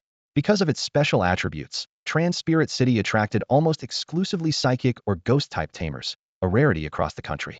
Chu Ge had guarded against every possible leak, but he still hadn't foreseen this chance meeting. She's my wife. Caught red-handed, he came clean. Chao Xiren pinched him from behind, urging him to keep a low profile, but Chu Ge's expression never changed, refused to let Mythic Zhuge sense anything off. Sister-in-law? Zhuge blinked, his suspicions confirmed. Chu Ge might look unstoppable, yet he still carried 2 7 million credit bounties. Most players avoided him, still shaken by the clash with the glorious clan. But what about the people at his side? If Chao Xiren's identity leaked, she would have to either delete her account, cling to Chu Ge forever, or hide in a safe zone for good. Killing her wouldn't bring a reward, but it would infuriate Chu Ge and draw him into a trap, something plenty of players would gladly attempt. Zhuge had planned to crack a joke and leave. The Mythic clan was currently in a honeymoon phase with Chu Ge, and he didn't want to meddle in the spat with Overlord Inglorious. But Chu Ge openly admitted their real-world relationship and didn't care about her plain looks, proving she wasn't some online fling but a genuine partner. By the way, have you seen any NPCs around here? Since their secret was already exposed, Chu Ge asked outright. He wasn't worried about Zhuge guessing the quest. Did the man really think he couldn't protect his own woman? An NPC? Yeah, I saw one in the forest to the right. Looked like something was chasing it, Zhuge recalled. That strange NPC had been the reason he turned back toward the city, which was how he ran into Chu Ge. He had planned to gather a team to check for hidden content. Now it was clear the NPC did have a quest, but it belonged to Chu Ge. Xiren, sweetheart, Stay right here and wait for your big brother. Guided by mythic Zhuge's coordinates, Chu Ge finally located the quest NPC who was being hunted down. According to the mechanics, the NPC would keep taking hits until someone stepped in. The moment Chu Ge and Chao Xiren arrived, the poor NPC collapsed, clutching his head and trembling. Almost simultaneously, several blurred shadows slipped out of the air, surrounding them on both sides. Wraiths that had been pursuing the NPC the whole time. With the targets in sight, Chu Ge drew his thunder spear without hesitation. He had no intention of letting Chao Xiren take any risks. All he needed to do was clear the monsters and drag the unlucky NPC to safety to finish this phase. No need to summon the flame dragon, gripped his spear and charged straight in. Yai-hee! Yai-hee! The spear blazed, screams rang out, and the wraiths never even managed a full defensive move before they were torn apart, dissolving into black mist. When the fight ended, Chu Ge waved Chao Xiren over to claim the rewards only for new wraiths to fade back into view. Scattered Player King, this quest must belong to your wife, right? Mythic Zhuge called out, seizing the chance to probe both Chu Ge's strength and quest details. Chu Ge blinked. Seriously? That's a thing? What kind of crazy quest is this? He shrugged. Xiren, you take it from here. These wraiths are Lolavel, cut through them however you like. Mythic Zhuge showed no sign of leaving. They had just struck a deal, after all, and kicking him out now would look bad. Besides, Chao Xiren's hidden class was already exposed, and personal quests couldn't be stolen. Chu Ge knew the top guilds probably had their own hidden class squads anyway, so he let Zhuge watch. Got it. With Xiao Jiao here, these ghosts can't touch me. Brimming with confidence, Chao Xiren whispered a summons. A pale blue water wyvern, barely over a meter long, coiled at her feet. Before evolving, the Songming water wyvern looked more like a four-legged serpent. Two half-formed antennae bobbed on its head, and its presence was nowhere near that of a true Songming water dragon. Chu Ge had always complained about its appearance, but Mythic Zhuge suddenly froze in shock. What is that? Most creature data had already been compiled as players explored the world, yet this water wyvern it wasn't in any bestiary Zhuge had ever seen. But the water Jiao Chao Xiren had summoned was something Mythic Zhuge had never witnessed before. In Grand Alliance of Spirit Pets, most creatures sport a Western design, so players long ago assumed the entire world revolved around Western lore. Even Chu Ge's Flame Dragon is a classic European drake, reinforcing that belief. The beast in Chao Xiren's hands, however, was pure Eastern-blooded juvenile with nascent horns, yet already exuding draconic majesty. Ripples of water light curled around its scales, and the instant it appeared, Zhuge sucked in a sharp breath. This was more than a rare summon. It announced an entirely different, hidden mythology within the game. Xiao Jiao, charge and use whirl. Zhuge blurted, still unable to hide the tremor in his voice. Chao Xiren had no idea how shocked he was. Seeing Chu Ge step aside, she confidently moved up and gave her Songming water Jiao the order to attack. The Jiao let out a long, resonant cry that exploded through the ruined corridor. A pale blue streak flashed, and in the blink of an eye it broke into the middle of the wraiths. Its massive tail cracked like a whip, scales scraping the air into mist. Every roll of its body sliced like a blade. In mere seconds, the wraiths that had hounded them were annihilated. As the spirits dispersed, silence swallowed the arena. The NPC who had been covering his head finally snapped back to reality and shouted, "Adventurer, is that you? Thank you. Thank you for rescuing me." Brushing dust from his clothes, he introduced himself. "Greetings. Fei Huanger from Triple X Village, and this is the letter of introduction the village chief entrusted to me." The NPC's recovery marked the official start of Chao Xiren's quest. She might not pull off Chu Ge's flashy maneuvers, but she was perfectly at home following the scripted steps. Taking the letter, she understood at once. This was the key to the Esper class change, the opportunity Chu Ge had fought to secure for her. I see. As she handed over the letter, the dialogue with Fei Huanger progressed. Nearby, Mythic Zhuge gasped under his breath. Solo King, your sister-in-law's quest. This is the hidden class initiation, isn't it? Most players would be clueless, but he understood perfectly. The sequence Chao Xiren had triggered was the ultra-secret class change chain that appears only after clearing the starter village. Chu Ge smiled. That's the one. Mr. Zhuge, does the Mythic Guild have a walkthrough for it? Zhuge drew a deep breath and answered honestly. I wouldn't call it a walkthrough, just scattered notes. The early phase is simple letter delivery, pure single player. The real hurdle is the last step. Everyone gets a different final trial, and it's brutal. Half our guildmates who attempted it stalled at that last challenge. Even so, his mind churned. What on earth is going on? Is Chu Ge really just a solo player?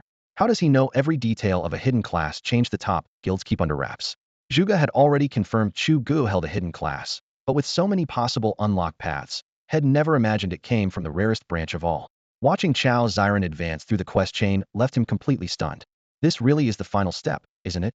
Sure enough, just as the legendary powerhouse Zhuge had said, the early part of Chao Xiren's class change quest had been absurdly easy. For 3 straight days, she had lugged a mailbag across every major town, delivering letters and tracking people down, and only now had she reached the last stage. I hope this part isn't too hard. Standing before the quest officer, she drew a quiet breath. During those 3 days, Chu Ge had never left her side. No matter how often she claimed she wasn't touched, that devotion made the words sound flimsy. Come on, Xiren, sweetheart, go for it. Whatever the quest is, we can handle it. Chu Ge clenched his fist in encouragement, eyes shining with anticipation. Once Chao Xiren completed her class change, he'd finally have the partner he trusted most. Whether they were grinding levels, fighting monsters, or clashing with other players, her presence would cut his burden in half. Even better, her psychic-type attacks covered his weakness against the Fae. Type advantage was no joke, at least. Not until he reached the level of the Fire Dragon King or Kangwu the Lord of the Stars, who had shrugged off such limits a century ago. Yet the instant the excited Chao Xiren accepted the final quest scroll, her smile vanished, leaving only terror in her eyes. What's wrong? Chu Ge stepped forward as her face drained of color. What kind of nightmare quest is this? I can't possibly finish it. Chao Xiren buried herself in Chu Ge's arms, tears welling up. Hey, talk to me. What does it say? Her soft weight against him brought no joy, only urgency. What kind of quest could be that bad? Sob Gidge the quest, she choked on the words, heart twisting as she saw the worry on his face. Shed felt free to accept the water serpent and those 2 pieces of psychic gear from Chu Ge only, because she held the chance to become a psychic herself. Once she succeeded, she'd fight at his side to repay him. She also knew that if she agreed to date him, Chu Ge would shower her with far more gifts, but that was different. As a self-reliant woman, she'd never accept such generosity just because of feelings. Now, after clicking on the final stage with high hopes, those hopes had shattered. Easy, Xiren. What's the quest? Whatever it is, I'm with you. Chu Ge gently stroked her sleek hair, soothing her again and again. Sob Gidge, the quest wants me to escort this NPC to Snowfall City and deliver a message to the psychics there. I can't stray more than 5 meters from the NPC, and am not allowed to use any teleport circles. But Snowfall City right now. Calmed by Chu Ge's steady voice, Chao Xiren managed to regain her composure. After a brief pause, she laid out the quest requirements. In normal times, reaching Snowfall City was a matter of distance and the occasional roadside monster. Now, however, the entire city was sealed off by the Aoshi Guild. Escorting an NPC into that blockade? It almost made you wonder whether those hundreds of thousands of Aoshi players were completely blind.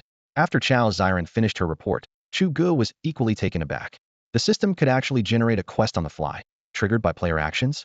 This escort mission was clearly spawned because of the siege. Chu Ge had considered giving Aoshi a hard time, but their numbers were absurd.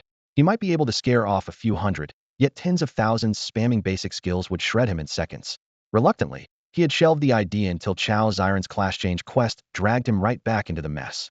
The mission looked all but impossible. Back in the rookie phase, Chao Xiren might have deleted her character and started over, but she was already level 20. She had poured too much time and effort into this account. Rerolling now would only leave her further behind. Determined to help Chu Ge, she simply couldn't accept that outcome. Besides, who could guarantee a second attempt would fare any better? If another week of grinding still ended in failure, her morale would shatter completely. At that thought, she broke down, throwing herself into Chu Ge's arms and wailing. Her shoulders shook with sobs, her eyes raw and red, while the mission's key NPC, a frail old man as thin as a twig, cowered beside them, leaning on his cane as though a stiff breeze might carry him away. Easy now, we'll figure something out, Chu Ge said, patting her back, though his own heart felt as if it were being sliced apart. Aoshi Guild? Humph. No matter how many of you there are, this time I'm breaking through. He had avoided fighting earlier because the risk simply outweighed the reward. Now, to disrupt Aoshi's siege and secure Chao Xiren's advancement, he refused to back down. If one man couldn't get in, he could still find reinforcements. Especially since he now understood the influence of his identity as the Grand Duke of Tulips within the entire human faction. With that title, he had the leverage to turn the situation on its head and solve problems that once seemed hopeless. For starters, he could go recruit some allies. Haha, keep pushing the assault. I don't care about the casualties, get me to the gates of Feishua City. A frigid wind swept flurries across the sky as Ao Shur Di Huang straddled the back of a two-legged wyvern, its scaled hide flashing with a cold gleam. He raised his arm, and through dragon roars and blaring horns his order rolled down the entire front. The siege had dragged on for days. Blood from earlier charges had frozen into dark brown crusts on the snow. Now they were less than 100 meters from Feishua City's green-black gates. Ao Shur Di Huang knew that if they crushed this last stretch, the defenders would be forced just as the Shanhua Guild had been years ago to beg for reinforcements. Once the NPCs moved, he could negotiate face-to-face with the city lord. Territory, garrison rights, trade taxes, everything would fall into his lap. Shanhua Guild? He glanced at the battlements. a scornful smile tugging at his lips. Sure, they were hailed as the top guild in the Celestial Empire, but only because they had started a few years earlier and shouted louder. Had the Aosher Guild not joined late, would they ever have surrendered that top spot? As soon as he claimed this territory, his guild's deep coffers would let them overtake Shenhua in no time. Then the title of the game's #1 player in the Celestial Empire would belong to Aosher Di Huang alone. And the solo player Wang Chuge? He couldn't even be bothered to sneer. A clown, nothing more. Yes, Chuge had disgusted him and stirred up a bit of trouble, but that ripple was insignificant. Once Feishua City fell, a flick of the wrist would erase Chuge forever. While Aosher Di Huang painted his grand future in midair, a deafening thunder of hooves rose from the rear of the battlefield. Boom boom boom. The ground shook as if hammered by a titan, flinging snow and dirt into the air. Even the wyvern had to beat its wings to steady itself. Players in the Aosher Guild's rear guard noticed first. Look, what is that? No clue. Something's charging at us. Not something, lots of somethings. Dust clouds swallowed the horizon. A quick-witted player spurred his mount skyward for a better view. The moment he saw, he froze, face draining of color. Holy run. It's the NPC Iron Cavalry. His shrill warning pierced the wind and snow. He didn't wait to explain, spinning his mount and diving toward Aosher Di Huang. The Iron Cavalry? No way. Yet didn't Shenhua say those riders only show up through a teleport gate? Forget the details, run. When the Iron Cavalry hits you, it's instant death. They had all seen the video of Shenhua Guild being butchered by the Iron Cavalry, the screen blooming crimson. The words Iron Cavalry exploded through the ranks, and the orderly charge disintegrated into chaos. Screams, shoves, and panic merged into a single roar. The instant they grasped what was coming, every Aosher Guild player lost their nerve. Up against that armored cavalry, the players didn't stand a chance. They were wiped out in seconds, unable to fight back at all. Everyone was curious why the Iron Cavalry suddenly charged from the rear, but this was no time to look for answers. Hooves thundered, and the steel tide burst into view, turning the entire formation into chaos in an instant. Move. Get the hell out of my way. Clear the path. Bestial bird, run. Falcon, quick, get me out of here. Vulture beast, let's go. Almost every member of the Aosher clan had a flying pet. Most mounts couldn't carry their owners into the sky, but they could at least save themselves. Orders flew in every direction, and the sky erupted into a frantic cloud of flapping wings. None of them were charging back into the fight. They were bolting for safety. What the hell is going on back there? Have they all lost their minds? In the middle of a force of more than 100,000, Aosher Di Huang hadn't noticed the commotion yet. What he did see were pets scattering everywhere, shredding his formation. Fury flared. Even the cannon fodder I hire is more professional than this. Boss, we're in trouble. One of the fleeing players wrestled his mount through the turmoil and crash-landed in front of Aosher Di Huang. The only one in trouble is you, idiot. I'm fine. Di Huang's arrogance was legendary. Being told something was wrong grated on his nerves. Boss, the Iron Cavalry. A whole army of NPC cavalry is coming. Ignoring the insults, the player sucked in a breath and spilled everything he'd seen. What? Iron Cavalry. Do I look stupid? The Iron Cavalry uses teleport gates. The Mythic Guild's assault on Feishua City had become the standard playbook. Di Huang copied it exactly, and Iron Cavalry reinforcements didn't scare him. Losing a few players just meant Feishua City had been forced to call for help. But cavalry charging out of his own rear lines? That was absurd. Impossible. The denial barely left his mouth before reality slammed into him. Dust boiled behind his army. Thousands of heavy armored riders crashed forward like a wave of steel. Damn it. How is this possible? Why are they hitting us from behind? His guild's main force scattered like panicked ducks, screams and clashing steel filling the air. Staring at the unbelievable scene, Aosher Di Huang's mind roiled with 100,000 unanswered questions. Ha! Charge! Get moving, all of you, charge. In the middle of that dark tide of steel, Chu Ge clamped his thighs around his tall warhorse and screamed until his voice cracked. Dust filled the sky while the NPC cavalry surged forward like a blood-stained broadsword, ripping straight through the Aosher Guild's defenses and sending their players fleeing in panic. His heart was quaking, yet excitement bubbled up inside him. Damn, these NPC troops are insanely overpowered. What a shame, what a waste. He knew full well this terrifying legion wasn't his to command. To finish Chao Xiren's quest, he had racked his brains and finally decided to exploit the status of Grand Duke Tulip, borrowing it to request reinforcements from every human city. He couldn't punch through with a player army, but surely an NPC army could. Back when he called on the city lords, they had slammed the door in his face, simply because he hadn't realized how useful that title was. Now that he did, he wasn't about to be polite. Because Spirit City was the closest to the front, it became his first target. The moment he flashed the Duke's crest, the Lord's expression flipped to fawning respect, and within a few words Chu Ge had his reinforcements. Next he galloped to Wraith City and mustered another 1,000 heavy riders, then turned toward Battle City and Fallen Leaf City, taking another 1,000 from each. Everywhere he rode, the badge came out, and every lord nodded eagerly. 3,000 ironclad riders formed a stormblack spearhead. Once they charged, it was like the side of a mountain collapsing. Players and monsters alike sensed the killing intent and plastered themselves against the walls, not daring to shout, barely even breathing. After a forced march of 3 straight days, Chu Ge finally led the cavalry column to the gates of Snowfall City. Chao Xiren's quest was nothing more than escorting an elderly NPC safely into Snowfall City. With 3,000 riders surrounding them, Chu Ge and Chao Xiren were basically carried to victory. His only regret was that, once the army entered the city, it would no longer obey him.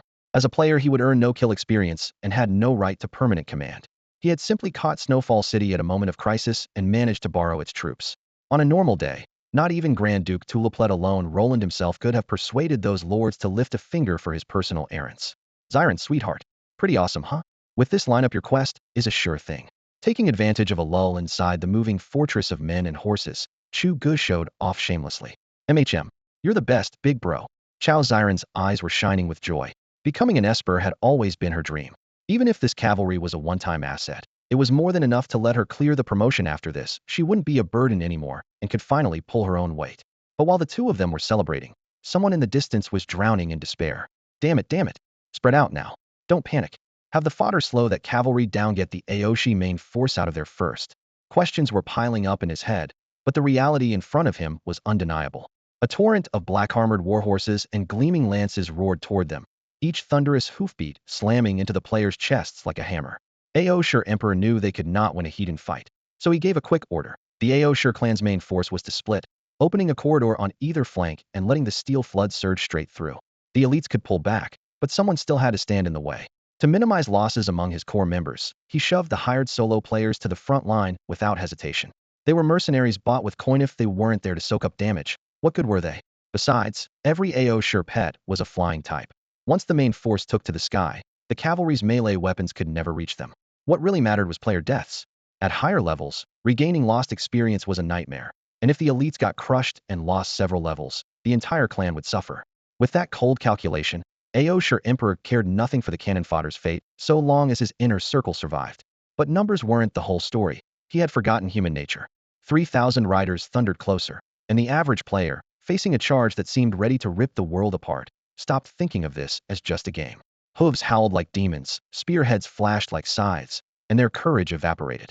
Aoshir Emperor's command: buy us time with your lives, so the main force can retreat. Ignited sheer panic. Screw this, I'm out. Yeah, me too. You think a few lousy coins can buy my life? Get lost. Anyone who blocks me is dead. The air exploded with curses. The mercenaries scattered. Some crashed into the Aoshir main formation, hoping to hide behind the elite's defenses. Chaos spread in an instant. The would-be meat shield no longer obeyed orders, charging around like headless chickens. A few even raised their weapons and shouted at their employers, "Stand in my way, and he'll kill you. Cut them down. Anyone who retreats or rushes our line dies." An Aoshir captain screamed, but his orders drowned in the din. Seeing the rabble storm their formation, the elite's contempt flared into rage.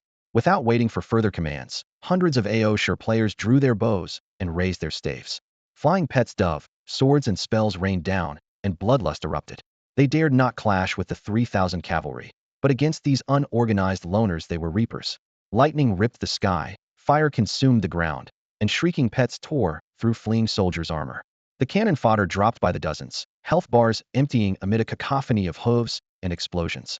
The Aoshir clan tried to purge their fear with slaughter, yet in the frenzy, no one noticed how close those 3,000 riders had already come. Extra, extra! Aoshi Guild's force of hundreds of thousands has crumbled under a sudden cavalry tide. Forum headlines blanketed the front page, and each hot post lit a fuse that set the entire Chinese gaming community ablaze. The mighty Aoshi Guild turned on its hired cannon fodder army in the middle of the fight, leaving casualties everywhere. The supposedly disciplined, well-equipped coalition shattered the moment 3,000 heavy cavalry thundered in, and the upright and honorable Aoshi Guild was exposed for what it was. To save their own skins, they threw ordinary players to the wolves and even cut down their allies. No one could explain why those 3,000 riders had burst out from Aoshi's rear flank. To make things worse, an overhead video picked out 2 player silhouettes among the charging horsemen, and one of them looked exactly like the lone wolf king Chu Ge. In an instant, 3,000 cavalry, Chu Ge, and Aoshi Guild infighting locked down the top search spots. One reply on the forum summed it up with brutal clarity. 1. Chao Xiren's quest was triggered. 2. Chu Ge gained the support of 3,000 cavalry.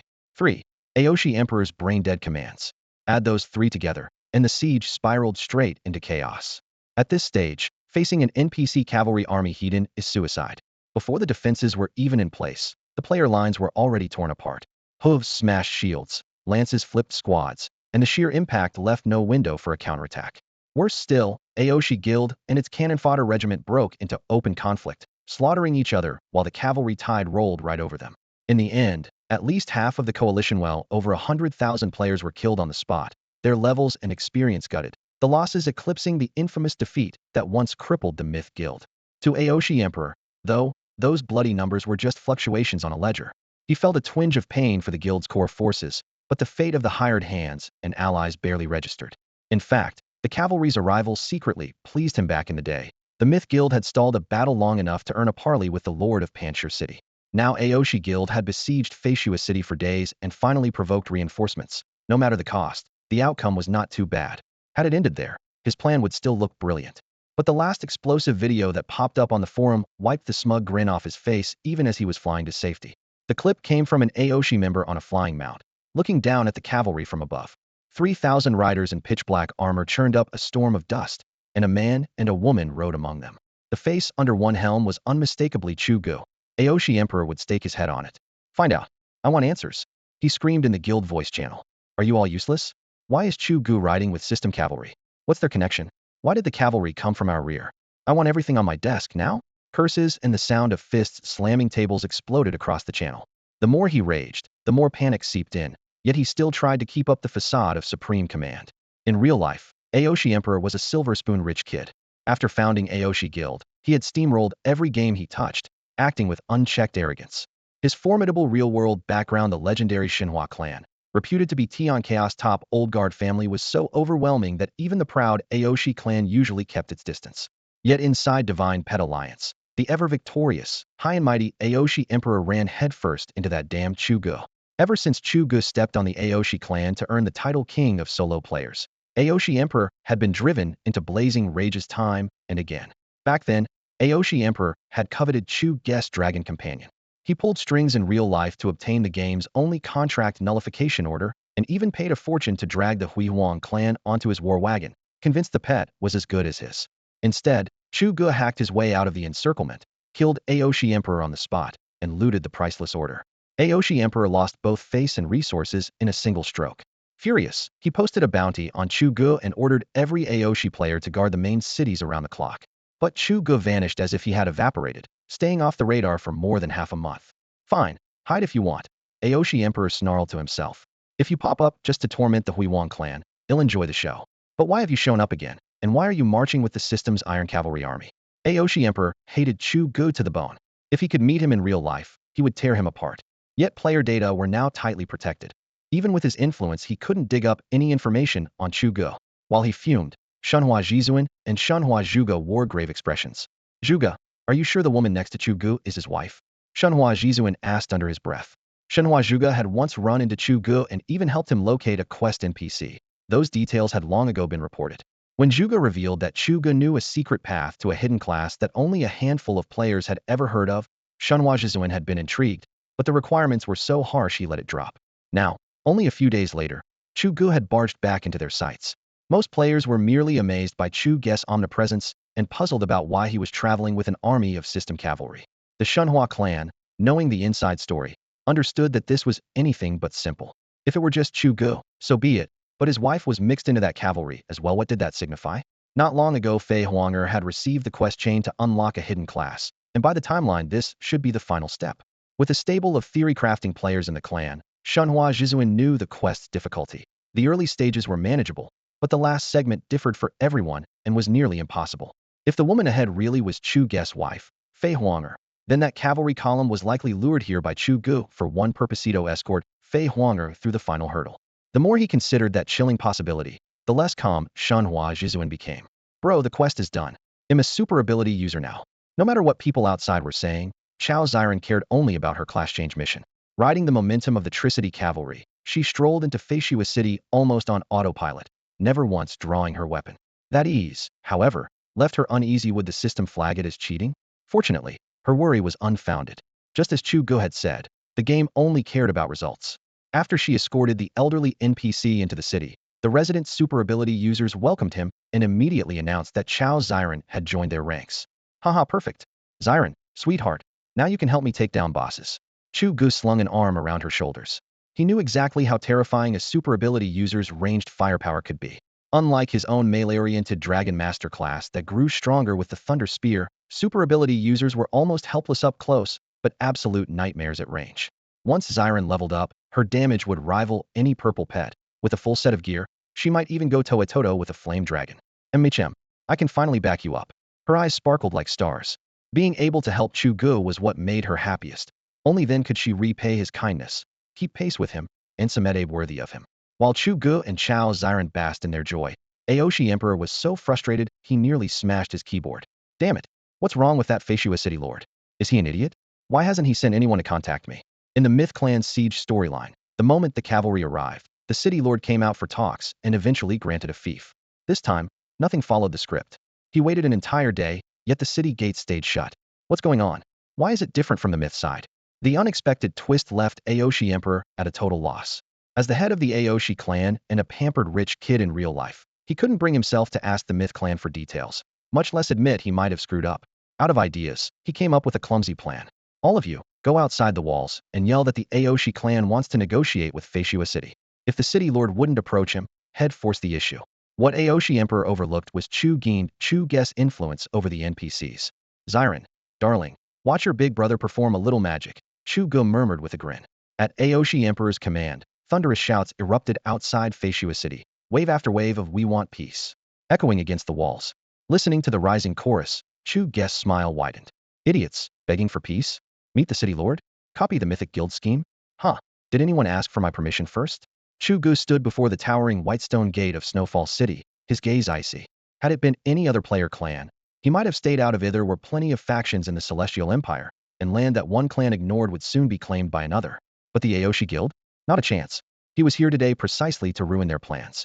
A pale gold badge bearing a tulip crest gleamed on his chest, the symbol of the Grand Duke of Tulip and the quickest pass into any major city. The guards recognized it instantly, saluted, and stepped aside. Moments later, inside the city lord's manor, a marble staircase snaked upward. Marquis Pars of Snowfall, wrapped in a white cloak traced with blue, stepped forward. Marquis Pars of Snowfall greets the Grand Duke of Tulip. Chu Ge returned the courtesy, his eyes sweeping over the tapestries and suits of armor lining the hall.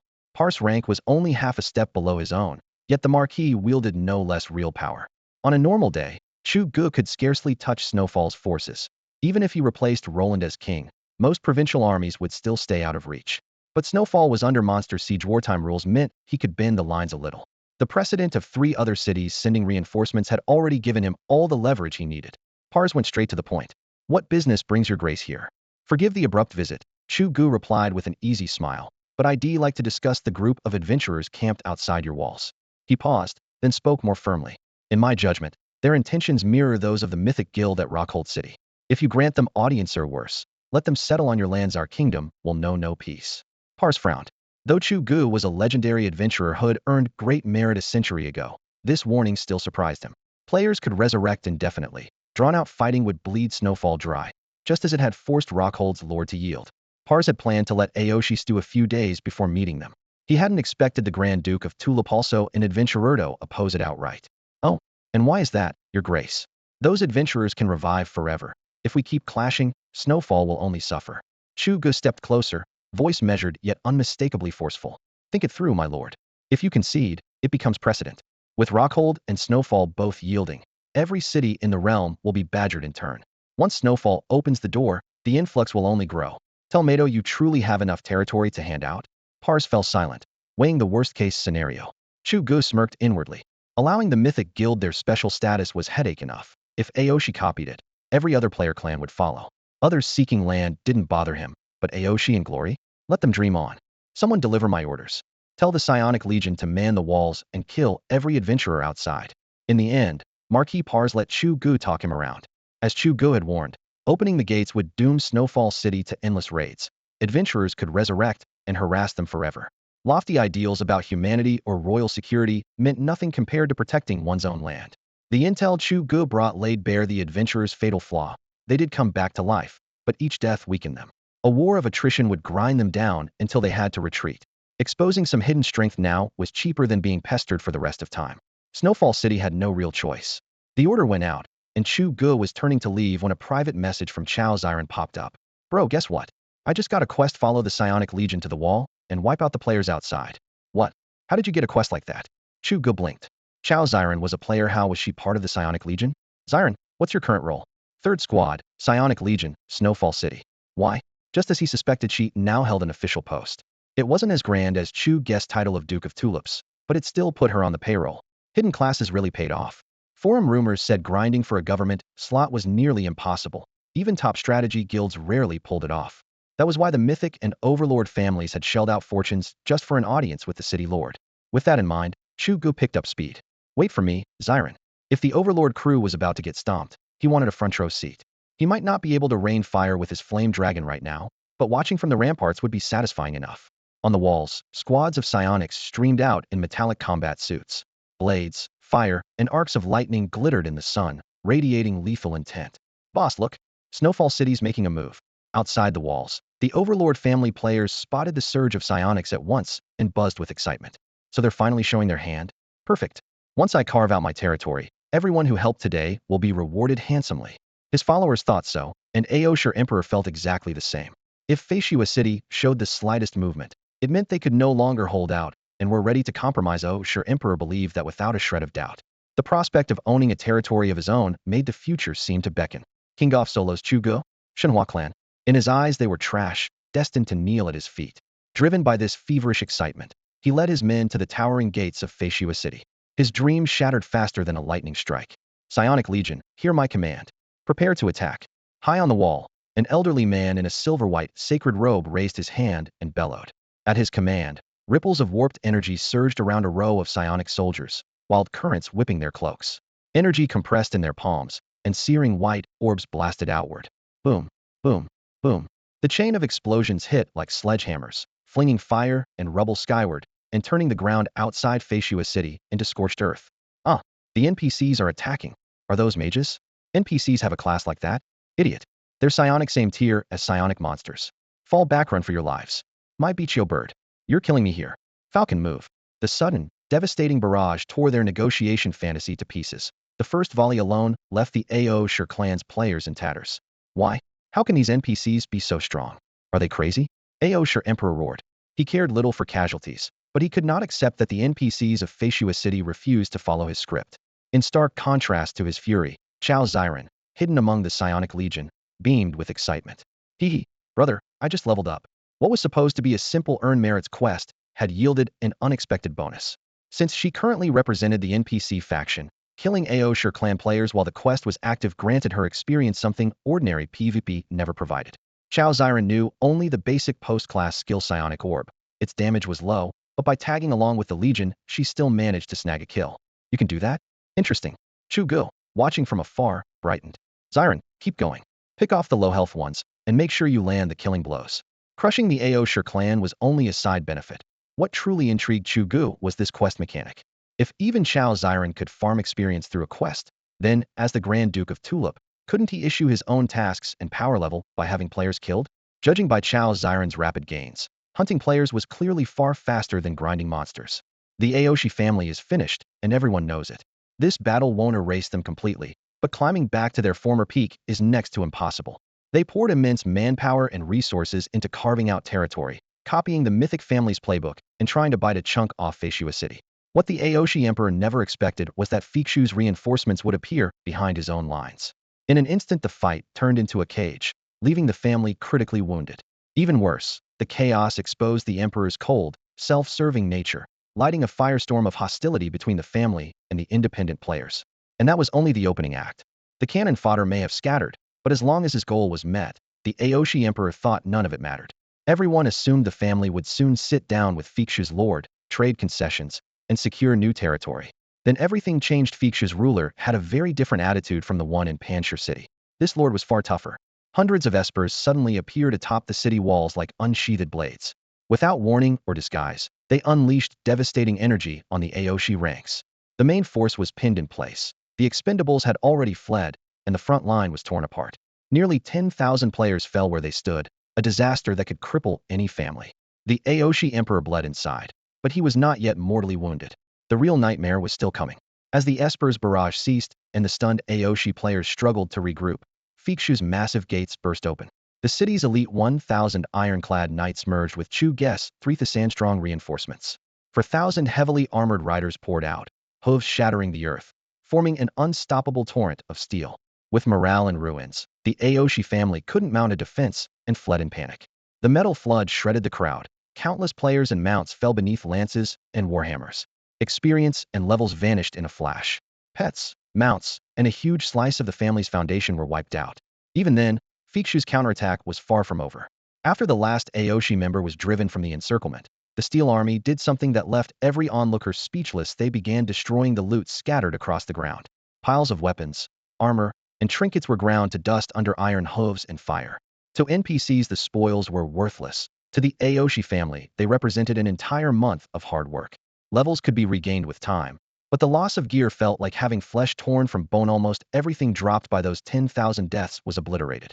Watching piece after precious piece go up in flames, the Aoshi Emperor felt as if his heart were bleeding. Every player who'd joined the siege was one of his main forces. With that cache of gear gone, the Aoshi clan's fighting strength plummeted overnight. What used to be a fully equipped elite force is now nothing but naked avatars and cracked pet eggs. From here on, whenever they level or grind mobs, the unequipped members will have to cower behind their pets and leech experience like shadows. Their only future is to become full-time pet trainers. After a string of defeats and faced with the unyielding city defense NPCs of Feishua City, Aoshi Emperor had no choice but to order a retreat. It was obvious that Aoshi's attempt to copy the Shanhua clan's lightning-fast land grab had collapsed completely. The news detonated across the entire Tianchao gaming scene. Aoshi, a rising powerhouse backed by capital, resources, and sheer influence, had bulldozed through almost every game, forcing even the veteran Shanhua clan to step aside. Yet in Pet Alliance, this juggernaut was retreating in disarray. In any other title, a series of setbacks might have made Aoshi simply pack up and leave. This time, however, there was nowhere to run. Pet Alliance is the behemoth that has the whole industry on edge. Every other MMO is just window dressing. If Aoshi quits here, they might as well dissolve. With the shortcut to fast territory closed, Aoshi now has to field proper quest teams, clear the main storyline city by city, and burn time and resources for a slim chance at a land slot. Worse still, the siege has torn away any pretense of goodwill with the solo community. Forget recruiting new blood, just fending off the server-wide condemnation is driving Aoshi Emperor to distraction. Shattered gear, dead pets, plummeting levels. This disaster has vaporized Aoshi's overall power many times over. They have fallen from a first-tier giant to the fringes of relevance, and the title's second guild of Tianchao is now an empty shell. Meanwhile, the third guild token is about to hit the auction house. The Shanhua clan sits securely at the top with its territory, and a newly minted guild is scouring every corner for city-building funds. By comparison, the Aoshi clan, now a rat everyone wants to stone, has effectively been pronounced dead. Aoshi is finished. While the entire server fixates on Aoshi's collapse, Feishua City's stunning NPC tactics, and the mystery of why equipment was destroyed, Shenhua Supreme and strategist Shenhua Zhuge hold a private meeting. Zhuge, are you sure? You really think Chu Ge pulled all of this off? Shenhua Supreme could hardly believe the strategist's analysis. Chu Ge is just a lone player. Even with absurd luck, he shouldn't be able to sway system NPCs, much less command them. If he truly could, Chu Ge could lead a few thousand system cavalry and steamroll the entire Tianchao server. Shenhua Supreme was filled with doubt. Supreme, check the leaderboard. Look at Chu Ge's level. Despite Shenhua Zaizen's doubts, Shenhua Zhuge kept a calm face, though inside he was in turmoil. If he hadn't seen that clip of Chu Ge charging onto the battlefield with 3,000 black-armored cavalry, if Fei Wonger's silhouette hadn't flashed in the lower right corner while the super ability corps slaughtered everyone on the ramparts, if the rankings hadn't just shown Chu Ge's dramatic level spike, he would never have spoken with such certainty. In the video, dust filled the sky as the cavalry raised their lances in unison and charged alongside Chu Ge. Cold steel flashed, human players screamed and fell, and the EXP prompts popped above Chu Ge's head. The sight hit Zhuge like a hammer. Fighting shoulder to shoulder with NPCs was one thing, but gaining experience for killing players? And right in the middle of the formation, Head spotted Fei Wonger's unmistakable face lightning in his chest. Before he could gather his thoughts, Feishua City's Iron Knights swept out in full force. Zhuge had seen plenty of player massacres, and the Shanhua Guild had often been forced to play the background, so the gore itself didn't interest him. What glued his eyes to the screen was the bold level 31 floating above Chu Ge when the battle ended. A second ago the guy had been level 30. Is the game even supposed to work like this? Zhuge growled inwardly. On the leaderboard, Chu Ge level 31 seemed to sneer at everyone's ignorance. He reached a conclusion in an instant. Chu Ge must have triggered some hidden quest, switched to the NPC faction, and now earned NP grade rewards for killing players. As for the Iron Knights burning every piece of gear dropped by the Aoshi Guild afterward, Chu was increasingly certain Chu Ge had ordered it. Otherwise, how would ordinary NPCs know to wipe out the loot? Those clues gave him the nerve to speak so decisively to the always cautious Jizuan. 31. Damn it. Shanhua Jizuan wasn't stupid. The level change told him everything, yet questions thundered through his head. In more than 10 years of MMO warfare, had never heard of a player joining the NPC side and farming experience by killing fellow players. That would wreck the entire balance. Jizuan, this is Divine Pet Alliance, a brand new game. It's no surprise the Intel team missed it, Chu Ge said, his excitement growing, words tumbling out. Right now, across all of Tianchao, and probably the world, no one but Chu Ge knows this secret. Others might not recognize Fei Wanger, but Shenhua Chu Ge did. Others might overlook the cavalry torching the drops, but he noticed. Most important, Shenhua Guild had uncovered the truth first. Haha, exactly. Jizuan sprang to his feet, slamming the table with a dull thud. Chu Ge, get people on this. Pump more funds into the quest team. If we can command NPC power as well, who on earth could stop the Shenhua Guild? And Chu Ge wasn't the only one who felt the surge of excitement. When Mythic Chu Ge finished speaking, Mythic Supreme grasped the implication at once. Intelligence no one else possessed now sat firmly in the Mythic clan's hands, and he needed no further explanation to see its value. Used well, this single scrap of information could propel the family to new heights. As for Chu Ge, he was just a solo player. Even if he grew stronger from the same lead, he could never shake the foundation of a great clan. I doubt it's that easy, Mythic Chu Ge warned softly. We still don't know exactly how Chu Ge mobilized an NPC army, but there must be serious limits. Otherwise, with his feud against the Aoshi clan, he would have wiped them out long ago. Mythic Supreme thought back to the siege and nodded. At most, Chu Ge had earned special status with the human NPCs and could trigger unique quests. He wasn't remotely free to command an entire legion. Even so, the shortcut was priceless. Just tagging along with an NPC army for experience beats grinding on your own. Mythic Supreme's eyes gleamed. Look at him once sweep through the field, and he gains a level. Anyone would be envious. In a world where level means everything, any way to power level is too good to ignore. As for the bystanders struck down by NPCs along the way, Mythic Supreme felt no guilt inside a force of 10,000. Who could tell which corpse belonged to whom? For the Mythic clan, it was all profit and no risk. Meanwhile, in Feishua City, Chu Ge entered the gates wearing a broad grin. Haha, my thanks for your support, Lord Marquis, he called, saluting Marquis Pars, the city's ruler. With Pars backing, he had finally avenged the ambush. The Aoshi clan lay half-crippled, and their carefully arranged land grab had gone up in smoke. Marquis Pars returned the gesture, equally pleased. Your grace flatters me. I should be the one thanking you for the reinforcements and the intel. The reinforcements had arrived before Feishua City even sent a formal plea, and the intelligence neatly explained why the Iron Knights destroyed every piece of player loot they found. To win Pars' help, Chu Ge had dangled the Aoshi clan as bait.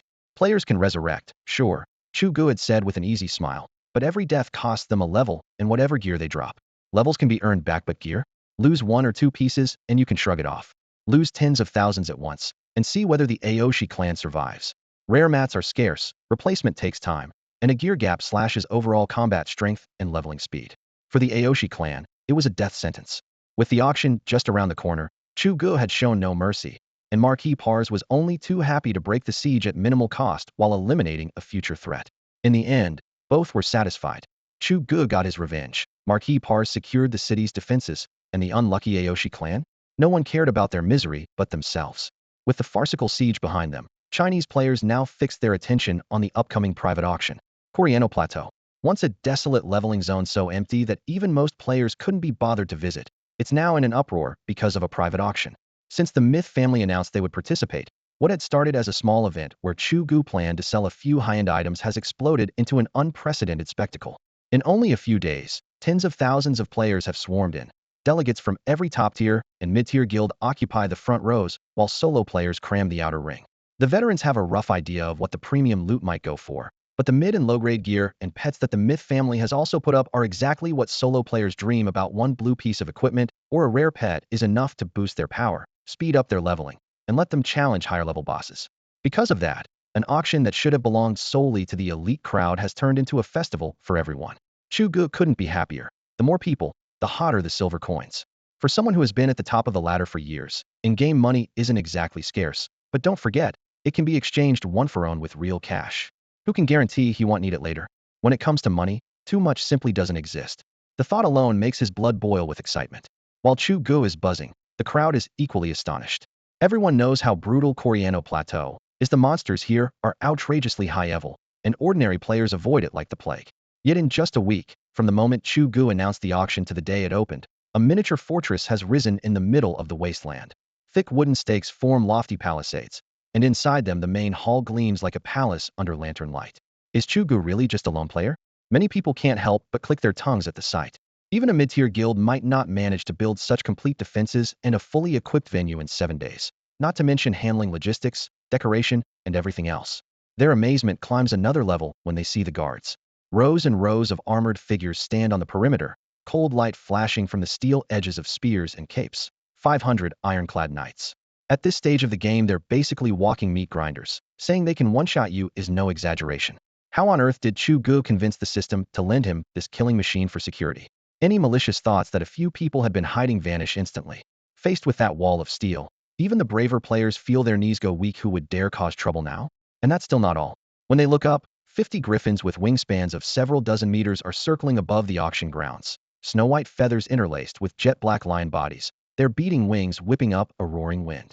On each griffin's back stands an armored rider gripping a lance, surveying the land below. Usually players might glimpse one or two of these majestic creatures near the capital. Today they appear as a full squadron, an aerial legion bearing down. Who would have thought Chu Ge's auction would field 50 griffin riders? 500 ironclad knights stood guard on the ground, while 50 formidable griffin riders patrolled the skies. The security was so tight that no player even considered causing trouble, and the monsters that usually prowled the Coriano Plateau kept their distance as well. Freelance players and uninformed clan members watched in awe, but to Mythic Supreme the scene carried a very different weight. Chu Ge, tell me what quest did Chu Ge complete, and how is he tied to these human NPCs? Mythic Supreme muttered, eyes fixed on the bustling venue. A lavish haul I can blame on money, and I can just about accept 500 ironclad knights after all. The kid once summoned 3,000 of them to reinforce Feishua City. But Griffin Riders? How do you explain those? He knew exactly who the Griffin Riders were.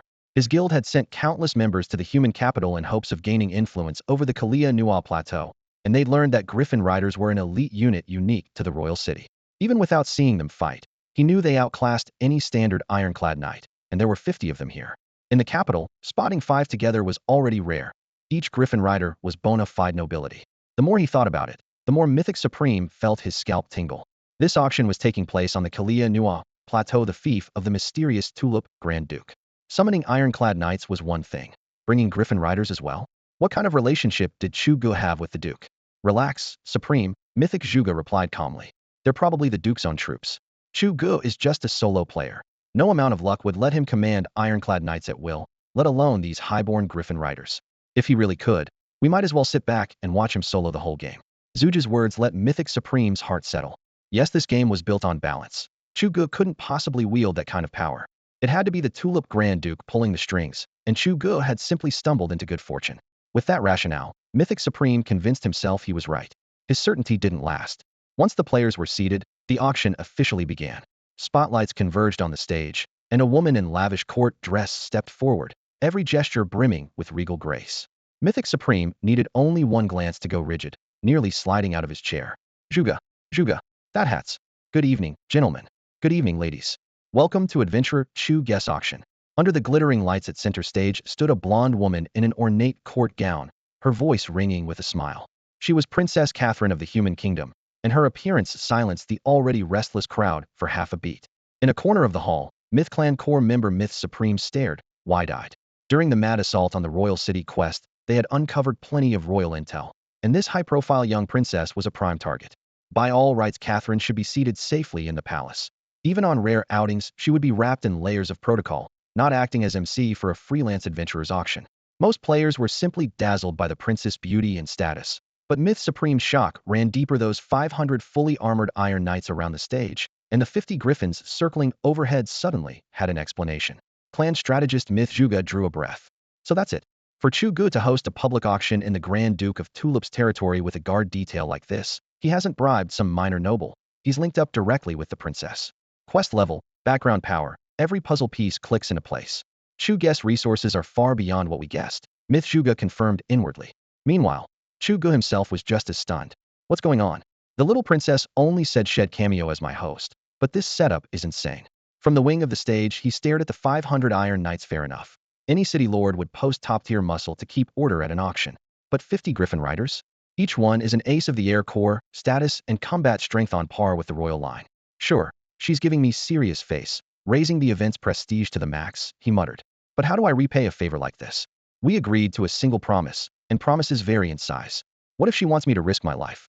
With NPCs, Chu Ge was always pragmatic, no emotion involved. Yet Catherine's rank was Speciala Princess of the human realm. If he reneged, imagine not just 50 but hundreds or thousands of Griffin riders hunting him across the sky. The thought alone made his scalp prickle. He looked up to see Catherine nodding with a gentle smile, her golden hair shimmering under the arcane lights. The bidders' exclamations, the dull clash of armored knights, the wind from griffin wings skimming the roof, all of it reminded him how heavy that promise truly was. Chu Ge clenched a fist in secret, still weighing his options. His own status was high enough, and his relationship with Roland was passable. But what about her? She's his great-granddaughter, after all. If the day ever comes when this little princess turns on me, who do you think Roland will back? In the past, when he was on a quest, Chu Ge could always play both sides, and, if necessary, even take out the quest giver. But facing this princess, he simply didn't have the guts. She was already on stage, running the auction herself. Her snow-white court gown shimmered under the spotlights, and a griffin knight circled the dome overhead, its beating wings sending gusts of wind across the hall. With that kind of spectacle, there was no way for him to bow out now. No matter how unwilling he felt, Chu Ge could only grit his teeth and accept it. Fine, he'll take the deal, he muttered. Catherine's move would definitely raise the cost of fulfilling his promises later, but the immediate payoff was obvious. The momentum and the prestige were now his. Sure enough, Mythic Chu Ge, the steward of the Mythic family, was already approaching with a beaming smile. King of the solo players. The level of this auction has blown me away. Chu Ge greeted him cheerfully. Just then, the auctioneer was offering a batch of low-tier goods supplied by the Mythic family, nothing that interested either Chu Ge or Chu Ge. Shaking off his surprise, Chu Ge spotted Chu Ge at once and seized the chance to keep chatting. King of the solo players, let me introduce you. This is our patriarch, Mythic Supreme. Hello, Chu Ge. The man offered his hand. His tone was warm, but the aura of a seasoned powerhouse still clung to him. Your reputation precedes you. Chu Ge had repeatedly forced the Mythic family to reassess him. So now even the guild master of the largest Chinese alliance greeted him with a smile. It was bad manners to snub a friendly face, especially when the Mythic family's contributions had boosted the auction's profile and would net Chu Ge a full 20% cut of the total sales. That was real money. He shook the offered hand. Welcome, welcome. I've long admired the #1 figure of Mythic. Meeting you in person is even better than the stories. Mythic Supreme laughed heartily. We never had the chance to meet before, but it feels like we've known each other for years. In his eyes, no amount of luck could let a lone player shake the foundation of a guild, yet Chu Ge's quest progress was too tempting to ignore. At first, Head thought Chu Ge had latched on to the mysterious Duke of Tulip. Later he discovered the man was directly linked to the royal family itself. Mythic Supreme's goal was simple: get close. If he couldn't hitch the entire guild to Chu Ge's meteoric rise, at least he could wedge himself into that terrifying main quest line and grab a share of the rewards. If there's a chance, I hope we can exchange some quest insights down the road, Mythic Supreme said politely. The real request needed no explanation: give the Mythic family a doorway to those higher-tier contacts. For now, most top Chinese players were still stuck dealing with gatekeepers, servants, and the like. At best, they had managed to earn the title of minor lords. Adventurers, the auction for our first premium item is about to begin. As Kaiselin's clear voice burst from the amplification crystal, Shenhua Zhizuan stood arm-in-arm with Chu Ge, quietly chatting about everyday matters. Under her less-than professional hosting, the mid- and low-tier goods had already been snapped up, leaving the storeroom behind the stage completely empty. Now everyone finally faced the first lot of the high-end segment. The moment her words landed, the once noisy open-air venue fell silent. Because everything had been arranged in a hurry, there were no private boxes like at the last system-run auction. Only a simple railing encircled the area. Every player's gaze locked onto the center of the stage, a raised pedestal draped in red silk, upon which the first premium item waited. By unwritten rule, once the premium round began, the first item to appear was always rare, second in value only to the finale. As for what that finale would be, every player across Tianchao already knew: a guild emblem. That left everyone wondering whose goods would claim the coveted first slot. Zhizuan, care to guess whether the first lot is yours or mine? Chu Ge narrowed his eyes, deliberately provoking him. Just so you know, Her Highness arranged the order, so I honestly have no idea. With the low-tier appetizers finished and the main course served, Chu Ge's spirits soared instead. Besides the guild emblem, he had provided a purple quality frost piglet pet eggment for the omni-trader. The egg would eventually hatch into an ice-tusk boar, a beast whose power Chu Ge had already experienced on the divine battlefield. Had that so-called impartial water dragon not interfered, the boar would have trampled him to death. With a pet egg of that caliber, he was eager to see whether it or the mythic family's offering would steal the show. Haha, alright. A wager makes the game more interesting. Shenhua Jizuan accepted readily. 50,000 silver says this first lot is either your pet egg or our family's stock. The mythic family had brought two premium items, a purple pet egg and a skill capsule. Confident in his hand, Shenhua Jizuan put 50,000 silver on the table without hesitation. 50,000. Deal. Chu Ge nodded without a second thought. He had already made that much from his commission on the earlier lots. Besides, even among purple pet eggs there were grades, and he was confident in the quality of his own. At the current exchange rate, those 50,000 silver coins were worth 70,000 yuan money he would never refuse. Adventurers, it's time to reveal the first premium lot of the evening. On stage, after cranking the mood to a fever pitch, Kaiselin raised her right hand, her long, jade-like fingers poised. Every eye focused on that vivid splash of red. With a gentle tug, the silk slipped away, and the first premium item finally came into view. Sanren Wang, you really are the king of solo players. I can't even come close to your level. The moment Shenhua Jizuan settled into his seat, he watched the first lot being carried onto the platform, a pet egg that gleamed with an icy sheen. He had been sure there was a 50-50 chance that the small stone golem egg he had supplied would open the auction, yet Chu Ge had beaten him to the punch. He didn't even need a closer look. The wave of chill rolling off the shell told him that this was definitely not his stone egg. Only a handful of items had earned spots in the premium section. 2 pet eggs, a skill learning capsule, 3 dark gold pieces of gear provided by Chu Ge, and the show-closing guild emblem. Dark gold equipment, though rare, could still be appraised by NPCs, so the only truly worthy openers were the pet eggs or the capsule. On paper, Shenhua Jizuan still had an even chance, yet reality once again favored Chu Ge. He could only smile wryly. This guy's planning is at least a generation ahead of every player in the nation, maybe even the world. Many thanks, many thanks. Haha. Chu Ge chuckled as he pocketed the 50,000 silver wager, thoroughly satisfied. Yet the most excited person in the room wasn't Chu Ge. Rich, finally rich. I knew following Boss Chu was the right call. The all-purpose trader clutched his sleeve, unable to hide his exhilaration. When the ice element egg was fully revealed, the auction hall erupted. It's ice, and its purple quality. The United Pet League may boast 18 elemental types, but only a handful are truly popular. The fairy-type firefox that Chu Ge released last time had already caused a stir. Now a purple-grade ice piglet, almost its equal in rarity, was on display. Even a blue-grade ice egg would spark a desperate scramble, let alone a purple one. Thanks to Chu Ge's guidance, the dragon element had practically become the default choice for solo players. Most dragon eggs were only green quality, but they were plentiful. Now, faced with a purple ice egg that naturally countered dragons, the heads of the major clans could no longer sit still. To make matters worse, just yesterday officials announced that the inaugural World's Best Martial Tournament would begin in 10 days, featuring singles, 5-man squads, and 100-player battles. Top performers would earn generous rewards and the chance to represent Tianchao on the global stage, a perfect platform for glory and fame. At a moment like this, the value of a purple ice egg that could massively boost combat power was self-evident. Before the host, Catherine, could even call the first bid, the starting price of 500,000 shot up like a scrap of paper in a gale, soaring to 2 million in an instant. Watching his pet egg fetch such a price, how could the all-purpose trader possibly stay calm? Adventurers, I know you can hardly wait for the final lot of today's auction. It's time for the last item on our list, the guild emblem. Bidding will start at 1 million elemental silver coins, and each raise must be no less than 100,000. Kaiselin lifted the crystal microphone, her breath quickening and her cheeks flushed with excitement, as her voice thundered across the hall. I now declare the auction officially open. In less than half a day, this invitation-only auction for elite adventurers had already moved more than 6 million silver coins, and the guild emblem had yet to be unveiled. 6 million, that equaled an entire month of tax revenue for the human capital. Even as a princess, Kaiselin could not hide her shock. Her fingertips trembled. To her, those figures were not just numbers, but a force strong enough to shake the foundation of noble rule. In the world of Xinchong Alliance, no NPC considered themselves mere lines of code. They had jobs, families, desires, and wealth remained the most straightforward source of desire. Kaiselin, Luoland, and the many marquises who ruled their territories once knew very little about the adventurers.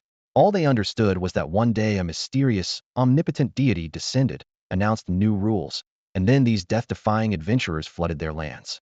At first, the nobles did not take the newcomers seriously. So what if they could come back to life endlessly?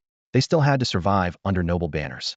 Besides, the adventurers exterminated roaming monsters on a massive scale, making the 8 human cities safer than ever, and their voracious demand for gear sent local commerce into overdrive. On the surface, the nobles remained in full control. Order was stable, prosperity undisturbed. No one foresaw how many adventurers there would be or how fast they would grow. Within a single month, they fielded an army of hundreds of thousands and laid siege to the human capital. The sudden assault left the nobles at a loss, and the first to suffer was Marquis Pancher.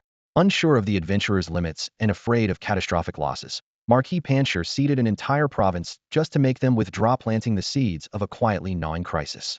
The storm was far from over. That siege was only the prelude.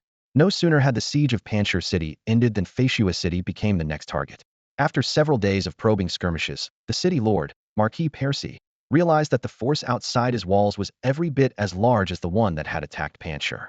While he hesitated over whether to send for help from the capital, Chu Ge arrived at full gallop with 3,000 ironclad knights. A conversation with Chu Ge cleared the fog for Marquis Percy. Yes, the adventurers could resurrect, but every death weakened them and caused them to drop the gear they carried. If that gear could be destroyed entirely, the blow would be lasting. Armed with this revelation, Marquis Percy no longer intended to be polite. In the end, the arrogant Aosher clan became a cautionary tale, the textbook example of what not to do. Rumors swirled through noble circles. As the influence of adventurers spread across the continent, even the most prestigious houses were forced to reassess the value of these grassroots powerhouses. That was why Catherine's gaze never left Chu Ge. In her eyes, only someone who was both the Duke of Tulips and a top-tier adventurer had the leverage to reshape the game board and rescue her lineage. Long-term strategies could wait. For now, all her attention was fixed on the bidding paddle in her hand. The auction hall blazed with light. Crystal chandeliers scattered icy reflections while strings of silver coins scrolled across the projection screen. To players, silver was irresistible. To NPCs, it was just as precious, fortifying walls, training armies, expanding towns, everything guzzled coin. Catherine understood perfectly. Most of the proceeds would end up in Chu Ge's pocket, yet that only excited her more. The richer he became, the higher her return on investment. Chu Ge had no idea he was part of Catherine's grand plan. His entire focus was glued to the skyrocketing bids. Seriously? The opening price was 1 million and you're already shouting 5? Eyes wide, he watched family representatives outshout one another, faces flushing as the numbers soared. Fortune had come so fast he could almost hear firecrackers in his head. Congratulations, Solo King, looks like you're about to strike it rich. Mythic Supreme, hovering nearby to strengthen their bond, seized the chance to flatter him. Elbow nudging Chu Ge, he kept his voice low but couldn't hide his excitement. At this rate, that guild token could break 10 million silver. 10 million silver. At the current exchange rate, that was 25 million yuan. Mythic Supreme swallowed hard. For an ordinary household saving 200,000 a year, it would take over a century to reach that figure. His eyes practically glued themselves to the rolling numbers. Chu Ge laughed heartily. Not bad, not bad. I bet Mythic hasn't done badly either, huh? Mythic Supreme rattled off the family's earnings. Our mid-tier goods cleared a little over 1 million. The purple grade stone imp egg fetched 1.5, and the skill capsule went for another million. All told, about 3+ million, but we're still miles behind you, King. Lowering his voice, he ventured a proposal. By the way, once the auction's over, would you be willing to sell us some of your silver directly? We'll pay the going market rate. With their territory still under construction, the Mythic clan was hemorrhaging funds, walls to raise, craftsmen to hire, rare materials to buy from players. Watching Chu Ge rake in a mountain of silver made Mythic Supreme's heart race. Converting real-world cash into a fat stack of coins could buy the clan some breathing room. Buy silver? Chu Ge raised a brow, then grinned. Sure, why not? Inside, he was already doing the math. Silver had limited use to him now, but real money was a different story. Head poured every cent into the game, and when it came to wooing Chao Xiren, Head had nothing but lofty ideals and empty pockets, not even enough for a decent immersion pod. A chance to turn game currency into hard cash? Chu Ge would never say no. 6 million from the Glory family. While Chu Ge and Mythic Supreme whispered over the transaction details, the bidding frenzy in the auction house was reaching its climax. No one felt more bitterness toward this guild token than Hui Huang Xiongzhu. The token had practically been in his pocket until Chu Ge snatched it away. Now he had to watch it go for a sky-high price. The Glory family had the numbers, but only a handful of experts who could truly threaten Chu Ge. Sending a small squad would hand him easy kills, yet marching an entire army would only prove they took him for a fool. Out of options, Hui Huang Xiongzhu could do nothing but grit his teeth and join a bidding war he never should have entered. Only 6 million? Tianchao Wushuang bids 7 million. He sneered openly. With Glory's credentials, you dare vie for the Empire's third-rank guild? Business is war, and the auction floor was no exception. Had Glory still been allied with Aoshi, the crowd might have hesitated, but Glory's reputation had plummeted. Aoshi had failed at the siege battle, lost its territory, and broken with the independent players. No allies, no honor. Glory was a joke now. 7 million? Shirhan Kuangma. Bid 7.1. Tianchao, you want get that token? The Shirhan and Tianchao families had been mortal enemies from the start. They would fight to the death over a useless trinket, let alone a coveted guild token. Shirhan Kuangma raised the price by only 100,000 each time, clearly just to irritate his rival, and Tianchao Wushuang fumed. 8 million. 8.1. Shirhan Kuangma, you're courting death. 9 million. Tianchao Wushuang always added a clean million, while Shirhan Kuangma calmly tacked on another 100,000, deliberately throwing off his rhythm. With the two notorious trust fund brats locking horns, the hall fell into a strange silence. Families with shallow coffers could only stare helplessly. Even forces like Glory, who still had some fight left in them, chose not to wade into this mess. They waited for the two rivals to finish before deciding whether the price was still within reach. No one wanted to become collateral damage. The crowd held its breath, but the provocative Shirhan grew more and more exhilarated. 9 million. Then I'll top you by another 100,000. 9.1. Seeing Tianchao Wushuang's face turn livid filled Shirhan Kuangmo with savage delight. Last time, Tianchao had intercepted the nine-tailed demon fox he coveted and had been stewing ever since. This time, he planned not only to seize the guild token, but to humiliate his rival entirely. Refusing to let Tianchao catch his breath, he added in a voice dripping with mock pity. What a pity. What a shame the minimum bid increase is only 100,000. Otherwise, I'd raise it by a single coin just to spite you. Shirhan Kuangma, swear right here. Whatever Tianchao Wushuang offers, he'll top it by another 100,000 silver. Shirhan Kuangmo's words were crisp and taunting. The moment he finished, the bustling auction hall fell deathly silent, as though all the air had been sucked out, leaving only the possibility of a pin dropping. Every gaze swung to Tianchao Wushuang, waiting for his response. After all, mishandling such a blatant provocation could ignite a family blood feud. I'm going to kill you. With a roar, Tianchao Wushuang sprang to his feet. Fury blazed in his eyes. Ignoring the setting entirely, he drew his blade, shoved aside several players, and charged straight at Shirhan Kuangma. The trash talk had worked. Tianchao Wushuang was in full berserk mode, too enraged to remember where he was, or the forces stationed here. Before Shirhan Kuangma could even lift a hand, a piercing screech slashed through the air. A silver-white figure hurtled down, a griffin nearly 2 meters tall, wings beating with a gale's force.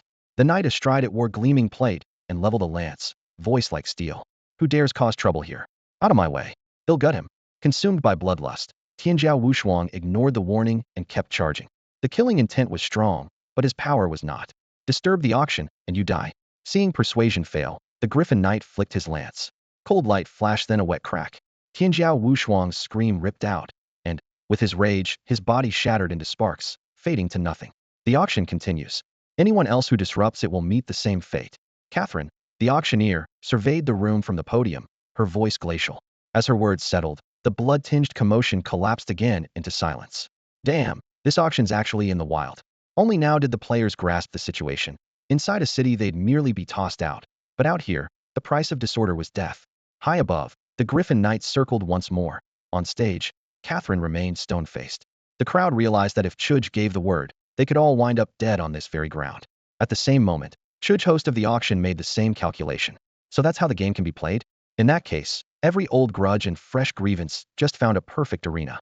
As for Hui Huang Xiongzhu, his time was coming. 9.1 million, going once.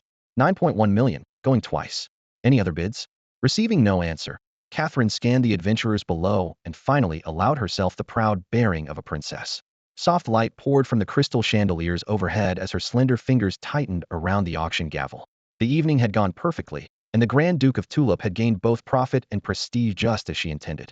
With a favor of this magnitude, the Duke would feel compelled to repay her, and she planned to keep magnifying that obligation until he could refuse her nothing. Then, at the most critical moment, that fool Tianchao Wushuang barged in and caused a scene. If not for her royal status and role as host, she would have happily crushed the idiot herself. Now, after the uproar, the hall had fallen silent, leaving the bid at a middling 9.1 million, and the number made her heart clench. She could not let an unseemly price offend the Duke in any way.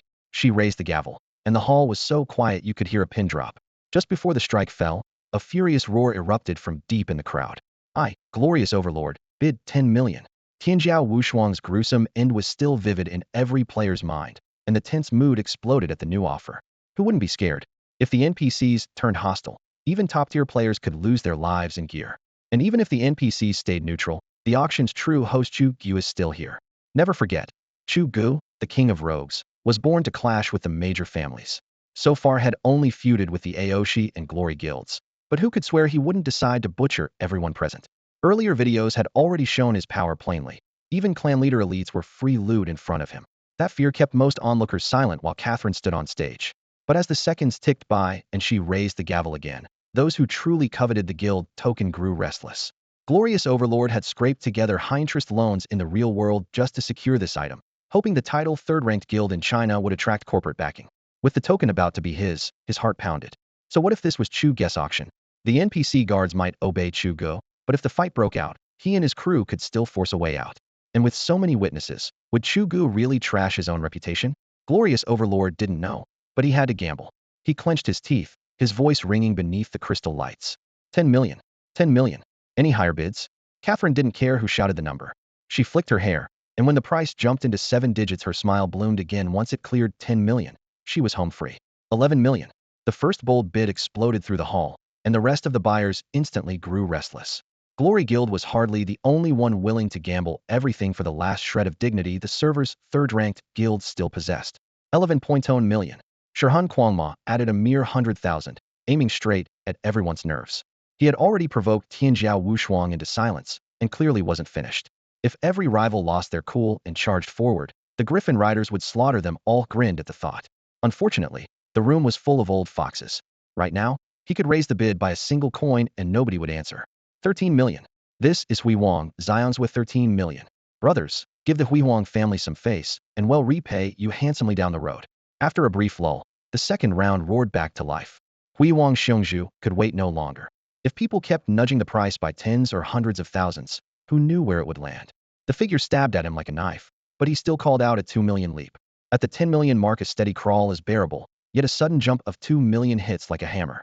His fierce determination made several clan leaders exchange glances, then sigh and bow out. They had reached their ceiling at 13 million silver. With game currency now trading at 2.5 to 1 against real cash, 13 million silver meant more than 30 million yuan. Even these powerhouses couldn't swallow that, especially for an in-game transaction. Pet League had been online less than 2 months, circulating silver was limited, and they simply couldn't raise the funds in time. Haha, strike the gavel, beauty. When no one else spoke up, Hui Wang Xiang's hands trembled with excitement. The token felt as if it had already flown back into his pocket where it rightfully belonged. Yet, just as Catherine lifted the wooden mallet to seal the deal, the most hated voice in the room sounded again. 13.0 million from Shirhan Kwangma. He fixed his gaze on Hui Wang Xiongzhu, lips curling into a cold sneer. Determined to win? Don't underestimate the Shirhan family. Damn it. Shirhan, are you looking for a fight? Mind games again. She and Kwangma had crashed the party once more. The crowd that had been ready to celebrate was left staring in disbelief. Hui Wang Xiang's nerves, already stretched thin, were about to snap. 13.1 million. First call. Any higher bids? 13.1 million. Second call. On the rostrum, Catherine lifted her crystal gavel, her clear voice echoing across the hall. She spared no glance for the adventurers below who were busy playing mind games over the guild token. She only wanted to close the auction smoothly and with style. With the price already past 13 million silver, it was well beyond her estimate, and she was sure the Grand Duke Yujingxiang backstage would be just as pleased. Inglorious, if you're out of your league, be a sport and quit now. In the center of the crowd, Shirhan Kwangma turned to grin at Hui Wang Xiongzhu. If I'm feeling generous after I build my territory, maybe you'll toss you a petty official's post. As Catherine began the final countdown, Shirhan Kwangmo's eyes shone with excitement. Ha ha ha, luck is on my side today. He recalled how he had sent his archenemy, Tianchao Wushuang, into a total meltdown moments ago, growing even more smug. If I can break Hui Wang Xiongzhu next, that'll be the cherry on top. He suddenly raised his voice. Get angry, come on, lose your cool. So what if your Hui Wang clan is big and famous? After today, he'll be guild master of the third-ranked guild in Tianchao, and you're nothing. His plan was simple. Stir Hui Wang Xiongzhu into a shouting match and run out the clock, winning by default. But he had underestimated Hui Wang Xiongzhu. As the true leader of a long-standing powerhouse Familino spoiled heir living off ancestors, how could Hui Wang Xiongzhu lack composure? Humph, Shirhan, he'll remember you. Hui Wang Xiongzhu gave him a frosty glance, then calmly raised his paddle. 15 million. That was his limit. Every coin the Hui Wang clan could scrape together, family reserves plus a short-term loan in the real world, totaling 15 million silver. He had been tempted by earlier lots, yet held back for this token. Now, faced with Shirhan Kwangmo's taunts, he had no choice but to gamble everything, though his expression stayed perfectly calm. 15 million. Whoa, the Hui Wang clan is loaded. That's nearly 40 million yuan as he lost it. Man, the rich really do live in another world. Before Shirhan Quanma could react, the spectators who had long since quit bidding and were simply there for the show erupted in chatter. The first guild token ever auctioned had gone for only a few million, and that already seemed insane. Now the figure had rocketed to 15 million, leaving everyone questioning reality. In one corner, someone muttered, "Imagine the guy who sold his token to the Shunhua clan back then. If he saw this, he'd be bawling in the restroom." Of course, the price had soared this high for a variety of reasons. After establishing their guild, the Shunhua family secured a territory of their own. Given enough development, it could even grow into the first player-built capital. Watching this unfold, Tianchao players suddenly grasped what the word guild truly meant. It wasn't just a legal certificate or a fancy label. It was a golden highway to riches. A guild plus territory promised a steady, inexhaustible flow of profit. News that the Aoshi family had been wiped out while vying for land did nothing to dampen the crowd's enthusiasm. It merely forced them to adjust their tactics. If siege warfare failed, they would farm quests. Spend 10 days or 2 weeks on it. Snatching even a tiny sliver of land would still be worth its weight in gold. Once a family-owned territory, they could attract real-world investment from major corporations. Who wouldn't envy a goose that laid golden eggs? The item now on the block was Tianchao's third guild token, the last chance to claim one of the top 3. The atmosphere in the auction hall was already boiling. An open bidding all but guaranteed a sky-high final price. 15 million. The bid is at 15 million. Any raises? The auctioneer shouted. The room instantly fell so silent you could hear people breathing. Princess Catherine, presiding over the event, was taken aback. Shed pegged its value at only 10 million, yet the bids had already soared past 15. These adventurers actually have that many silver coins? She wondered. Maybe, if she ever needed funds, she could find a way to tap into their pockets. To the players, the guild token, the purple pet egg, and the dark gold gear on display were priceless treasures. To Catherine, they were merely trinkets.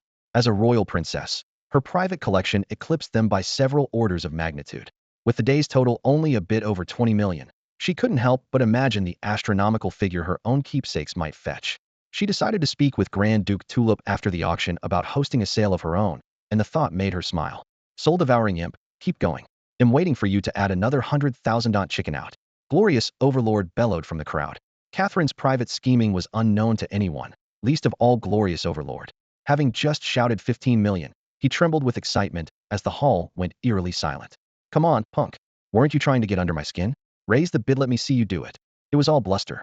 If his rival added even a single 100,000, he would have to fold on the spot. 15 million had already stripped him down to his last copper. Damn it. Soul-devouring demon cursed under his breath.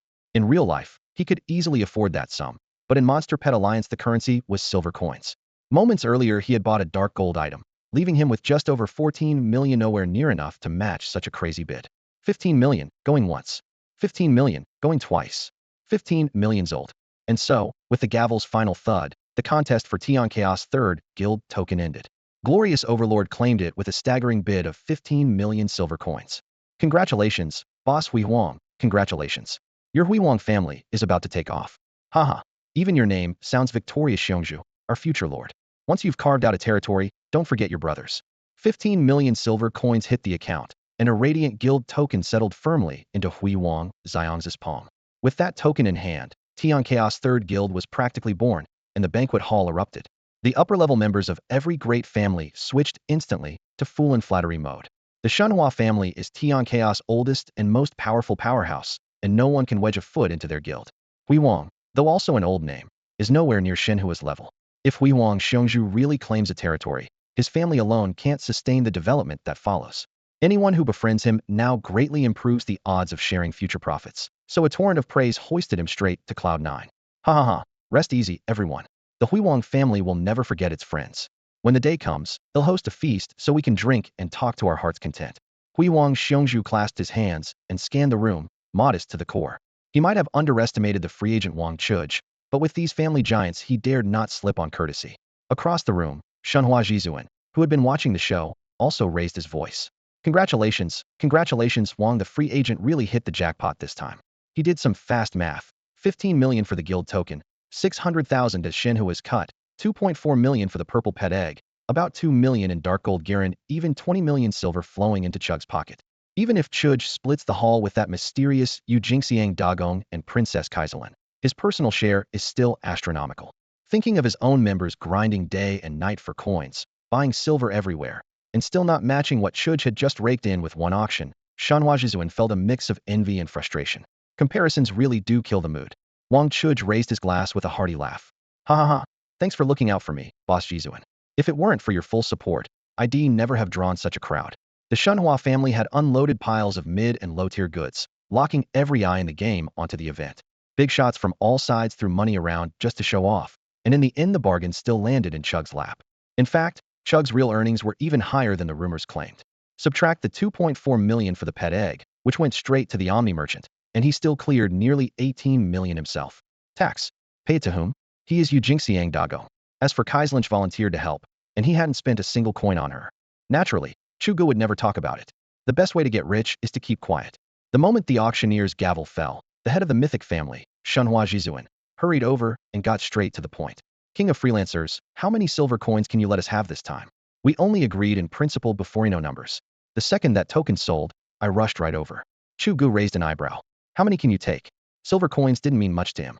He already topped the equipment rankings, had been first on the pet ladder for ages, and still had a dragon god egg sitting in his inventory. If that thing ever hatched, he could wipe out everything in sight. A solo player might lack resources, but Chu Ge had never felt short of cash. Shenhua Zhizuan hesitated, then ventured a staggering figure. 10 million, will that do? He had done the math. After paying every fee, Chu Ge would still have more than 10 million silver. The number he quoted was both ambition and gamble. If he could swallow the whole 10 million, construction on the family territory would jump a full month ahead of every rival. While other clans were just breaking ground, Mythic territory could be upgraded to Mythic town. On that prime real estate, taxing passing players alone would recoup the investment many times over. Sure, no problem, Chu Ge answered breezily, though inside he was thrilled. Head figured the Mythic family would take a few million at most. He hadn't expected their appetite to be this huge. 10 million silver translated to roughly 25 million yuan in the real world. Chu Ge might be a modest landlord, but his annual rent income was nowhere near that, and had already poured 2 years' rent, barely a few $100,000 into Divine Pet Alliance. Now, with a single deal, someone was handing him a 25 million yuan cash flow. He could do a lot with that money. Setting up Chao Xiren with a top-tier nutrient pod was just the start. Buying a luxury villa and treating her like a princess would be easy. Her brother's surgery? In the past he couldn't help, but now it was a casual errand. The real-world arrangements could wait until later. Right now, the priority was to complete the transaction. As soon as Shenhua Zhizuan wired the funds to the system's designated account, the silver coins in Chu Ge's in-game bank would transfer automatically.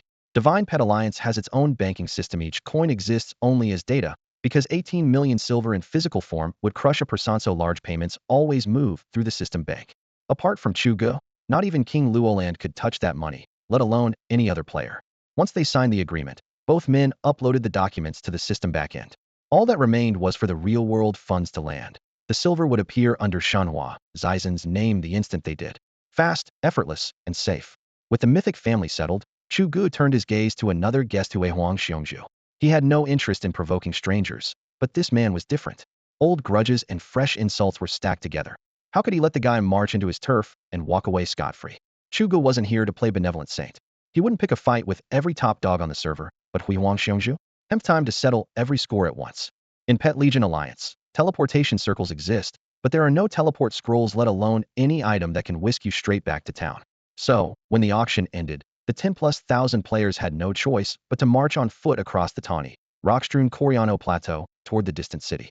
The procession looked lively and, on the surface, perfectly safe. After all, 500 ironclad knights and 50 griffin riders from an NPC faction were patrolling, blades gleaming and wings beating, ready to deter any would-be troublemakers. In the middle of the crowd strode Huang Xiongzhu, head held high. To win that guild emblem, he had splashed out a fortune in gold and brought along several hundred clan members as bodyguards. He was convinced that with a display of force like this, no one would dare lay a finger on him. Who would even try? Someone did. Chu Ge, what do you think you're doing? Huang Xiongzhu's brow twitched as his eyes locked on the slender, yet defiant figure ahead. Everyone knew the bad blood between the Huang clan and Chu Ge, but Xiongzhu never imagined the man would block his path the moment the auction ended, before the buyers had even left. Was Chu Ge out of his mind? This was Xiongzhu's turf, his auction. If Chu Ge started a fight here, his reputation would be shredded on the spot. He'd never host another sale, and every player in the empire would drag his name through the mud. Chu Ge raised a hand lazily, his tone flat. Relax. I'm not here to snatch your guild emblem. I already sold it to you. I'm not that low. I'm just offering a little advice. The road home is long. Watch your back. The threat hung in the air like a drawn blade. Chu Ge had no intention of fighting inside his own auction hall. Once Huiwang Xiongzhu left the Coriano Plateau, the NPC safety net would vanish. Out in the wild, enemies could settle things as fate decreed. Chu Ge didn't care about the emblem dropping. Xiang's bag was stuffed with loot, and the odds of that one item falling were slim. What Chu Ge wanted was simple: to hunt Xiongzhu down himself and repay the betrayal with blood. But events took an unexpected turn. Boss, look, the Griffin Riders are gone, and the Ironclad Knights are pulling out too. One of Hui Huang's elite whispered urgently in his ear. The only ones left are our brothers and Chu Ge alone. Should we hit him now? The message couldn't be clearer. The NPC soldiers had been there only to keep order during the auction. The moment it ended, they stopped caring about private grudges. If they struck now, using sheer numbers, they could crush Chu Ge in an instant.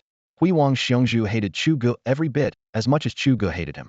If it hadn't been for that damned bastard, Huiwang Xiongzhu could have kept that 15 million. Building a guild and claiming territory would eventually earn the money back. But coughing up such a huge sum at once still stung. Wasn't about to swallow the loss without interest. And that thunder spear in Chu Ge's hand looked like a top-tier weapon, maybe even the legendary divine artifact. If he could make it drop, the 15 million would be recouped instantly. With that thought, Huiwang Xiang's eyes turned cold. Fine. Spread the word we're taking Chu Ge down. A subordinate's suggestion lit him up. Right, why should he be afraid of Chu Ge showing off alone?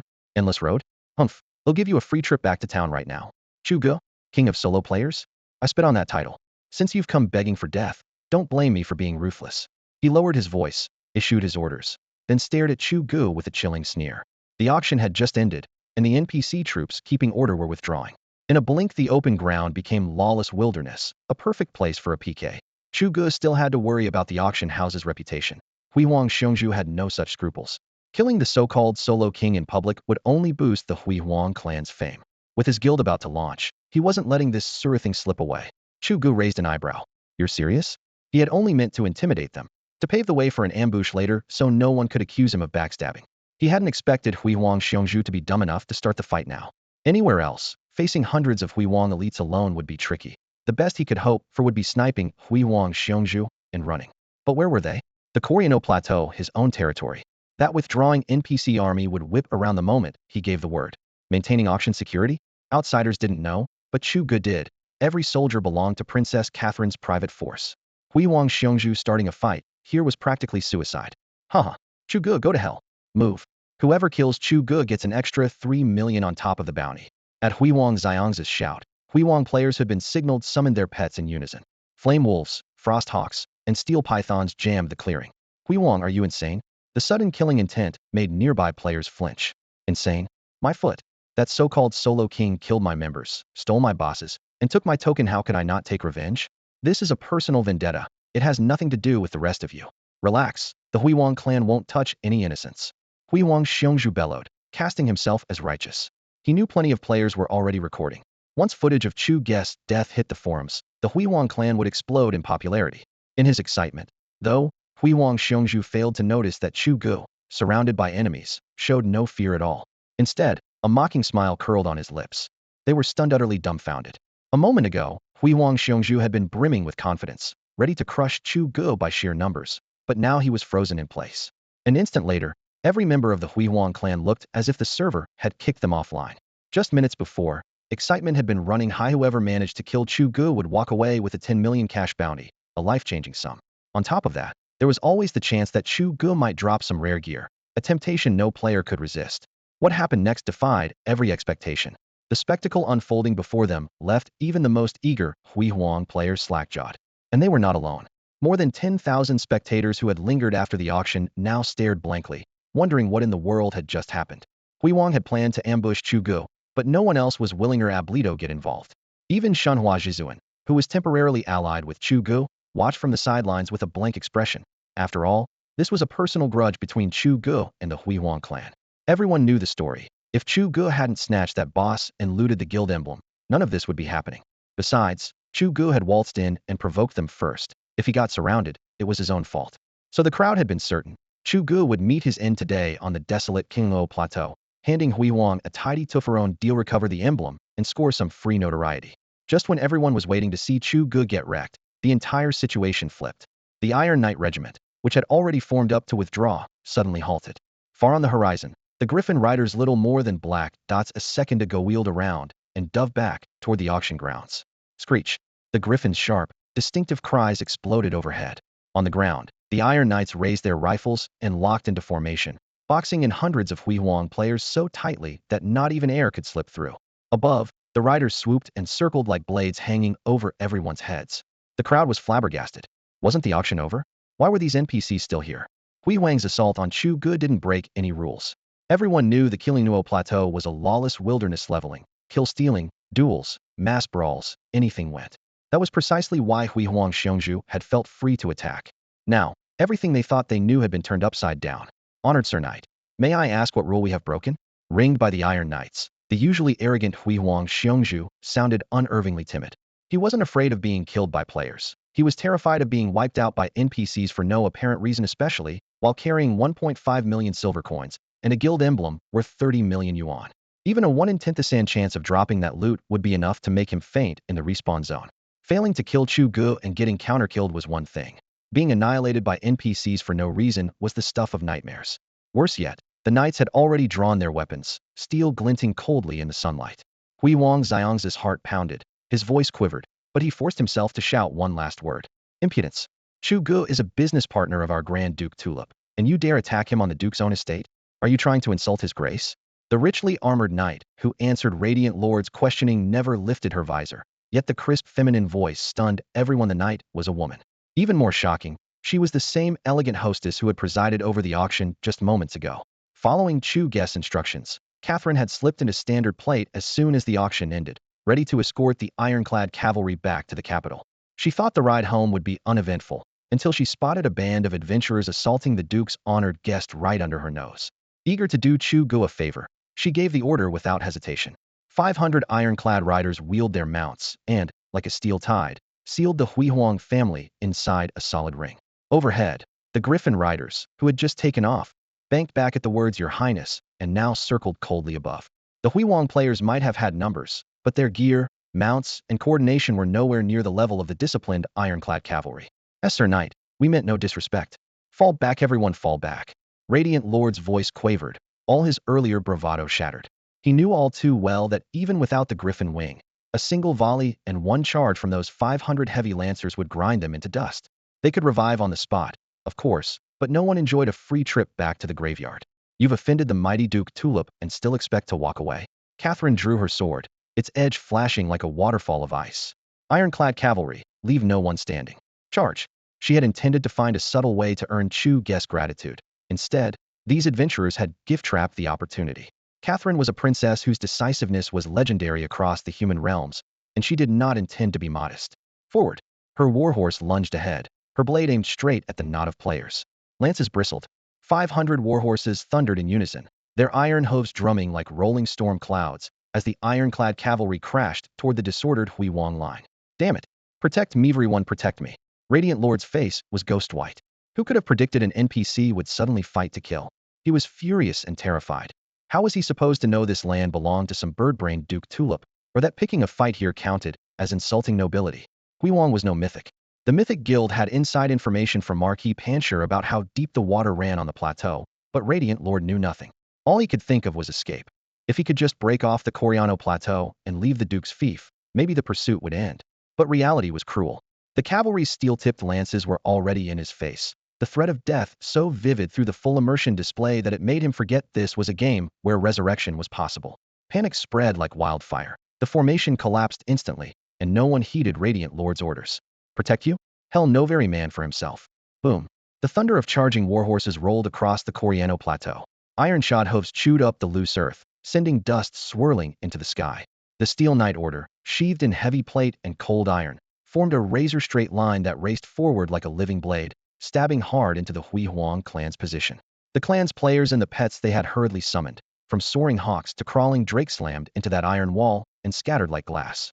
In a single charge, the entire front, as if mown by a giant razor, was carved into a clean, empty corridor. The crowd fell silent, then burst into sharp gasps. With their current strength, no player force could budge these terrifying knights heathen. More shocking still was how ruthlessly the NPCs had switched sides. The very guards meant to keep order were now wiping out Hui Huang without a hint of mercy. Around the plateau, flecks of retreat began to appear as the timid bolted for safety. They feared that once the Steel Knight Order finished the Hui Huang clan, it would simply wheel about and turn its lances on the spectators. In theory, 10,000 players fighting as one might bury these NPCs right here, but who among thousands could truly trust the others? Who could guarantee they wouldn't be the pawns sent up as cannon fodder? Cowards chose to run. Those bold enough to stay still backed off a good dozen meters, giving the knights ample room for slaughter and keeping clear of stray arrows. All eyes widened at the unit's ruthless efficiency. Everyone marveled at Griffin riders plunging like lightning from the clouds, and all secretly laughed at Hui Huang's idiocy. Starting trouble on someone else's turf was inviting annihilation. If they truly meant to kill Chu Ge, why hadn't they waited until he left the plateau? Few recalled that outside this highland, no one could pin down a man who commanded a flame dragon. Meanwhile, a handful of people fixated on a different line echoing off the field. Core members of several major corporations and houses kept turning over the female knight's declaration. Chu Ge is a partner of the Yijingxiang Grand Duke. Who exactly was Grand Duke Yijingxiang? No one knew. But someone who could casually stage an auction and summon a force this fearsome while bearing the lofty title of Grand Duke had to rank among the world's true elite. Which raised the real question: how had Chu Ge secured a partnership with such a figure? Until now, everyone assumed the auction only proved he was slightly ahead in his quest line, letting him reach higher-level NPCs. He supplied a few items. The venue, guards, host, and every logistical detail were entirely handled by an NPC faction. The prevailing view was that Chu Ge had simply clung to some NPC's coattails, paid a steep fee, and bought himself a flashy event. But the word partner carried a weight no mere dependent could match. If Chu Ge truly stood on equal footing with the Grand Duke Yijingxiang, his progress inside the NPC power structure ran far deeper than anyone had imagined. These were nothing more than guesses made by clan leaders who knew nothing of the real situation. As an insider, Shenhua Jizuan was stunned. Others might not recognize the female knight, the bubbly host, but how could he be unaware? She was Princess Catherine herself. If the princess were simply role-playing a charging knight, he could have lived with it. After all, she was still an NPC who might even drop some top-tier boss loot. The problem was what Catherine had just said about the Grand Duke of Tulip's domain and Chu Ge being the Duke's partner. That story might fool outsiders, but Shenhua Jizuan? Not a chance. He didn't believe a word of it. He lowered his voice. Zhuge, what exactly is the relationship among Chu Ge, the princess, and that mysterious Grand Duke of Tulip? At first he had assumed Chu Ge was backed by the Duke, only to discover that the real heavyweight was Princess Catherine. But would a princess really charge into battle for a lone adventurer and spin those lies in public? Concealing her identity was one thing. Repeatedly lying to shield Chu Ge was something else entirely. Outsiders might think Catherine was targeting the Splendor family to defend the Duke's honor, but Shenhua Jizuan knew that was nonsense. Even if she did want to protect the Duke, she would never have to take the field herself. Clearly, she acted for one reason only. Chu Ge. No wonder, he muttered. He had taken Chu Ge's earlier provocation for rash bravado, yet now it looked as though everything had been calculated in advance. He couldn't see through the man at all. Shenhua Zhuge had no answer, either. The intel was too thin, and wild guesses meant nothing. Who could say whether the NPC princess was just fooling around or hiding a deeper agenda? What mattered was that staying on good terms with Chu Ge could only benefit the Shenhua family. Besides, Chu Ge had promised to introduce them to the Grand Duke of Tulip. That connection had to be secured. The two quickly agreed. Keep friendly with Chu Ge, follow the quest line, and eventually the truth would surface. Meanwhile, the room buzzed with chatter. Spectating players gasped. Clan leaders exchanged puzzled looks, but the whispering between Shenhua Jizuan and Zhuge was drowned out by the thunder of iron hooves. Cavalry, charge! Catherine raised her sword, and the Steel Knight Order leveled their lances, launching a second charge at the Splendor family. The first attack had already wiped out more than half their players. Lord Splendor had survived only thanks to his bodyguards, but when the cavalry thundered toward him again, he took a single step and saw that wall of gleaming lances. Cold despair filled his eyes. As the Steel Knights began their second charge, a flicker of hopelessness crossed Lord Splendor's gaze. Hurry, grab it. Out of my way, it's mine. It dropped. Move. This belongs to the Huiwang clan. Touch it, and you're our enemy. Like hell it does. Screw your Huiwang clan, I'm taking it. Someone bellowed, setting off an even wilder roar. Kill them all. Whoever snatches it keeps it. Chaos erupted, utter, uncontrollable chaos. As Catherine's 500 steel cavalry launched their second charge, the onlookers and the scattered Huiwang players were sucked straight into the maelstrom. One event had lit the fuse. Huiwang Xiongzhu had fallen. His death wasn't the real shock. The real shock was that, against a 1 in 10th drop rate, had spilled the guild token had only just bought for 15 million silver, over 30 million yuan, onto the ground. A guild token. One lucky pickup and your life would change overnight. Never mind the lone players, even the big shot clan leaders have blood in their eyes. Someone shouted, plunging into the crowd. Hui Huang's reputation? Meaningless next to hard cash. A few 100,000 silver might make people think twice, but 15 million? For that fortune, nobody was cutting Hui Huang any slack. The mythic clan had stood aside until now. At Mythic Supreme's command, a wave of their members hacked into the melee, chasing the bronze-glinting guild token. Catherine's steel cavalry numbered only 500, while the players flooding in ran into the thousands, maybe tens of thousands. The adventurers couldn't harm the knights, but sheer numbers kept the cavalry from regrouping for another charge. Kill anyone who blocks the way. Cut down whoever stands in front of you. The frenzied mob had long forgotten fear. Relentless hacking jammed the field even tighter. Some players collapsed dead for no clear reason. Pets shrieked as they were trampled to pulp. Each fallen body meant one less rival and a few more pieces of gear or materials spilled onto the ground. Those spoils were pocket change next to the guild token, but still worth stooping for. Flame Dragon, charge. Since Catherine and her steel cavalry had shown up, most people had ignored Chu Ge. Now, with everyone crazed over the guild token, no one noticed him at all. While the rest were distracted, Chu Ge had no intention of standing idle. Come on, it's a guild token. Although I just sold that thing. Who says I can't take it back? Stepping over the loose stones, Chu Ge pointed at the guild token gleaming on the ground, his voice thick with disdain. Let's be honest, Hue Huang Xiongzhu isn't dead because of me. He ganged up on me, broke the NPC rules, and paid the price.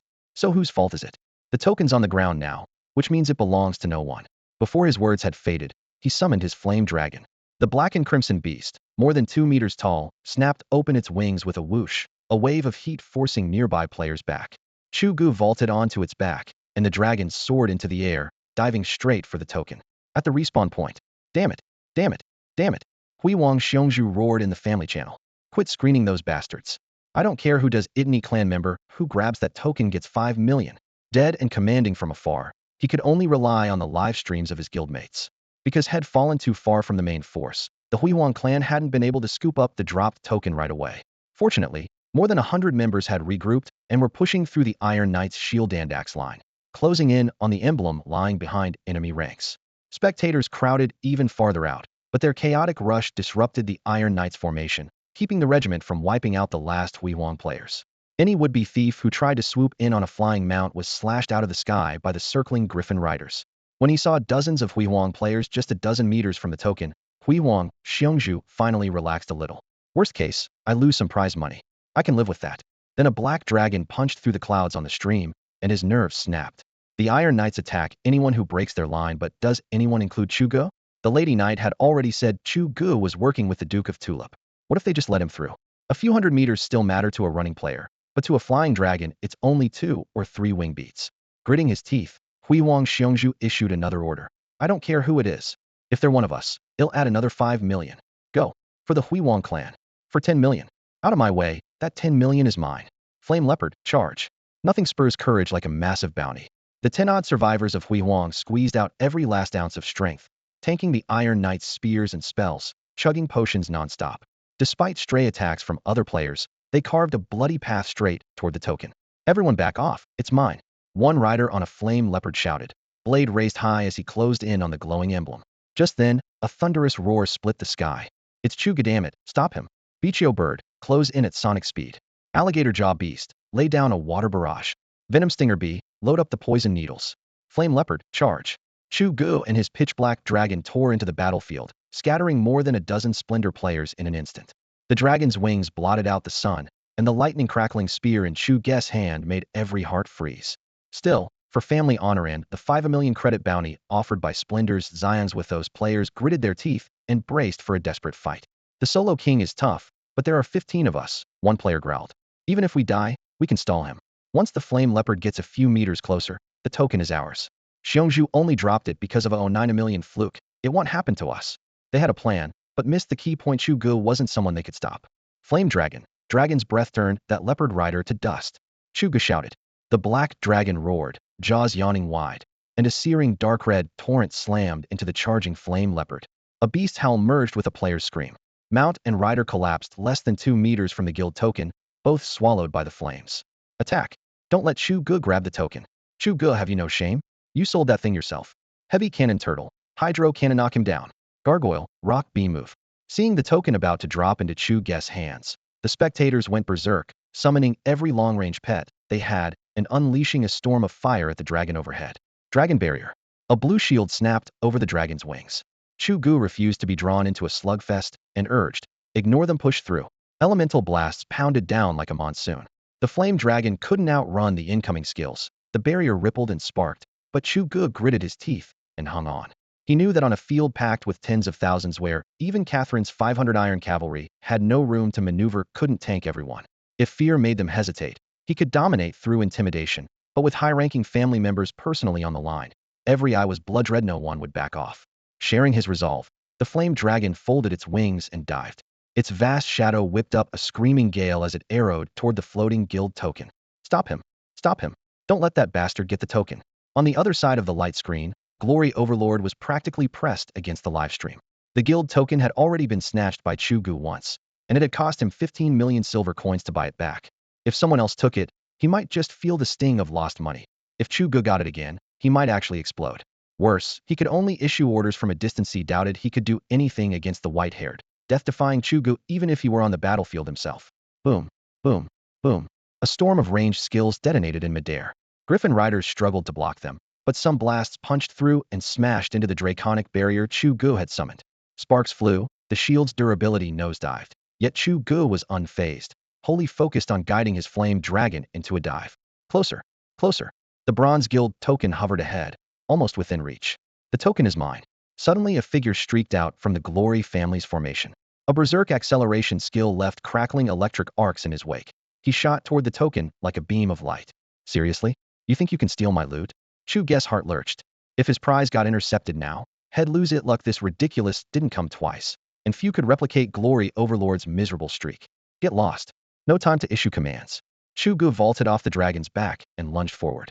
Lightning flared along the Heaven Thunder Spear as he thrust at both the token and the onrushing player. Go, monkey! Grab that token! Monkey, charge! A hidden class fighter is insane. He's faster than a mount.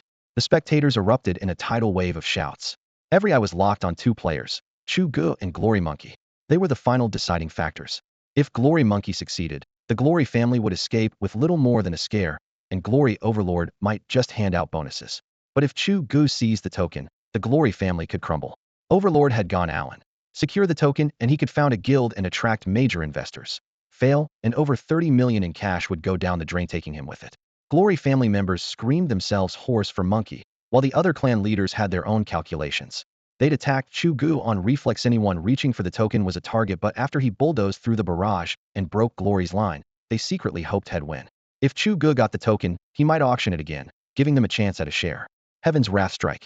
Lightning erupted as Chu Ge's spear, wrapped in raging plasma, drove forward. He had no time for anyone else's schemes. In his eyes, there was only the Bronze Guild token and the Glory Monkey about to touch it. A blood-curdling scream rang out simultaneously on the Coriano Plateau, where the struggle for the token was underway, and in Hui Huang, Xiang's home. Heaven's Wrath lightning exploded as arcs from Chu Ge's Heavenly Thunder Spear swept across the field, one-shotting the hidden class fighter Hui Huang Hozi into a flash of white. The Bronze Guild token landed on the grass less than a meter from his toes, yet to him it might as well have been an ocean away. What use was unmatched speed when faced with Chu Ge's overwhelming attack power that no one could withstand? On the other side of the screen, Hui Huang Xiongzhu watched the instant kill live. A stabbing pain tore through his chest, and with a howl he spat a mouthful of blood. I've got the guild token, everybody back off. Chu Ge picked up the token, raised it high above his head, and shouted at the still restless players around him. When no one held it, the token was ownerless. Now that it was in his hand, anyone who moved again would be declaring war on the king of solo players. Over 500 Iron Knights led by Catherine formed a ring around him, and Chu Ge figured no one would be foolish enough to follow Hui Huang Xiongzhu to his grave. Yet he still underestimated the lure of that guild token. Before the auction, the token had been in an NPC's hands, and Chu Ge kept a low profile, so everyone could barely restrain themselves. After the auction, however, they had all seen the fortune it represented: 15 million silver coins, more than 30 million yuan. Not only the unattached solo players, but even the heads of powerful clans had bloodshot eyes. 15 million silver. Over 30 million in real cash. No one could walk away from that kind of money. So what if you're Chu Ge, the king of solo players? We've charged straight at NPC armies. What makes you think you scare us? Kill him. Take Chu Ge down and make the token drop. Charge. Brothers, NPCs can't stop us. NPCs are made for us players to slaughter. Kill anyone in the way. If the NPCs interfere, kill them too, maybe they'll drop something good. Hysterical shouts overlapped while the glow of skills merged into a blinding torrent. They had gone made very last one of them. The first player raised his weapon and charged, and over 10,000 others erupted forward like gunpowder touched by flame. Could a mere 500 NPC knights stop that human tide? Driven by desire, they forgot the fear of death and ignored the 1 in 10,000 chance that the token would actually drop if Chu Ge died. Damn it, how do I handle this? Chu Ge had thought that once they saw the token in the king of solo players' hands, they would cool off. Among Chinese players, that title still carried weight. Not to mention the way Hui Huang Xiongzhu had just died instantly wiped on the Coriano Plateau, inside the Grand Duke of Tulip's domain, for offending Chu Ge's partner. With only a 1 in 10,000 chance of the token dropping on death, anyone thinking straight should have backed off. Yet Chu Ge had overlooked the terrifying power of that buried word, desire. He wasn't the only one who understood this. Driven by greed, the players lost all reason. All they could see was the guild token and a reward of more than 30 million yuan. Any danger the NPCs posed, or the 1 in 10,000 drop rate, was completely forgotten. Catherine, rally the Iron Knights and charge, leave no one alive. The crowd surged like a tide as Chu Ge stood on the flame dragon's back, his gaze icy. He knew the players below had gone mad. More words would be useless. With Catherine covering him, he could have ridden the flame dragon away in an instant. But slinking off with his tail between his legs was that Chu Ge style? Had accepted being outnumbered before, but this was his own turf, backed by a massive NPC army. What was there to fear? Crazy are you? He'll cool you off. He leaned down to the slightly disordered formation below and gave Catherine her orders, then slapped the flame dragon's scales. Old friend, take us up. The flame dragon roared, wings beating as it soared higher. Chu Ge looked down on the field, a cold smile curling his lips. You want to play? He'll play to the end. Iron Knights, form up, charge. Earlier, when Hui Huang Xiongzhu was killed, Catherine had intervened only to earn merit because the foe had besieged Chu Ge. Now, with every player in the hall charging madly, she hesitated for a heartbeat. Should she kill them or not? Killing a few ordinary adventurers meant nothing to her, but these people were Duke Tulip Chu Ge's guests, invited for the auction. Would butchering them displease him? Because of that concern, she had kept the Iron Knights on passive defense. Once Chu Ge's command rang out, Catherine held nothing back. She raised her lance, silver armor reflecting the flames. Kill. Then let these ignorant adventurers witness the might of the Iron Knights. Only 500 Iron Knights were present, but they weren't the standard troops fielded by city lords. They were Princess Catherine's personal guards. They carried the Iron Knight banner, yet their combat power was on an entirely different level. Griffin Knights, hear my command. All units, rally on charge. She roared. While Catherine gathered the Iron Knights on the ground, Chu Ge had already flown into the airspace where the Griffin Knights circled. Because no attack order had been issued, the Air Corps had been stuck on the defensive, and their small numbers had let the players' long-range spells slip through, grazing Chu Ge several times. He had no intention of keeping this fearsome air force on defense any longer. Humph, fools, Chu Ge sneered inwardly. Even I have to flee in a panic when I run into these Griffin Knights, and you think you can charge them? From midair he shouted, today you'll see how terrifying an NPC faction can be, and why I'm called the king of solo players. At this point, Chu Ge no longer cared about the aftermath. Since these people dared to strike first for profit, he had no reason to show mercy. With the backing of NPC forces, he didn't fear becoming the enemy of every player in Tianchao. Breaking news. The Solo King single-handedly wiped out an army of thousands and drove back tens of thousands of players. Breaking news. The guild token has changed hands again and is back in the Solo King, Chu Ge's possession. Breaking news. The supposedly lone wolf Chu Ge is actually working with an NPC faction and can even command their troops. Is it a conspiracy or just coincidence? Why did the guild token return to him right after the auction? How far along is the Solo King in his questline? Are the NPCs allies or enemies of the players? How can he order an NPC army, and will it break the game's balance? Dark secrets abound.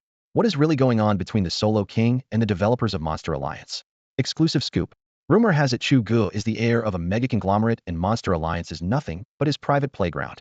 The community exploded, completely blew up. Players all over China dropped whatever they were doing and swarmed online, filling the forum with a dozen sensational threads in seconds. Some posted battle footage, others dissected quest progress, while still more launched wild speculations about Chu Ge's true identity. No one had imagined the Solo King could actually command an NPC army. In the video, just as the 10th Sandstrong player assault descends into chaos, the once scattered ironclad knights regroup at Chu Ge's single order, their iron hooves thundering as they countercharge the players. Another unit, a squadron of Griffin riders that had been circling overhead, dives the instant Chu Ge beckons.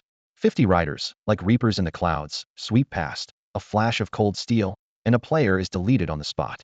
Chinese players know the ironclad knights well. Once 500 of them form up, you can only turtle up or get trampled. In the past, though, sheer numbers 10,000 suiciding Hedencald always tear a few holes. This time, Chu Ge flipped the script. He raised his command banner, griffins beat their massive wings, and dark shadows swept over the players' heads. Skills hitting the riders spark harmlessly off their armor. Each dive leaves hundreds of players sprawling. From above, their ranks look as though an invisible claw is gouging out chunks one after another. After a few passes, the player's offense and defense both collapse. Every lance claims at least one life. Every griffin's talon shreds a resisting pet. An overwhelming sense of power smothers the battlefield, and the players seem pitifully small. The moment the first player snaps and turns to flee, a chain reaction detonates. Screams, routs, and roars flood the chat. Only then does the frenzied mob realize they aren't dueling Chu Ge at all. They are not fighting Chu Ge anymore. They are, without knowing it, assaulting an entire NPC faction. If Pet Alliance had been running for a year or two, the player base might already be strong enough to challenge these NPCs, but right now the prince's personal guard can only slaughter them on sight. Players fall in waves to the cold chime of system alerts, and at last the terror of dying outweighs the lure of XP and loot. One charge from the gleaming Knights of Iron wipes out hundreds of health bars, while 50 griffins beat their wings overhead, casting a deadly shadow that replays like a nightmare. The big guilds are the first to retreat, panicked shouts echoing across voice chat. When their forces pull back, the independents who came hoping for free experience scatter, clogging every main street almost instantly. Seeing total collapse, Chu Ge orders the NPC army to sheath their blades and break off pursuit. These people are tomorrow's customers. Wiping them out would be easy, but what then? The fiasco ends with the players' ill-fated assault, costing them thousands of levels and countless dead pets. On the Celestial Forum, countless spectators watched the live stream, hearts racing.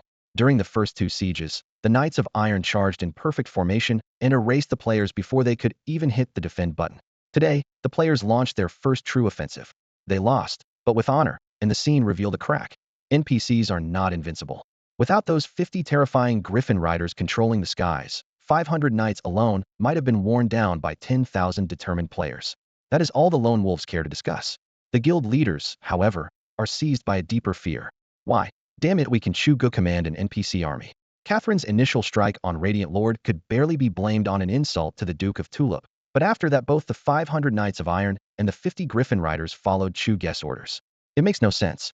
Even the top reputation-grinding teams only manage a nodding acquaintance with a Viscount, maybe a Baron. They can't even ask a servant for a glass of water, let alone mobilize hundreds of troops.